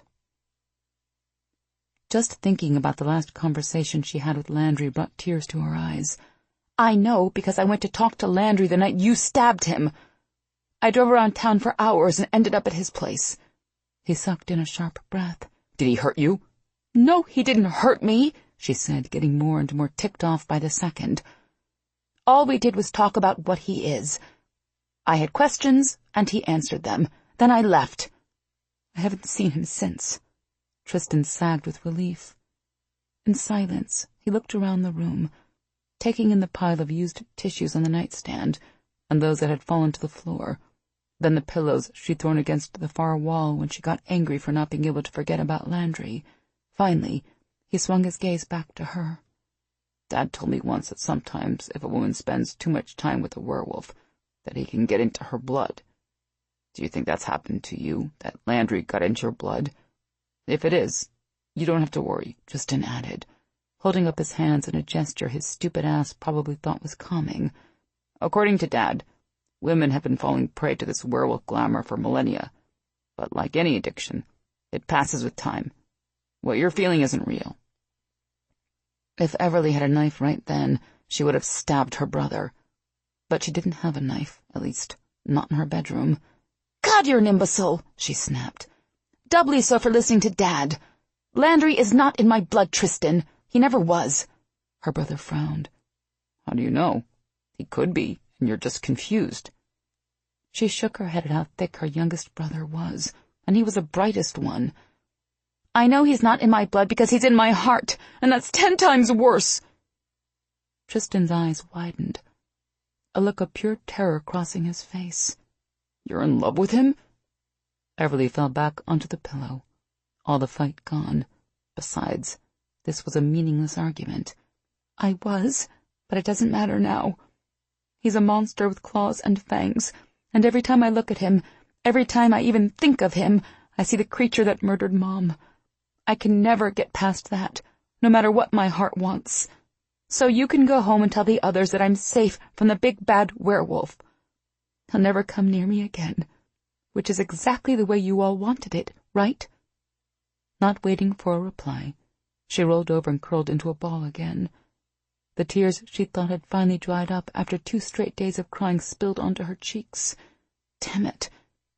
She really didn't want Tristan to be here when she lost it again. "Just go," she told Tristan. "I'm done talking about Landry with you." He hesitated, and she thought she was going to have to say something awful to get him to leave. But then he stood and left the room, quietly closing the door behind him.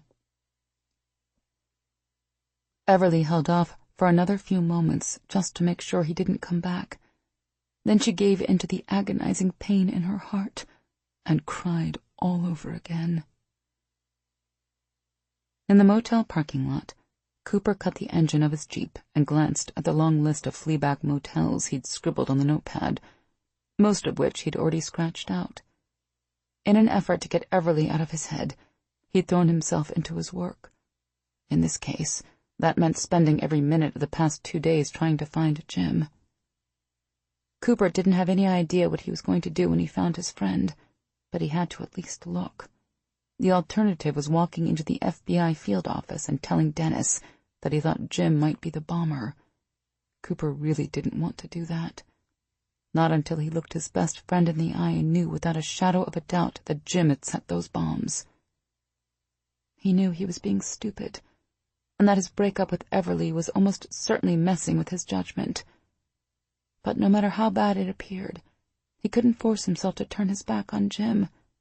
Soldiers didn't do that to each other, especially when that other soldier had saved your life. Cooper got out of his Jeep and headed to the front office of the motel. passing another rusty sign announcing they had rooms available. Empty rooms in a fine establishment like this? Shocking. Before going inside, he checked his cell phone to make sure he hadn't missed any calls. Xander was under the impression that Cooper was helping Dennis with the bombing case, so he was giving him a lot of free time. But if something big came in, Xander would expect him to come running. Cooper was cool with that. Anything to keep his squad leader from figuring out what he was really doing. Xander would lose his mind if he found out Cooper was hiding evidence from the FBI. Even though he was in his SWAT uniform, he still flashed his badge at the heavily bearded guy behind the counter who was staring at the TV on the wall. The office smelled like 200 years' worth of beer and cigarettes. The smell was so bad it made Cooper wish his crappy nose was even worse. The man turned his head enough to see the badge when he realized Cooper wasn't likely going to rent a room. He turned his attention back to the TV. Cooper pulled out a photo of Jim he'd printed at the office, one he'd shown around Dallas hundreds of times in the past few days. "Is this guy staying here?" he asked, hoping he could get the man to unglue his eyes from the TV long enough to look at the photo. "He's older than in the picture, so he has some gray hair and wrinkles around his eyes now." The man's gaze flicked to the picture, then back to the TV. "Room 19 on the back side of the building," the man grunted, without taking his eyes off the screen and the frigging infomercial on vacuum cleaners. "There ain't no numbers on some of the doors, so you have to count the rooms as you go." Cooper thanked the man and headed for the exit, his heart thumping a little harder at the thought of finally talking to Jim. "Hey!" the man called from behind the counter. Cooper turned back just in time to catch something flying at him. He opened his hand to see a room key attached to a beat-up piece of plastic. "Don't break down the door," the man said as the announcer on the TV demonstrated how useful the vacuum was at picking up marbles, since that was what everyone dropped on the floor all the time. Cooper nodded and left the office. It took a few minutes to locate room 19. You had to find at least 2 room numbers before you could establish a pattern and start counting doors. But a few minutes later, he was standing in front of a room he was sure was the right one, mostly because even his crappy nose could smell Jim's scent wafting through the cracks around the door. Jim's rental car was parked a few spaces from the room. Cooper knocked, tensing as footsteps approached the door. This could go bad in so many ways. Jim could be drunk off his ass and belligerent to boot. He might realize why Cooper was here and try to run. Hell, his friend might even pull a gun and try to shoot his way out of this situation. All of those scenarios were likely to end up with Jim dead, and Cooper really didn't want his friend's blood on his hands. This week had been shitty enough already. He braced himself as the door opened, ready to protect himself if Jim came out shooting. But he didn't come out shooting. In fact, he didn't come out at all. He merely stood there, looking like he'd just come back from a job interview, if the tan pants, button-down shirt, and conservative tie were any indication. Cooper took a quick sniff, waiting to be bowled over by the odor of booze, but he didn't smell any alcohol in his friend. And rather than looking crazy and belligerent, Jim seemed surprised to see him. "Hey, what the hell are you doing here?" Cooper peeked past his friend into the motel room. It definitely wasn't much. Dirty walls, dirty carpets, and dirty beds. But the place wasn't trashed, and the suitcase lying at the foot of the bed looked organized and clean. A suit jacket was hanging on a chair over by the room's desk, and Cooper could see an electric razor sitting on the vanity by the bathroom.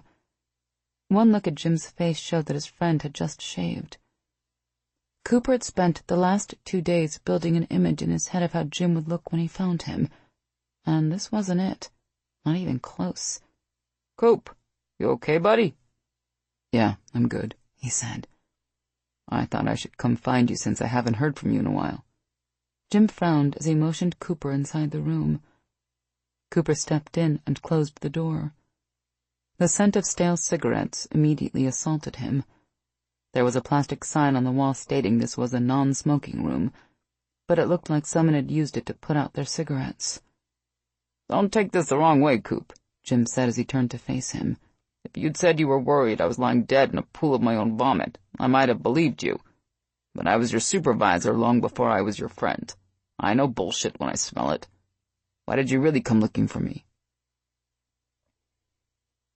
Cooper thought about claiming he'd simply been worried about Jim's drinking problem. But why the hell screw around? Jim had given him an opening. He might as well use it. But this was a lot harder to bring up than he'd thought. Outside of his pack and his biological family, there weren't many people in the world more important to him than this man. Except Everly, of course. "I came to talk to you about Ryan North." Jim frowned. "Ryan North?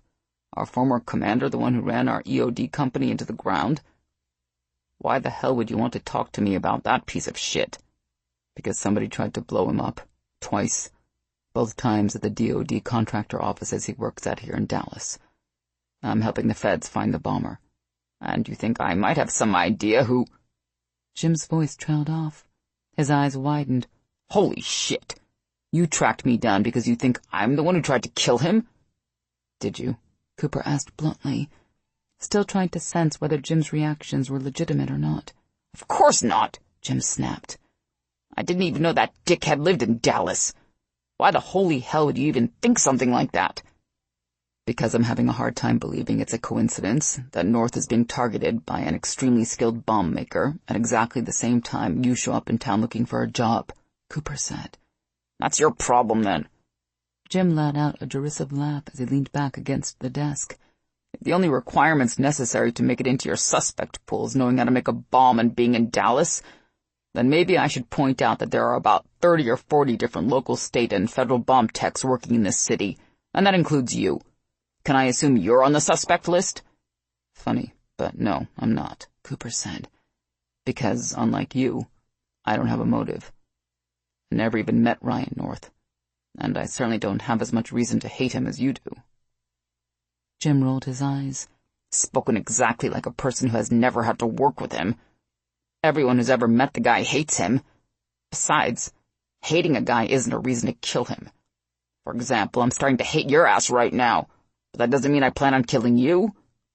"Maybe because I never fucked up and got a bunch of our friends killed, then let you take the heat for it," Cooper pointed out. Jim went deathly still. "You asshole. I can't believe you went there. Yeah, I was pissed the investigation team was made up of a bunch of desk jockeys who didn't know a damn thing about field operations. I always thought more of the blame for what happened should have been laid on North's shoulders, but that's not how it worked out. I got over it." He looked Cooper straight in the eye. "And I didn't try to kill North." Cooper studied Jim, looking for some sign that his friend was lying. Elevated heart rate, change in breathing pattern, nervous tic, anything. Cooper wasn't as good at picking up on this stuff as some of the other werewolves in his pack, but he could do it. And Jim wasn't putting off any signal that indicated he wasn't being entirely honest. He was tense and more than a little pissed off, but he wasn't lying. It hit Cooper then that he might have been wrong about Jim. Before coming here, he'd been so sure his friend was the one behind these bombings. But now, he didn't know. It just didn't feel right. Then again, Cooper wasn't so sure how much he trusted his gut these days. After all the crap with Everly, his head wasn't exactly screwed on straight. While he didn't want to keep going down this road, he didn't have a choice. There were still some questions he needed answers to. "Where were you last Monday morning at 05:30? He asked. Jim glared like he was some kind of frigging monster. Cooper's gut clenched. He was getting that look a lot lately. "You're seriously going to ask me these questions?" Jim demanded. "Doesn't our friendship mean a damn thing to you?" Cooper ground his jaw. "Our friendship is why I'm here talking to you instead of arresting you. Now just answer the fucking question." Jim stared at him for a long time, muttering a curse. He turned and opened a leather-bound notebook on the desk and flipped through a few pages. "I was having breakfast at the IHOP off 360 because I had an interview at 06:30 at Lockheed Martin for an analyst position. About 80 people saw me at the restaurant, including the waitress." Cooper felt himself relax. "What about this past Monday at 0600? "I was over at Lockheed again. waiting around for hours, only to be told I'm not the kind of person they were looking for. And before you ask, I spent the rest of the day drinking. Remember, you picked me up the next morning." Cooper walked over to look at Jim's calendar. He had appointment times, names, addresses, and phone numbers listed for just about every defense contractor in the area. It shouldn't be too hard for the FBI to verify his story. He took a deep breath, then let it out slowly. He'd never been so happy to be wrong in his life. Not that Jim was likely to forgive him, but Cooper could deal with that. "Look, I know this isn't going to mean much now, but I'm sorry I ever doubted you," he said. "Unfortunately, there's one more thing I need you to do, so you can be completely in the clear on this one." "What's that?" Jim asked suspiciously. Cooper pulled out a business card and set it on top of the calendar. "I need you to see the FBI agent in charge of the bombing case and tell him everything you told me." Jim snorted. "You're shitting me, right? Why the hell do I need to talk to the FBI?" "Because the FBI has a composite sketch of the person who bought the explosives used to build the bombs, and it looks a little like you. Not a lot, I'll admit, but it's in the ballpark." Cooper had seen it when he'd stopped in to see Dennis before going from motel to motel. As sketches of suspects went, it wasn't great, since the guy who'd bought the explosives from the Burke brothers had been wearing sunglasses and a ball cap at the time. But Jim was nondescript enough for the FBI to think it might be him. "They've also got a list of every military person Ryan North has ever had a run-in with," Cooper added. "Something tells me that your name is on that list. Pair that with the fact that you rented a car from the airport only a few days before the first bombing, not to mention that you're hopping from one motel to another like a criminal trying to hide out, and you start looking like a really good suspect. I'd rather you go talk to the FBI now, rather than wait for them to kick in your door." Jim picked up the card and stared at it for a long time, then tossed it down with a sigh. "Fine. I'll stop by tomorrow between interview appointments." Cooper frowned. "Tomorrow might be too late. I can go with you right now if you want." Jim pinned Cooper with a glare. "I liked you so much better when you were just a bomb tech, you know that?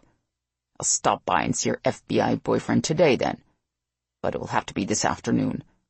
I have 2 places to drop off my resume before the weekend, and no, I don't want you to come and hold my hand." Cooper ignored the barb. "Fine. Dennis will probably be working until at least 1800 hours. Just call his cell if you need to. It's on the card." Jim didn't say anything. Then again, there wasn't anything more that needed to be said. Cooper tried to apologize again before he left anyway, but Jim wasn't in the mood to listen. He swore as he walked back to his Jeep. In the past week, he'd not only lost the woman he loved, but one of his best friends. On the upside, Jim wasn't the bomber. That was something, at least. Everly sat on her stool in front of her easel, gazing at the sketches she'd done of Landry a few days ago. It was pure torture, but she couldn't make herself stop. She gently ran her fingers over one picture, pretending she was touching the real thing. He was so damn mesmerizing to look at, even in her simple line drawings. She dragged her miserable butt out of bed a little while after Tristan left, deciding she'd wallowed long enough. She'd showered off, eaten a little something, and then come into her studio, figuring she should actually get some work done. Since then, all she'd done was look at the sketches she'd drawn of Landry and think about how amazing she felt when they were together. She was seriously thinking maybe Tristan was right about Landry putting something in her blood, like a werewolf curse or something. And if she didn't get past this overwhelmingly horrible feeling soon, she might start looking for a witch who could remove the curse. After all, if werewolves existed, why not witches? She was trying to convince herself to put away the sketches of Landry when the doorbell rang. Everly groaned. No doubt it was Tristan coming back with more unhelpful advice, or worse. What if her brother had told their father that his one and only daughter had fallen in love with a werewolf? He was so crazy he might show up with a priest to do an exorcism. She reluctantly slid off the stool and walked out of her art studio and through the living room. When she got to the door, she peeked out the peephole. But to her surprise, It wasn't her father or her brothers. It was Jaina. Her long blonde hair was down, and she flipped it over her shoulder as she waited. Everly sighed with relief, but then frowned. She'd never told Jaina where she lived, which meant Landry must have. Had he sent her here to convince her to take him back? She hesitated, torn between letting her friend in or not. Then she yanked open the door before she could change her mind. "Hey, Eric told me what happened," Jaina said. "I wanted to come over and see how you were doing. I thought maybe you might want to talk." Everly opened her mouth to say she didn't feel like talking, but stopped herself. She felt closer to Jaina than anyone, even closer than she felt to Mia in some crazy way. So instead she nodded and stepped back to let Jaina into the apartment. Besides, talking to Jaina about Landry had to be better than being alone with her own thoughts right now. "Do you want something to drink?" she offered. Jaina shook her head as she sat down on the couch. Everly collapsed on the other end, curling her legs under her. "So," Jaina said, "you broke up with Cooper because you found out he's a werewolf, huh?" Everly stared at her friend, sure her exhausted and confused mind had twisted Jaina's words. She couldn't possibly have heard right. "What?" Jaina held up her hands. "I'm not judging, and I'm not taking sides. I'm your friend, no matter what. Eric didn't go into any details, but he did tell me that your mom was murdered by an Omega, and that you witnessed it. So I understand why you feel the way you do about werewolves." Everly finally gained control over her vocal cords enough to spit out 2 words this time. "You know?" Jaina slowly nodded. "That Cooper is a werewolf?" "Yeah." Everly stared at her. "And you're okay with that?" she blurted out. "He has claws and fangs and glowing eyes. My brother stabbed him in the chest, and he pulled the knife out like it was nothing. The wound healed in hours. Jaina, he's a monster." Jaina regarded her thoughtfully. "A monster, huh?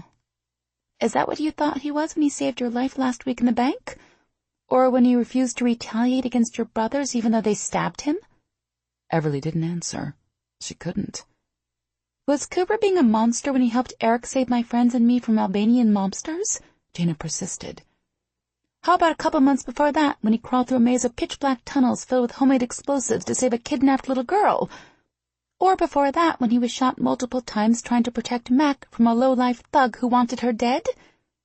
Everly's heart seized in her chest at the thought of Landry getting shot, but that had nothing to do with him being a werewolf. She wanted to explain that it was more complicated than that, but she couldn't find the words. Jaina pushed her hair behind her ear with a sigh. "Look, I'm not saying Cooper's an ordinary man. We both know that's not true. And I'm not making light of what happened to your mother. What I am saying is that just because he has claws and fangs, that doesn't make him a monster. The werewolf who killed your mother was a monster. For all you know, he could have been a cold-blooded killer before he became a werewolf." Everly knew all the things Jaina was saying were true, because she'd had those same thoughts swirling through her head for 2 days. But it didn't matter that Landry was a good man. Every time she closed her eyes and thought of him changing into that monstrosity, she almost lost it. "How did you figure out Landry was a werewolf?" Everly asked. Anything to distract herself so she'd stop picturing him with claws and fangs. "Did he turn into one in front of you?" Jaina shook her head. "No. Once you know what a werewolf smells like, you can pick one out of a crowd at a couple 100 feet away, if the wind is right." Lack of sleep was obviously affecting her ability to think clearly, because what Jaina was saying simply didn't make any sense. Everly had been extremely close to Landry multiple times, and she hadn't noticed anything unusual about the way he smelled, except that he smelled good. "I don't understand," she said. "Landry doesn't smell any different than anyone else." Jaina gave her a small smile. "Of course he doesn't. Not to a regular human like you. But it's very easy for a werewolf to recognize another werewolf. The scent is unmistakable to us." Apparently she was beyond being surprised. The only thing that shocked her was that it had taken so long to realize what Jaina had been driving at this whole time. "You're one of them too, aren't you?" she breathed. Jaina's eyes flashed a glowing emerald green. Then as fast as it appeared, the glow was gone. Everly gasped. Yes, I'm a werewolf, Jaina said. By the way, Megan is too. Are you going to run out on our friendship like you ran out on Landry? Everly felt her face heat. As shocking as it was to hear that sweet, tiny Megan was a werewolf, it didn't keep her from feeling the sting of Jaina's words. That's not fair, she cried. I didn't want to leave Landry, but every time I think of him with claws and fangs, all I can see is my mom screaming in pain as that creature tore her apart. That's never going to go away. Tears ran down her cheeks again. Everly wiped them away with an angry swipe of her hand. Damn it. Her expression softening, Jaina moved across the couch to put her arms around her. Hey, it's okay. No, it wasn't okay. Nothing about this was okay. But instead of telling Jaina that, Everly wrapped her arms around her friend and sobbed harder. Jaina didn't complain, but simply held on to her and let her cry it out. I'm sorry for losing it like that, she said when she could finally talk. It's not your fault, Jaina murmured. I should never have said what I did. It was cruel and vicious, and you didn't deserve it. Maybe, Everly sniffed, wiping the last traces of tears from her cheeks as she pulled away. But it was true, too. I did run out on Landry, and it's killing me inside.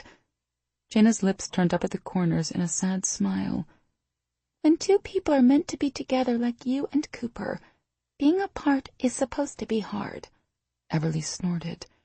How can we be together if seeing him brings back memories so bad I feel like crawling under the covers and hiding? I wish I could get them to go away. Because that's not the way memories work, Jaina said. Bad ones don't go away, not if you keep running from them. At some point, you have to turn around and face them. If you don't, you'll be running the rest of your life, and you'll end up running away from everything that's good and right. Everly chewed on her lip. That sounds like the voice of experience. It is. Jaina took a deep breath. When I was 17, my stepfather tried to rape me. I got away, nearly killing him in the process. It wasn't until later that I realized I really didn't get away that night. In my head, I was trapped in that bedroom with my stepfather for 5 years, running away from almost everything and everyone. I couldn't be with another man without seeing my stepfather's horrible face, and every time I thought about him, I could smell the cheap booze on his breath and feel his hands ripping at my clothes. Everly shuddered at the thought of Jaina being attacked like that, and by someone who was supposed to be family. How did you learn to forget? You don't forget. Ever, Jaina smiled. But with the right person to support you and give you the strength to believe in yourself, you figure out that you have it in you to face the memories and move forward. Everly sighed, marveling at how smoothly Jaina had drawn the conversation around to her and Landry. I'm guessing that, for me, the right person would be Landry. Of course it is, you dope, Jaina snorted. Why the hell do you think you're feeling so crappy? I wasn't kidding when I said you two are meant to be together. You're soulmates. Everly lifted a brow. Soulmates? Don't look at me like that, Jaina scolded. I'm not being melodramatic, and I'm not kidding. You and Cooper are more than in love. You're bonded to each other. In the werewolf world, you're the one for him, and vice versa. You two can no more walk away from each other than you can walk away from yourselves. You feel like crap because you're denying yourself the one and only thing you really need. When you're with him, you'll be strong enough to face the memories of what happened to your mother. You'll be strong enough to face anything. Everly didn't miss the emphasis Jaina had placed on the one. You make it sound like Landry and I are somehow magically connected. You are, Jaina said. Tristan had been right. Landry really was in her blood. But if Landry and I are connected like this, how could he have let me walk away from him? She asked. Didn't he know it would feel like this? Jaina looked at her like she was crazy. How could he have known? It's not like he's ever felt this way about another woman. That's what being the one means. as in the one person in the world a werewolf is meant to be with, because she or he can accept them for what they are. And as for how he could have let you walk away, it's because he loves you too much to stop you. He wants you to be happy. And if that means letting you go, he's ready to deal with the pain that comes with it. He's as miserable as you are right now. Fresh tears started in her eyes again, knowing Landry was feeling the same kind of anguish she felt, but was staying away because he thought that was what she needed to be happy made her heart hurt so much she could barely breathe. "What am I going to do?" she whispered. Even if she could face Landry again, he might not take her back. What if he thought helping her get past her psychological issues was more trouble than it was worth? Jaina took Everly's hands in hers and gave them a squeeze. "It's not that complicated. You get changed and go see Cooper. Then figure out together what you need to do to get the two of you back on track," she smiled. "After that, everything else is doable." Everly wasn't too sure of that, but she didn't resist as Jaina dragged her toward her bedroom. Jaina made it sound so easy. Something told Everly that getting back together with Landry was going to be the hardest thing she'd ever had to do. Maybe even harder than walking away from him in the first place. Chapter 17. Everly pulled her car into the first free space in Landry's apartment complex. It was probably a little early for him to be home from work, but his place was on the way from her apartment to the SWAT compound, so she figured she'd stop there first and check. If not, she'd head to the compound. She could have simply called and found out where he was, but the fact was, she was too scared to call. What if he saw her name on the call screen and didn't answer? Or what if he did answer, and she couldn't figure out what to say? No, this was something she needed to do face to face. She grabbed her purse and got out of her car, groaning when she realized she was so rattled she hadn't even parked straight. What the hell did it matter? She probably wouldn't be here very long. Regardless of what Jaina said about Landry being as hopelessly connected to her as she was to him, she wasn't going to delude herself into thinking their conversation would be all sprinkles and rainbows. It was going to take a long time to repair the damage that had been done to their relationship. She looked around as she crossed the parking lot, but didn't see Landry's Jeep. That didn't mean anything. The parking area wrapped around 3 sides of the complex, so he could be parked anywhere. Everly hesitated when she got to the entrance to the building. Maybe she should have taken Mia up on her offer to come with her for moral support. "You want me to come with?" Mia had offered when Everly told her she was going to see Landry. "I could sit in the car and wait for you, if you want." Everly had thanked her, but told her that she could do it alone. Now she wasn't so sure. She squared her shoulders anyway and walked inside. Her steps slowed as she approached Landry's apartment again. She had no idea what she was going to say to him. On the way over, she tried to rehearse something. Most everything she came up with started with some variation of, "I'm sorry," but none had sounded good enough to really use. She took a deep breath and reached out to ring the bell, but stopped when she saw that the door to his apartment was already partially open. That was so like Landry, he probably hadn't bothered to push it all the way closed. Everly almost rang the bell anyway, but then realized it would probably be a waste of time. If a werewolf's nose was as good as Jaina had said, Landry probably already knew she was out here, hesitating like some criminal. So why the heck was she still standing here? If she was going to do this, she would have to walk in his place first. She pushed open the door and walked in, closing it quietly behind her. She was about to call out his name when she heard a noise coming from Landry's bedroom. She walked across the living area and into the room. She took in the big bed with the covers hastily tossed up over the pillows before she caught sight of movement to the right. Someone was leaning into the closet, and it wasn't Landry. Whoever he was, he must have sensed her behind him because he stopped whatever he was doing and jerked up, spinning to look at her. Her eyes widened when she saw that it was Jim.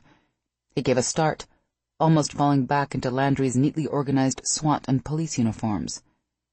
If he hadn't thrown one arm out to grab the edge of the closet with one free hand, he would have. Everly stared at the green rectangular block in his other hand.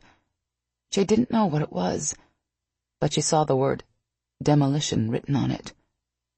Everly, Jim said in a tone of voice that didn't do a thing to help her relax. what are you doing here? What was she doing here? What was he doing here? She would have asked, but then she caught sight of the duffel bag in the closet. It was unzipped, and there were more of those green blocks inside. Why would Jim put something that looked like a bag of explosives in Landry's closet? Alarm bells rang so loudly in Everly's head she could hardly think. She backpedaled as Jim took a step toward her. Everly, this isn't what it looks like, he said. When someone said, "This isn't what it looks like," it was exactly what it looked like. Heart-pounding, Everly turned and ran for the front door. Jim's footsteps were loud behind her as she ran into the hallway and raced for the stairs. She only had to make it to her car. Then she could call the cops. Everly didn't make it to the top of the stairwell before Jim caught up and gave her a shove in the back. She barely avoided flying headlong down the flight of steps, but didn't avoid the concrete support column off to the side. She lifted an arm to protect her face, but still hit the column so hard that every ounce of air in her lungs exploded. The pain was immediate, intense, and everywhere. The impact stunned her so much she couldn't even scream. Then Jim was dragging her down the stairs toward the parking lot, and there wasn't a damn thing she could do to stop him. Cooper sat on the workout bench in the small weight room the SWAT team had put together in the training building. It could only hold about 6 or 8 of his teammates at a time, but it had a lot of weights, and right now, that was all he cared about. One more set, he announced, wiping the sweat out of his eyes, then dropping back on the bench and wrapping his hands around the heavily loaded barbell. Brooks didn't say anything. One of the benefits of working out with him, as he took up point at the head of the bench to spot him again. Cooper lifted the weights off the rack with a growl. The thick bar flexed and bowed, but he ignored it, as he slowly lowered the bar to his chest and let it rest there for a moment before shoving up with an explosive grunt. He held the 425 pounds at arm's length for a second and let it come back down before doing it all over again. He didn't cheat the exercise by letting the weight bounce off his chest each time it came down either. He was here for the burn, not the number of reps he could do. He'd come back to the compound after seeing Jim, relieved that he didn't have to worry about his friend being involved in all this bomber crap anymore. But without Jim to focus all his attention on, he was left with only one other person to fixate on, Everly. He couldn't even remember how many times he'd almost headed out to his Jeep so he could drive by her place and make sure she was okay. He'd controlled himself, but only because he knew Everly would freak out if she caught him snooping around. She'd made it pretty fucking clear she didn't want to have anything else to do with him. Hell, now that she knew a knife to the heart would kill him, she'd probably send those psycho-ass brothers after him to finish what they'd started. Dude, Brooks said, you might want to put more weight on the bar because this obviously isn't enough. Cooper looked up to see Brooks grinning at him. That was when he realized his arms, shoulders, and chest muscles were burning like hell. He racked the weights and sat up. How many reps did I do? Brooks shrugged as he came around to take his turn. I don't know. I got tired of counting. Around 40. Cooper stood and moved around the bench into the spotter position. Yeah, sorry about that. I'm a little preoccupied. Brooks laughed in that deep, rumbling voice of his. You think? Cooper was going to mention that he liked Brooks better when he wasn't talking so much, but he didn't get the chance because Alex walked in. Hey, Cooper, you have some visitors at the gate. Unless one of them was Everly, he wasn't interested. I'm not really in the mood to talk to anyone. See if you can get rid of them. Alex snorted. I think you might want to reconsider. They have guns. Cooper frowned. Who the hell would be bold enough to come to the SWAT compound toting weapons? There were only 4 people he could think of who would be that stupid. Everly's brothers, Swearing under his breath, he strode out of the weight room. Alex and Brooks followed him to the front gate, clearly intending to give him backup if he needed it. Tristan, Armand, Gilles, and Claude were waiting on the other side of the chain-link fence, looking pissed off as hell. "Where's our sister?" Armand demanded, his hand resting on the butt of the pistol tucked in the front of his belt. A twinge of panic zipped through him. "I haven't seen her in 2 days. Is she okay?" The four Danu brothers looked at one another questioningly, but it was Tristan who answered him. "We went to see Everly, hoping to cheer her up, but Mia said she'd left for your place over 2 hours ago. When we went over there to make sure she was okay, we couldn't find her. We found her car, though." A part of Cooper's mind wondered how the brothers had even known where he lived, but he brushed that off as unimportant. "What do you mean she's not there?" Cooper growled. "Did you search around the apartment complex?" Tristan nodded. "She's not there." Cooper threw Alex a quick look. "Open the fence." Not waiting for a reply, he turned and ran to his jeep. Brooks fell into step beside him, jumping into the passenger seat without a word. Figuring Alex would want to come too, Cooper paused just long enough for him to lock the gate and hop in the back. Alex grabbed onto the roll bar as Cooper sped away from the SWAT compound. "What's wrong?" "I don't know that anything is wrong." Cooper glanced in the rearview mirror and saw Armand's minivan chasing them. "But my gut has been shouting at me all day to go check on Everly, and I've been ignoring it." 15 minutes later, he squealed to a stop in a space only a few down from Everly's car. Behind him, Armand stomped on the brakes and brought the minivan from hell to a smoking stop a few cars farther down.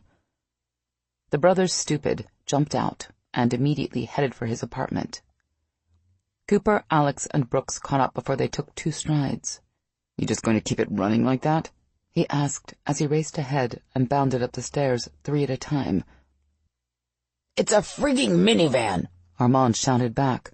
"Who the hell would steal it?" There was that, Cooper agreed. He was so desperate to get into his apartment, he probably would have kicked in his own door, but someone had already done it. Everly's brothers, no doubt. "Sorry about the door," Tristan said. Everly's brothers piled in after Cooper, looking around his apartment, like they expected her to jump out from behind the couch. His nose immediately told him she'd been there, and so had Jim. But how had they gotten in his apartment? Neither had a key. Suddenly it all came together in one sickening punch to the gut. Jim promised he'd go see Dennis, but instead he came here. Cooper wasn't sure why Jim had broken in, but he could think of only one reason his friend would have had blown-off meeting with Dennis, because he really was the bomber. Shit. He didn't know how Jim had been able to lie to him so convincingly, but his friend had played him for a fool. How the fuck could he have been so wrong? Because he'd been desperate to believe anything his friend had told him, not to mention so messed up about Everly that he hadn't been thinking straight. But why the hell had Jim grabbed Everly? Since her car was here and she wasn't, it only made sense that she'd gone with him, and Cooper's gut told him she hadn't gone willingly. "Shit," he swore. Armand glared at him. "What is it? Where's Everly?" "I don't have time to explain," Cooper said. Understatement there. Now that Jim knew Cooper was on to him, it was reasonable to assume his friend wouldn't waste any more time going after Ryan North. If Cooper found the former EOD company commander, he'd find Jim, and if Everly wasn't with him, Cooper would make Jim tell him where she was. And if Jim hurt her, Cooper was going to kill him, friend or not. He turned to head for the door, but the brothers, stupid, blocked his way. Their faces set like they thought he was full of shit. If they didn't move, this time he would hurt them. "Cooper, something's not right here," Alex said. Yeah, no shit. He opened his mouth to say as much when Brooks interrupted him. "Cooper, we're about to have company." And from the tone in his voice, that company wasn't friendly. Before Cooper could move, Dennis and his FBI partner, along with 3 more FBI agents and 4 DPD uniformed officers, burst into his apartment, guns drawn and aimed at him. Cooper stared. "What the hell, Dennis?" While he was pretty sure they wouldn't shoot him, he definitely decided he didn't like the feeling of being on this end of a gun. Do me a favor and point those fucking guns in another direction, would you? No can do, Cooper, Dennis said. Weapon still trained on him, Dennis walked over and pulled Cooper's gun out of the holster. Then he leaned down and yanked out Cooper's backup piece as well. What's going on, Dennis? Cooper asked again. He was on the edge of losing his patience. He was wasting valuable seconds with this shit when he needed to be out there looking for Jim. The mere thought that Everly was in danger had him spinning like the Tasmanian devil on caffeine. I'm in kind of a rush, so I don't have time to hang around and chat. That's too bad, Cooper, because I can't let you leave until I look around your place and ask you a few questions, Dennis said. Cooper's eyes widened. You're searching my apartment? What the hell for? Dennis regarded him with a look that could only be called disappointed. Do you own a solid black duffel bag? The question took Cooper completely by surprise. Yeah, it's one of my work bags. It's in the closet in my bedroom. Why? Wait here, Dennis ordered as he walked past Cooper to head that way. Oh, shit, Alex muttered. Before Cooper could ask Alex what the hell that was about, Dennis came back out of the bedroom, the duffel bag in one hand and a block of C4 in the other. Cooper stared. What the hell? And we're fucked, Alex said. That's not mine, Cooper told Dennis. He realized how incredibly stupid that sounded even as he said the words. How many perps had used that exact same line with him? But Dennis didn't seem to be listening anyway. He handed the bag to his partner, then holstered his gun and took out a pair of handcuffs. He read Cooper his rights as he pulled his hands behind his back and snapped the metal around his wrists. Dennis, you know this is insane, right? Cooper asked. All I know is that we got an anonymous tip a couple hours ago from someone who said they saw you carrying a black duffel bag, possibly filled with explosives, into your apartment. And what do you know? The C4 that I found in there is the same lot used in the bombings. That's bullshit, Cooper snapped. That C4 isn't mine. But now he knew what Jim was doing in his apartment. One of his best friends in the world was framing him, not only for the bombing, but murdering a fellow DPD officer. Jim must have grabbed Everly because she saw him do it. Dennis looked for a minute like he wanted to believe him. Then his mouth tightened. Maybe not. And if it isn't, we'll get it all straightened out at the FBI office. Everly could be dead by then. I don't have time to go straighten this shit out. Someone very important to me is in trouble. I need to find her, now. Not going to happen, buddy, Dennis said, nudging Cooper toward the door. Cooper tensed, balling his hands into fists so he could break the cuffs. He'd probably end up getting shot a few times, but as long as I didn't hit him in the head or the heart, he'd be fine. Tristan locked gazes with Cooper, then nudged his oldest brother. We can't let them arrest Landry, he whispered. He's the only one who can find Everly. Armand looked at Tristan incredulously. You believe him? Since pushing Cooper toward the door wasn't working, Dennis gripped his arm and tried to drag him. Cooper dug in his heels. Yes, Tristan said softly. Landry loves Everly as much as we do. More, if that's possible. Armand looked at the cops, then at Cooper. You'd better be right about this, he said to Tristan. Then, before the feds or cops could stop him, Armand drew back his fist and punched Dennis. There was a single second of stunned silence. Then it was a free-for-all as Alex, Brooks, and Everly's other brothers jumped into the fray and started swinging. The fight would end with her brothers and his packmates getting arrested for sure, but they were willing to risk it so he could save Everly. He wasn't going to let their sacrifice go to waste. Cooper just prayed nobody started shooting. Lifting his shoulders, Cooper snapped the links between the handcuffs, then turned and ran into the bedroom. He leaped for the big window beside the bed, twisting in midair so his shoulder hit the glass first. The window shattered, the noise echoing in his ears as he hit the ground 2 floors below. He rolled to his feet and hauled ass around the building, heading for his Jeep. But then he skidded to a stop. There were 4 cop cars right behind his vehicle. He was never getting out of there. Armand's minivan, on the other hand, was still sitting in its space all nice and lonely with the engine still running.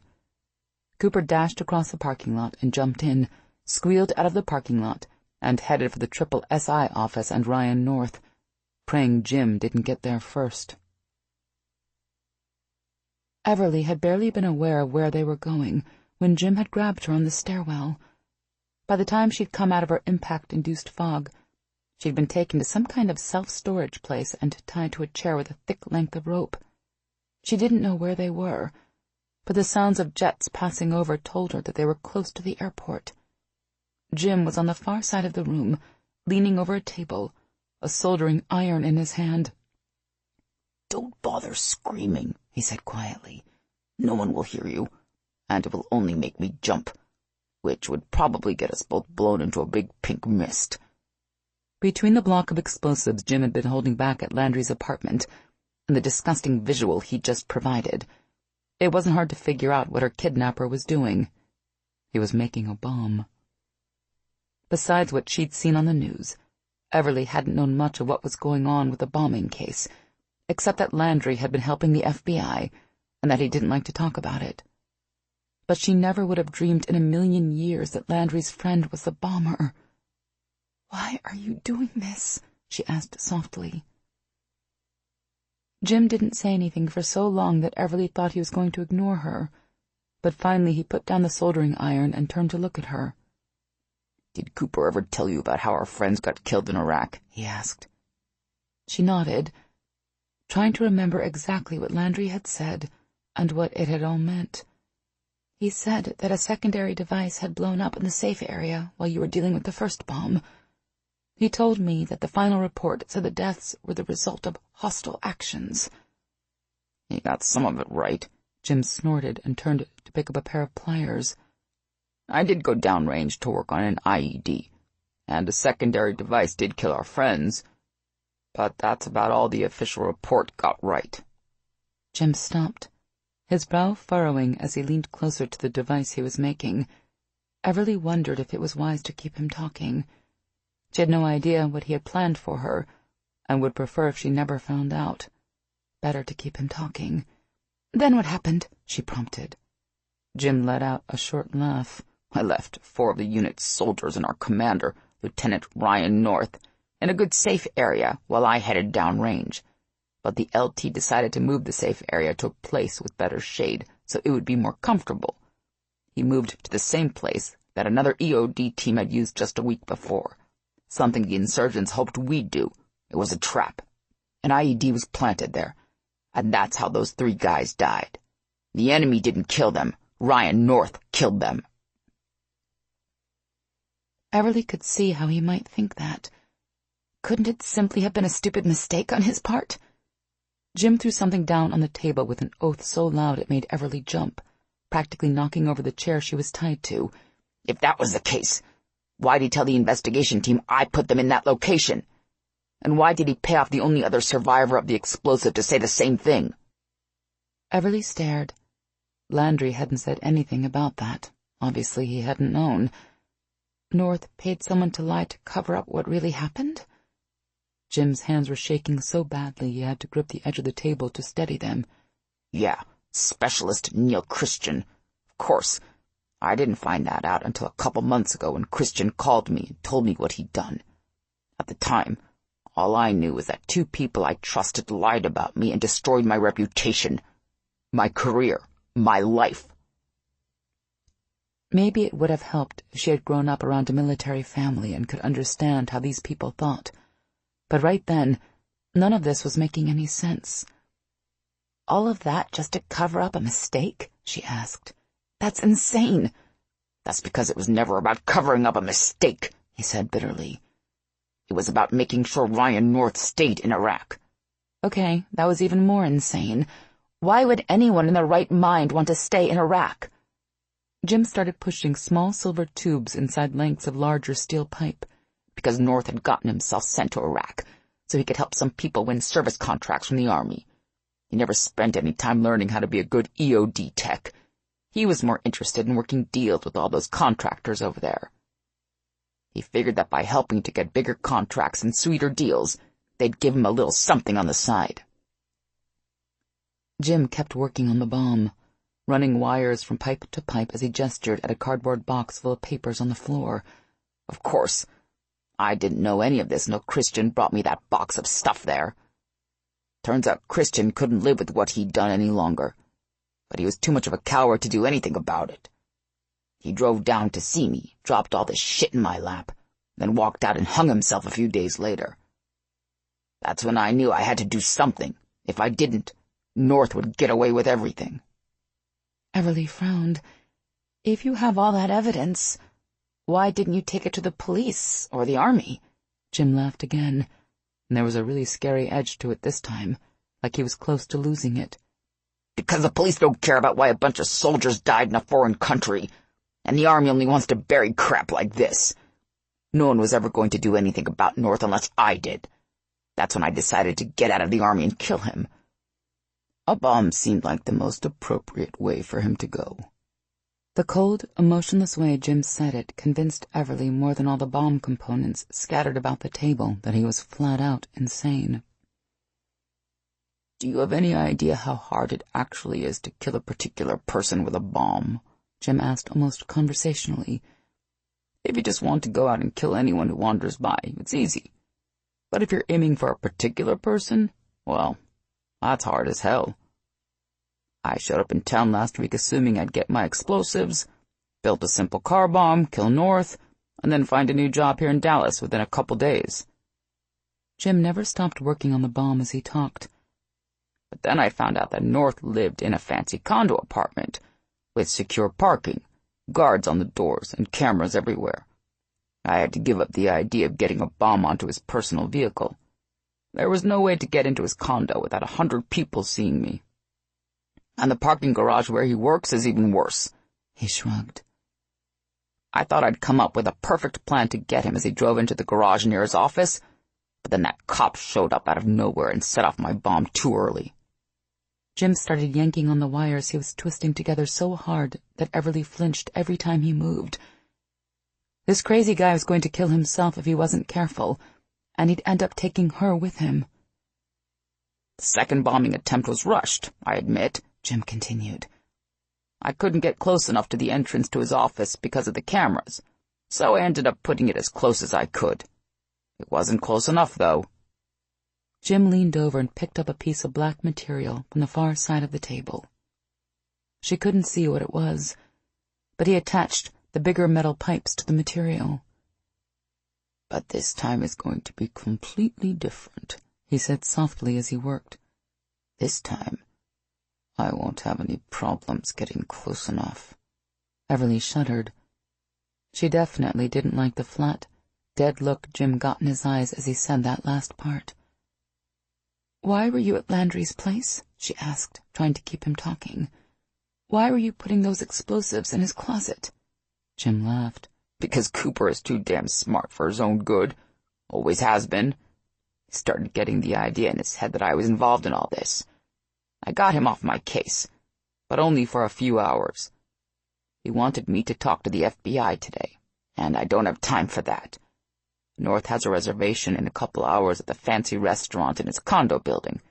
It's one of the rare chances I'm going to have to get close to him, and I couldn't have Cooper showing up and getting in the way.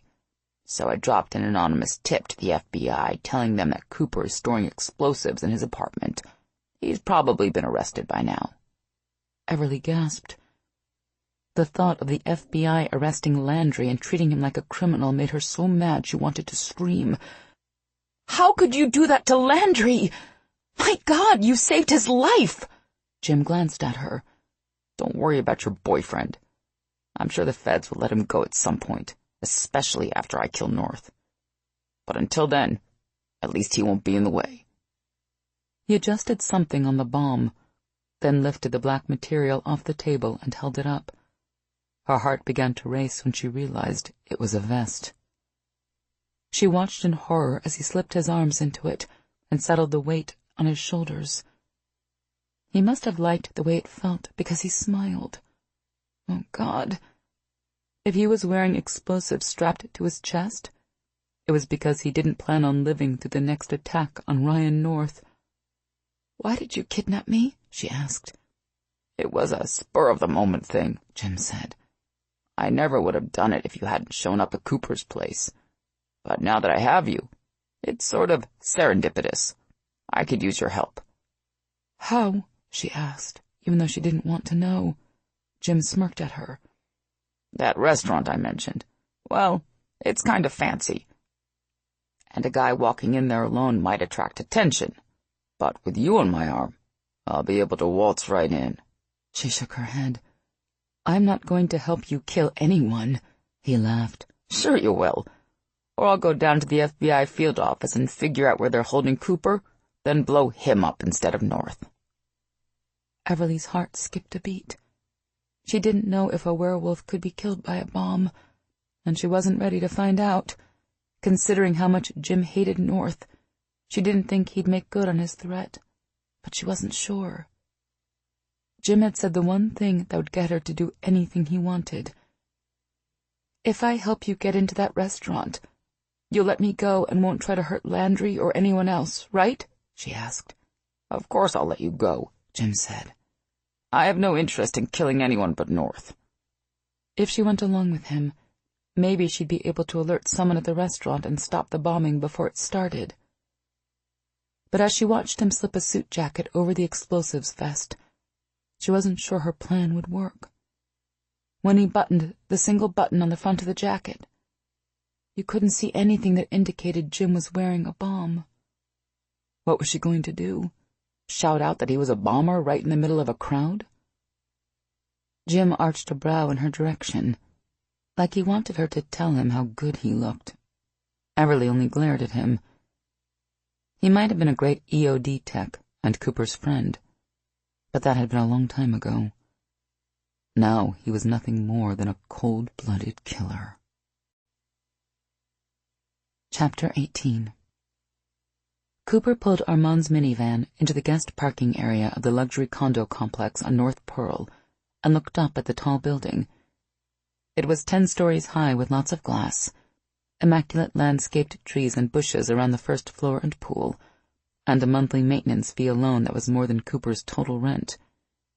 It wasn't the Ritz-Carlton, but it was in the same neighborhood, and as a management-level drone in a small DoD contracting firm, this place should have been out of Ryan North's price range. Cooper only hoped Jim was here, and that he had Everly with him.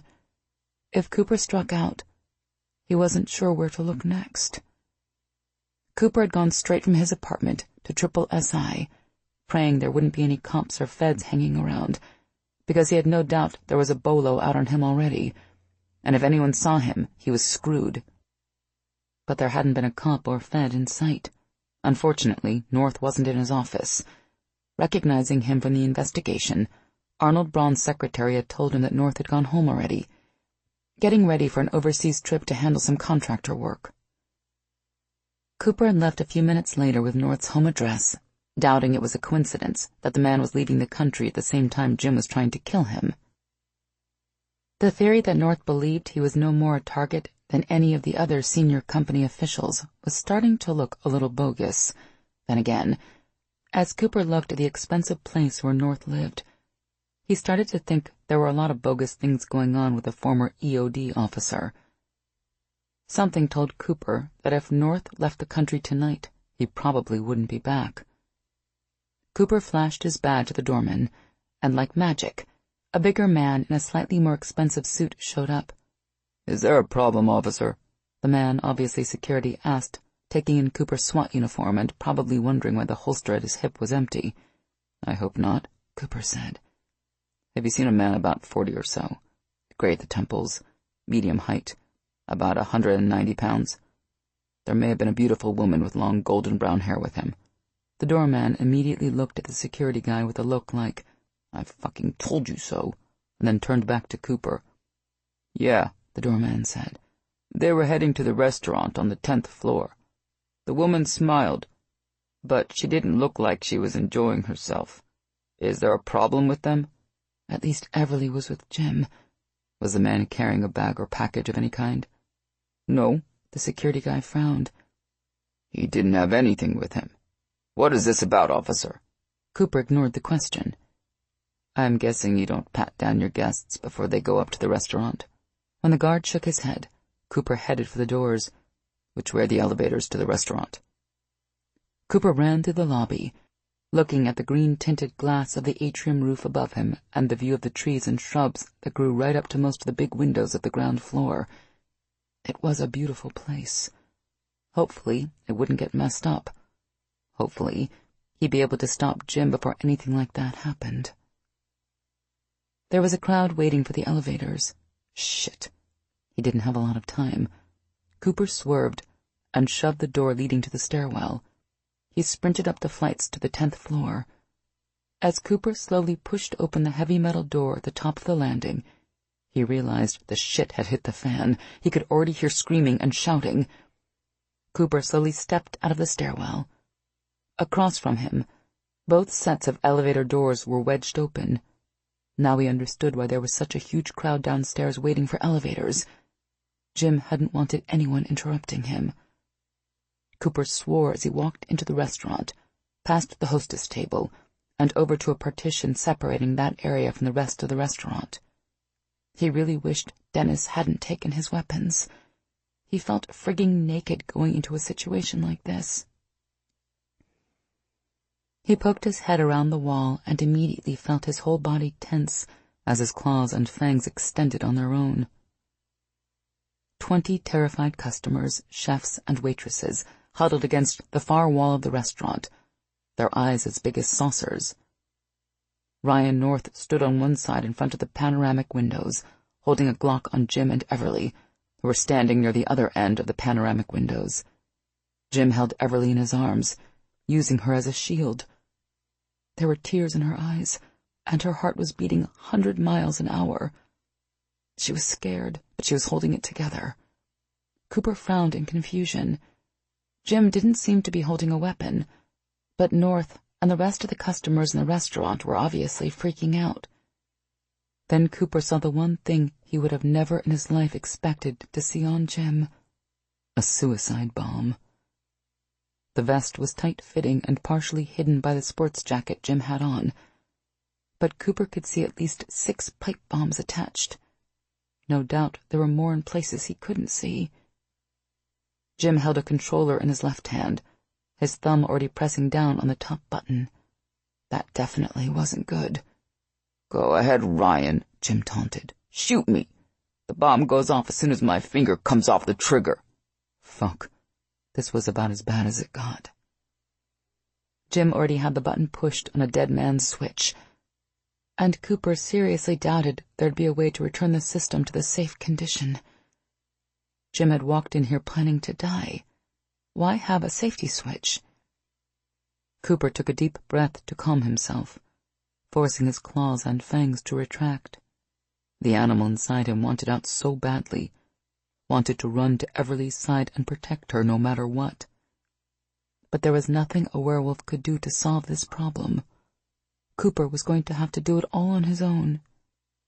He exhaled loudly, then walked around the dividing wall and into the restaurant. "That was pretty fucked up, the way you stashed those C4 blocks in my bedroom closet, Jim," he said as casually as he could as he approached his friend and the woman he loved. "The damn feds tried to arrest me." Jim stared at him, stunned, but it was a look on Everly's face that almost stopped Cooper in his tracks. Her eyes widened, and her heart began to pound even faster. Damn, she seemed more terrified of him than she was of Jim and the bomb strapped to his chest. God, that hurt like hell. He pulled himself back to the here and now just in time to hear Jim telling him he should leave. "You know I can't do that, Jim," Cooper said. "Why don't you just let Everly and all these other people go? Then I'll help you get that damn vest off, and we can get the hell out of here." Jim shook his head violently and ranted about all their friends being dead, about North murdering them and how wrong it was for their former commander to be walking around free. Hell, to be walking around at all. About how he'd put the dog tags from one of the soldiers North had gotten killed in that IED attack. As much as Cooper hated admitting it, the man he used to know and love as a brother was gone. "If you won't let everyone go, what about letting Everly go and using me as a hostage instead?" Cooper asked. Jim was so busy running down the list of all the atrocities North had committed, he didn't even hear Cooper. He wanted revenge. And he didn't care if he had to die to get it. Unfortunately, he was going to take Everly and everyone else in the restaurant with him. Everly was so terrified it hurt Cooper down to his bones. She wouldn't even be here right now if it weren't for him. If he could go back to the bank that day and do it all over again, he would never have asked her out. He'd known for days that there would never be a happily ever after for them. That knowledge took so much out of him that it was hard to think about anything but how miserable he was without her. The one woman in the world who was the one for him just happened to be terrified of werewolves. He'd found his one. They simply could never be together. But none of that was important now. All that mattered was saving her life. If he could do that, in some small way, it might repay her for all the pain he'd brought her. Cooper looked at Jim, considering the vest he wore and the trigger in his hand, then the window behind his friend. 10 stories was a long way down, but the fall wouldn't be the thing that did him in. No, the bomb going off would take care of that. He'd survived an IED blast once before, but that time he'd been in a bomb suit and nearly 10 feet away when the device had gone off. This time, he would be much closer. What the hell? Once an EOD tech, always an EOD tech. It was almost a given that someday he'd get blown into a big pink mist. Jim was ranting so loudly now that Cooper doubted he was even aware of what the hell was going on around him. It didn't help that North was pleading for his own worthless life in between calling Jim a psycho. Cooper locked eyes with Everly. "I love you," he said, even though there was no way she could hear him over the bedlam. Then he growled, and let his body partially shift like he'd done in the bank a few days ago. The moment his muscles twisted and hummed into life, he ran toward his best friend, and the woman he was supposed to spend the rest of his life with, but never would. Jim had lied to her. Everly had helped him get into the restaurant, but the moment he'd seen Ryan North sitting by himself at a table near one of the windows, he forgot his promise to let her go. He forgot the promise that he wouldn't hurt anyone but his former commander, too. Instead, there was a whole restaurant full of people trying to hide behind a few pieces of furniture, and Jim was using her as a human shield as he taunted and shouted at North. She'd been too terrified to try to free herself, afraid she'd jostle his hand and set off the bomb. But then Landry had strolled in, and her panic level had shot through the roof. How the heck had he found them? More importantly, what the heck did he think he could do here? Jim was slipping closer to the edge by the second. Now that Jim had North in front of him, she was surprised he hadn't already released the bomb trigger and killed them all. Landry couldn't do anything here except get himself killed. She shook her head, trying to silently tell him to get away while he still could. She would have shouted at him to run, but she was afraid if she did, it would set Jim off. She'd known after talking to Jaina earlier that she still loved Landry. But it wasn't until that moment when she realized they might both die, how incredibly stupid she had been. Yes, the werewolf inside him scared her, but it was something she knew she could have come to accept given time. But now it didn't seem like there was going to be any more time for them, and Everly was furious with herself for wasting the last 2 days she could have been with him. Then Landry's eyes caught hers, and she saw him mouth those 3 little words that people throw around so casually. But with Landry, she knew there was nothing casual about it, because in the next breath, he released a growl and darted toward her and Jim in a blur. Everly opened her mouth to scream for him to stop, but before she could even make a sound, Landry slammed into Jim. There was a tug on her shoulder, then both Landry and Jim flew past her, smashing through the big window behind her. She was so shocked, it took a moment to register what happened. When she figured it out, her heart seized in her chest. Screaming, she spun around and ran toward the broken window, even though she knew it was too late. She'd barely taken 2 steps when an explosion rocked the building. The sound of breaking glass seemed to last forever. Then a huge ball of black smoke rolled upward past the shattered window. Everly rushed to the window, grabbing the frame as she leaned out. Her stomach spun as she looked down. She expected to see both Landry and Jim lying lifeless on the pavement below, but all she saw was the broken glass of the lobby atrium. Smoke rolled up through the opening, keeping her from seeing anything. She strained her eyes anyway, hoping to see Landry getting to his feet, but she didn't. She wasn't sure why she expected him to be alive. It was impossible to believe that even a werewolf could survive the impact with a glass roof from this high up, not to mention falling through it, and then an explosion. That didn't stop her from whirling around and shoving past a confused North and running for the elevators. She had to find Landry. Cooper had clapped his hand around Jim's as he slammed into him, doing all he could to keep the man he once considered his best friend from lifting his thumb and blowing all of them to pieces, at least until they were through the window and far enough away from Everly to be safe. He barely felt the impact as they hit the window. He'd been moving too fast, and his mind had gone numb.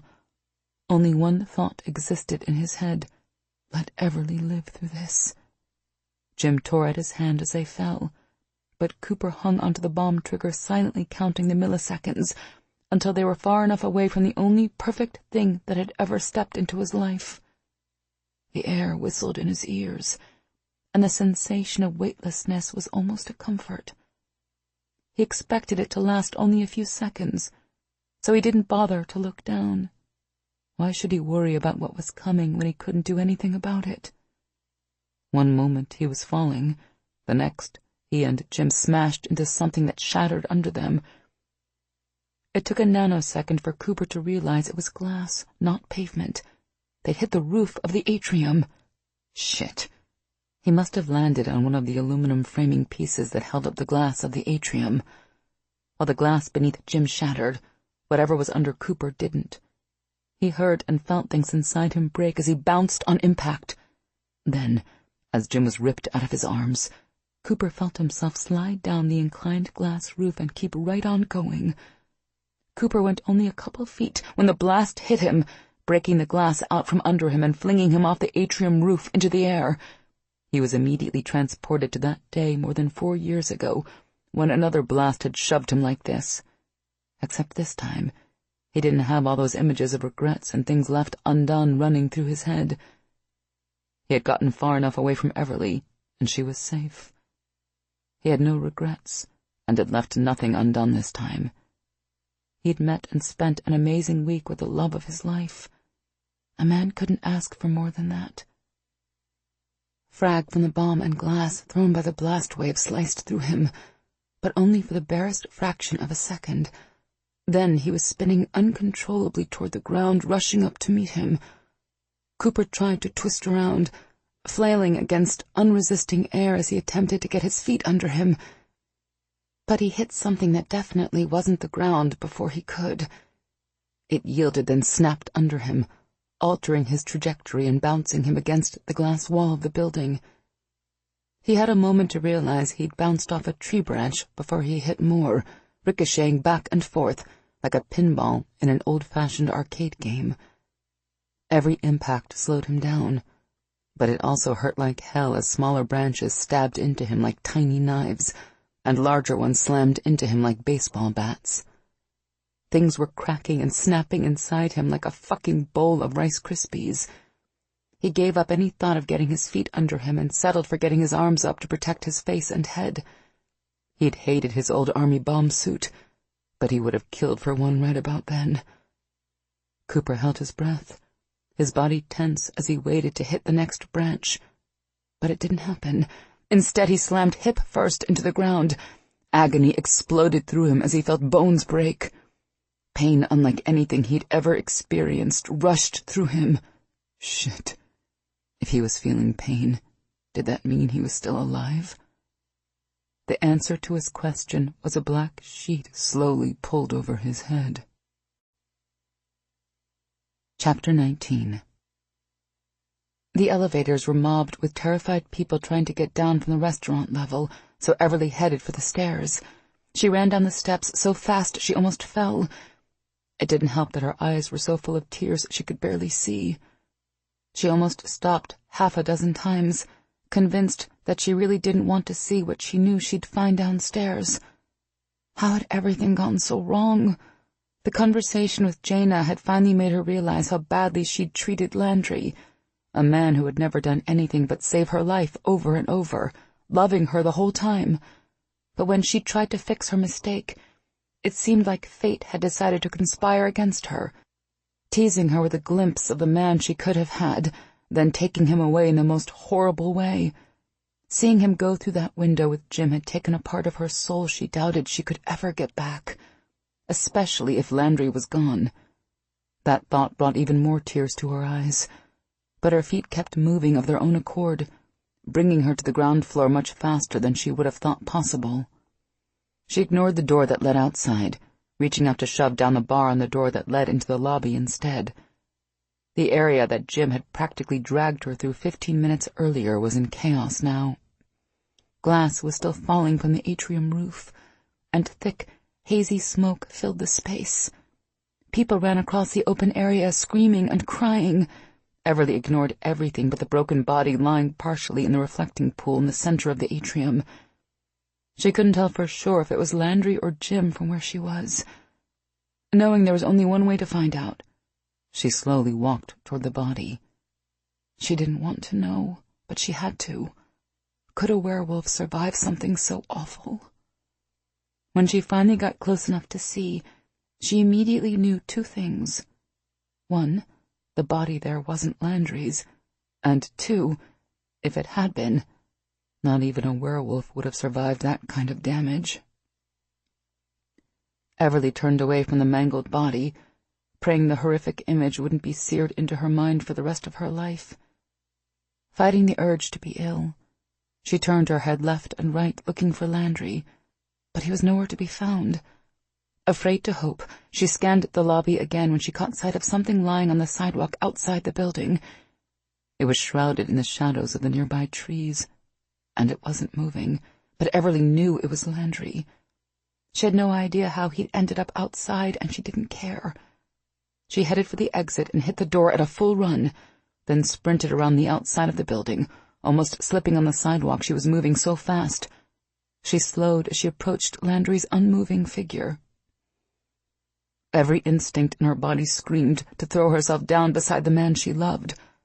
But suddenly she was having a hard time taking those last few steps. He looked so hurt, and there was blood all over the pavement. "Landry," she whispered softly. Her heart plummeted as she slowly closed the distance between her and Landry. Dropping to her knees beside him, she placed a hand on his shoulder and gently turned him onto his back so she could see his face. Common sense told her she might be hurting him worse, that he might have a broken back like he had in Iraq, but something told her that werewolves didn't work that way. Her breath hitched at the slashes across his chest and arms, but they weren't bleeding much at all now. Was that good or bad? Everly cupped Landry's face, tenderly wiping away a smudge of blood from his cheek with her thumb. He had a cut on his forehead, too. "Landry," she said again, a little louder this time, but he still didn't move. She would have tried to feel for a pulse, but she was too afraid of what she'd find if she did. Tears ran freely down her face as her heart tried to tell her it was over. Then she heard a soft groan. Pulse skipping a beat, she leaned close. "Landry, can you hear me?" The groan came again. Then his eyes fluttered, and the edges of his lips curved up. "I must be in heaven," he whispered, "because only angels are this beautiful." Laughing, Everly kissed him. It wasn't much of a kiss, really, since there was more crying on her part than smooching, but Landry responded, his mouth opening and his tongue slipping up for a quick taste of her lips. Then he closed his mouth, and she could feel him trying to physically pull back. Everly lifted her head, alarmed. "Oh, God, are you okay?" she groaned, realizing how stupid the question was. "Of course you're not okay. You just fell 10 stories while getting blown up. You shouldn't even be alive. I'm going to make sure they have an ambulance on the way."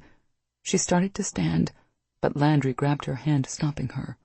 "I'm fine," he said, and then winced. "Well, I'm not quite fine. I broke a few bones in that fall, and I think I have a bunch of glass and bomb fragments in me that Alex or Trey are going to have to dig out. But all that can wait. There's something I need to say to you first. Everly wasn't sure whether she was relieved to hear he was okay or terrified there were fragments inside him. But the serious look on his face made her sit back on her heels.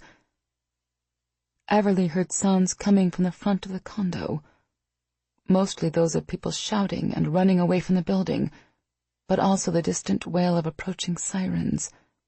In another minute, people would be coming around to the side of the building. I'm sorry, he said softly, gazing at her with eyes crystal clear, even though he had to be in pain. Sorry about what? She took his hand in hers and held it tightly. You saved my life again. What do you have to apologize for? I'm sorry that I brought all those horrible memories of your mother's death back to the surface. I'm sorry that I pulled you into the middle of this mess and almost got you killed. And more than anything, I'm sorry that I'm a werewolf instead of the normal human you could have been happy with. Everly recoiled as if he'd slapped her, except the sting she felt wasn't to her face. It was to her heart, her very core. Landry had just apologized because she'd made him feel as if his werewolf half wasn't worthy. Suddenly she felt about 2 inches tall. Landry might be the one with claws and fangs, but she was the one behaving like the monster. Choking back a sob, she threw herself forward, wrapping her arms around his shoulders and burying her face in his neck. Considering how injured he was, she knew it probably wasn't comfortable for him, but she had to be close to him. He must have felt it too, because he wrapped one arm around her. Don't you apologize for being what you are ever again, she rebuked him as she squeezed her for all she was worth. I'm glad you're a werewolf. Do you hear me? I hear you, he said in her ear. I'm just not too sure I understand you. If you weren't a werewolf, you'd be dead right now.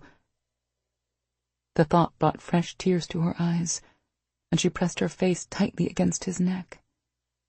I'm glad you're a werewolf because I never want you to leave me. He cupped her shoulders and pushed her up. What are you trying to say? She smiled at him, tears streaming down her face. That I love you, you big idiot. I know it took me a while to figure it out, and I'm sorry about everything I put you through as I was wrapping my head around this whole werewolf thing. But now that I have everything straight and know what I found, I don't want to lose it. He regarded her for a long time. What about what happened to your mother? What about your father and brothers? She brushed his hair back from his forehead. I'm never going to forget about what happened to my mom, but with you there to support me and give me strength, I can face the memories and move forward. You don't even have to ask, he said. I'll be here for you as long as you want me to be. Good, she smiled, because my mom would want me to be happy, and you make me happy. As for my dad and brothers, well, they'll just have to deal with it, though I don't think they'll have too hard of a time considering you threw yourself out a 10-story window to save me this time. But if they do have a problem with us being together for the rest of our lives, they're going to have to deal with me, and I don't think they want to do that. Cooper took her hand and tugged, pulling her back down and wrapping his arms around her. For the rest of our lives, he whispered, giving her a kiss. I think I could get used to the sound of that. Everly had sat in the ambulance with him for a while as Trey painstakingly pulled up pieces of metal and glass from various parts of his body, but Cooper could tell she was having a hard time with it. So when she'd mentioned something about needing to talk to someone, he hadn't asked too many questions. That had left him alone with Trey, the clink of debris falling onto the surgery tray, and his own dark thoughts. You had to do it, you know, Trey said suddenly, breaking the silence, filling the back of the ambulance. Do what? Cooper asked, even though he had a good idea exactly what his teammate was talking about. Kill your friend. Trey grasped the corner of a piece of glass sticking out of his arm and pulled it out. He didn't leave you a choice.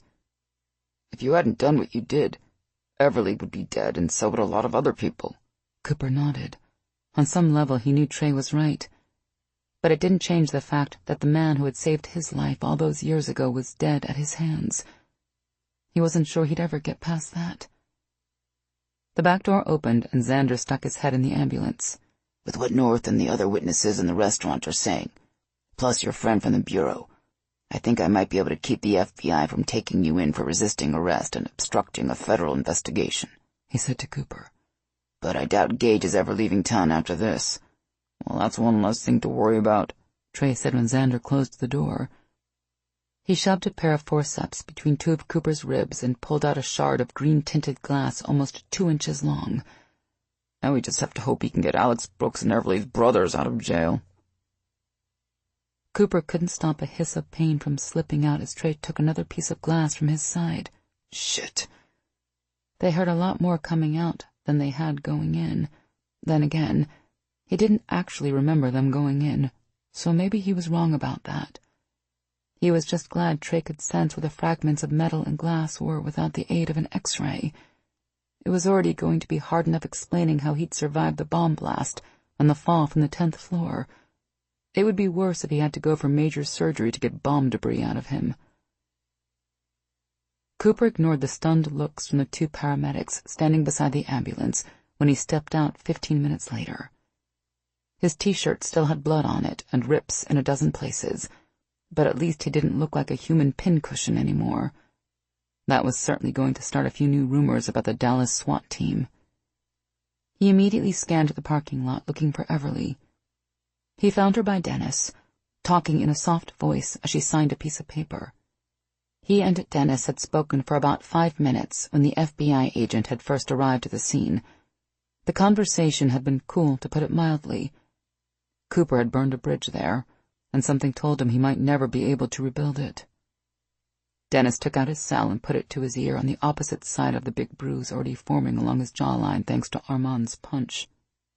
He nodded at whatever the person on the other end of the phone was saying, while reading the piece of paper Everly had just given him. Cooper had no idea what that was about, but before he could walk over and ask, he heard someone calling his name. He turned and saw North walking toward him. Damn, I always heard you were one tough son of a bitch, but tackling a bomber out a 10-story window and walking away with a couple scratches? That's something else. North grinned and stuck out his hand.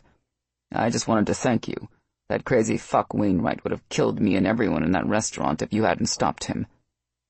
Cooper didn't stop to think. He simply stepped forward and punched North so hard the bastard flew backward through the air and landed on his ass. Don't even say his name, you piece of shit, Cooper growled. You know exactly why he tried to kill you. And if there hadn't been other people around, I probably would have let him.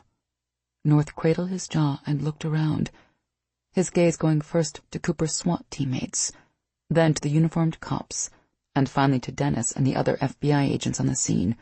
Did you see what he just did? North shouted, or tried to anyway. His jaw wasn't working too well. Dennis walked over and reached down to help North to his feet. Nope, didn't see a thing. He turned North around and jerked his hands behind his back, then snapped on a pair of cuffs. Ryan North, you're under arrest for conspiracy to defraud the federal government, contractor fraud, illegal shipment of weapons-grade technology, tax evasion, and federal racketeering. Cooper probably looked pretty silly standing there with his mouth hanging open in shock as his FBI friend led an equally stunned North away. What the hell had just happened? Everly laughed softly as she placed a fingertip under his jaw to close his mouth. Did you have something to do with that? He asked. She nodded. Jim talked a lot while he was building that suicide vest. He told me that North was involved with corrupt contractors in Iraq and paid off an EOD tech named Christian to hide the truth about what happened during that accident over there. Christian had a change of heart and collected a whole box of evidence against North, which he gave to Jim.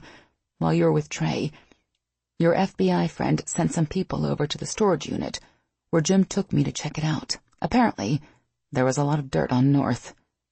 Dennis decided to arrest North without even looking at the evidence first? Cooper asked.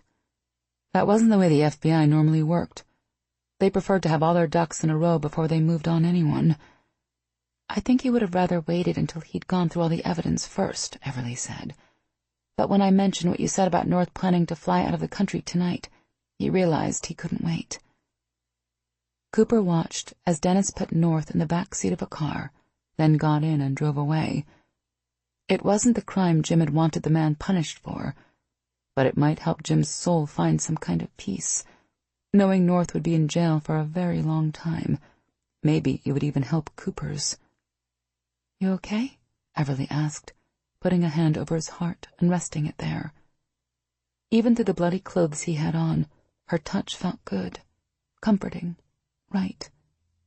"I'm good, now that you're here." He placed his hand on top of hers. "It's possible I didn't remember to tell you this before, what with me having just jumped out of a window and all. But I love you like crazy, and I know how lucky I am to have you in my life. It's more than I could ever ask for." She blinked her eyes to keep the tears that filled them from falling, then went up on her toes to kiss him. "I think we're both lucky. Jaina came to see me, and if everything she told me is true, it's not every day two people who are meant to be together forever find each other." He smiled. "She told you about the one, huh?" Everly nodded. "She was trying to explain why being apart from you was so hard on me. After she told me about it, everything made sense, and I knew I couldn't be without you anymore." He leaned down and kissed her, not caring that there were dozens of people watching. He was so engaged in the kiss that he didn't sense Xander standing there until his squad leader tapped him on the shoulder. "Going to get cleaned up before heading to the police station?" Xander asked, gesturing at his blood-stained and torn clothing. Everly looked at him in alarm. "Police station? I thought everything had been taken care of, and they weren't going to arrest you." Xander laughed. "They're not. Cooper always comes out of crap like this smelling like a rose. No, we need to go to the police station and see if we can get Alex, Brooks, and your brothers out of jail. I can probably talk Alex and Brooks out of there, but I don't know what to do with your brothers. If they need to post bail, it's on Cooper." Everly turned to Cooper, her eyes wide. "You got my brothers arrested?" Xander chuckled again, then walked away. "I'll meet you down there in an hour or so. But you better bring that money I mentioned, Cooper," he said over his shoulder. "I'm serious. I'm not paying their bail." Cooper gave Everly a chagrined look. "Did I mention the part where I jumped out a 10-story window?"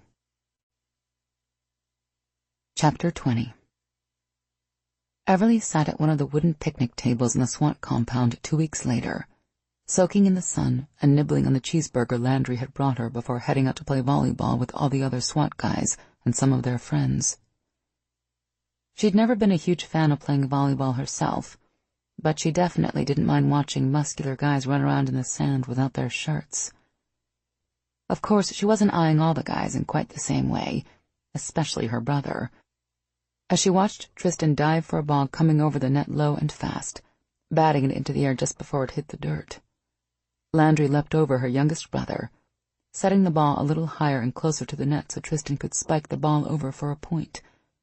Tristan and Landry high-fived, both shaking dirt out of their pants and laughing like kids. Everly smiled.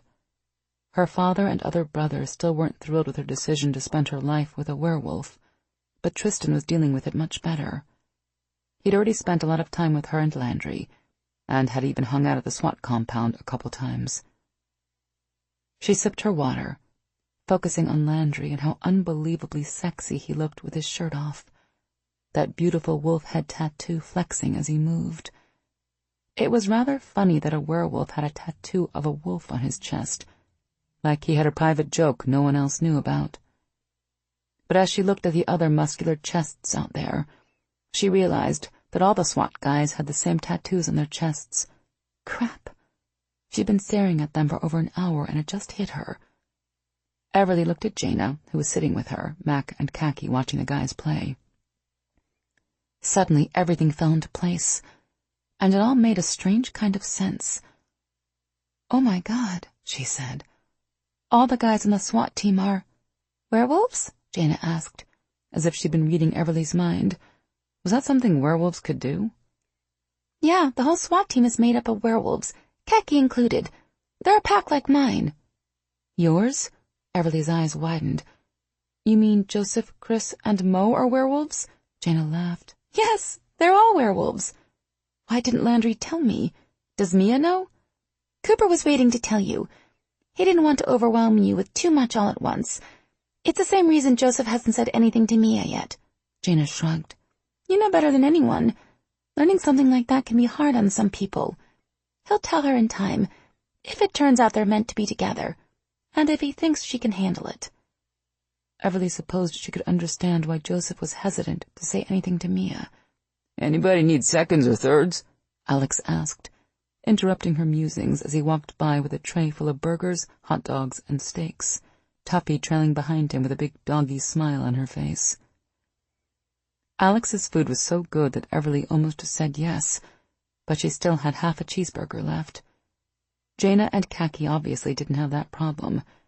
They each grabbed a hot dog and another burger before he moved on and started handing out food at the next table, where Gage sat with the deputy chief of police and FBI agent in charge of the Dallas field office. The SWAT commander was still trying to extend an olive branch and mend some fences with the FBI after what happened with the bombings. According to Landry, the effort was still a work in progress. Even though Landry had technically gotten off without any official reprimand for what had happened with Jim, unofficially, the local FBI brass was still pissed at how things had gone down. While the man responsible for setting the bombs that had killed a police officer and injured dozens more was dead, and all the loose ends had been tied up, people in Dallas were giving SWAT the credit for stopping the bomber and putting North in prison. That didn't make the FBI too happy. They weren't the only ones pissed at Landry. The detective from Internal Affairs that had made Landry see a psychologist was furious she'd signed off on his return-to-duty paperwork so quickly. The way Coletti saw it, Landry tackling a suicide bomber out a window was proof that he was unstable and unfit to remain on duty. Then there was Gage. He hadn't been thrilled to come back from his honeymoon to find that Alex and Brooks had been arrested for getting into a physical altercation with the FBI, and that Landry had suspected who the bomber was, but hadn't said anything. Fortunately, Gage had calmed down enough to deal with IA. Even so, there was a good chance the SWAT commander was never going on vacation again. It had also helped that the department psychologist insisted Landry's actions were completely normal and refused to consider Coletti's recommendation for a complete psychological evaluation.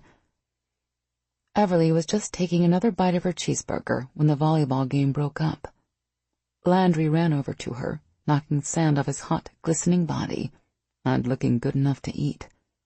As he slipped onto the bench seat beside her, the dog tags he was wearing shined in the late-day sun. Dennis had gotten them from Jim's personal belongings and given them to Landry a few days after Jim's death.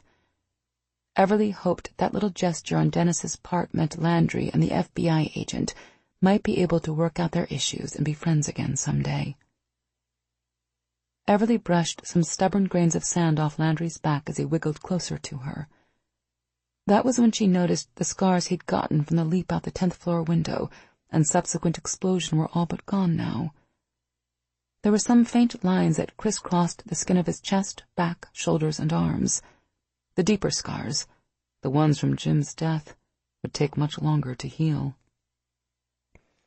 Landry still didn't talk about it much, but he was opening up a little more each day, and she thought that in time he would let her help him with the horrific memory in the same way that he'd helped her get past her mother's death.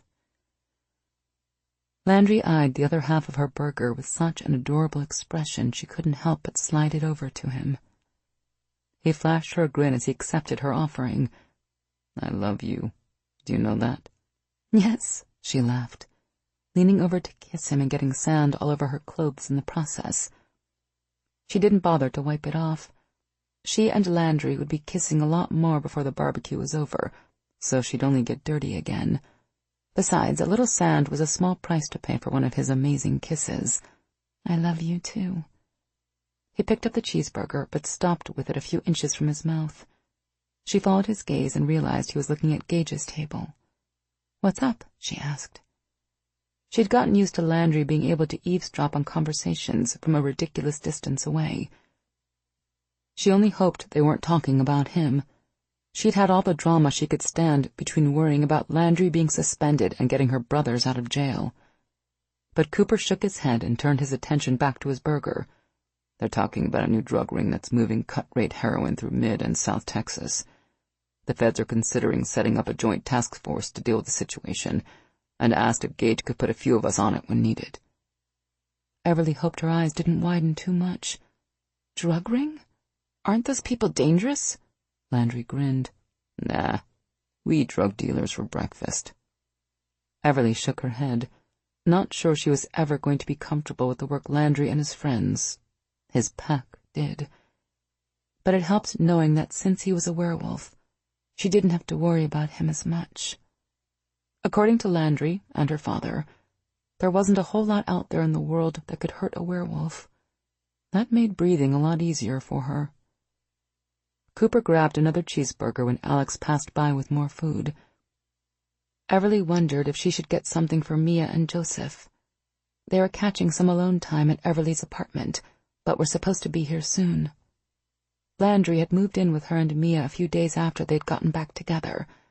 So far, everything was working out well, but it was tight, especially when Joseph was there.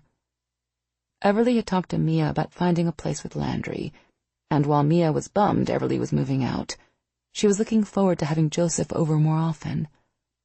Everly was excited about the idea of her and Landry finding a place of their own, one big enough for her to have an art studio and office space, and to display Landry's paintings as well as her artwork. Mia's going out with Joseph tonight, she said as she broke off a piece of Landry's cheeseburger and popped it in her mouth. His eyes glinted gold as he watched her eat. After learning what the flash meant, Everly couldn't believe she'd ever been so foolish as to think it was sunlight reflecting off his eyes. Now she knew it meant that he was aroused. She liked a visible sign of that. It made her feel good, especially since it happened whenever she was around him. So we have the whole place to ourselves tonight. He leaned over to kiss her. You want to get naked in the studio and rub paint all over each other? Everly thumped him on the arm, hurting her hand more than those bulging biceps of his. No, silly. That would be a waste of paint. But if you're willing to get naked, I could do another nude portrait. He grinned. That sounds good. You have a particular pose in mind? She nodded. Would you consider posing for me in your wolf form? I'd like to paint you that way. They'd been working on her werewolf issues a little at a time over the past 2 weeks. While she loved Landry like crazy, she still wasn't used to seeing him with fangs and claws. She was okay with a full wolf shift, but he'd only done it once since they'd gotten back together, and he hadn't let her watch the whole change, saying it might be too scary for her. When he'd come out of her studio, though, she'd been mesmerized by how beautiful he was in his furry wolf form. This time, she added, I want to watch you shift. You sure about that? He asked softly. She nodded. Landry was a werewolf, and always would be. She needed him to know she was okay with that. I'm sure. We have the whole night to take our time and get comfortable. Then I'm going to paint picture after picture of you in every pose you can imagine. Landry kissed her again. We'll take all the time you need, as long as you're in my arms as the sun comes up. Everly smiled. There's nowhere else I'd rather be. This concludes To Love a Wolf by Paige Tyler. Narrated by Abby Creighton. Copyright 2016 by Paige Tyler. This unabridged audiobook is published by arrangement with Sourcebooks, Incorporated, and was produced in the year 2016 by Tantor Media Incorporated, a division of Recorded Books which holds a copyright thereto. Please visit Tantor.com for more information on our growing library of unabridged audiobooks and to take advantage of special offers. Audible hopes you have enjoyed this program.